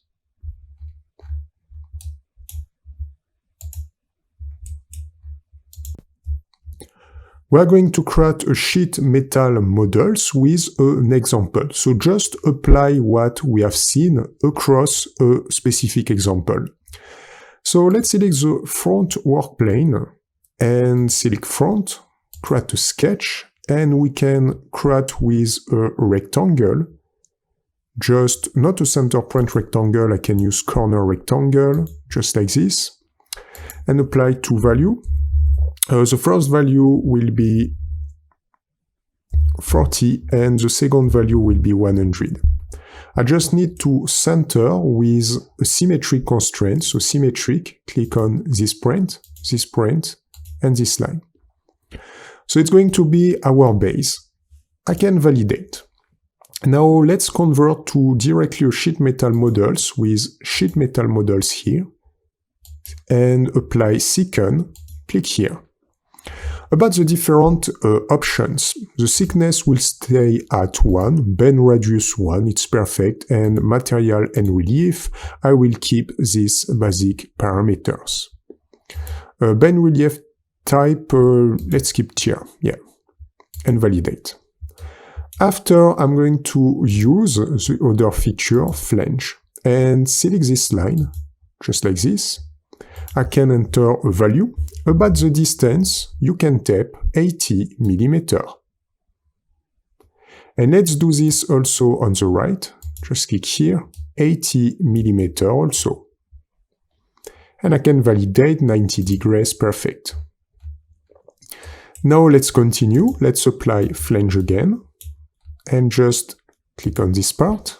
And also click on this part, it's too much, we can reduce. I think with a value of, yes, 20 millimeter, it will be perfect for what I want to do. So 20 millimeter, like that. After to do this work, I can validate here. And I can continue with a sketch. So as I explained, you can make multiple things on your element and use all the different features. Create a sketch on this face, like this.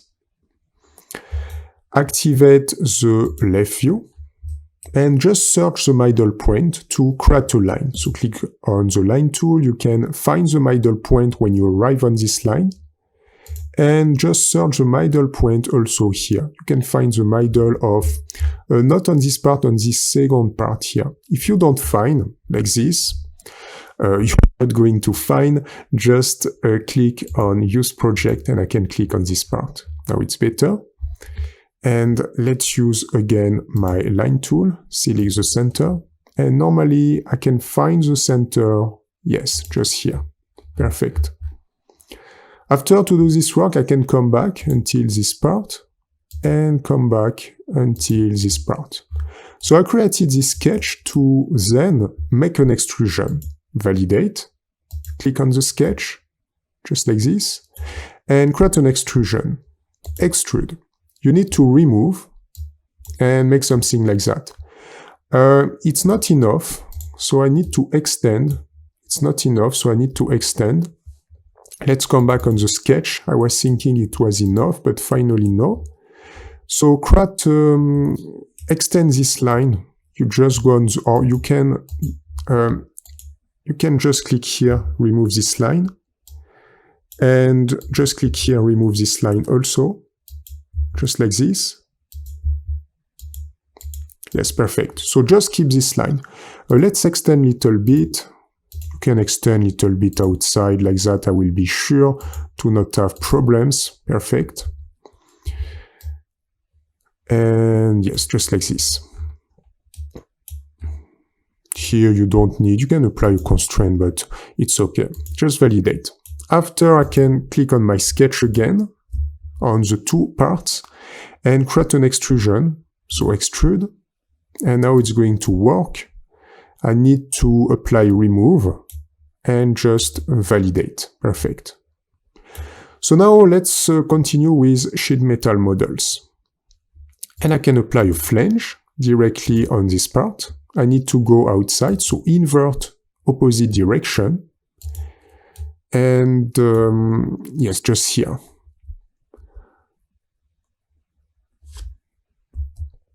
About the value, I can increase a little bit my value here, and let's apply 40, just like that. Maybe it's a little too much, yes, 35. And I can do the same thing also on the right, same value, and just validate. Perfect. Now the next step is to create a sketch. I can click on this face, create a sketch, and now I have this work plane, as you can see. And I can use my front view, zoom a little bit, and I have a middle point here. Let's create a first line, arrive on the middle point, just continue, let's type a value of 20, like this. You can do the same thing on the right, just find the middle and continue with 20, and I can go until this point. Now I would like to increase, so this is the reason for which I need to continue with a line. Continue on this direction, maybe I can select my front view again, and just create something like this, create another line, this point to this point, and just trim. You just need to extend little outside, you will understand why. So just extend outside like this. I can validate, select this part, create an extrusion, so extrude, remove, but don't remove a lot like this. Select the left view, and just remove a little bit. About the options, yes, I can go here. I think I just need to remove with 2. Let's work. Even maybe 1 will be enough. Yes, I can just apply a value of 1. I can take a glance of my right view. Yes, 1 will be perfect, and I can just validate like this. Let's create another sketch on this part, create a sketch. It's already a very great training that we are going to do now. And select the center point. You can create a construction line directly, so you can select this point to this point. And if you use your circle tool, you can find the center of your construction line to create an ellipse. It is to create a circle. It is a circle, it's just that we are not perfect about the view. Just apply 12 and just like this. I can repeat this process on the right, whether directly now or after with a feature. Let's just validate here, create an extrusion, click on this part, and extrude on this direction, remove. And now do the same thing on the right, and you can apply a symmetry, mirror. You need to change for features, and you need to select this feature. Mirror plane, you need to find the middle. This is this axis. You can find this axis, oops. It's difficult to find this axis, yes, just like this in the middle. And it's not going to work properly. Oops, feature mirror, and just the right work plane.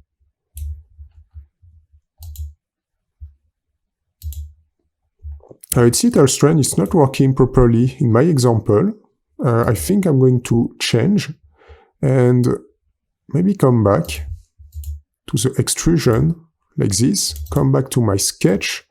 It's a little strange, and I'm going to select my front view, maybe select that.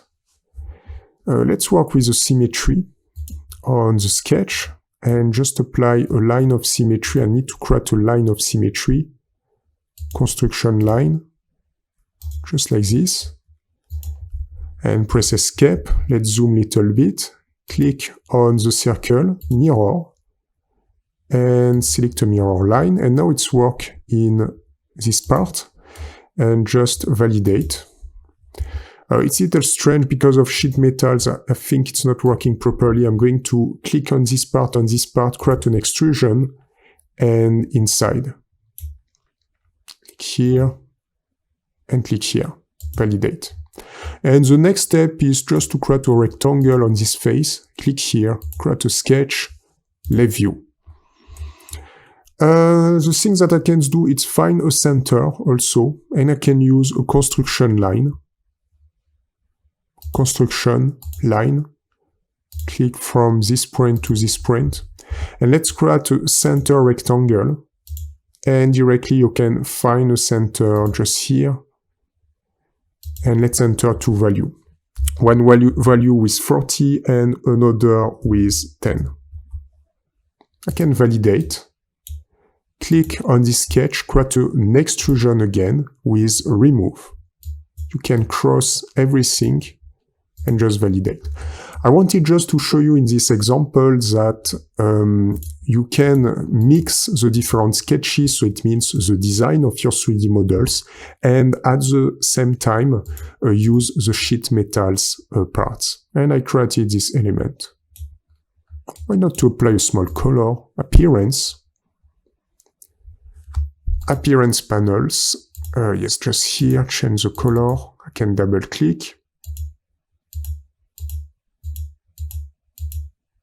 Let's activate this type of gray color.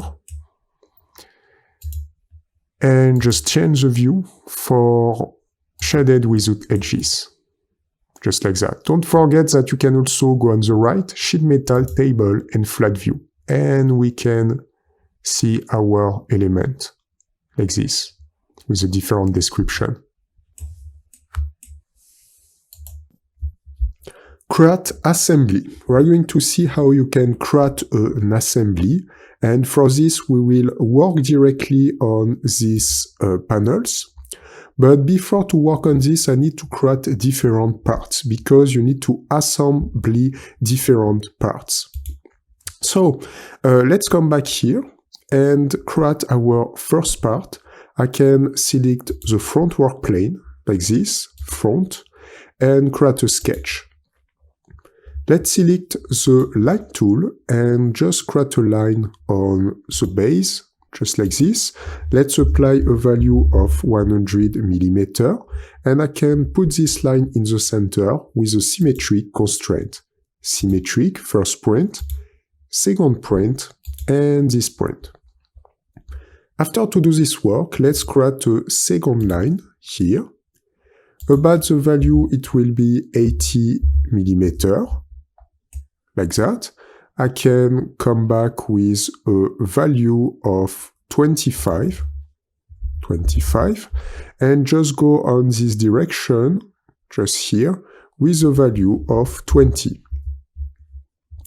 I can do the same thing on the right. I can use symmetry, but it's also, I can use the symmetry, I can go here, 25, and create a frame of selection of this 4 lines and activate a symmetry mirror with this line. Perfect. And now I can validate. So you can create a sketch with this different value, validate, and create an extrusion. Click here, extrude. We need to work with a symmetric constraint. And about the value, you can increase the value and work with a value of 80 mm. And validate. So it's going to be my first part, but before I need to complete with something, click on this face, create a sketch directly on this face, front view, and I can create a circle in the middle. I can use my circle tool, take a glance. If you arrive here, you won't find the center, so you can just create a construction line, and you can create a construction line from, for example, this point to this point. And I think if I do this, it's not going to be good. So I can just create a construction line. And I know that if I just click on construction line, just click here,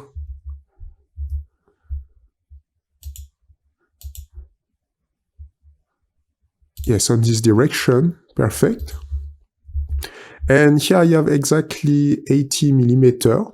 So if I say my line tool, take a glance, we have exactly here 80 mm, and here we have 60 mm. So I need to position my line at 30 mm. So enter a value. with dimension. So click here and click here. And let's apply 30 millimeter. I can now create my circle, select the center, like that. And let's apply a value of 20 millimeter. I can remove my construction line, press delete, and validate. Let's create an extrusion, extrude inside, and you can remove, just like that, and validate. It's going to be my first part. Now let's create the second part. I can zoom here, and click on this face, create a sketch, or you can also, if you need, work on the front work plane, you can use the front work plane. But I think you can, yes, you can work with this face, it's perfect. Create a sketch, it's going to be pretty simple.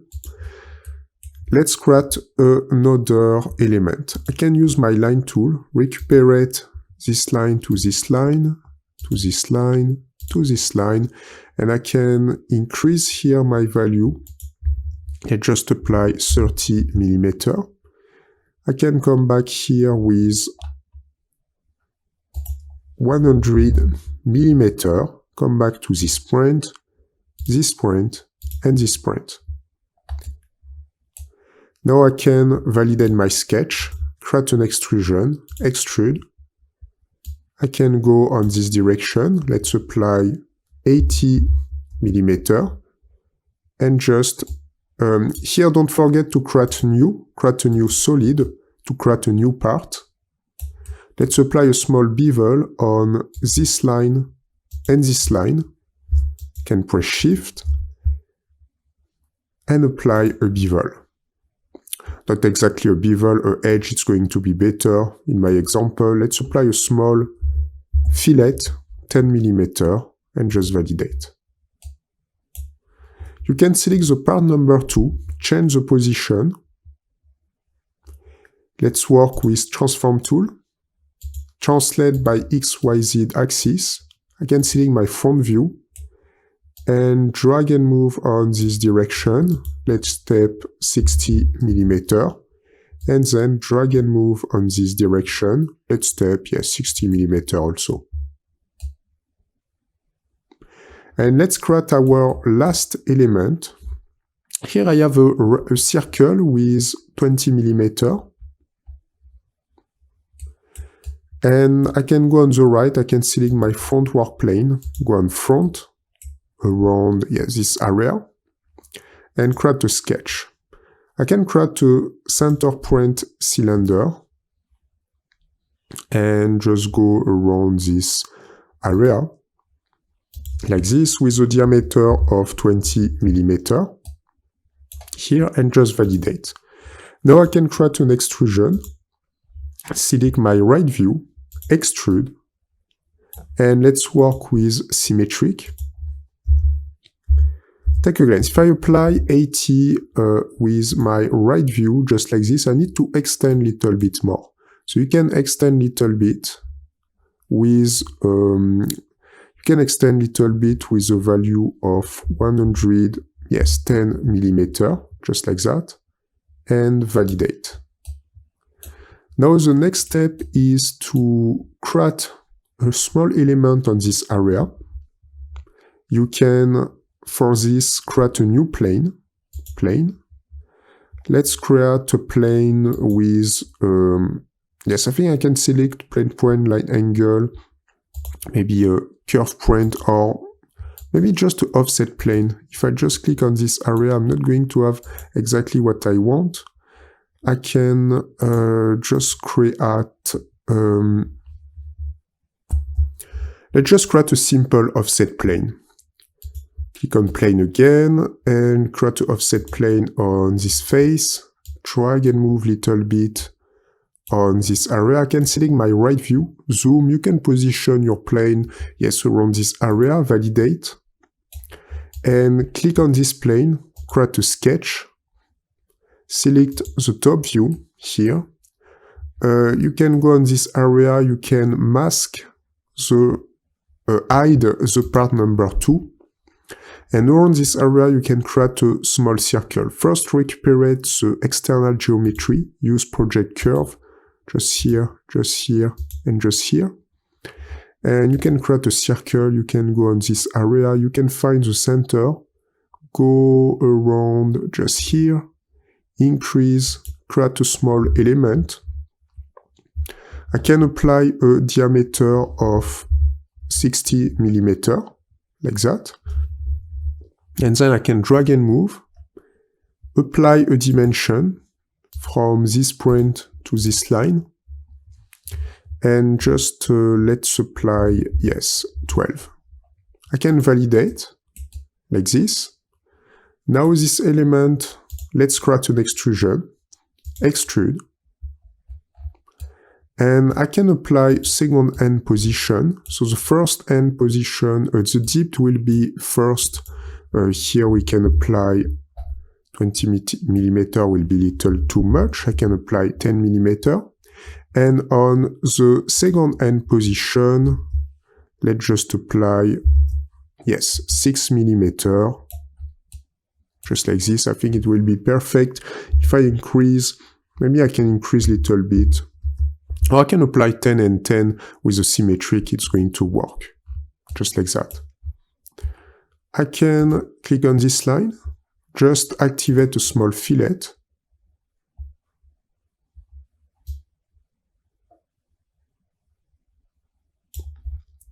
Let's work with a value of 4 millimeter and just validate, like that. I can recuperate the part number 2. And that's it. I created my 3 elements for the assembly.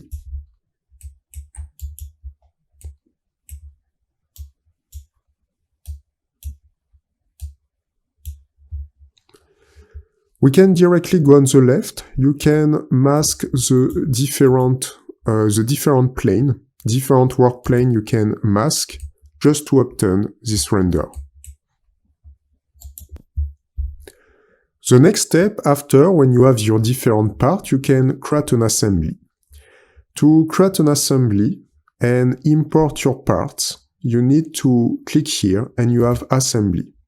Something interesting, at any moment, if you want, you can click on plus, and you can create assembly from these panels with plus, and you will have assembly number 2. It means that with the main parts, the same different parts, you have the possibility to create different assembly. It is totally possible. At any moment, you can go right-click on the assembly. You can delete the assembly, you can rename the assembly, you can also go on property and enter a description to the assembly. So every time you just go right click and you can have access to different things. Here, you can rename, for example, if I go on rename, I can type models assembly and then I can validate.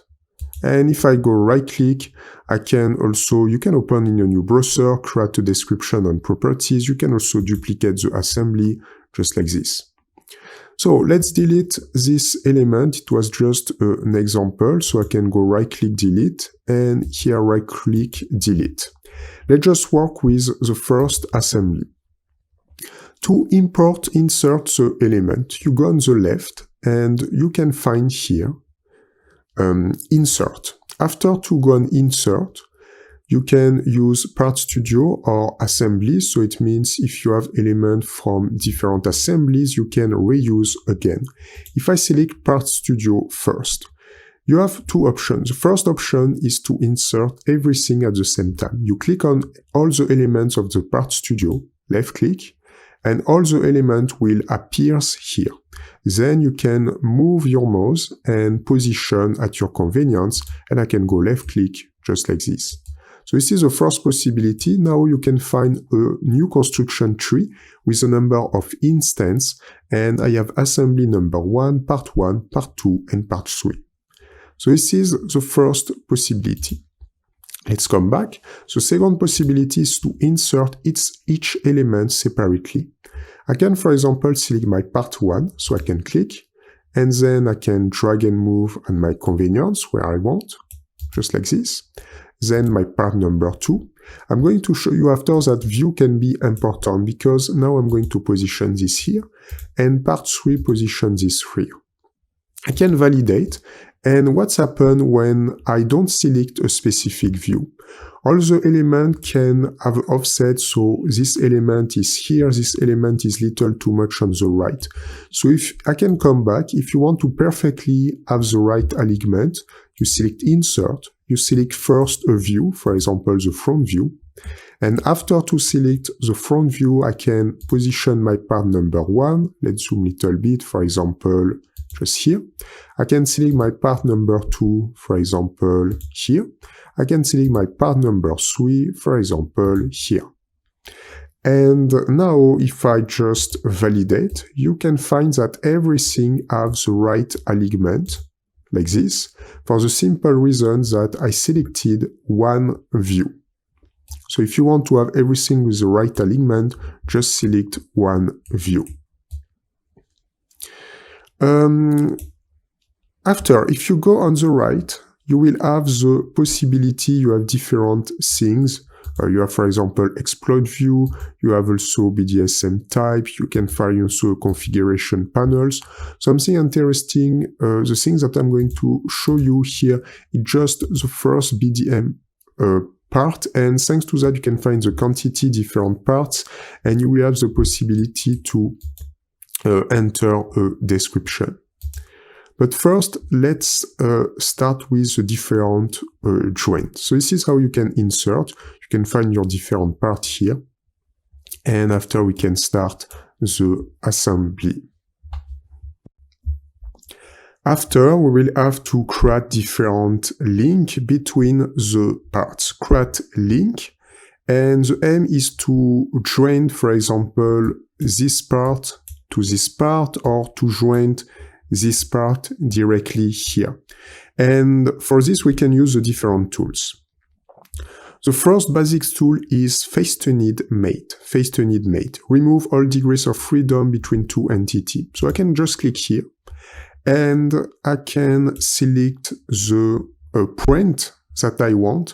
So be careful, because if, for example, you select this print, you select this print, and you want to go where you want, for example, you go here, you will have something really strange, and it's definitely not really good. Or if you select this print, if you go, for example, not on the right print, you will have something strange like this. So this is why it is important to respect the right print. In this example, I can just remove that. I can select the center. So the connection will be in the center of this face. Mate connector of part 2. And I need to go in the center of this face. Mate connector of part 1. And now take a glance. We have a perfect link between the two elements. What is the aim to assemble parts? The aim is to check if everything is okay. All the different parts can have a link together. This is the first aim. And the second aim is you can create small animation using the assembly. After, if you need, you can create an offset. So it means I can click here. And why not on the Z-axis, I can create an offset. If I tap 30 mm, my element will be here. Now, if I tap just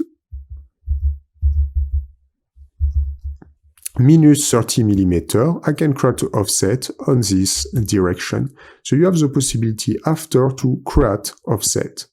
You can even create a rotation on different axes if you need. Here it's not very important, but it is possible.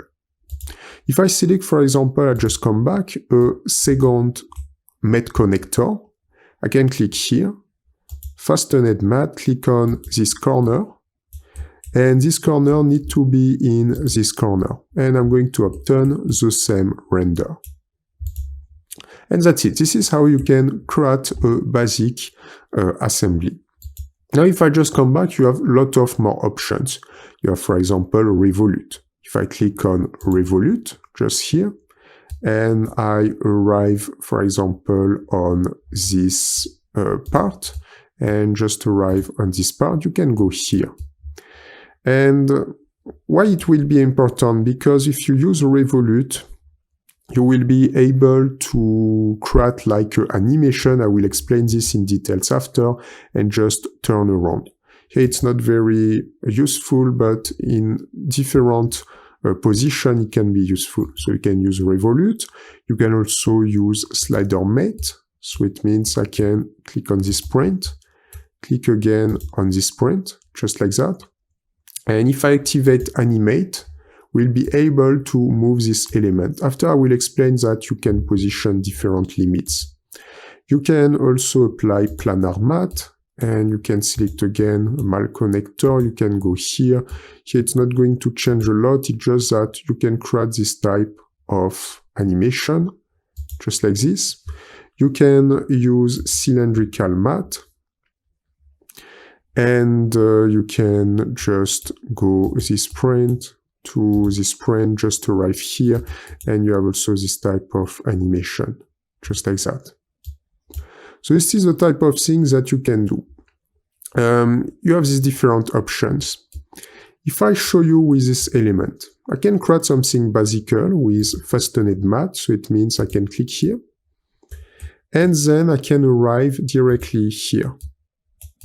After to do this work, I need to create an offset. So I can apply offset, select the offset on, I think here you need to be careful about your axis, because even the z-axis is normally here. In this example, the z-axis is on this face, and this is why I need to create offset even on the z-axis. And I can position the value at 80 millimeter. I think it can be nice, or maybe a little bit more. 90 millimeter, just like this. I think it's too much. 86, and create my connection. I can create my connection just like this. But it is same. If I use something little different, like the second Revolute Matte, I can one more time click here, select this print. I can also, why not, select this print, and directly I will arrive on this direction. And because it is Revolute Matte, if I apply Animate Mate Decrease of Freedom, I can move like this. So after, depending on what I want to do, I can first create an offset. Even if here the offset is not going to be really good, in my example, I think I can come back with slider Revolute Matte. Let's apply Revolute Matte this time. So I can click here, Revolute, just select this center point, Mate Connection, and the second will be just here. Now I have offset just on the z-axis. So I can create offset. Let's create 86 millimeter. And if I apply here, I can turn around with my animation, just like that. And after, I will be able to enter degrees of freedom. So this is the type of things that you can do. Let's just come back a little before. After you have more tools, I'm not going to enter too much in details. You can also replace instance. You can also assemble linear patterns. Let's take an example. If I just click here, just position this part to this part, just like that, and just validate. If I click on Assembly Linear Patterns, you have the instance. And the instance can be here, and you can select a direction, it can be here, and I can repeat. And repeat with the distance, I can apply 40, I think it's not enough, 60. If, for example, I add a first element like this, a second element like this, and in this second element, I add also just a little hole, a cavity on this part, I could repeat the process fast using linear patterns, So this is why it can be useful. If, for example, I had a cavity on this area, I could use linear patterns to repeat. And after, you have the number of instances that you can apply, just like this. So this is the linear patterns.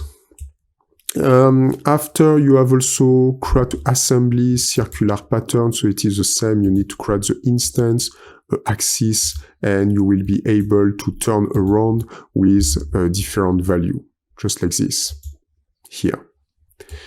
If I apply my second connection, just use fastened mate, click here, apply in the center, create offset, Z-axis, 86 millimeter, validate.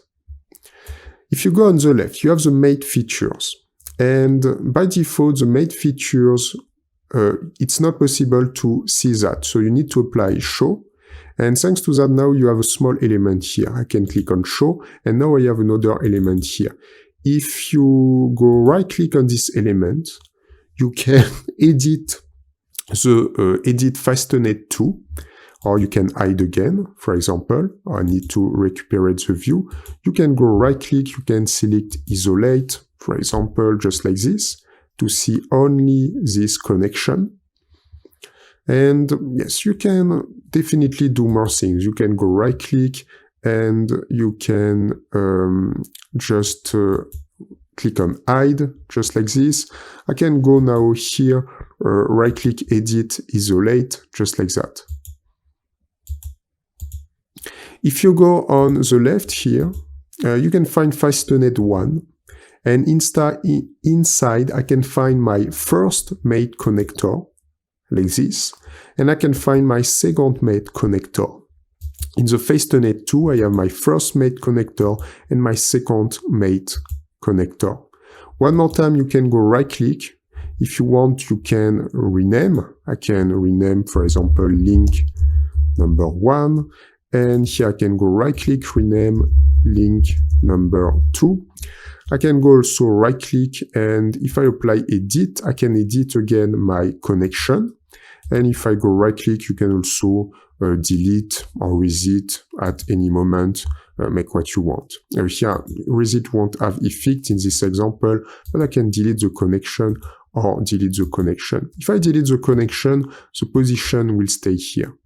Don't forget that when you click on an element like that, you have directly access to a gizmo with the different axis, and you can drag and move on a position again. I can change, or I can click here and change again the position. Let's apply, here it's not going to work properly. I need to enter the value manually. Let's apply 160 millimeter, and for example, I can go in this direction also, and let's apply 40 millimeter. Oops, 40 millimeter.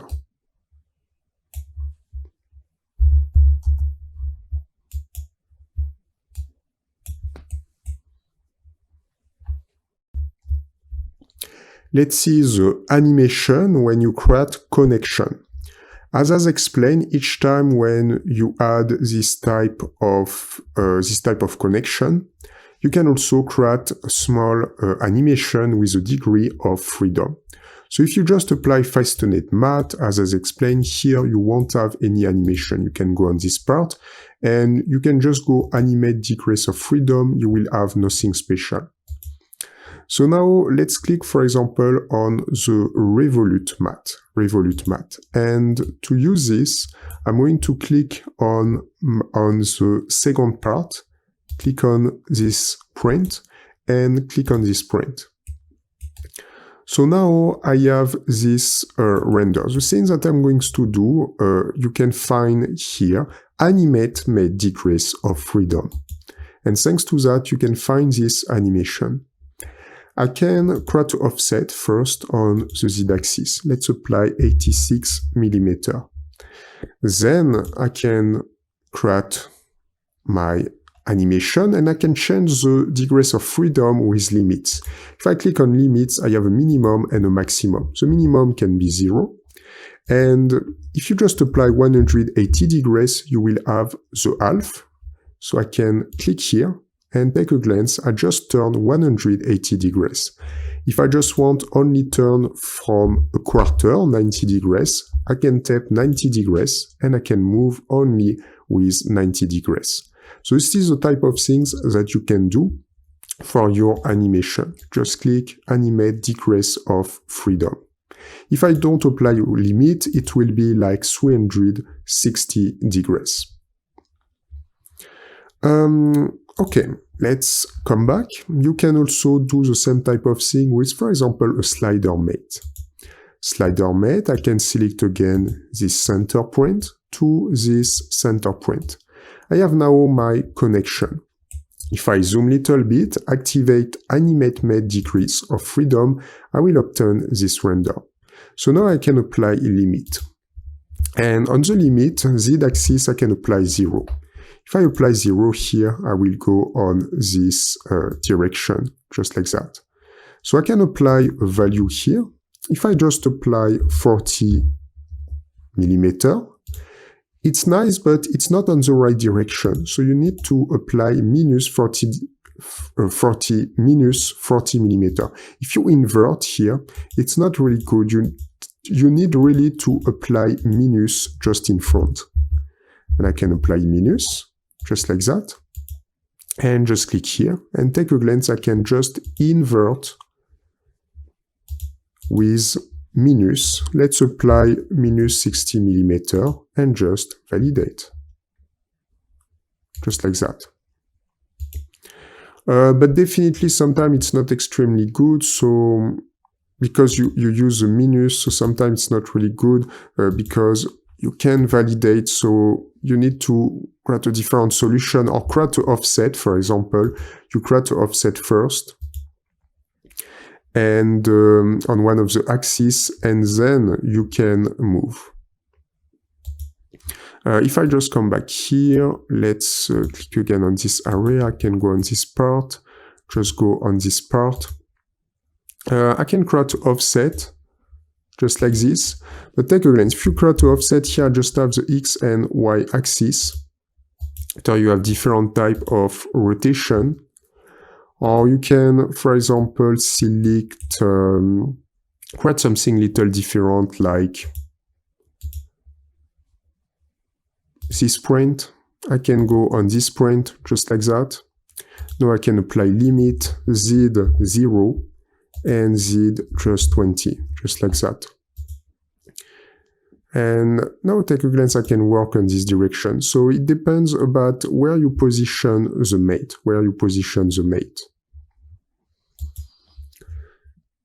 After you have a lot of more options, you have also the planar mate, cylindrical mate. Let's apply, for example, cylindrical mate. And I can click again on this part and just arrive on this area. Now if I click here, you can find this type of render. And this is the same, I can apply limits. I have two types of limits, first for the movement and second for the rotation.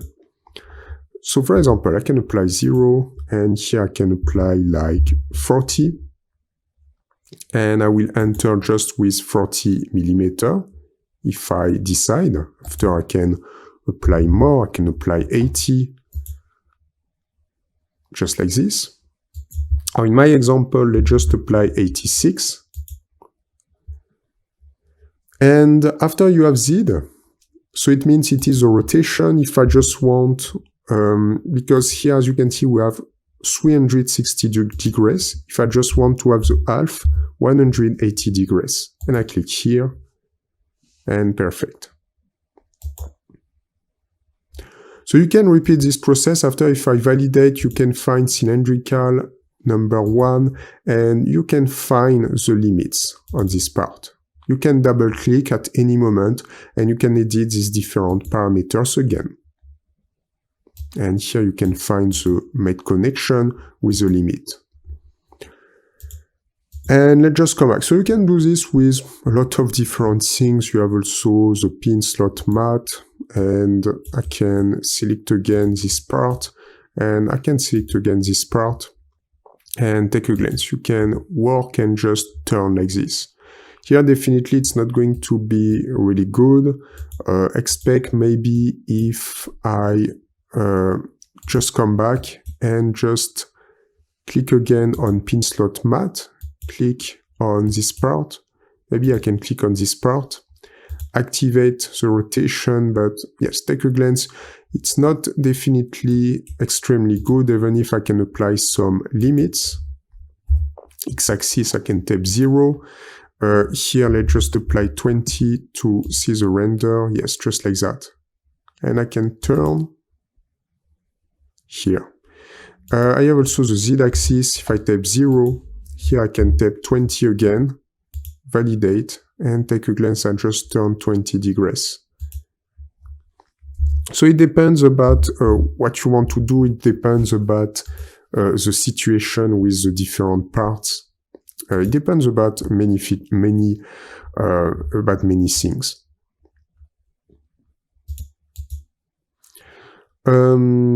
Let's create a little offset. I can apply 20, activate, just like that.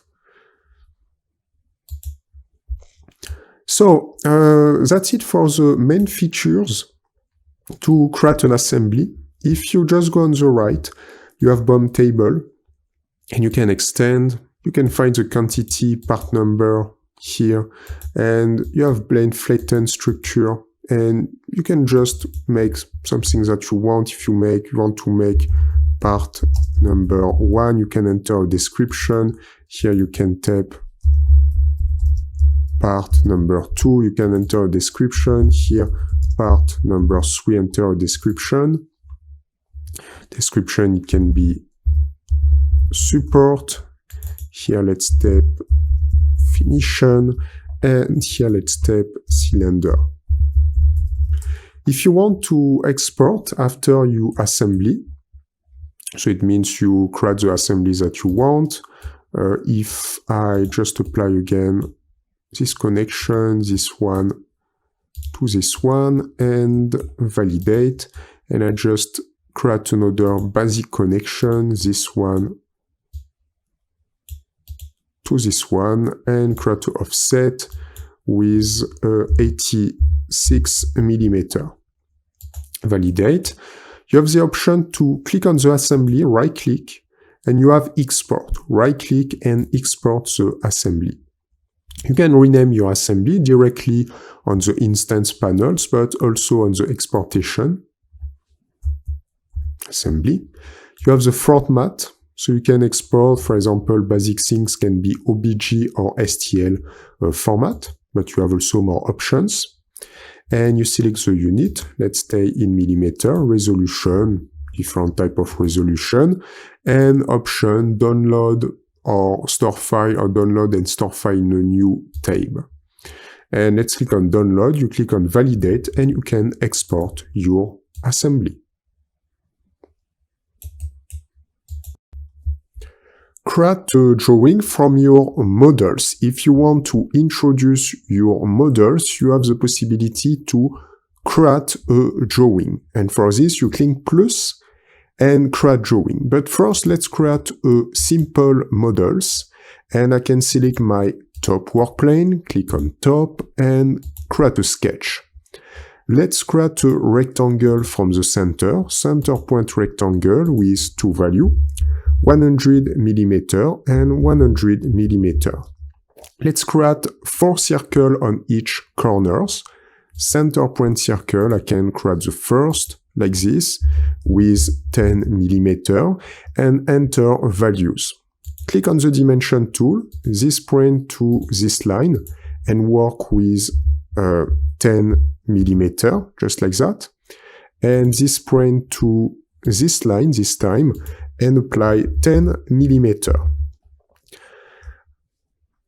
We have to repeat this circle on each corners.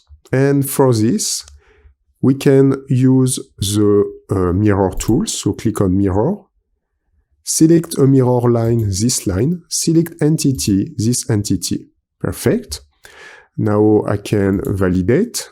I need to come back, I need to repeat on the other sides. So click again on mirror, mirror line, this line, mirror entities, this circle and this circle. And now I can just validate. Perfect. Let's finish our sketch, create an extrusion. I can work with a value of 10 mm, just like this, and validate. Perfect. Second step, let's create an element in the center. Click on this face, create a sketch, top view. Take the circle tool, just create a circle from the center, and let's apply 40 mm. Validate. Click on this circle extrusion. Let's apply a value of 60. Validate. And create a small circle inside. Click on this face. Create a sketch. And select the top view again. Create another circle from the center. And let's activate 30 mm. I can exit the sketch. Click on this circle, extrusion, and we can just remove and validate. So it's okay for this first part. Let's create a basic second part, like just elements that we can put inside, like screw inside these different holes. And for this, let's create a new sketch. I can go a little bit on the right, click on this work plane, select the top view. Center point circle, I can go a little on the right, just apply a value of 10 mm. Validate the sketch, and create an extrusion on this circle with a value of, 20, it will be great. Oops, I think it's not 20, let's just do this again. Extrude, yes, 20 mm. And on the top, I can click on this face, top view, create a sketch. And now we can work on this part here. And let's use just the inscribe polygon. I can select the center point and go here. Let's just apply 6 sides. And I need to enter a value with my dimension tool. So dimension tool, click on the circle in the middle and just apply 20 mm. Validate and create an extrusion. We can select the complete sketch, extrude, and let's work with a small value like 6 mm. So it's okay for that. I have now my first part and I have also my second part. I can just hide the view of the different work plane. Part 1 and part 2. Now if I want to start directly a new page from my models, to introduce my models, I can click on plus and you can create a drawing. After to do this work, you have all, you can select ANSI, you have ACEO also, like this. So this is different type of models that you can use. You can also click on Show OnShape Drawing Templates, and you have multiple options. So for example, I can just select the first options, and I can click on OK. And now I have a new panels. I have directly a new panels. And you can find these new panels here, drawing number 1. And before to insert, I'm going to continue. So on these models, you have a page. You can find the number 1, 2, and here 1, 2, and you have AB and AB. Here on this area, you can find multiple information using by the template. If you want to change, by default, you have, for example, your name. This is my name. And if I want, I will be able to double click and to change the name if I need after, just like that. So each time you just need to double click on the element and you can edit inside with the values that you want. If you want to start with a template without anything, It is also possible. You click on plus and create a drawing. This time you need to change for custom templates, because it was existing template. On custom templates, you can find also the language if you need, and you have the size. Let's work with A size, inches, millimeter, feet, and inches, and I'm going to work with millimeter, for example. And if I go on the right, you can include border, horizontal zone, vertical zone, exactly like here. Or if you don't want, you have also a start zone and a title blocks. If you don't want all these things, you can click on do not include. You have also border, so include, or do not include. If I select do not include, I will have just a blank page. Now I can validate. And take a glance. Now I have a new blank page. And I will be able, it's not totally a blank page, it's a blank page just on this different area.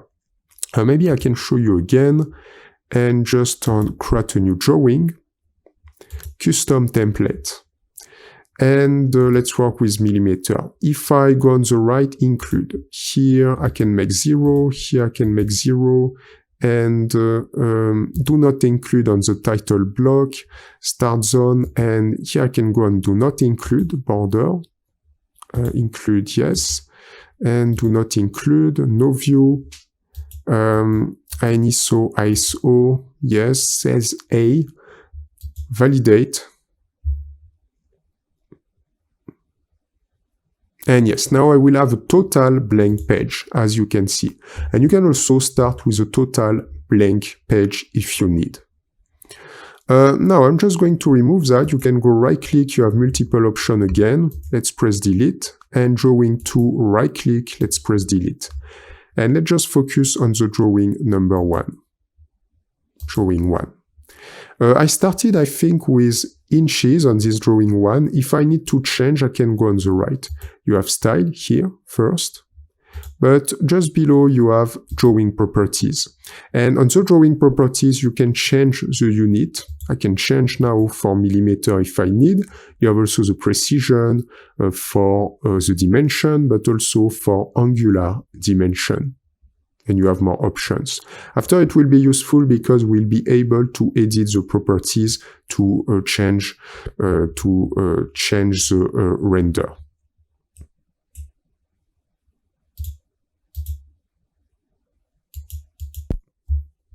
When you have your page, the first things to do is to insert different views. So to insert views, you can click on Insert, and you can go on Insert again, and now you can find this new window. First, you can have 3 options: Part Studio, Parts, and you have Sketches. So if you want, you can also import sketches in your page. So most of the time we just use Part, but for example, if you just click on Part Studio, you can insert all the Part Studio at the same time. Let's just click on Parts. I can select my part number 1, just go left click, and now you can find a rectangle on this area with the sketch of my models.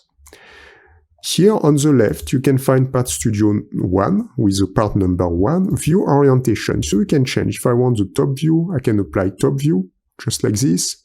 And if I want a different view, I can apply a different view. Let's work with the top view first. Now, if the size is not good, you have a view scale. This is 1:2. I can change and just come back to 1, and it will be the original size. I can also have more options, 1:4, just like this. You can select 1:3, and you can also increase the size if you select, for example, 2:1, just like this. So you select the size. Let's work with 1:1, and I can position my element, for example, just here. And I inserted my first view. Now I can press Escape, and you can find the render. And I could continue, insert a view, and select, this is the same part by default. And I have the view orientation, just like that. And I can select, for example, the front, the right. If I select front, right, or left, it will be exactly the same in my models, exactly the same thing. So I can just apply, for example, front, and just position front on this area, just like that. After, you can continue, insert a view.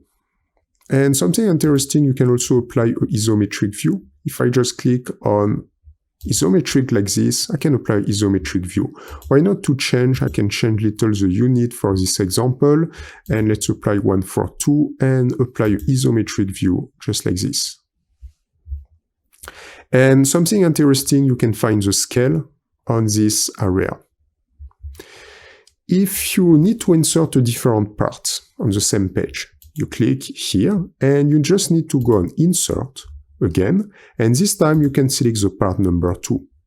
And now I can work on part Studio 1, part number 2, as you can see.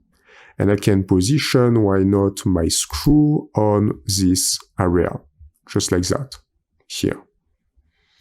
If I click on Insert again, I can select again part Studio 1, part 2, and one more time apply a different view if I need. But let's just stay like that. After, you have a lot of more options. So it means if you, here I can advise you when you start to select only Insert View. So you insert the view like this. After, if you need to enter in details, you can also have different types of projective view, auxiliary view, a section view. If you select projective view, for example, you can select just a part, just like this, here, and you select another area, just like that, and you can create a projective view like this, here. At any moment, you can press Escape, click on the view, and press Delete. If I just click again on projective view, I can go on this area, just go here, and you can create projective view. But finally, here it's going to be same as my front view. Let's click on this part, just press Delete. Escape first, click here, Delete.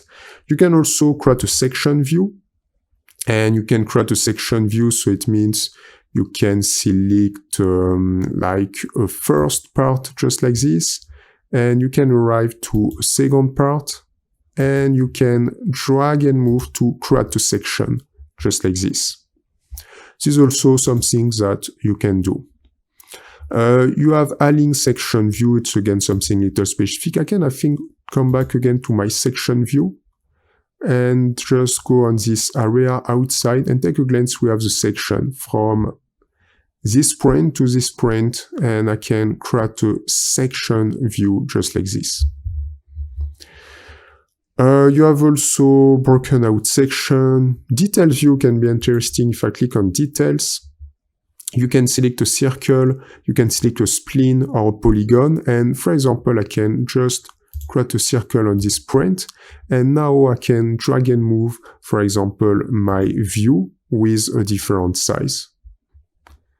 And let's just come back, and when you use this tool also with the section view, detail view, sorry, you can also do the same thing with a spline, so you can create something that you want, just here, just here, just here, and come back, and you can have something like this. Or you can also apply polygon, and one more time I can, why not, click here, here, here, here, and just here. And I can duplicate this element to have a view in details. I'm not going to do this here now, but it's just to show you some example. You can even have a brick view. You can click just here, and you can have a view just inside. You can even create a crop view, so you can create a first line like this, and just here, and you can just crop this part just like that. I think it's not extremely useful in my example. You can crop and you select only this part, and the other part will be removed, just like this. So if I select this again and I want just to keep one of these parts, I can create something here, Put something here, and then depending on what I want to do, I can just remove a specific part, just like this. I can validate and take a glance. Now we have only this area. So this is the type of things that you can do to start. After, you can drag and move your different view at your convenience, like this. And then we will be able to add dimension. Add dimensions on your page. So after, to insert different views, you can add dimension. If you go a little bit on the right, you can find different tools here. And at the beginning, you can find dimension. You have the basic dimension tool. It means you just click on the line and you will have the right dimension like this, or you can click on this line and you can have the right dimension. You can also work, for example, from a point to a second point, and you can enter dimension. So with this tool, definitely you can enter the dimension at your convenience. After, to do this work, if you click on the dimension, you can drag and move and position the value of the dimension where you want. So it can be in the middle, but it can be also outside, depending on how you will move the element. After, you have also other type of dimension. If you have a chamfer, you can work with a chamfer dimension. For example, if you have a maximum or minimum dimension, you can do this between two, for example, circle. I can click here, and I can just click here, and I can find a dimension between these two center points. I can continue. You have 2-point linear dimension. So it means if I select this point and I select this point, I will have just a linear dimension, just like this. I can also click here, and just have a linear dimension, even if I can do the same thing with just my basic dimension tool. You have also point to line dimension. So it means you can select a point, you can select a line and drag and move to have a dimension like this. You can continue. You have line to line dimension. So you select two lines. And let's take an example. I have, I think it's not extremely, here maybe I can select this line, and I can show 10 millimeter like that. But I can do the same just with my dimension tool, go on this area and just apply 10 millimeter. Line to line angular dimension, you can apply angular dimension. I can select this line, and show that I have 90 degrees. Or apply this also on another area if I need. Let's continue. You have 3-point line angular dimension. You have also radial dimension. 3-point angular dimension. You can select, for example, a first point. You can select a second point. And if you select a third point, you can create angular dimension just like this. And I will obtain 45 degrees in the middle. And if you want to add just radius or diameter, if I just come back to my tool, I can just go out, just here. And yes, if I just come back to my tool, with just the dimension tool, you can click on the circle and you can obtain the diameter, as you can see. But you can also directly select radial dimension. In this case, here, I have the radius dimension, I have the radius, or I can select diameter, and from this I can obtain the diameter. But you can use also the dimension tool here. I can apply 10, and just like this. Let's continue a little bit. I can add also dimension on this element, so I can click on my dimension tool. Maybe I can select this point to this point, and obtain a dimension. I can click here, dimension, or just click here and obtain a dimension, just like that.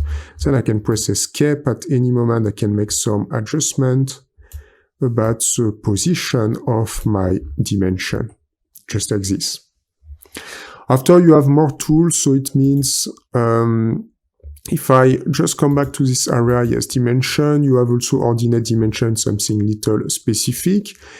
You can also add element like you have a datum, so it means you can take something like this, and you can position the labels on this area, and labels, I can type just something here. If I type, for example, example, just like that, I'm not going to have this because you just need to enter one letter, so I can change, type E, and just create a label.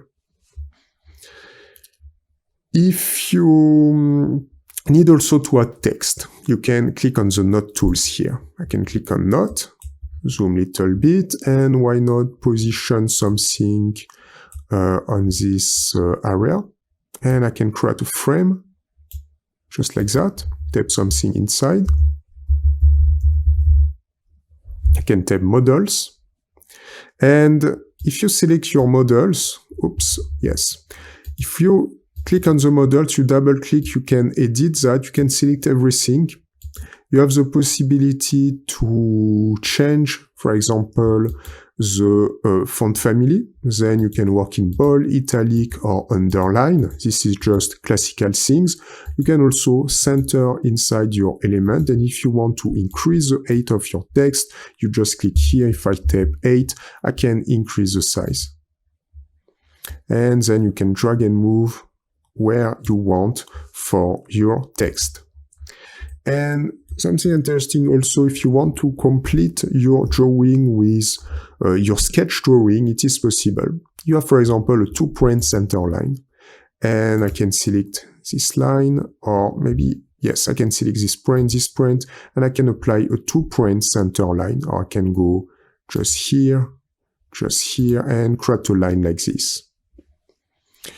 You can also edge-to-edge center line, so I can click here, just click here, and automatically I will have a line on the center. Here it was more to select 2 points. I selected 2 points on a line, but it's more to just select 2 points. It's better. So you can select 1 point here, 1 point here, and you can create like a construction line inside if you want to show something specific.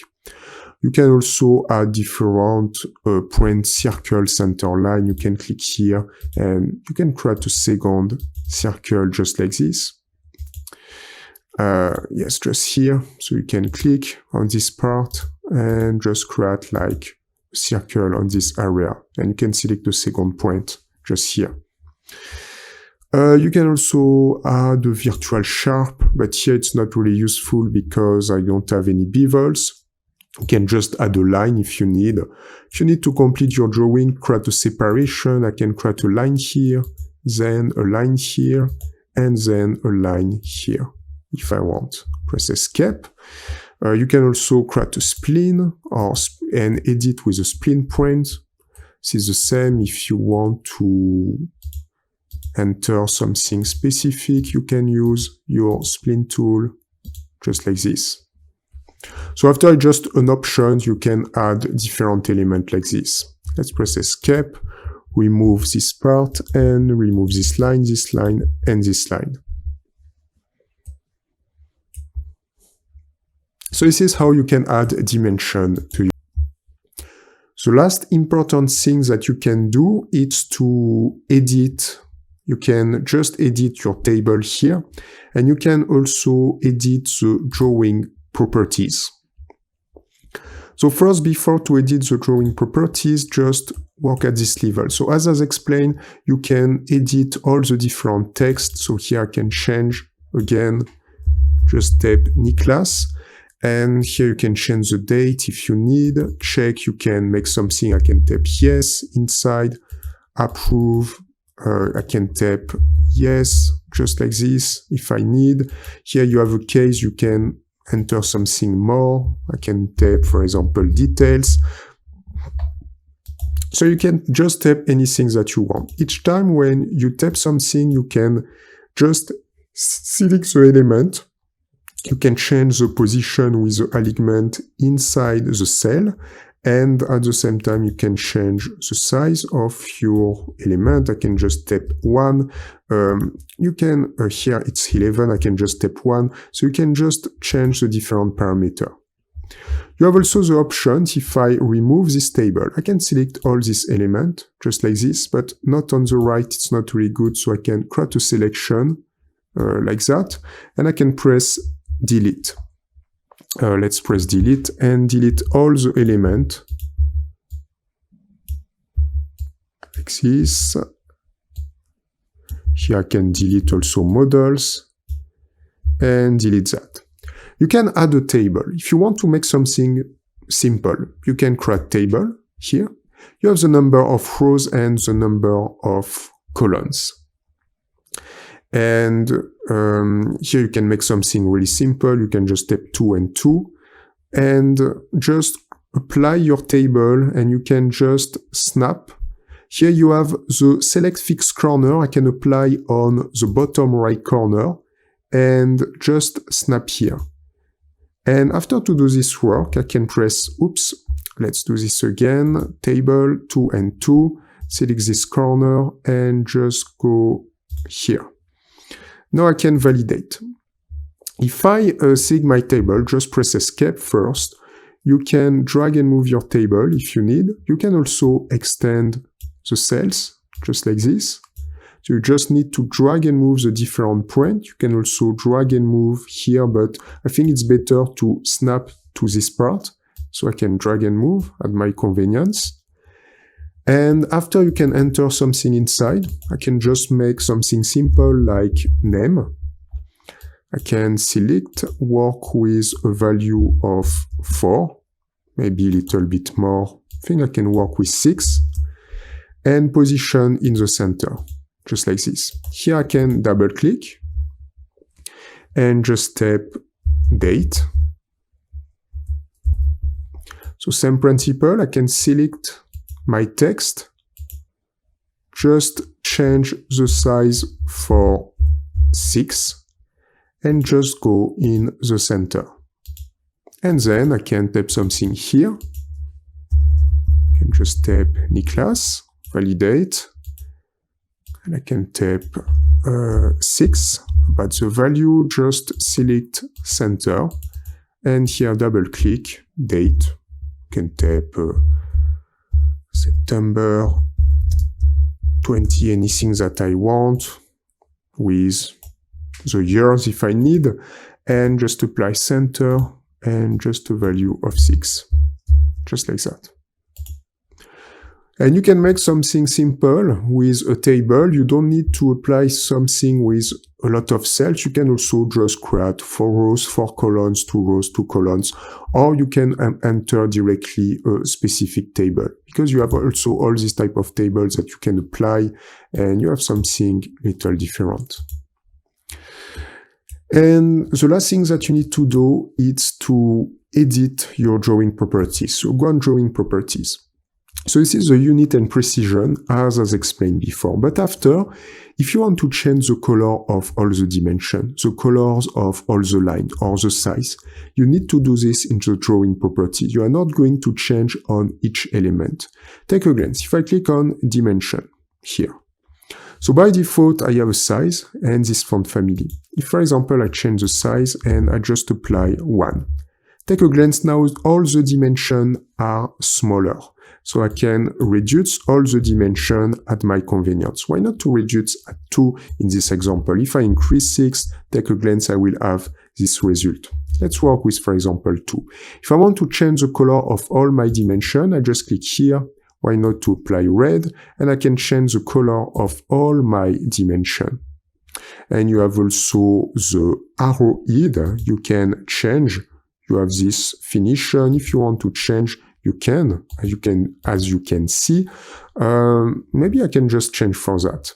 And let's apply arrow head 4, but here it's not useful. But I have this print also. Maybe I can come back, yes, with this arrow. And after, about extension, you have the text alignment.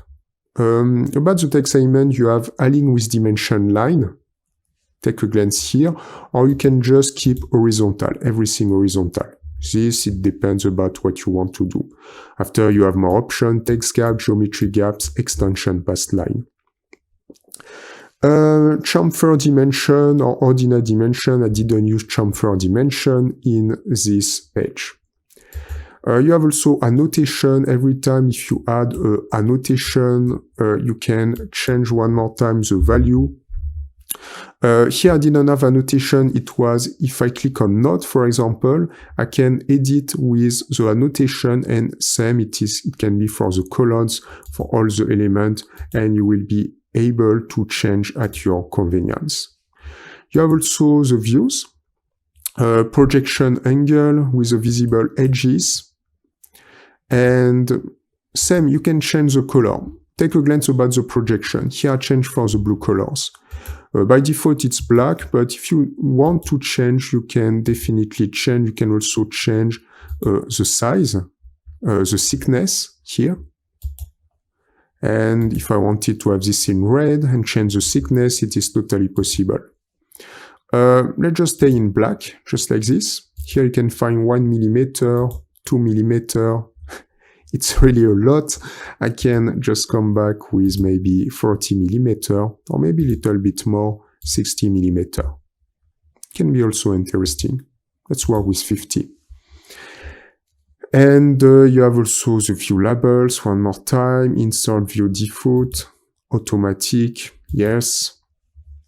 And after you have more options, also for explode line, tangent edges, hidden edges.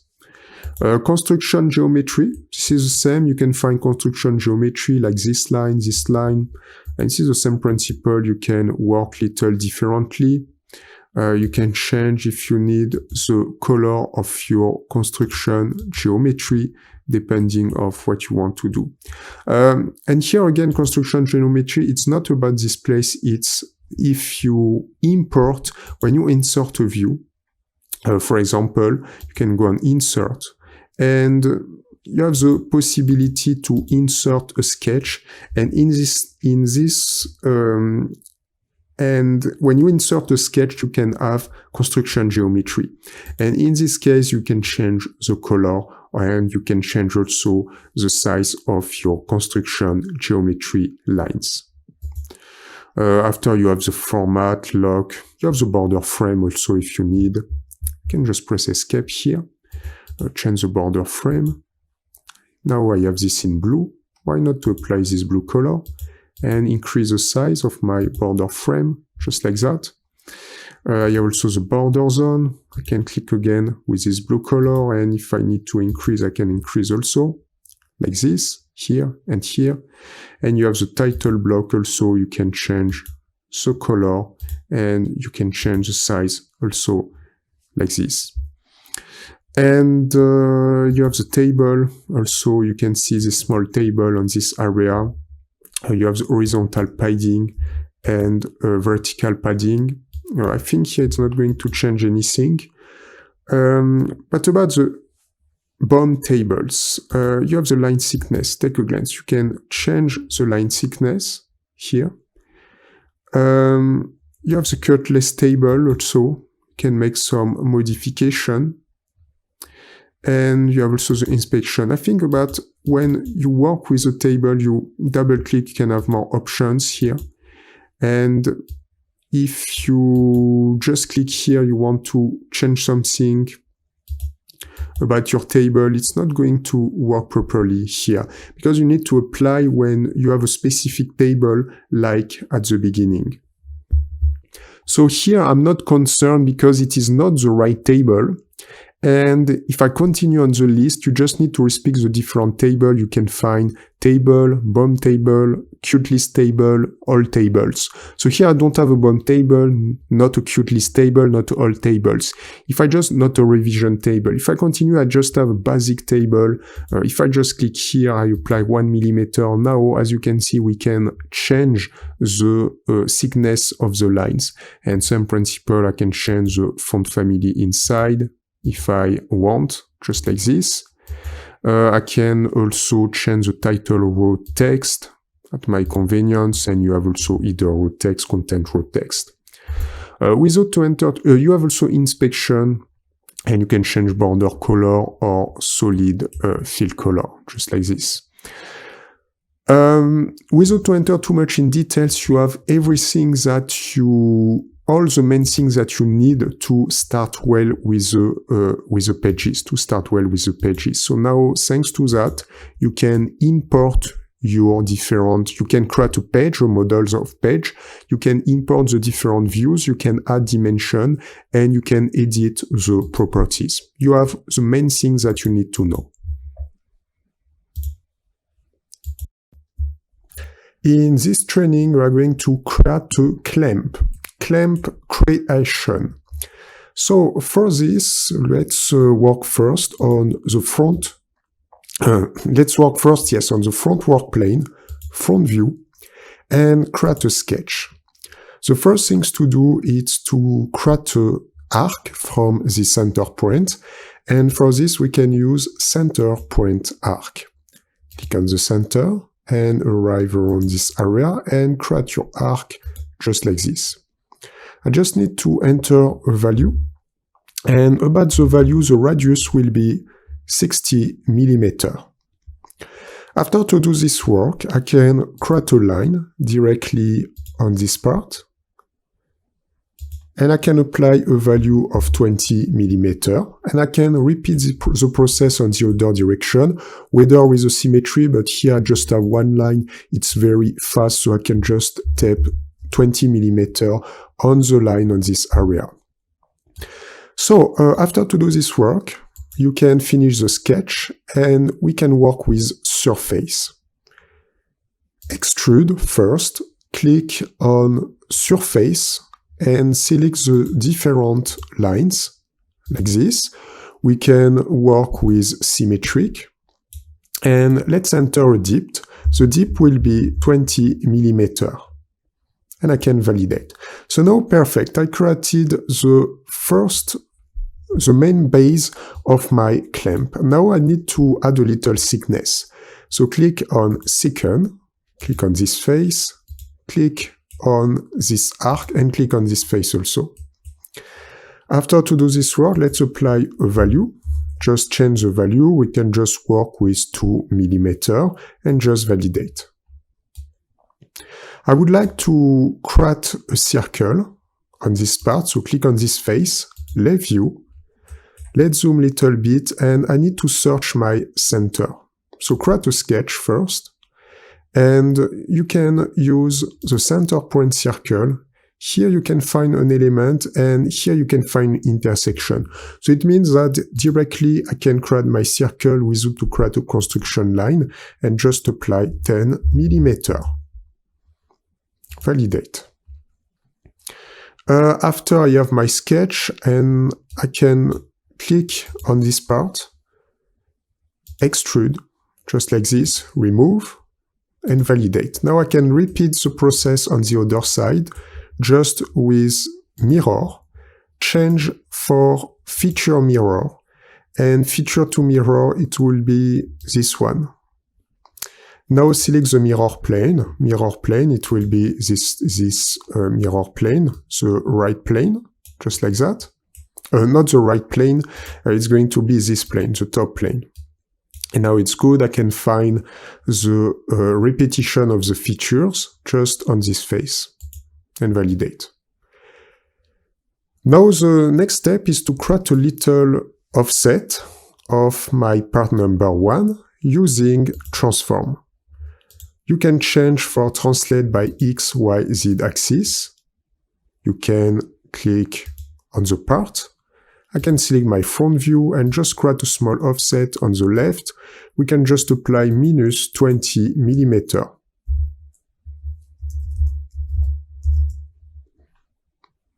And don't create copy, just create an offset minus 20 millimeters. Now let's repeat this element on the right. Click on mirror, select entity to mirror the part number 1, mirror plane, select this plane, just like that. And I can validate. So now I would like to create a screw, something just to be able to create a join between this part and this part. And for this, I can create a new construction plane first. Click on the right work plane, create a plane, and you can create the offset of this plane, take a glance on the right, like this. You can position 120, it will be great. And after I can use my new plane, plane number 1, right, and create an element. I can go on this area.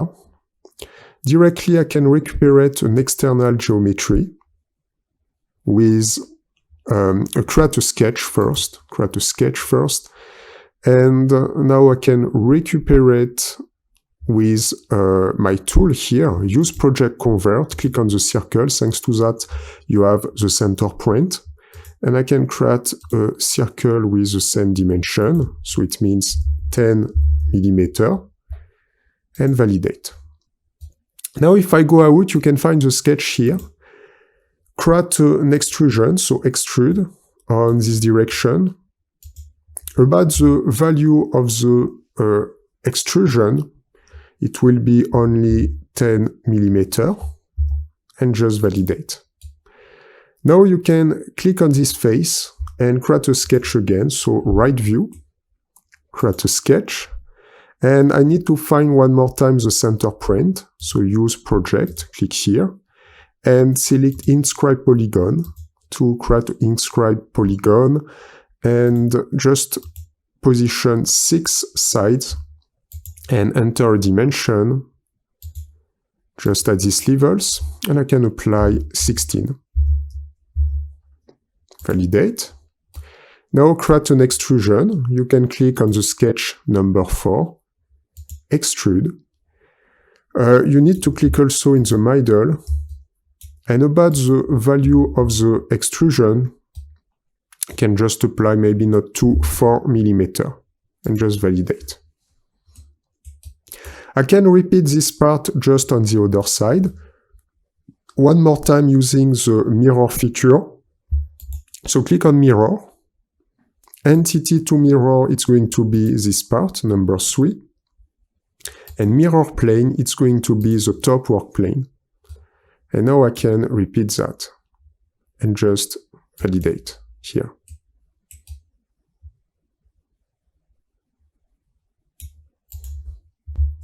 I can rename here and just go right click, rename, and it's going to be, if I just click on this area, yes, I can go on rename,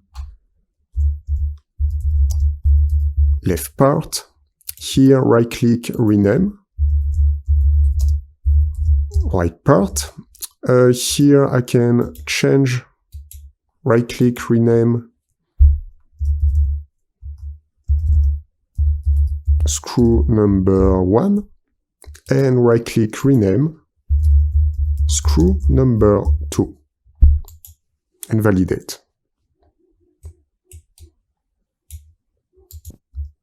Let's continue with this clamp modeling. So now we need to create like a bolt, not exactly a bolt, but something to close after the screw. And for this, I can create a new construction plane, click on right, and create a plane. We can apply an offset on the left, and we can enter a value of 120, just like that. So thanks to that, we will have the same space on this part and on this part. Validate, create a new sketch on this work plane, click here, sketch, left view, and I can zoom a little bit. I just need to create a circle here. I can recuperate this external geometry and create a circle. So first circle with a value of 10 millimeter, so I can enter 10, and create a second circle little outside with a different value, and I can apply 16 and validate. Now I can create an extrusion of only on the circle outside, the face outside like this, extrude, About the value of extrusion, first things to do, I can go on the other direction. And about the value of extrusion, it will be only 4. So I can enter 4 millimeter and validate. Now I can repeat this element with a symmetry again. So mirror, click on part mirror this one, then mirror plane this one, and I can repeat this element just here. Perfect. So after to do this work, I can just I can hide my different element. All the work plane, you can just hide everything here. And I can just apply, if I need, first you can rename. So you can go right click here, rename, and I can make something like bolt number 1, and you can click here, rename. Also on part 6, oops, deselect everything first, part 6, rename, and bolt number 2. So now the next step is to apply your materials for all the elements, apply, change the appearance, change the color, right click, edit appearance for 6 parts, and I can apply something in, yes, just more yellow, orange. Yes, just like that. Here. Perfect. After, if you need, you can take a glance with shaded without edges.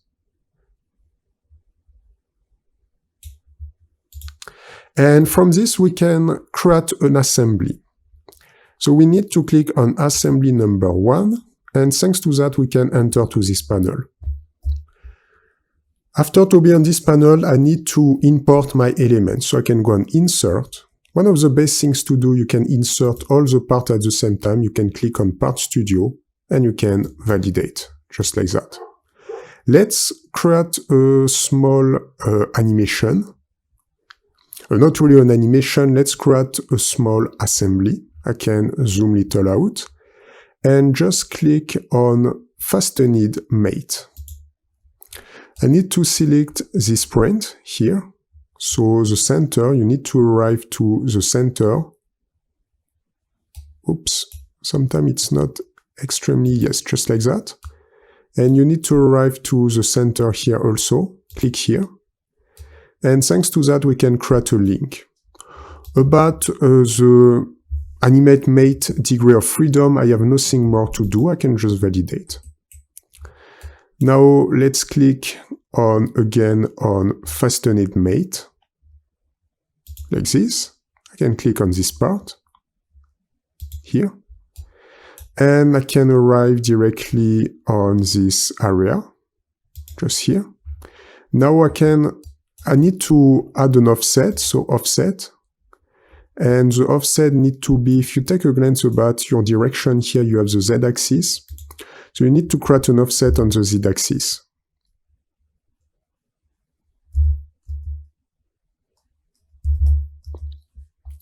About the offset, it has to be 10 millimeter. And just validate. I can repeat the process here also. So apply again, Fastened Mate. Click in the center here. Just arrive, click on the circle on this part. And then create an offset 10 millimeter on the Z-axis and validate. And now the thing that I can do is to use Revolute Mate. Or I have multiple options. I can use Revolute Mate, but I can also use, why not, Cylindrical Mate or Slider Mate. You have multiple options. I think Cylindrical Mate can be interesting. And I can click on this part, and I can click directly on this part. And I'm going to obtain this render. So after, if I click here, you can find these options. I can apply some limits, just here. And but if you apply some limits, maybe it's not going to work properly.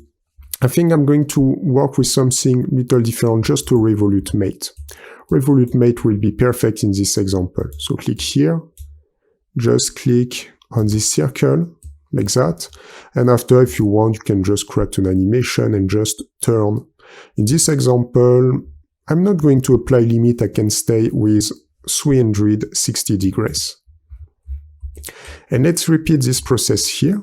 Click on Revolute Mate.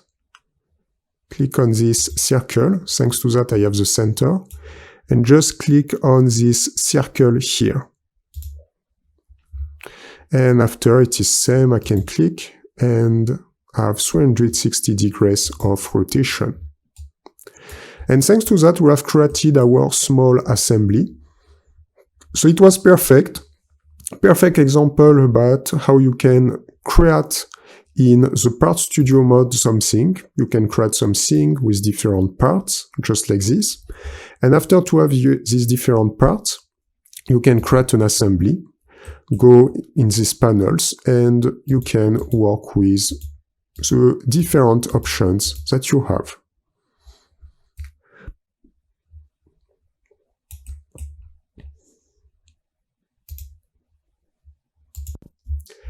In this training, we are going to create a pipe. It's going to be exactly an elbow pipe.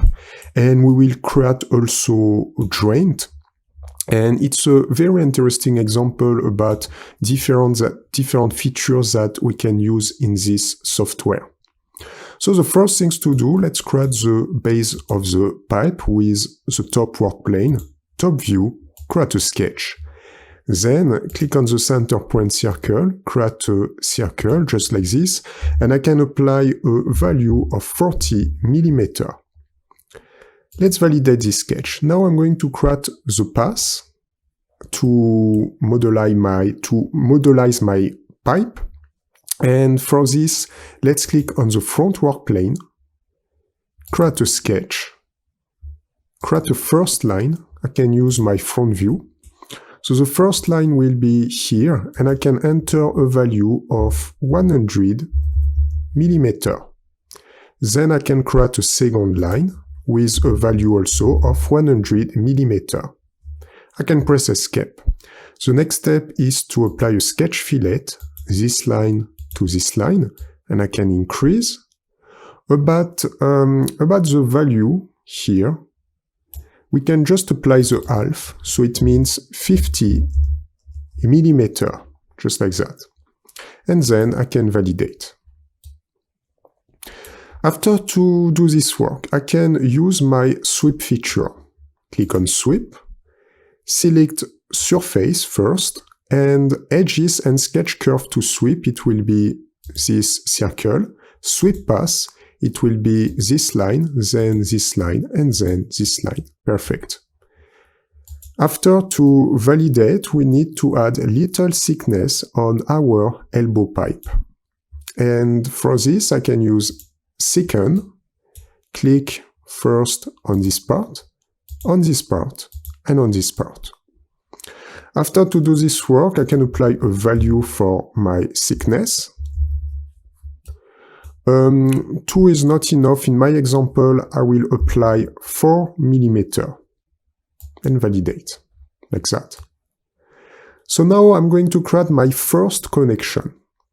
To create my first connection, we can use this face, click on the right view, and then create a sketch. I can zoom a little bit, and I need to find the center point. I can activate Use Project Curve, just like this. Now I have my center, and I can create a first circle just here with a value of 40 millimeters, and then I can create a second circle, as you can see, just here. About the second circle, let's apply 80 millimeters, like that. Let's validate this sketch and create an extrusion. You need to click on this part, shift this part at the same time, and then extrude. About the value of extrusion, I can change, and we can enter just 10 millimeters. Perfect. After, the next step is to create a hole and then repeat this hole around this circle center circle. So first click on this face, right view, create a sketch. I can zoom a little bit, I just need to activate again use project convert here and here. Thanks to that, I can create a construction line. So click on construction line and create a line on this area. After to do this work, I can create a circle just here. I'm not going to be exactly in the center. I'm going to have a little offset. First, you can enter a value of 8 millimeter. And after create a little offset. The best things to do is to apply a dimension from this center to this center. And about the dimension, I think maybe I can apply 31, yes, to create a little offset. So 31 will be perfect, and I can validate. Let's create an extrusion. So click here, extrude, solid, and remove, just like that, to create a hole. And I can validate here. Now the aim is to repeat this feature. I can repeat this feature all around the face. Click on the right view again. Let's zoom a little bit and activate repetition with circular pattern. Select the entity to patterns. I need to change pattern for feature pattern. And about the feature, it's going to be this one. And axis of patterns, this circle. And now I can repeat. Let's increase the number. I can apply 8 in instance count, 360 degrees. And yes, perfect, I can just validate, just like this.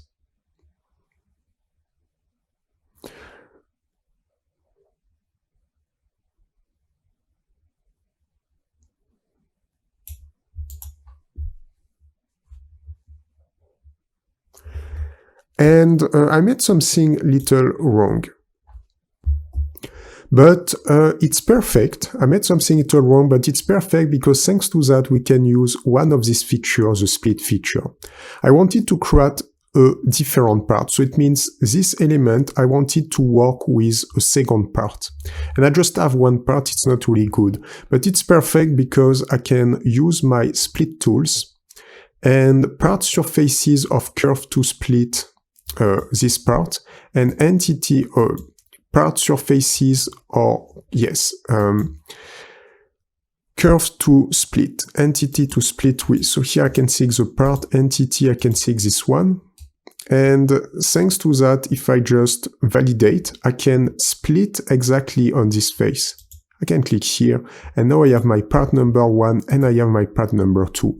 So it's perfect because thanks to that, I could use the split tools to show you a perfect example about the use. And let's continue. The things that I'm going to do now is to repeat this element and position just here.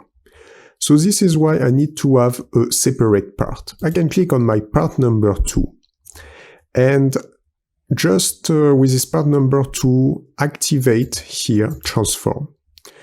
If I just work with translated by XYZ axis, it can be a little difficult. Not too much difficult, but it can be a little longer. I can change and have something simple with transform by mate connector. And I can search my center mate connector here, so you can click on the circle, just on this circle, and thanks to that, the mate connector is perfectly in the center. And you have 2 mate connector now, and you need to click on this circle, just here, and thanks to that, you can position this here. And you just need to create a copy to have a new part. And after I can validate, and it's perfect. I have my part number 1, part 2, and part 3. Now, I would like to apply a bevel, and for this, I don't have other choice to create one element. So I can select my 3 parts and apply Boolean operation, union, and validate. So now I have just one part. Perfect. Now it's okay to have one part. It was just to duplicate this element here. And I can reinforce little this area using a fillet. I can click here. I can do the same thing also on this part. So I can press Shift and fillet. After, about the value, the radius it is too much, let's just apply a value of 2 mm. Yes, it's perfect, and I can validate.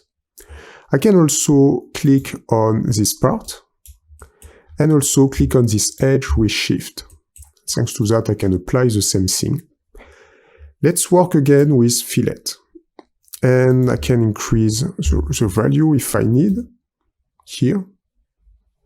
And about the value, it's going to be 4 mm, and just validate.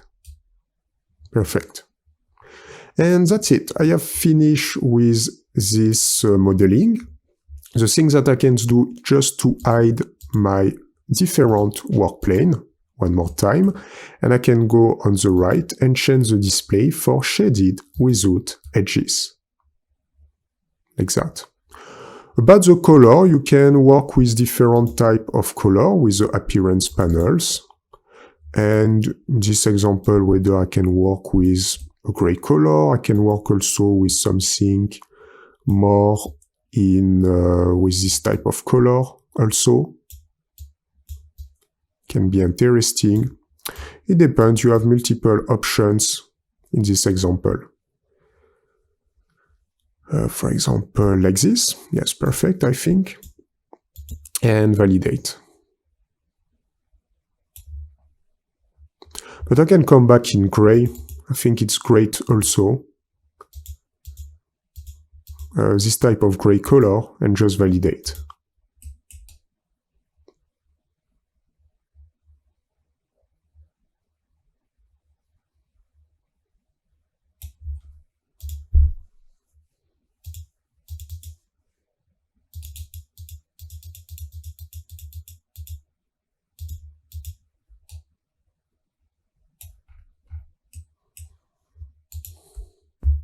And just as an option to add something to these conceptions, can just come back with shaded, like that, and just create a repetition.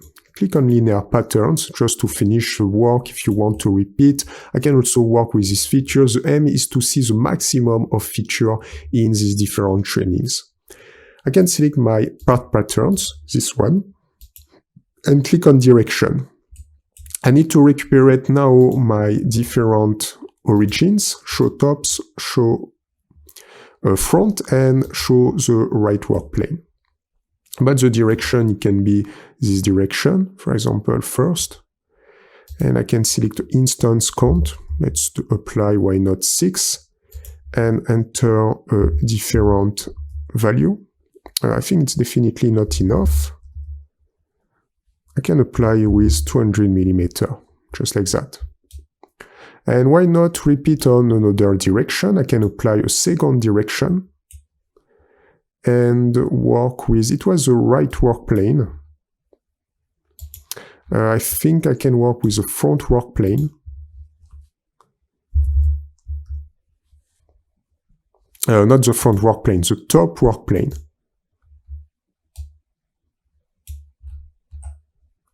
Let's work with the instance count. No, finally it was great. I made a mistake. It was definitely, yes, here the direction, it is the front work plane. Yes, just like that.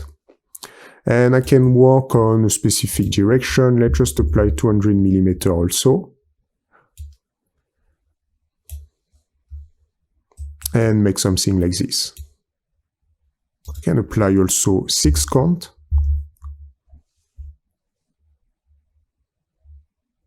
If I need, I could center also each time.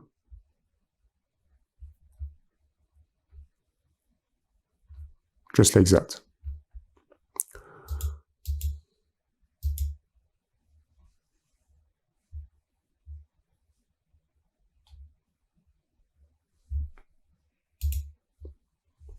So let's remove center, just validate. It was an example about what you can do if you want to duplicate your element, just like this.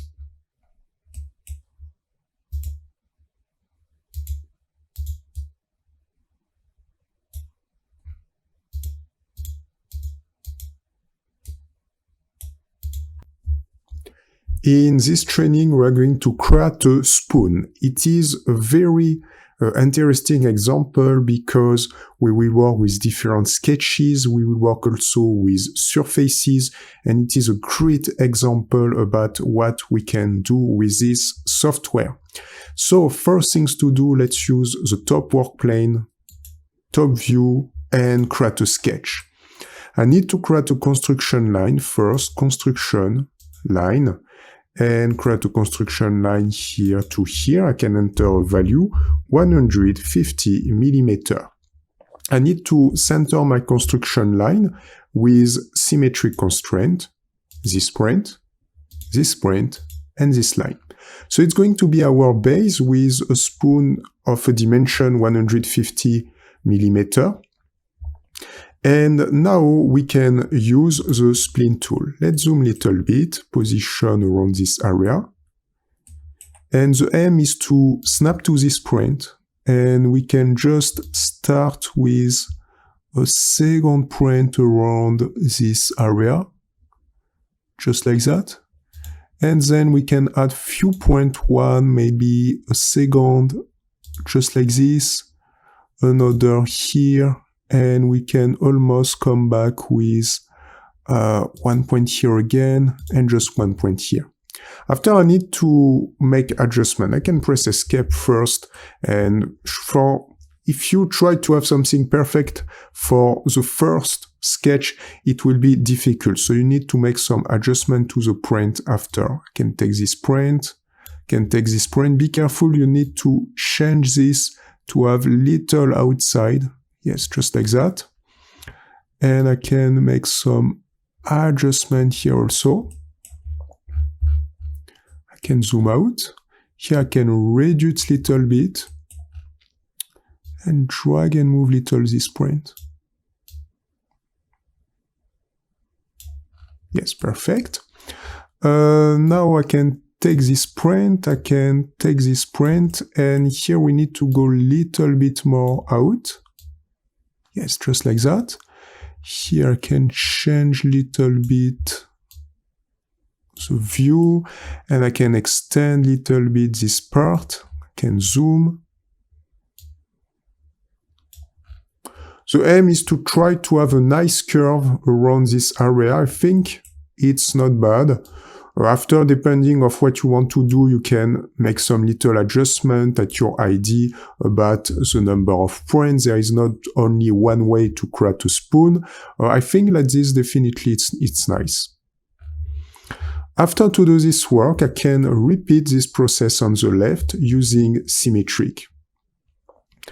I can click directly mirror, select the construction line, this one, and entity to be mirror. You can create a frame of selection on all these elements, and you can repeat. After, if you press escape, something interesting, if you move here, it's going to move also on the other direction. So it's also something interesting to know. You can drag and move here, and it will be changed also on the other direction. Just like that. Maybe I can make some little adjustment here. Yes, perfect. After to do this work, I can validate. Maybe I can change little bit again. Yes, like this. I can validate. So now the aim is to create a second sketch. This second sketch needs to be on the right work plane. Select the right work plane, left view or right view, it's going to work, and create a new sketch.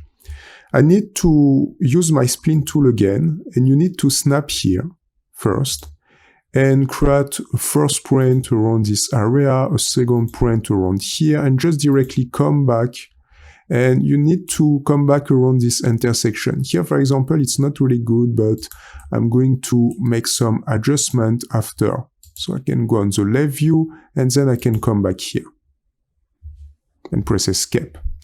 It's not really good because I need to make some adjustment with my print. So first here, drag and move.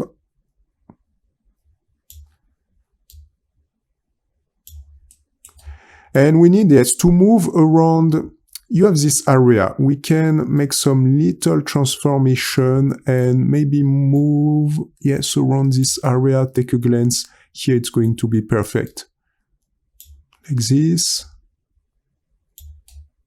And yes, I can move a little bit again. Let's come back with this left view. Let's little bit more adjustment.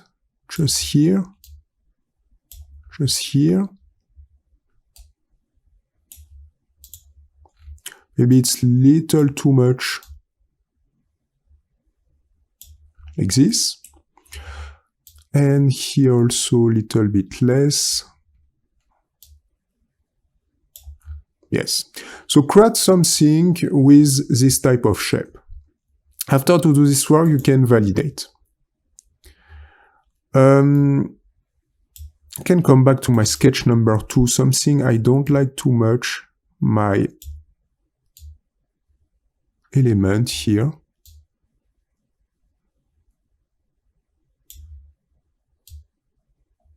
Yes, just like that. After to do this work, create another sketch exactly on the same work plane. Click on this sketch. Click on this right work plane. Create a sketch again. It will be the third sketch. Select the left view, and you can use the spline tool again. Start again from this point, just arrive around here, and we just need, when we arrive just before here, we need to move a little bit on the top, just like this, here, and then I can come back to this point, and I can press Escape. Let's make some little adjustment. I can move little bit this part, move little bit this part, and yes, we can arrive. Definitely, if I zoom here, take a glance, I have a constraint directly on this axis. Coincidence. It's not really good. I need to delete this constraint to be able to drag and move my print, and I need to delete this constraint also. And now I can move it better.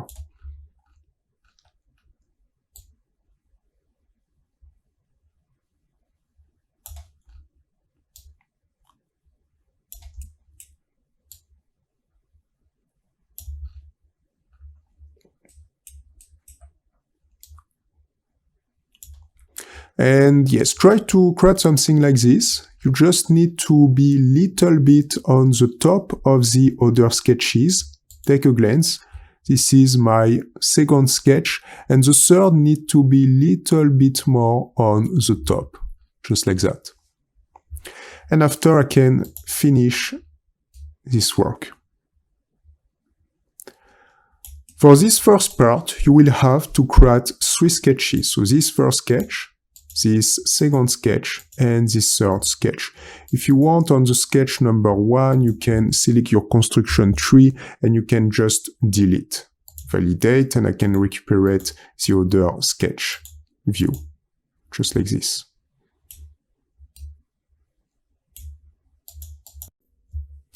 Let's continue with this spoon modeling. One of the best things to do is to hide the visibility of the different work plane. Thanks to that, it will be better. And now I need to create a projection. Projection from this, the first sketch with the sketch number 3. And we can just go on, the right here, and we can find projective curve.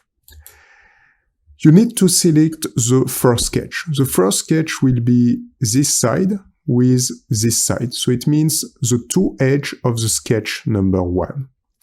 And the second sketch need to be the path of my third sketch, just like this. And now I have edge of sketch 1, edge of sketch 1, and the second sketch will be edge of sketch 3. Now if I just validate, I will obtain this render. So I have a projective curve. This is my curve number 1. For example, I deselect the sketches, you can find this render. If I wanted to fill this element, and I can just click here, fill, you click on this part. As you can see, it's not bad, but we don't have the hole on this area. And this is why we can complete with the second sketch. So let's remove that. Let's activate again the different sketches. I think the third sketch, you don't need this anymore. We just need to have the second sketch. It's better. Only the second sketch visible. Select again. Fill. Edge to fill, it's going to be this one. And now you can add a guide. Extremely useful. Click on the guide. And vertices or curve, you can select the curve of the second sketch, edge of the second sketch. And take a glance, this is now perfect. We can create our hole to have a perfect spoon modeling. Finally, maybe this sketch was not too much, and again, I think it's okay. So this is why it's important at the beginning to have a nice curve. Maybe here the curve is not perfect, but if really we need to increase that, we can come back to the sketch number 2 and make some little modification. So it means you can go here, sketch number 2, you double click. If here, for example, it's not really good, you can make some little adjustment, just like that. Here also I can make some little adjustment, and I can validate. Repeat this process, and activate again fill. Click first on this edge, guide, and click on this sketch, and this is perfect. And I can validate, and I have now my spoon. I can just hide the sketch number 2. The last step is just to add a little thickness. Click on thicken, click on this part. Be careful, because if you apply a lot of thickness, you will have something little strange, so definitely it's not really good. But you just need to apply a very small thickness. Even 2 is too much. You can apply 1, for example. Even 1 can be almost too much. You can also apply 0.5, just like this, here.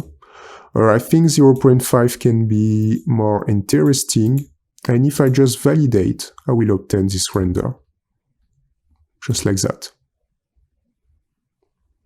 Perfect. And we have finished. So at the end, we have a curve, just like that. And we have also a part, just here.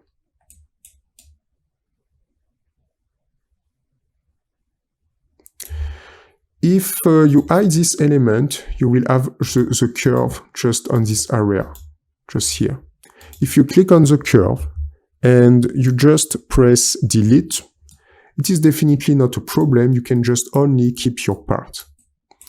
After, the last step is only to edit the appearance. I can go on the appearance panels, and depending on what I want to do, I can select a color for my spoon.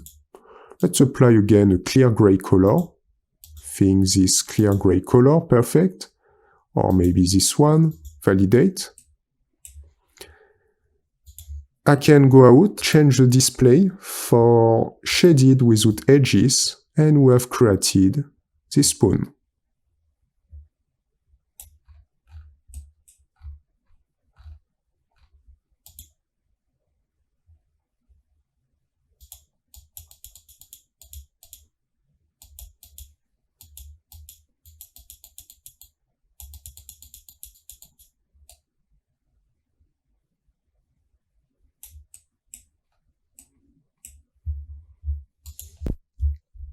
In this training, we're going to create a spatula.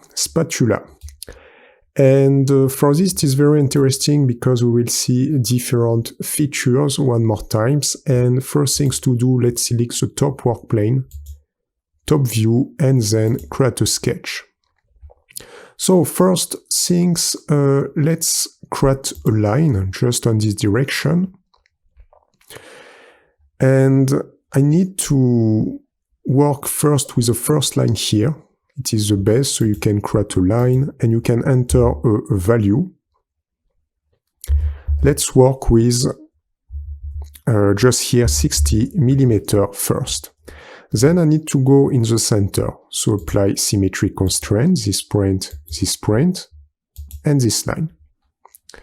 After I'm going to create a second line, first I can create a construction line. And I can create my first line, it's going to be better, create a line just here, normal line, this part to this part. And we can enter a different value with 80 millimeter.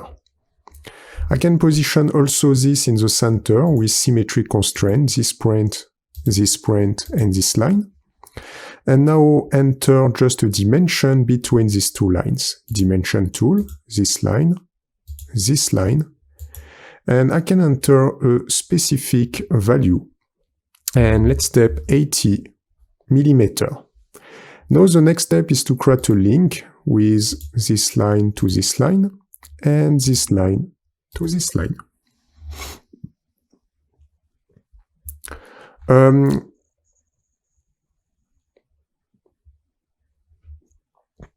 After to do this work, I think I'm going to change a little bit. I put 60 millimeter, but I'm going to work with 40 millimeter.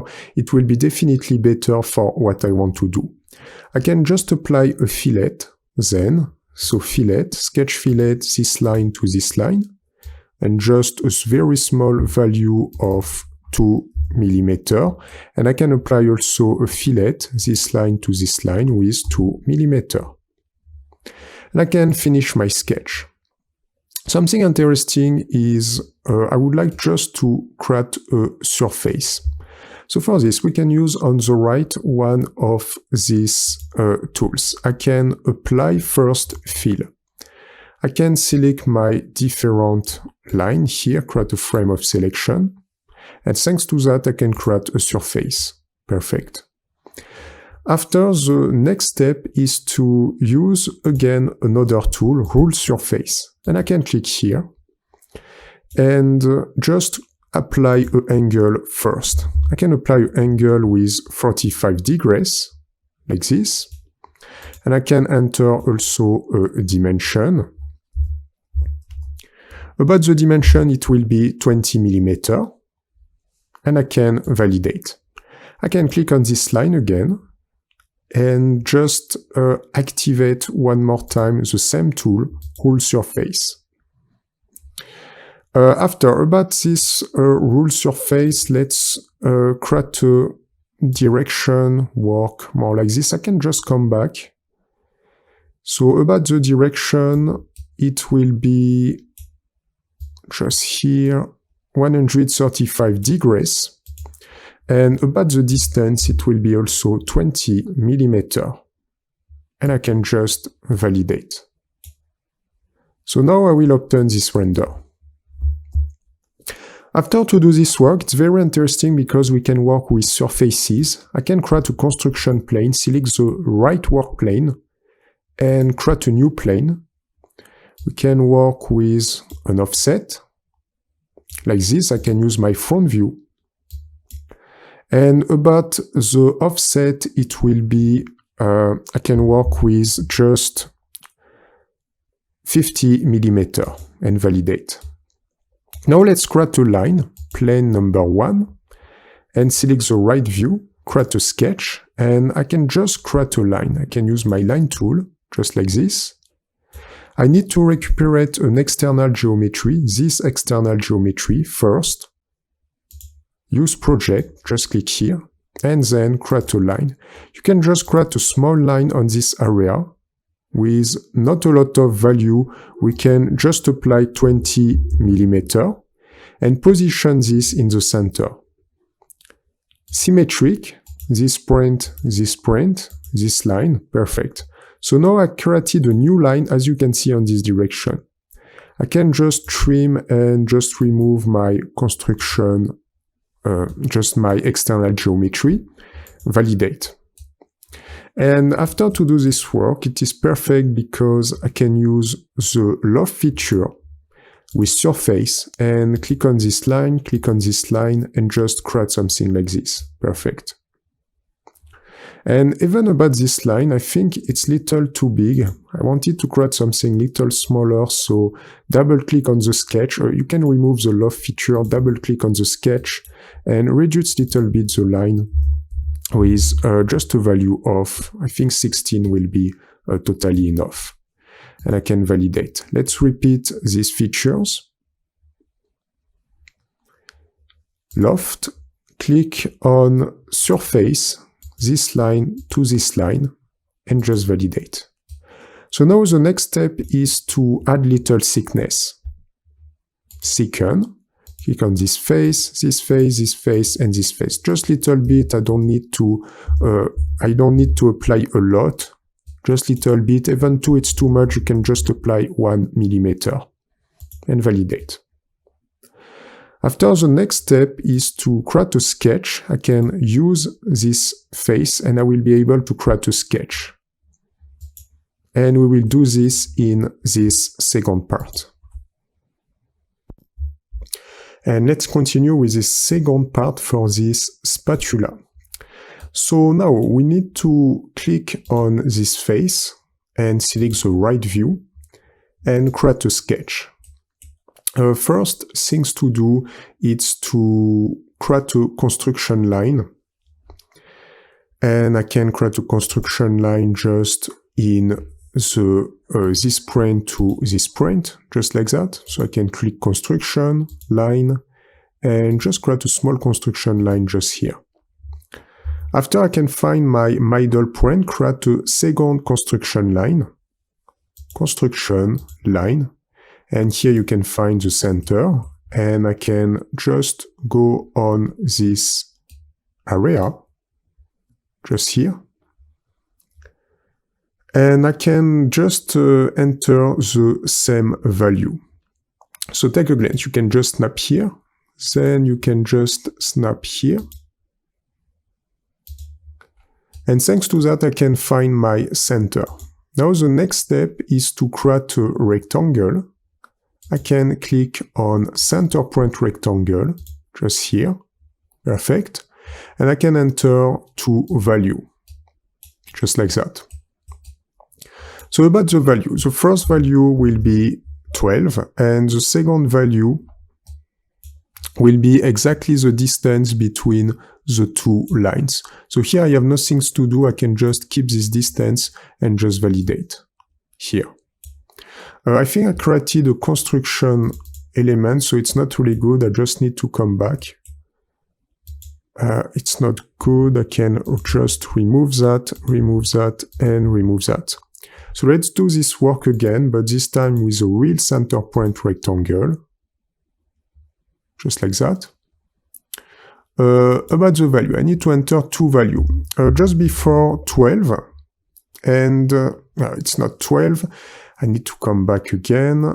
Let's remove that. And I need to enter my 2 values. Dimension tool. So here it's 16 exactly. And on this area, just here, let's work with 12. So 16 and 12, perfect. After to do this work, I can apply sketch fillet. So click on fillet, this line to this line.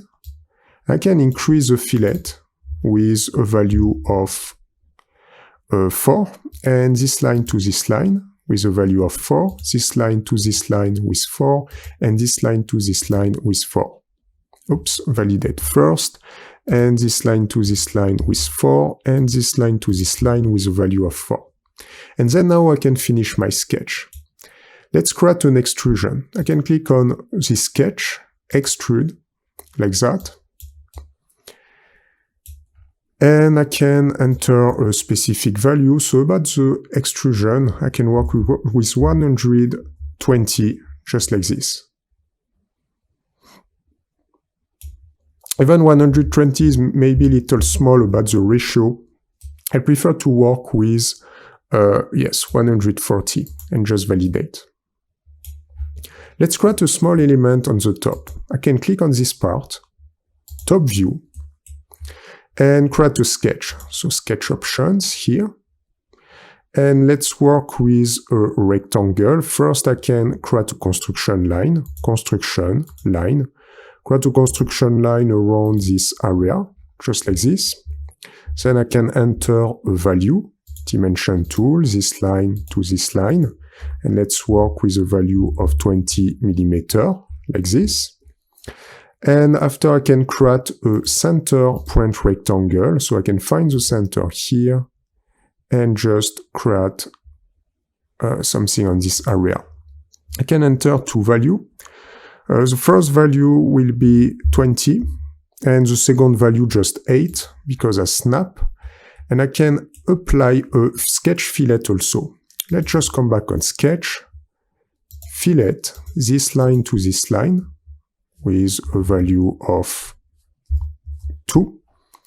This line to this line with a value of 2, and press enter. This line to this line with 2, press enter. And this line to this line with a value of 2, and you can press enter. I can validate, create an extrusion inside, click here, extrude, and remove. Just on this direction and validate. Perfect. Here. Now the last step is to, if you take a glance, we can find this render. First I can click out. Let's zoom a little bit. I can remove the view of the different work plane because I don't need that anymore. Like this.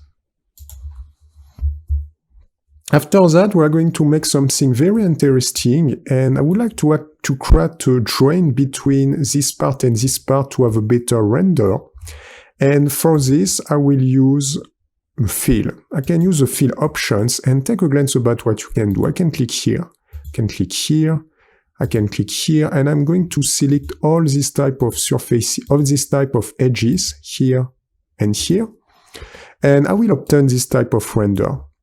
If really I wanted to have something more with a curve, I have also the options, why not to create a guide. Here I don't have, but we can also create a guide from this part to this part and change little the render. It's also a possibility. In this case, I'm not going to apply a guide, just continue like this and create this element. And now let's work on the other direction and do exactly the same thing.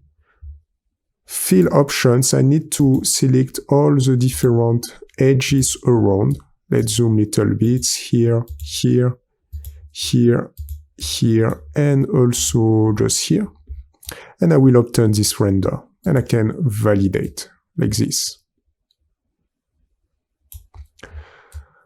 Perfect. So after to do this work, I have finished. I can just make little modification about the appearance. First, select shaded without edges, just like that. I can zoom little bit. I need to apply a color. I can click here, right click, edit appearance. Something interesting is I can apply appearance, for example, first something more in gray, like that. Just validate here. I have also my surfaces. So in these two surfaces, I can go right click, edit appearance for two parts. And I'm going to apply this gray also, color. Yes, this gray color, validate. And if I need, I can apply some color on faces. And I can go on the right, appearance. And about this part, I can click plus, add face appearance. And I need to select the different faces that I want. I can select that, this face, this face, this face. And I don't know if I selected all the right faces, this face, yes, and this face first. I have 8 selection. I can select the end face also and all the faces inside here. Just on this part, on this part, on this part, this part, and this part. So I need to select all these faces. And I can change the color. Let's apply something more, maybe in gray. It can be interesting. Change, dark gray, like that, and just validate. I think I forgot this face. I can come back just here, selection, and I can click on this face also. I can click on this face. If I take a glance on this area, I think it's nice, and I can just validate. Perfect. The last things to do is to finish the work and observe the render. I think it was a great exercise to work with surfaces and to create this spatula.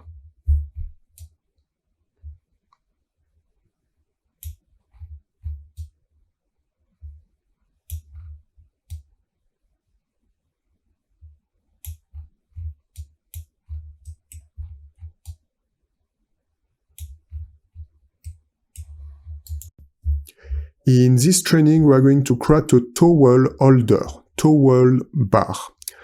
For bathroom, extremely interesting training one more time because we are going to see a lot of great features. So first things to do, we are going to create a work plane, create a sketch on the front work plane, select front like this, and just create a sketch. After to do this work, we can create a construction line. So just create a construction line. And we can start with this construction line from this point, and you can go totally outside on the left, and you can enter a value of 300 millimeter, just like that. After, I'm going to continue with another construction line. Can click on construction again, here, line, and just go on this area, and I can continue with a value of 40 millimeter, just like that. After to do this work, I'm going to create different lines. Let's create the first line on the top, just here. Can create just a line on this area and just enter a specific value. I can enter a value of 20, just like this. After, I can create also another construction line. So click on construction, create a new line just here. And you can apply a value of 30 millimeter. And I can create a second line just here. And I can move with a value of 20 millimeter, just like that. And now I can just create a link from this point to this point, just like this. And I can press escape. Now the next step is this element I'm going to repeat to create one entity. It's just a quarter. So it means you can apply just a symmetry first, mirror, select this line, and click here, and click here. And then activate, you can validate first. Let's come back on this sketch, I just validated everything. And you can come back with mirror again, mirror line, this construction line this time. And you can select entity to be mirror, this one, this one, this one, this one, this one, and this one. Perfect. After to do this work, I can just I need also to validate here first. And I can create an extrusion. I'm going first to create an extrusion, and after I will create different circle. Extrude, like this. We can extrude with a smaller value.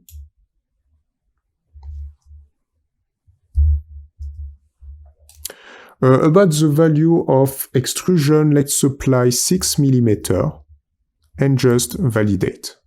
I can enter little bevels, so I can complete my work with fillet, and click here, click here, click here. You can select the different edges on this part.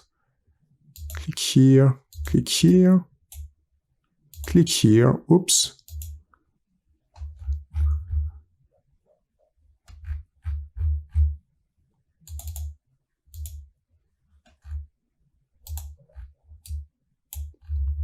Yes, I think I selected too much. Yes, just this part, and also just this part. And I can apply a small fillet. About the value, it's definitely too much. I can work, let's step 4 mm. I think 4 is not bad. Maybe I can increase, let's step 10 mm. Let's take a glance about the render. Let's step 20 mm. And yeah, I think I'm going to work with 10 mm. Yes, perfect. And just validate. After to do this work, I can click on this face again. And if I apply one more time the fillet features, just like this, I can apply a very small value like 2. And 2 will be perfect, and I can validate. Now I can select this face and create a sketch again. I'm going to apply the holes after because I wanted to add fillet on this face, and it was not convenient if I had already my circle. So I can click on this face and just create a construction line, and I can find my center point here, just like that. Then I can use my circle tool, create a first circle on this area with a value of 10 mm, and a second circle on this area with a value of 10 mm. After to do this work, I need to enter a dimension. A dimension tool from this point to this point. And we can apply 12 mm. Oops, 12 mm, just like that.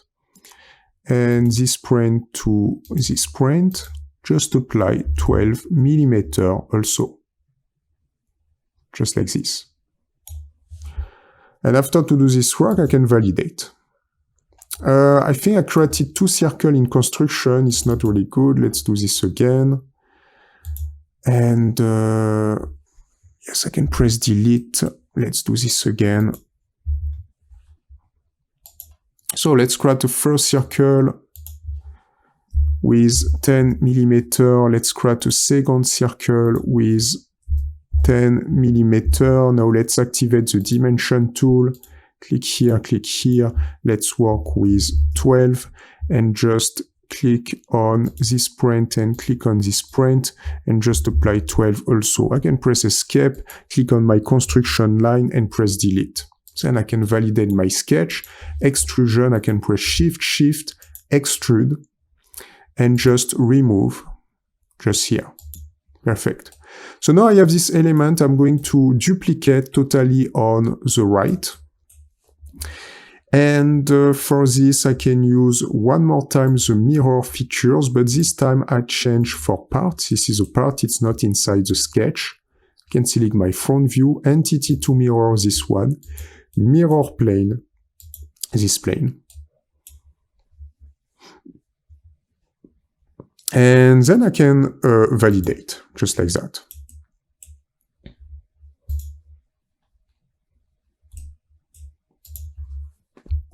And just after, we will create the different tubes.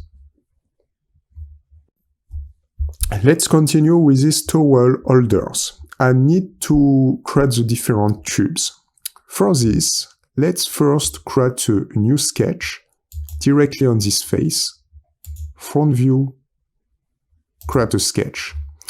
I can zoom a little bit. I just need to find my center point with one more time a construction line.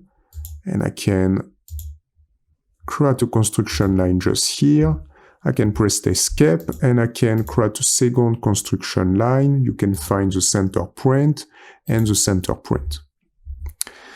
Now with my circle tool, I can select the center just like that and create a circle with a value of 20 millimeters.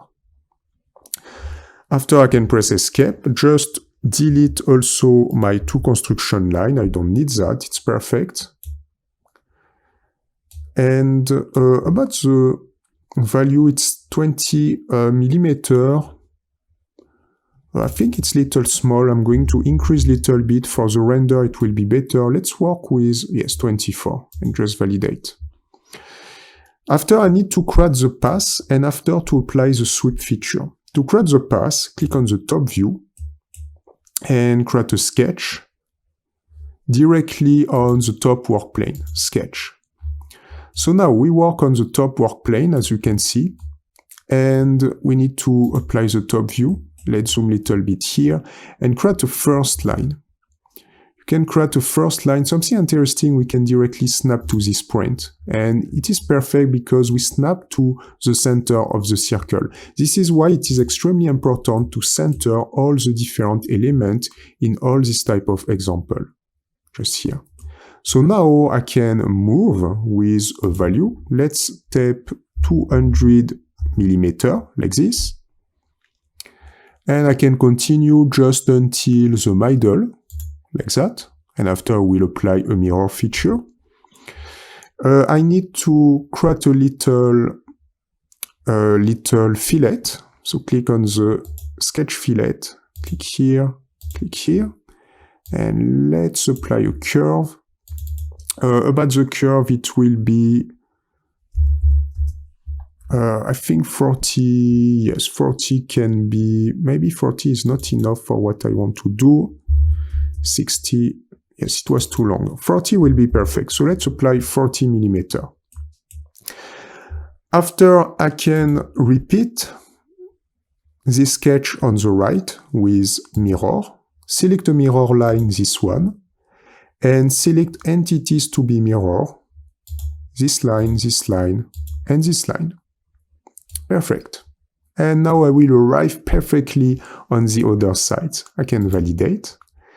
And let's apply a sweep feature, sweep, solid, and we can click on the sketch here, sweep path, we need to click here, and click on the different line, and normally we'll arrive perfectly on the other part. Solid, create a new, yes, and I can validate. Perfect. Now the next step is to go on the right view. Click on the right work plane, right view, and create a sketch. The first thing that I'm going to do is to create a construction line again, construction line, and I can select this point until, yes, around this area. I can press escape and create two circles. About the dimension, these have to be 24, exactly like the size of this tube. Here also 24, just like that. I just need to enter some dimension, some space. So I can click on, for example, this point to this point, like that. Or I think I can apply 70, just like this. And then I can click on this point to this point. And I think I can apply 70 also. Let's take a glance about the render. I think it will be nice, perfect.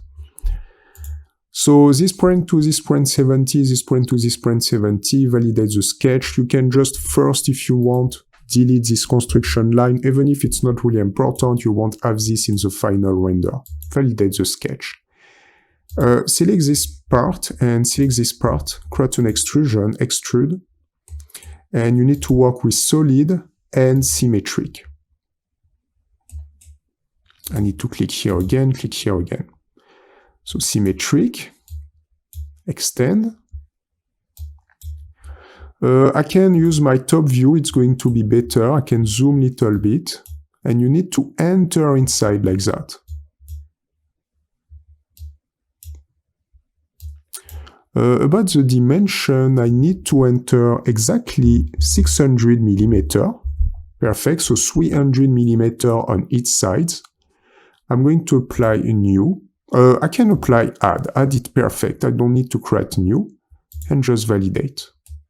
Perfect.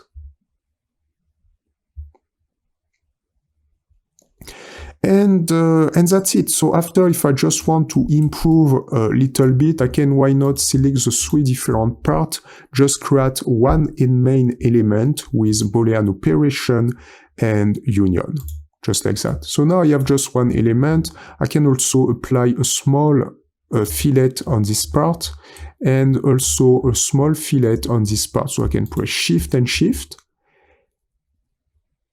Activate a fillet, just like that. It's better for the drain, and I can apply a value. If I work with 4, I think it's definitely very nice. I can apply 6, maybe 6 will be a little too much. 4 will be perfect in my example, and I can validate, just like that, here. And that's it, we have finished for this towel holder. Very interesting example about what you can do. You can work with sketches, construction line, mirror. You can work with different features, extrusion, sweep features, everything in just one element. The most complicated, the most difficult thing in this type of software is definitely to be able to mix the different features to create one element, to mix the different features and to use the best features to be efficient. Let's finish our work. Go on this part. You can just hide the different print. Just change for shaded. Oops, I was already with shaded here in this example. It's not a problem. I think you understand the different element. And take a glance about the print, the fillet. Here the fillet also. Just like this. Me personally, it's not a problem for me to work every time in shaded without edges, but maybe for beginners it's better to work with shaded. It is more simple. So shaded without edges, appearance panels, and just change the color. One more time, it's something more in gray, so I think I can apply some gray color. Double click. More this type of gray color. Sometimes it can work also more in wise. Also, maybe not totally wise, but little bit clear gray color like this. Validate, and I can zoom little out.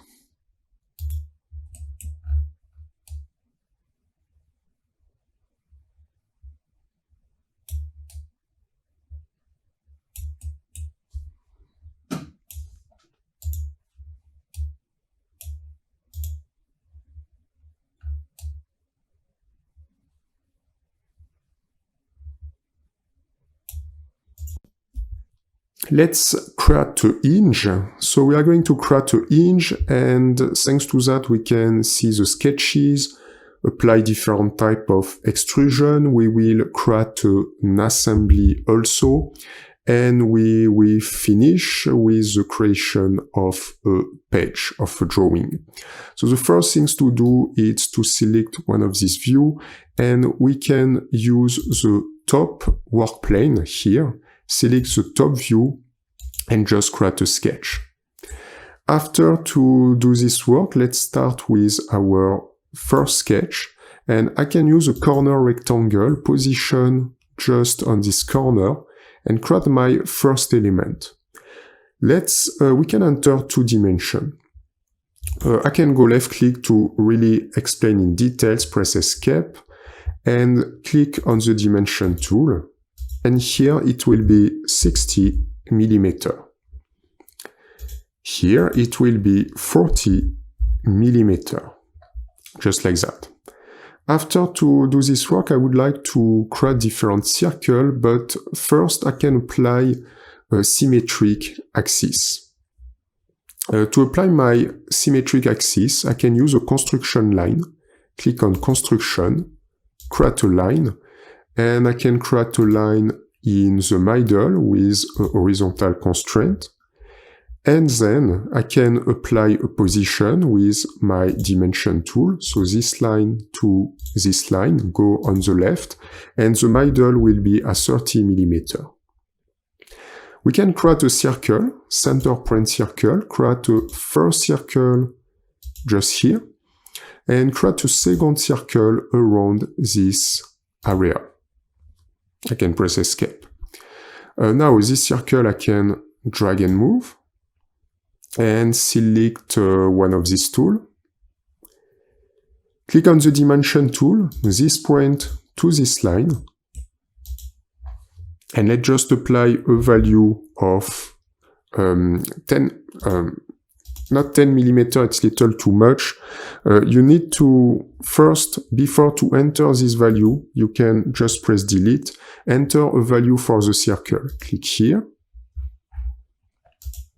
And we can enter a value of 6, validate. Then I can click on this point to this line. And I can enter a value of 6 also. And this point to this line. Oops, let's do this again. This point to this line now. And you can enter a value of 6 millimeters. Let's repeat this process here. Select the dimension tool.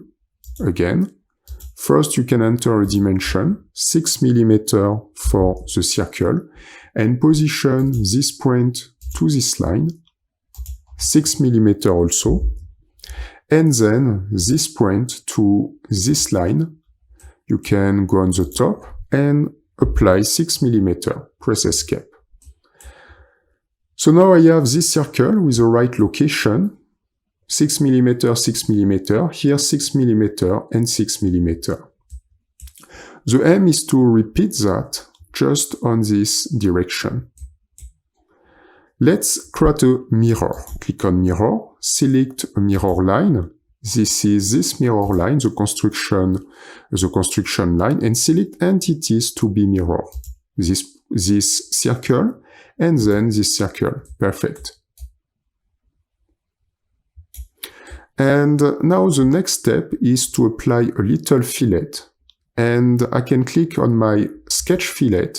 I can select my top view, zoom a little bit and click on this line and this line. And we can enter a value. Take a glance. Here we have a radius of 6. And the thing that I'm going to do is to enter a value. And let's apply 4. I can zoom a little bit and apply another fillet. Click on the fillet tool, this line to this line. And we can enter a value of 4 also. Just validate. After to do this work, I finish my sketch. So just need to check that everything is okay with the different value. You need to respect these different values. And after you can validate your sketch. Like that. I don't need the construction line anymore. I can click on the construction line and just press delete. Oops. If you want to delete, it's better to do inside the sketch. So double click on the sketch to come back. Click on the construction line, delete. And now I can validate again. So next step is to create an extrusion. Click here. And we can just create an extrusion. I can select this plane. Extrude. And about the value, you can just apply 2 millimeters. Just 2 millimeters about the value.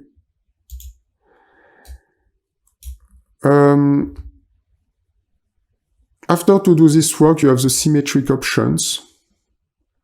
Don't apply symmetric option, just stay like this. Perfect. Now I can use my front work plane. And with the front work plane, use the front view first, click on this face. So you can click on this face, perfect. You can use front. And you can create a new sketch just here. Select the center point circle.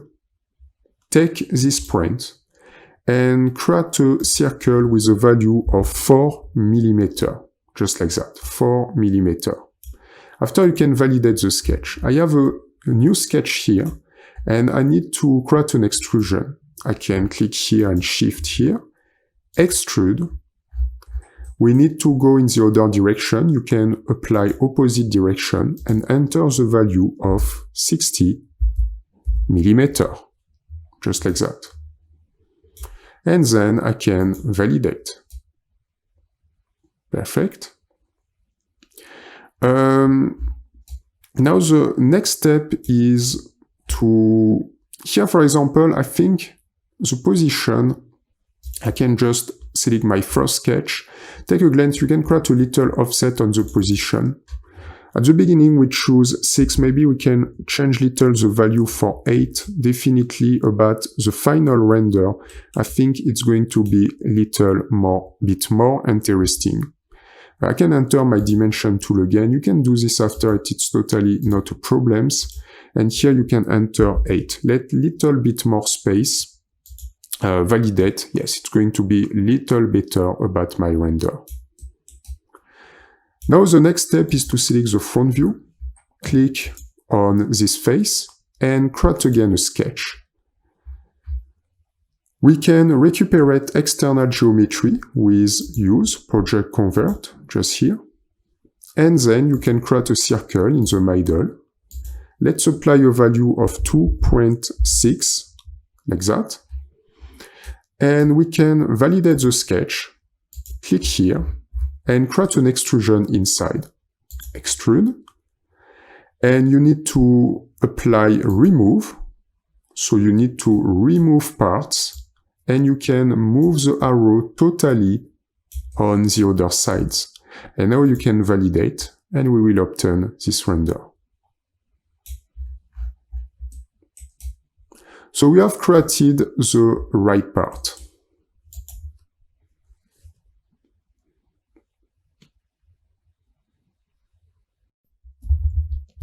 Let's create the second part. So we have created the first part, we need to create the second part and apply a transformation also on this part. So the first thing to do, click on this part, select the top view, and just create a little offset on the right. For this, we can use this tool, Transform Tools, and we need to change Translate by X, Y, Z axis. After, I can move little bit here on the right. We don't need to move too much, but we can move with a value of 20 mm and validate. Now I can select this part, and this part I can apply a symmetry. So I can go on mirror, and the part is selected. You need to select a mirror plane, click on mirror plane, and you need to select this axis. And thanks to that, I can have the same thing on the left, and just validate. So now I have the two parts, my part number 1 and my part number 2. Now, if I want to create connection, I need to make some transformation. And to have some transformation, let's create a sketch. And we can just create a sketch directly on a new work plane. I can just click here. You don't need to create a new work plane. You can just create a sketch directly on this face. So you can click on this face, top view, and create a sketch. So now you can see the new sketch is along this face, like that. Now the next step is to select the top view. We have 60 mm between this point and this point. I need to divide by 5, and I will obtain a result of 12 cm. Select the rectangle tool, corner rectangle, and select this point. And we can create a first rectangle and enter two values. The first value will be just 18, and the second value 12. I'm just going to stop here because I don't need to link this part with this axis.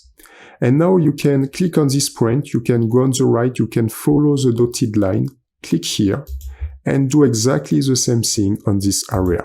And you can enter the first value 18 and the second value 12. And we need to repeat this and to do this rectangle 5 times. Click on this point, arrive just here at the intersection, and left click to create a rectangle, left click again, enter two values 18 and 12. Just like that. Now I think I have auto constraint. I have auto constraint here. Let's just come back just before, yes, just like this.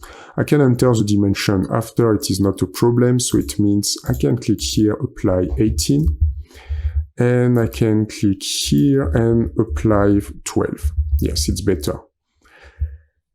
Let's select again the rectangle tool. Go on the right and arrive to this point, create a rectangle, one left click,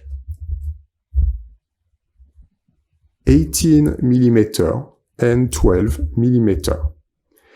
And let's go on the left now, left click, and 18 by 12. I can click here, 18 and 12. Sometimes you can find auto constraint like this, for a simple reason that I don't need to apply 18 because automatically I'm directly on the same axis. So after to do this work, it's perfect for our sketch. I can validate and create different type of extrusion. Second is to click on all the sketches on the left and click on extrude here. And we need to apply a remove. Very important to apply a remove like this. And about remove, I can click on symmetric also, so remove, symmetric, and thanks to that I can create cavity or holes if you prefer. I can validate just like that. Perfect. Now the second thing to do is to recuperate the sketch. We have again this sketch, recuperate the view of this sketch, and do the same thing on the right, but this time you click on this profile, click on this profile, extrude again, and I can remove, go in the other direction, and you need to apply symmetric. And I can validate. Perfect. Now the sketch number 4, you can just remove the visibility, and we will obtain this render. Like that. And it will be perfect because after to create an assembly, we will be able to perfectly match the right part with the left part.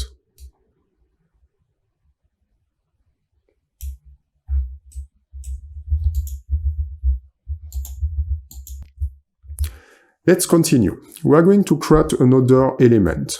To be able to create a drain, we need to create another element. And for this, I can click directly on one of these work plane. Just create a new work plane. You can click here and create a new work plane. You can select the front work plane, and then you can drag and move little on the right, take a glance. You can create an offset. Let's apply an offset of 20 millimeter. Just like this, and validate. So now we have a new work plane. This is this work plane. On this new work plane, you can create a sketch. Create a sketch, select the front view. Let's zoom a little bit, and I need to find a center. To find a center, let's recuperate geometry, external geometry with use, project convert. Click on this circle, click on this circle. Now I have this center and this center. Create a line, construction, then line, and create a line from this point to this point. Now I can find a middle here. It is perfect because I can create my first circle, just like this, with a value of 2.6, just like that. And it is a construction circle, I need to come back, not a construction circle. Click on circle again, and select the front view. Let's zoom a little bit. And 2.6. Yes, perfect. After to do this work, I can click on my construction line, remove. And if I want, I have also this element, but it's not very important. I can just validate. And just click on this part, create an extrusion again. So extrude, we are going to go on this direction, perfect. We need to have a value of 60 millimeter. And validate. We need to create a new solid also, and this is the part number 3. At the end of this part number 3, I can click on this circle, create a new sketch, like that, select the front view, and we need to create a circle in the middle. When you go on this line, you can find dotted line. When you move little bit, you have the center point. Create a circle with a dimension of 4 millimeter and validate. Let's create a small extrusion. Click on this part, shift this part, and activate with extrude. I can drag and move on this direction. About the value of extrusion, it can be small, just a finition, so you can just apply 1 millimeter.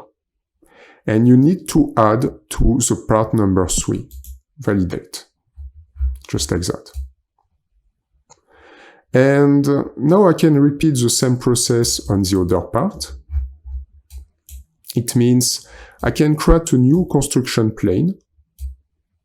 I can click here and create a new construction plane.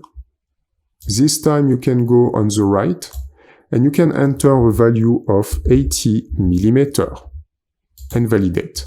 So now I have a new construction plane here, as you can see. And we can repeat the same process. I can use back and create a sketch. Use the circle. Here it's simple because you can reuse this part and search the center. If you don't find the center, it is possible. Take a glance, I don't find the center. I have the options to recuperate external geometry with use, project convert, click here. And now I can create a circle and 4 millimeter. Validate. The next step is to validate and select the two circles like this, create an extrusion, extrude. Extrusion just 1 millimeter and invert the direction, validate. Create a new part, so we have now 4 parts, just like this. At this moment, one of the best things to do is definitely you can change the view of the origin, top, front, and right work plane. You can also change the view of the plane number 1 or again the plane number 2, just like this. So we have the first part, this second part, this third part, and this fourth part. Let's continue. We're going to add colors on these 4 different parts. To add colors, you have 2 possibilities. Whether you go on your construction tree and right-click, you have Edit Appearance. And you can change the appearance for one element. For example, this is my part number 1, and I have different color, and I can change the color on this part. You can also go on the color mixer, and you have multiple options, as you can see. So this is the first possibility to add color. The second possibility is to go on the right, and you can find the appearance panels. When I click here, I have my different part. Part 1, part 2, part 3, part 4. By default, I have different colors because I have different parts. At any moment, I can click here and I can, for example, apply a color on the parts that I want. You can even apply a color only on the face. In my part number 1, if I click Add Face Appearance, I can click on this face. And for example, I can apply a different color like blue only on this face. And if I click on this face, I have another face where I can apply also this color, just like this. I can also just validate and click plus again. And if I wanted to have another color here, I can click on this part, activate purple. And now inside my part number 1, I have 2 different colors, as you can see. But in this example, it is not exactly that I want to do. I just want to have the same color for all the elements. So let's just come back here. To apply to all the elements at the same time, one of the best things to do is to go on your construction tree. With Shift, you select the 4 elements at the same time, and then right-click, and you have Edit Appearance for 4 parts at the same time. I can click here. Now I can apply a color for the 4 elements. Let's go on Mixer, and I would like something a little bit more in yellow. Maybe not too much, but yes, like this, I think it can be interesting. It's too much, maybe a little bit more in orange. And I can validate. Yes, perfect. If you want to change also the view, you have the options on the right. And you can apply shaded without edges, just like that. And thanks to that, you will have already an interesting render. Let's just come back and apply shaded. You can also have multiple elements if you want to see hidden edges visible. You can also have a render of your project using this different view. Let's come back on shaded. Next step, to check that everything is okay with the different parts, we can create an assembly. And for this, we have this option directly assembly. Or if really you don't have this, you have the option to go on plus, and you can create also a new assembly. You can also have multiple assembly just on one creation. This is my assembly number 1. I can click here, and now I have a new panels. I have the options to insert first my different parts. For this, I click insert, and the first possibility is to insert everything at the same time, just the part studio, and you can keep everything with the same location, just like this. Now, the second possibility, you go on insert, and you can insert each part exactly where you want. I can click on the first part, and then I can drag and move and position, for example, this here. I can click on the second part, drag and move, and position, for example, this here. Click on the third part, drag and move, position this here, and click on the fourth part, drag and move, position, for example, this here. When you do that, be careful about the view. If you want to move the different elements perfectly on the right position, right view, you have the option to select a view. For example, I can select the top view and select my part 1 just here, select my part 2 just here, my part 3 on this area, and my part 4 on this area. Now everything will be on the same plane because we apply directly a specific view. So in my example, what I'm going to do, I'm going to insert and directly position all the parts at the same time. I can select my top view. Oops, select my top view. Let's do this again. And yes, select the top view and just come back and just click here and position around this area. Perfect. After I can validate. I have my element on the same plane. I have my 4 different parts. The aim is to create a link. To create a link, you have different connections. For example, you have fastened mat. This is the basic connection. And I can click here. And I need to select the first mat connector. In my example, I can select, for example, the center of this point, center of this circle. And I can turn.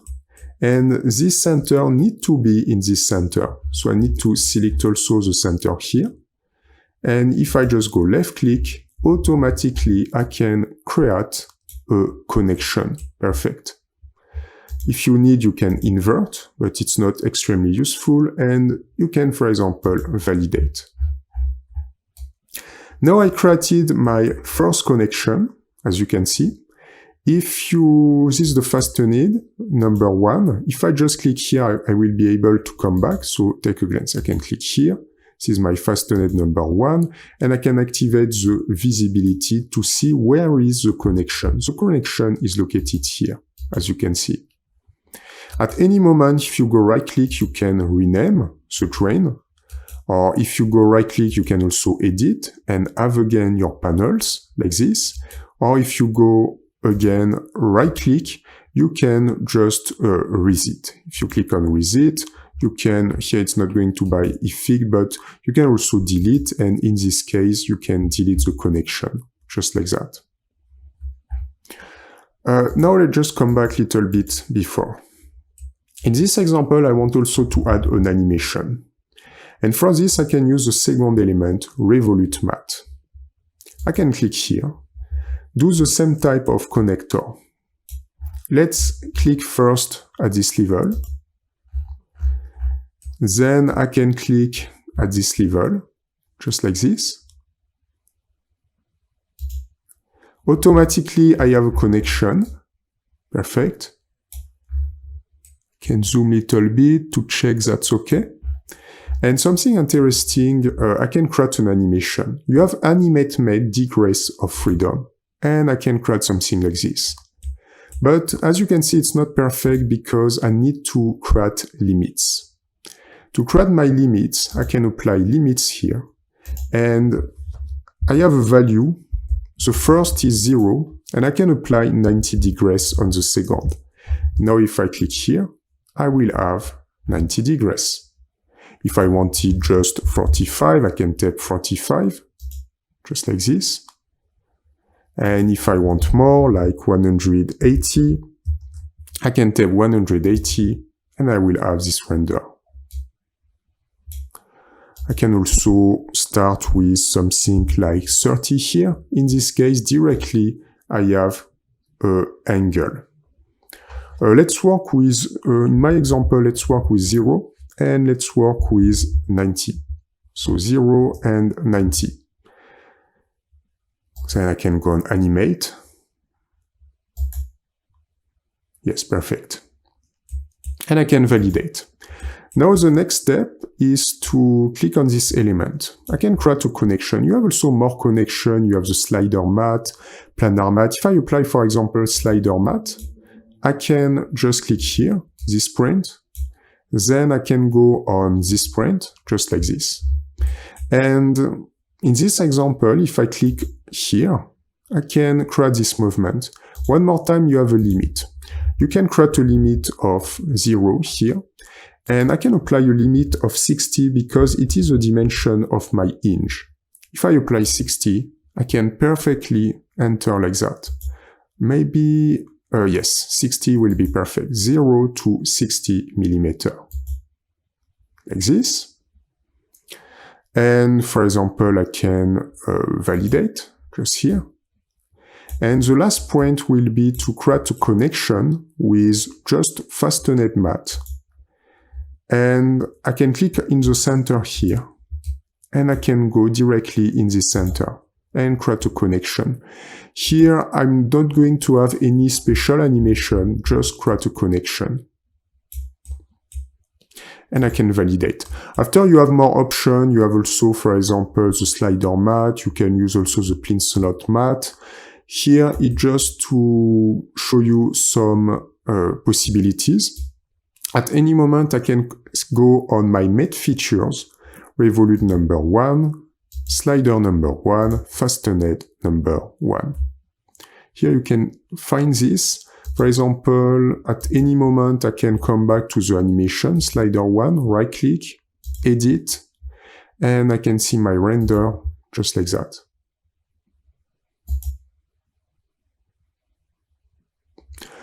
But here also I can just remove my slider number 1 and just press delete. I can just come back clicking here. If you want to move your element after it is possible, you just need to click and you can, for example, drag and move at your convenience. And in this part, I can just create also a basic link, fasten it matte, let's zoom a little bit, just click here and arrive to this point. And then I can create offset, and I can move on the z-axis 60 mm and perfectly put the element inside, and I can validate. So the aim is really to check that everything is okay, like that.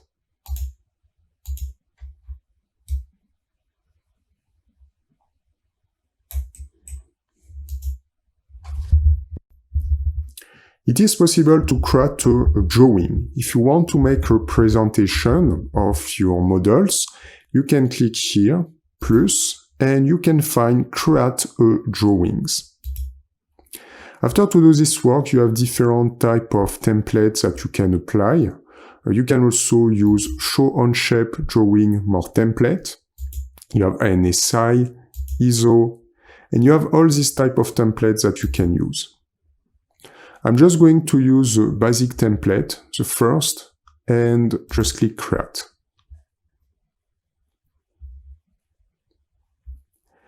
Now we can have a new document with a new drawing. It is also possible to create different drawing. You have select a part of assembly. So you can insert different part with different view.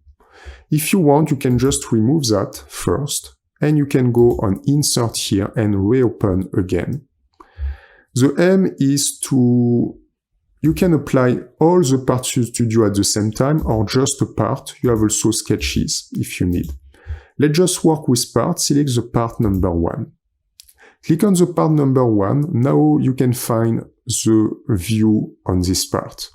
You can change the view orientation. If I want the top, I can change for top, just like this. And something interesting is you have the view scale. By default, I have 2:1. Let's just change for 1:1, and I can apply, for example, my view on a part, just like this. If, for example, it's too small, I can stay on 1:2, or I can just change for 2:1. So I can continue and 2:1, just like that. And I can, for example, position this element just, I think we can position, yes, just here, like that. After, I can continue. You can continue, you have again insert view, you have also projective view also, but let's go on insert view again. You can change the part, go on insert, select the part number 2, just like this.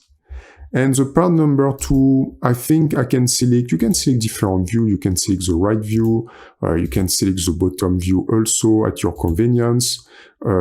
Let's just select, you can select the isometric view, just like this. Let's just work with a left view again. I can click here. Top view. Top view will be great, I think, again, and just go on the left around this area. After, you can drag and move your element. If I just press escape, I can drag and move this here if I need, or drag and move this element also on this direction, depending of what you want to do.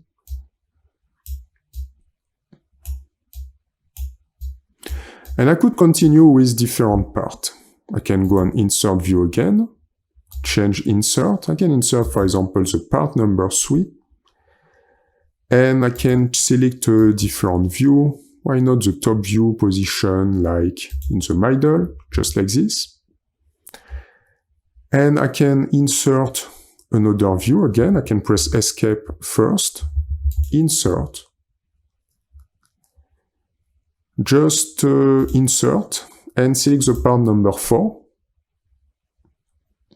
And I can select the top view, just like this. Or even maybe the top view won't be the best. I can just select the front view. Front view, or maybe Yeah, so I can apply top.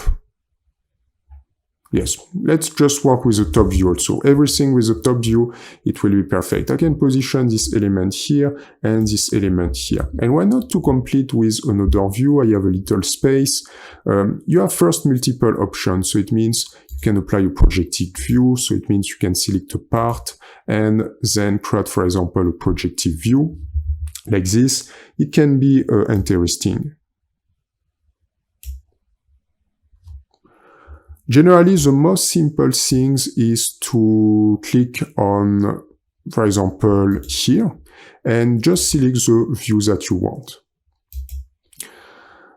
After to do this work, let's just come back, press Escape. Here I need to erase, I can press Delete. You can add dimension. To add dimension, go little on the right, and you have the dimension tool. You have more options just on the base, but with the basic dimension tool, you can make a lot of things. In this example, I can pull here a dimension. It's not very good, so you have also more options. It can be maximum dimension, 2-point linear dimension. I can apply, why not, 2-point linear dimension, and this point to this point, and I can show my dimension on this area. Here we work in inches. But you can edit the property. You go on the right, drawing property. If you want, you can change. We can apply millimeters. Just validate. And after, if I use my tool, I can click on this print, and now we can apply 60 millimeter. You can click on this print, click, for example, on this print. And we have exactly 38 from this part. Yes, it is normal because we have 60 from this point to this point. If I click on my tool again, if I select, for example, this point to this point, we can find 42. And if I click this point to this point, we can have 38. Can also, why not, enter a dimension here to here. And I have 12. You can also press Escape, and at any moment you can change the location of the dimension at your convenience, like this. Let's click again on this tool, and you can repeat this process where you want. So I can do the same thing on the right. I can select this point to this point, show 60 millimeter. I can, why not, select this point to this point, show 12 millimeter. And this point to this point, show 12 millimeter also. Can enter a lot of dimension like this. Here I have 34. And you have also more options. You can select a radial dimension, diameter dimension. If I select radial here, I can show 3. But if I select diameter, for example here, I can show 6. You can just also use your basic dimension tool, and each time you can click on a line and just show the dimension. You can also click on a circle, show, for example, the diameter, just like this. You can also, why not, apply a dimension on this line, 60. Zoom. Here we have just 1, and here we have just 4, just like this. If I zoom a little bit again, here we have 4, and here we have 1 again. I can press Escape, drag and move a little bit on the right. So you can enter different dimensions. We're not going to enter too much in detail. The aim is to understand the basics. If you want to add more things, you can, for example, add a note here, and I can go on this area. I can create a frame of selection and type something. Can just type inch, why not? And you can change the value, so it means you can select everything, change the size. Oops. I can type inch, change the size for, yes, just like this. You can type 6 and just validate. Sometimes it's a little difficult. You need to select everything, just type 6, and now I can have 6. And I have this element, I can press escape and position this on this area.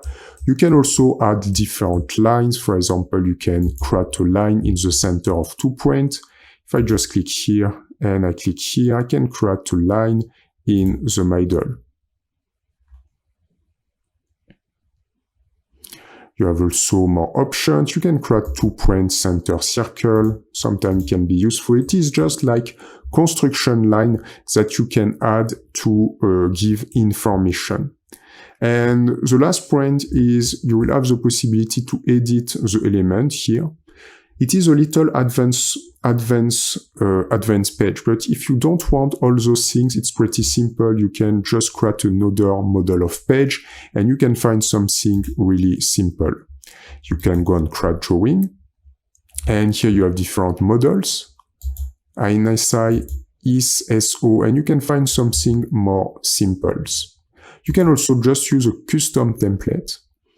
And here you can language, English, size A4, for example, in millimeter.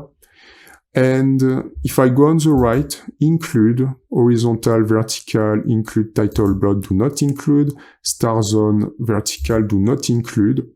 So you do not include border and title blocks. You can just click on OK.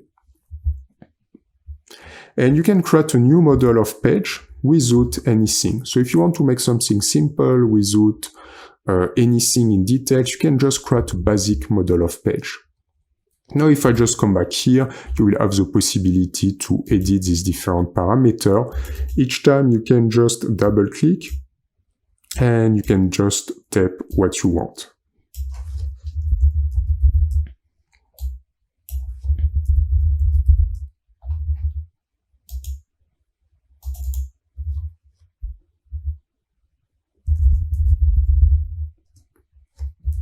Like that. And you can complete the different elements at your convenience. So this is some basic, at least you can really start the drawings. Let's just come back. So we have seen a lot of things in this example, extremely useful, how you can start with OnShape, create your 3D models, create a first 3D model using the sketches, and after add an appearance, change the appearance, create an assembly, and then create a drawing from your models. Transform a part. You can ask how we can drag and move, for example, a part that we have just created. And for this, we can use this tool. This is a transform tool to create movement. We can move, rotate, copy, or scale a part depending of different axes. First things to do, let's just create a small object. Select the top work plane, top, and create a sketch with a rectangle, center point rectangle. And just let's create something with a value of 80 by 80 millimeter. I'm just going to position one circle on each corner. So create a first circle just here. Let's just apply 10 millimeter. This circle, I want to have the right dimension. So I can use dimension tools and click this point to this line. Let's let 10 millimeter and this point to this line and let 10 millimeter. Let's apply a symmetry. Like that, it is faster. So I can select my circle with a frame of selection and just apply a mirror. Select this axis. Press escape and then select with a frame of selection these two elements and then create a mirror also. So let's apply mirror and select this axis. Perfect. Now I can just validate my sketch and create a small extrusion. Extrude. About the dimension of the extrusion, let's create something with just 6 millimeter and just validate. So I have this element. Now this element, I want to make some transformation. I can use transform tools and you have entity to transform or copy first. I can click here. So this part. And after you have multiple options. One of the first options is, for example, translated by line. We don't use this a lot. You can just use a line like this. And thanks to that, you can translate directly on the line and drag and move here. If I just change the line and I click, for example, on this line, I can just remove that. And I can just click on this line and I'm going to drag and move here, or I can invert the direction. Sometimes it is useful because you can copy the part. So you can copy and paste the part just here. So this is a translated by line. After, you can use translated by distance. So here you just apply a direction. It can be this direction. And now you can use the arrow and you can move on this direction. So you just respect the direction line. I can enter a distance 120. And if I want to copy the part, I can click on copy. And thanks to that, I created another copy on this area, just like that. Now let's continue, and I can use my tool again, transform. Let's select this new part, just like that. You can also translate by X, Y, Z axis. Here, generally, we use this a lot because it is very fast, very convenient, so you can just have the free transform, just like this. One more time, you can copy if you want to create a copy. But it's better to be outside of the other part. And you have also more options. So it means you can take this and you can have the free transform on 2 axes, or on these 2 axes, or on these 2 axes, just like that. And after, you just need to validate. If you want to enter specific value, you can on the X, Y, and Z axis. If I want to have 100 on Z, I can type 100. If I want to have 60 here, I can type 60. And if I want to have on Z 20, I can type 20. And just validate, like that. Let's just come back to the first part and activate again transformation, transform.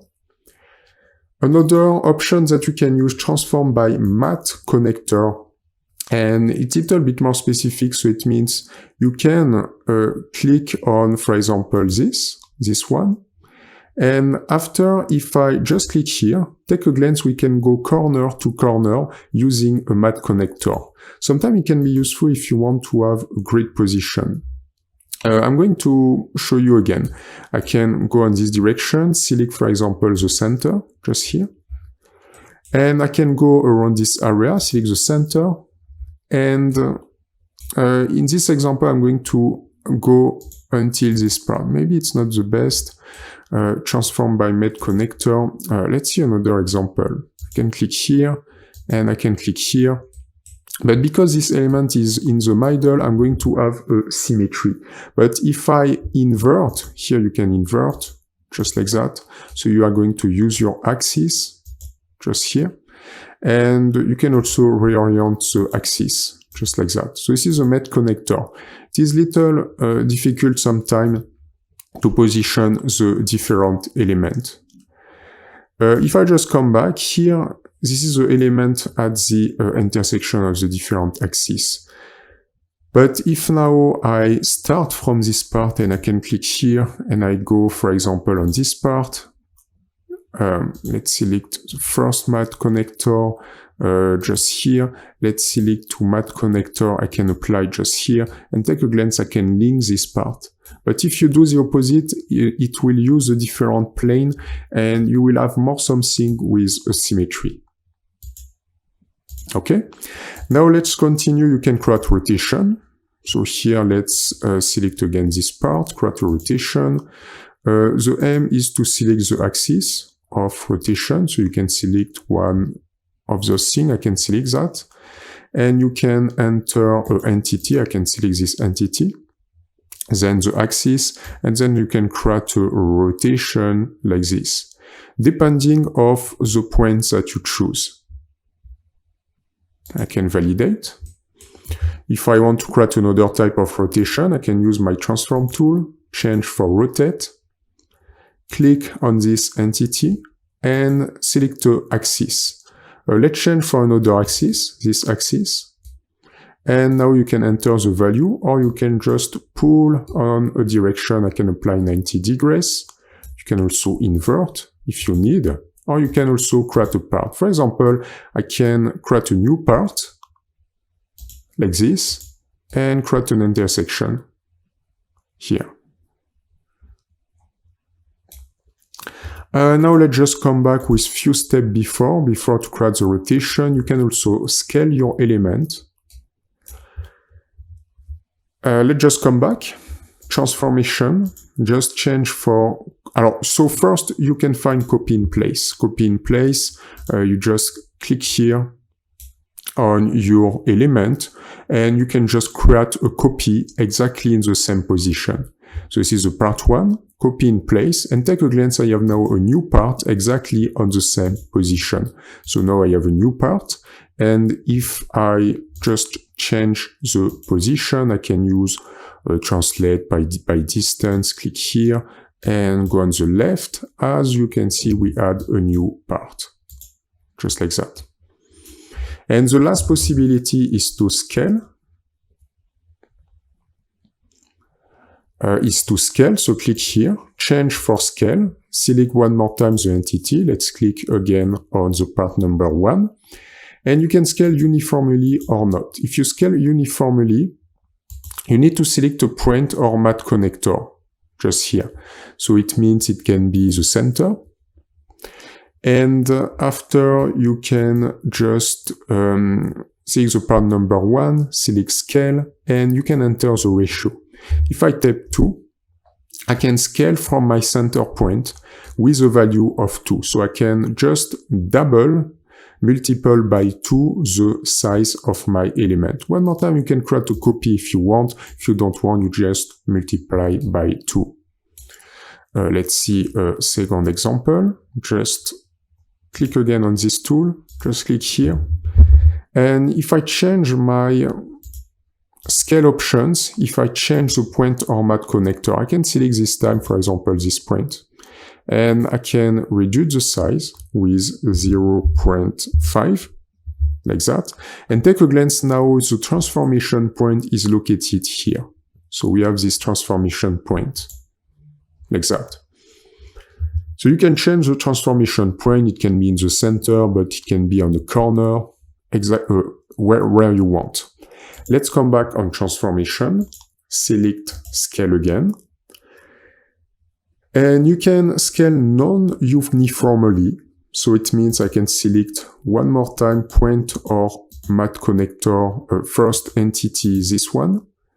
Point, for example, I can select point or mat connector. Here it's not possible to select again my center on this part.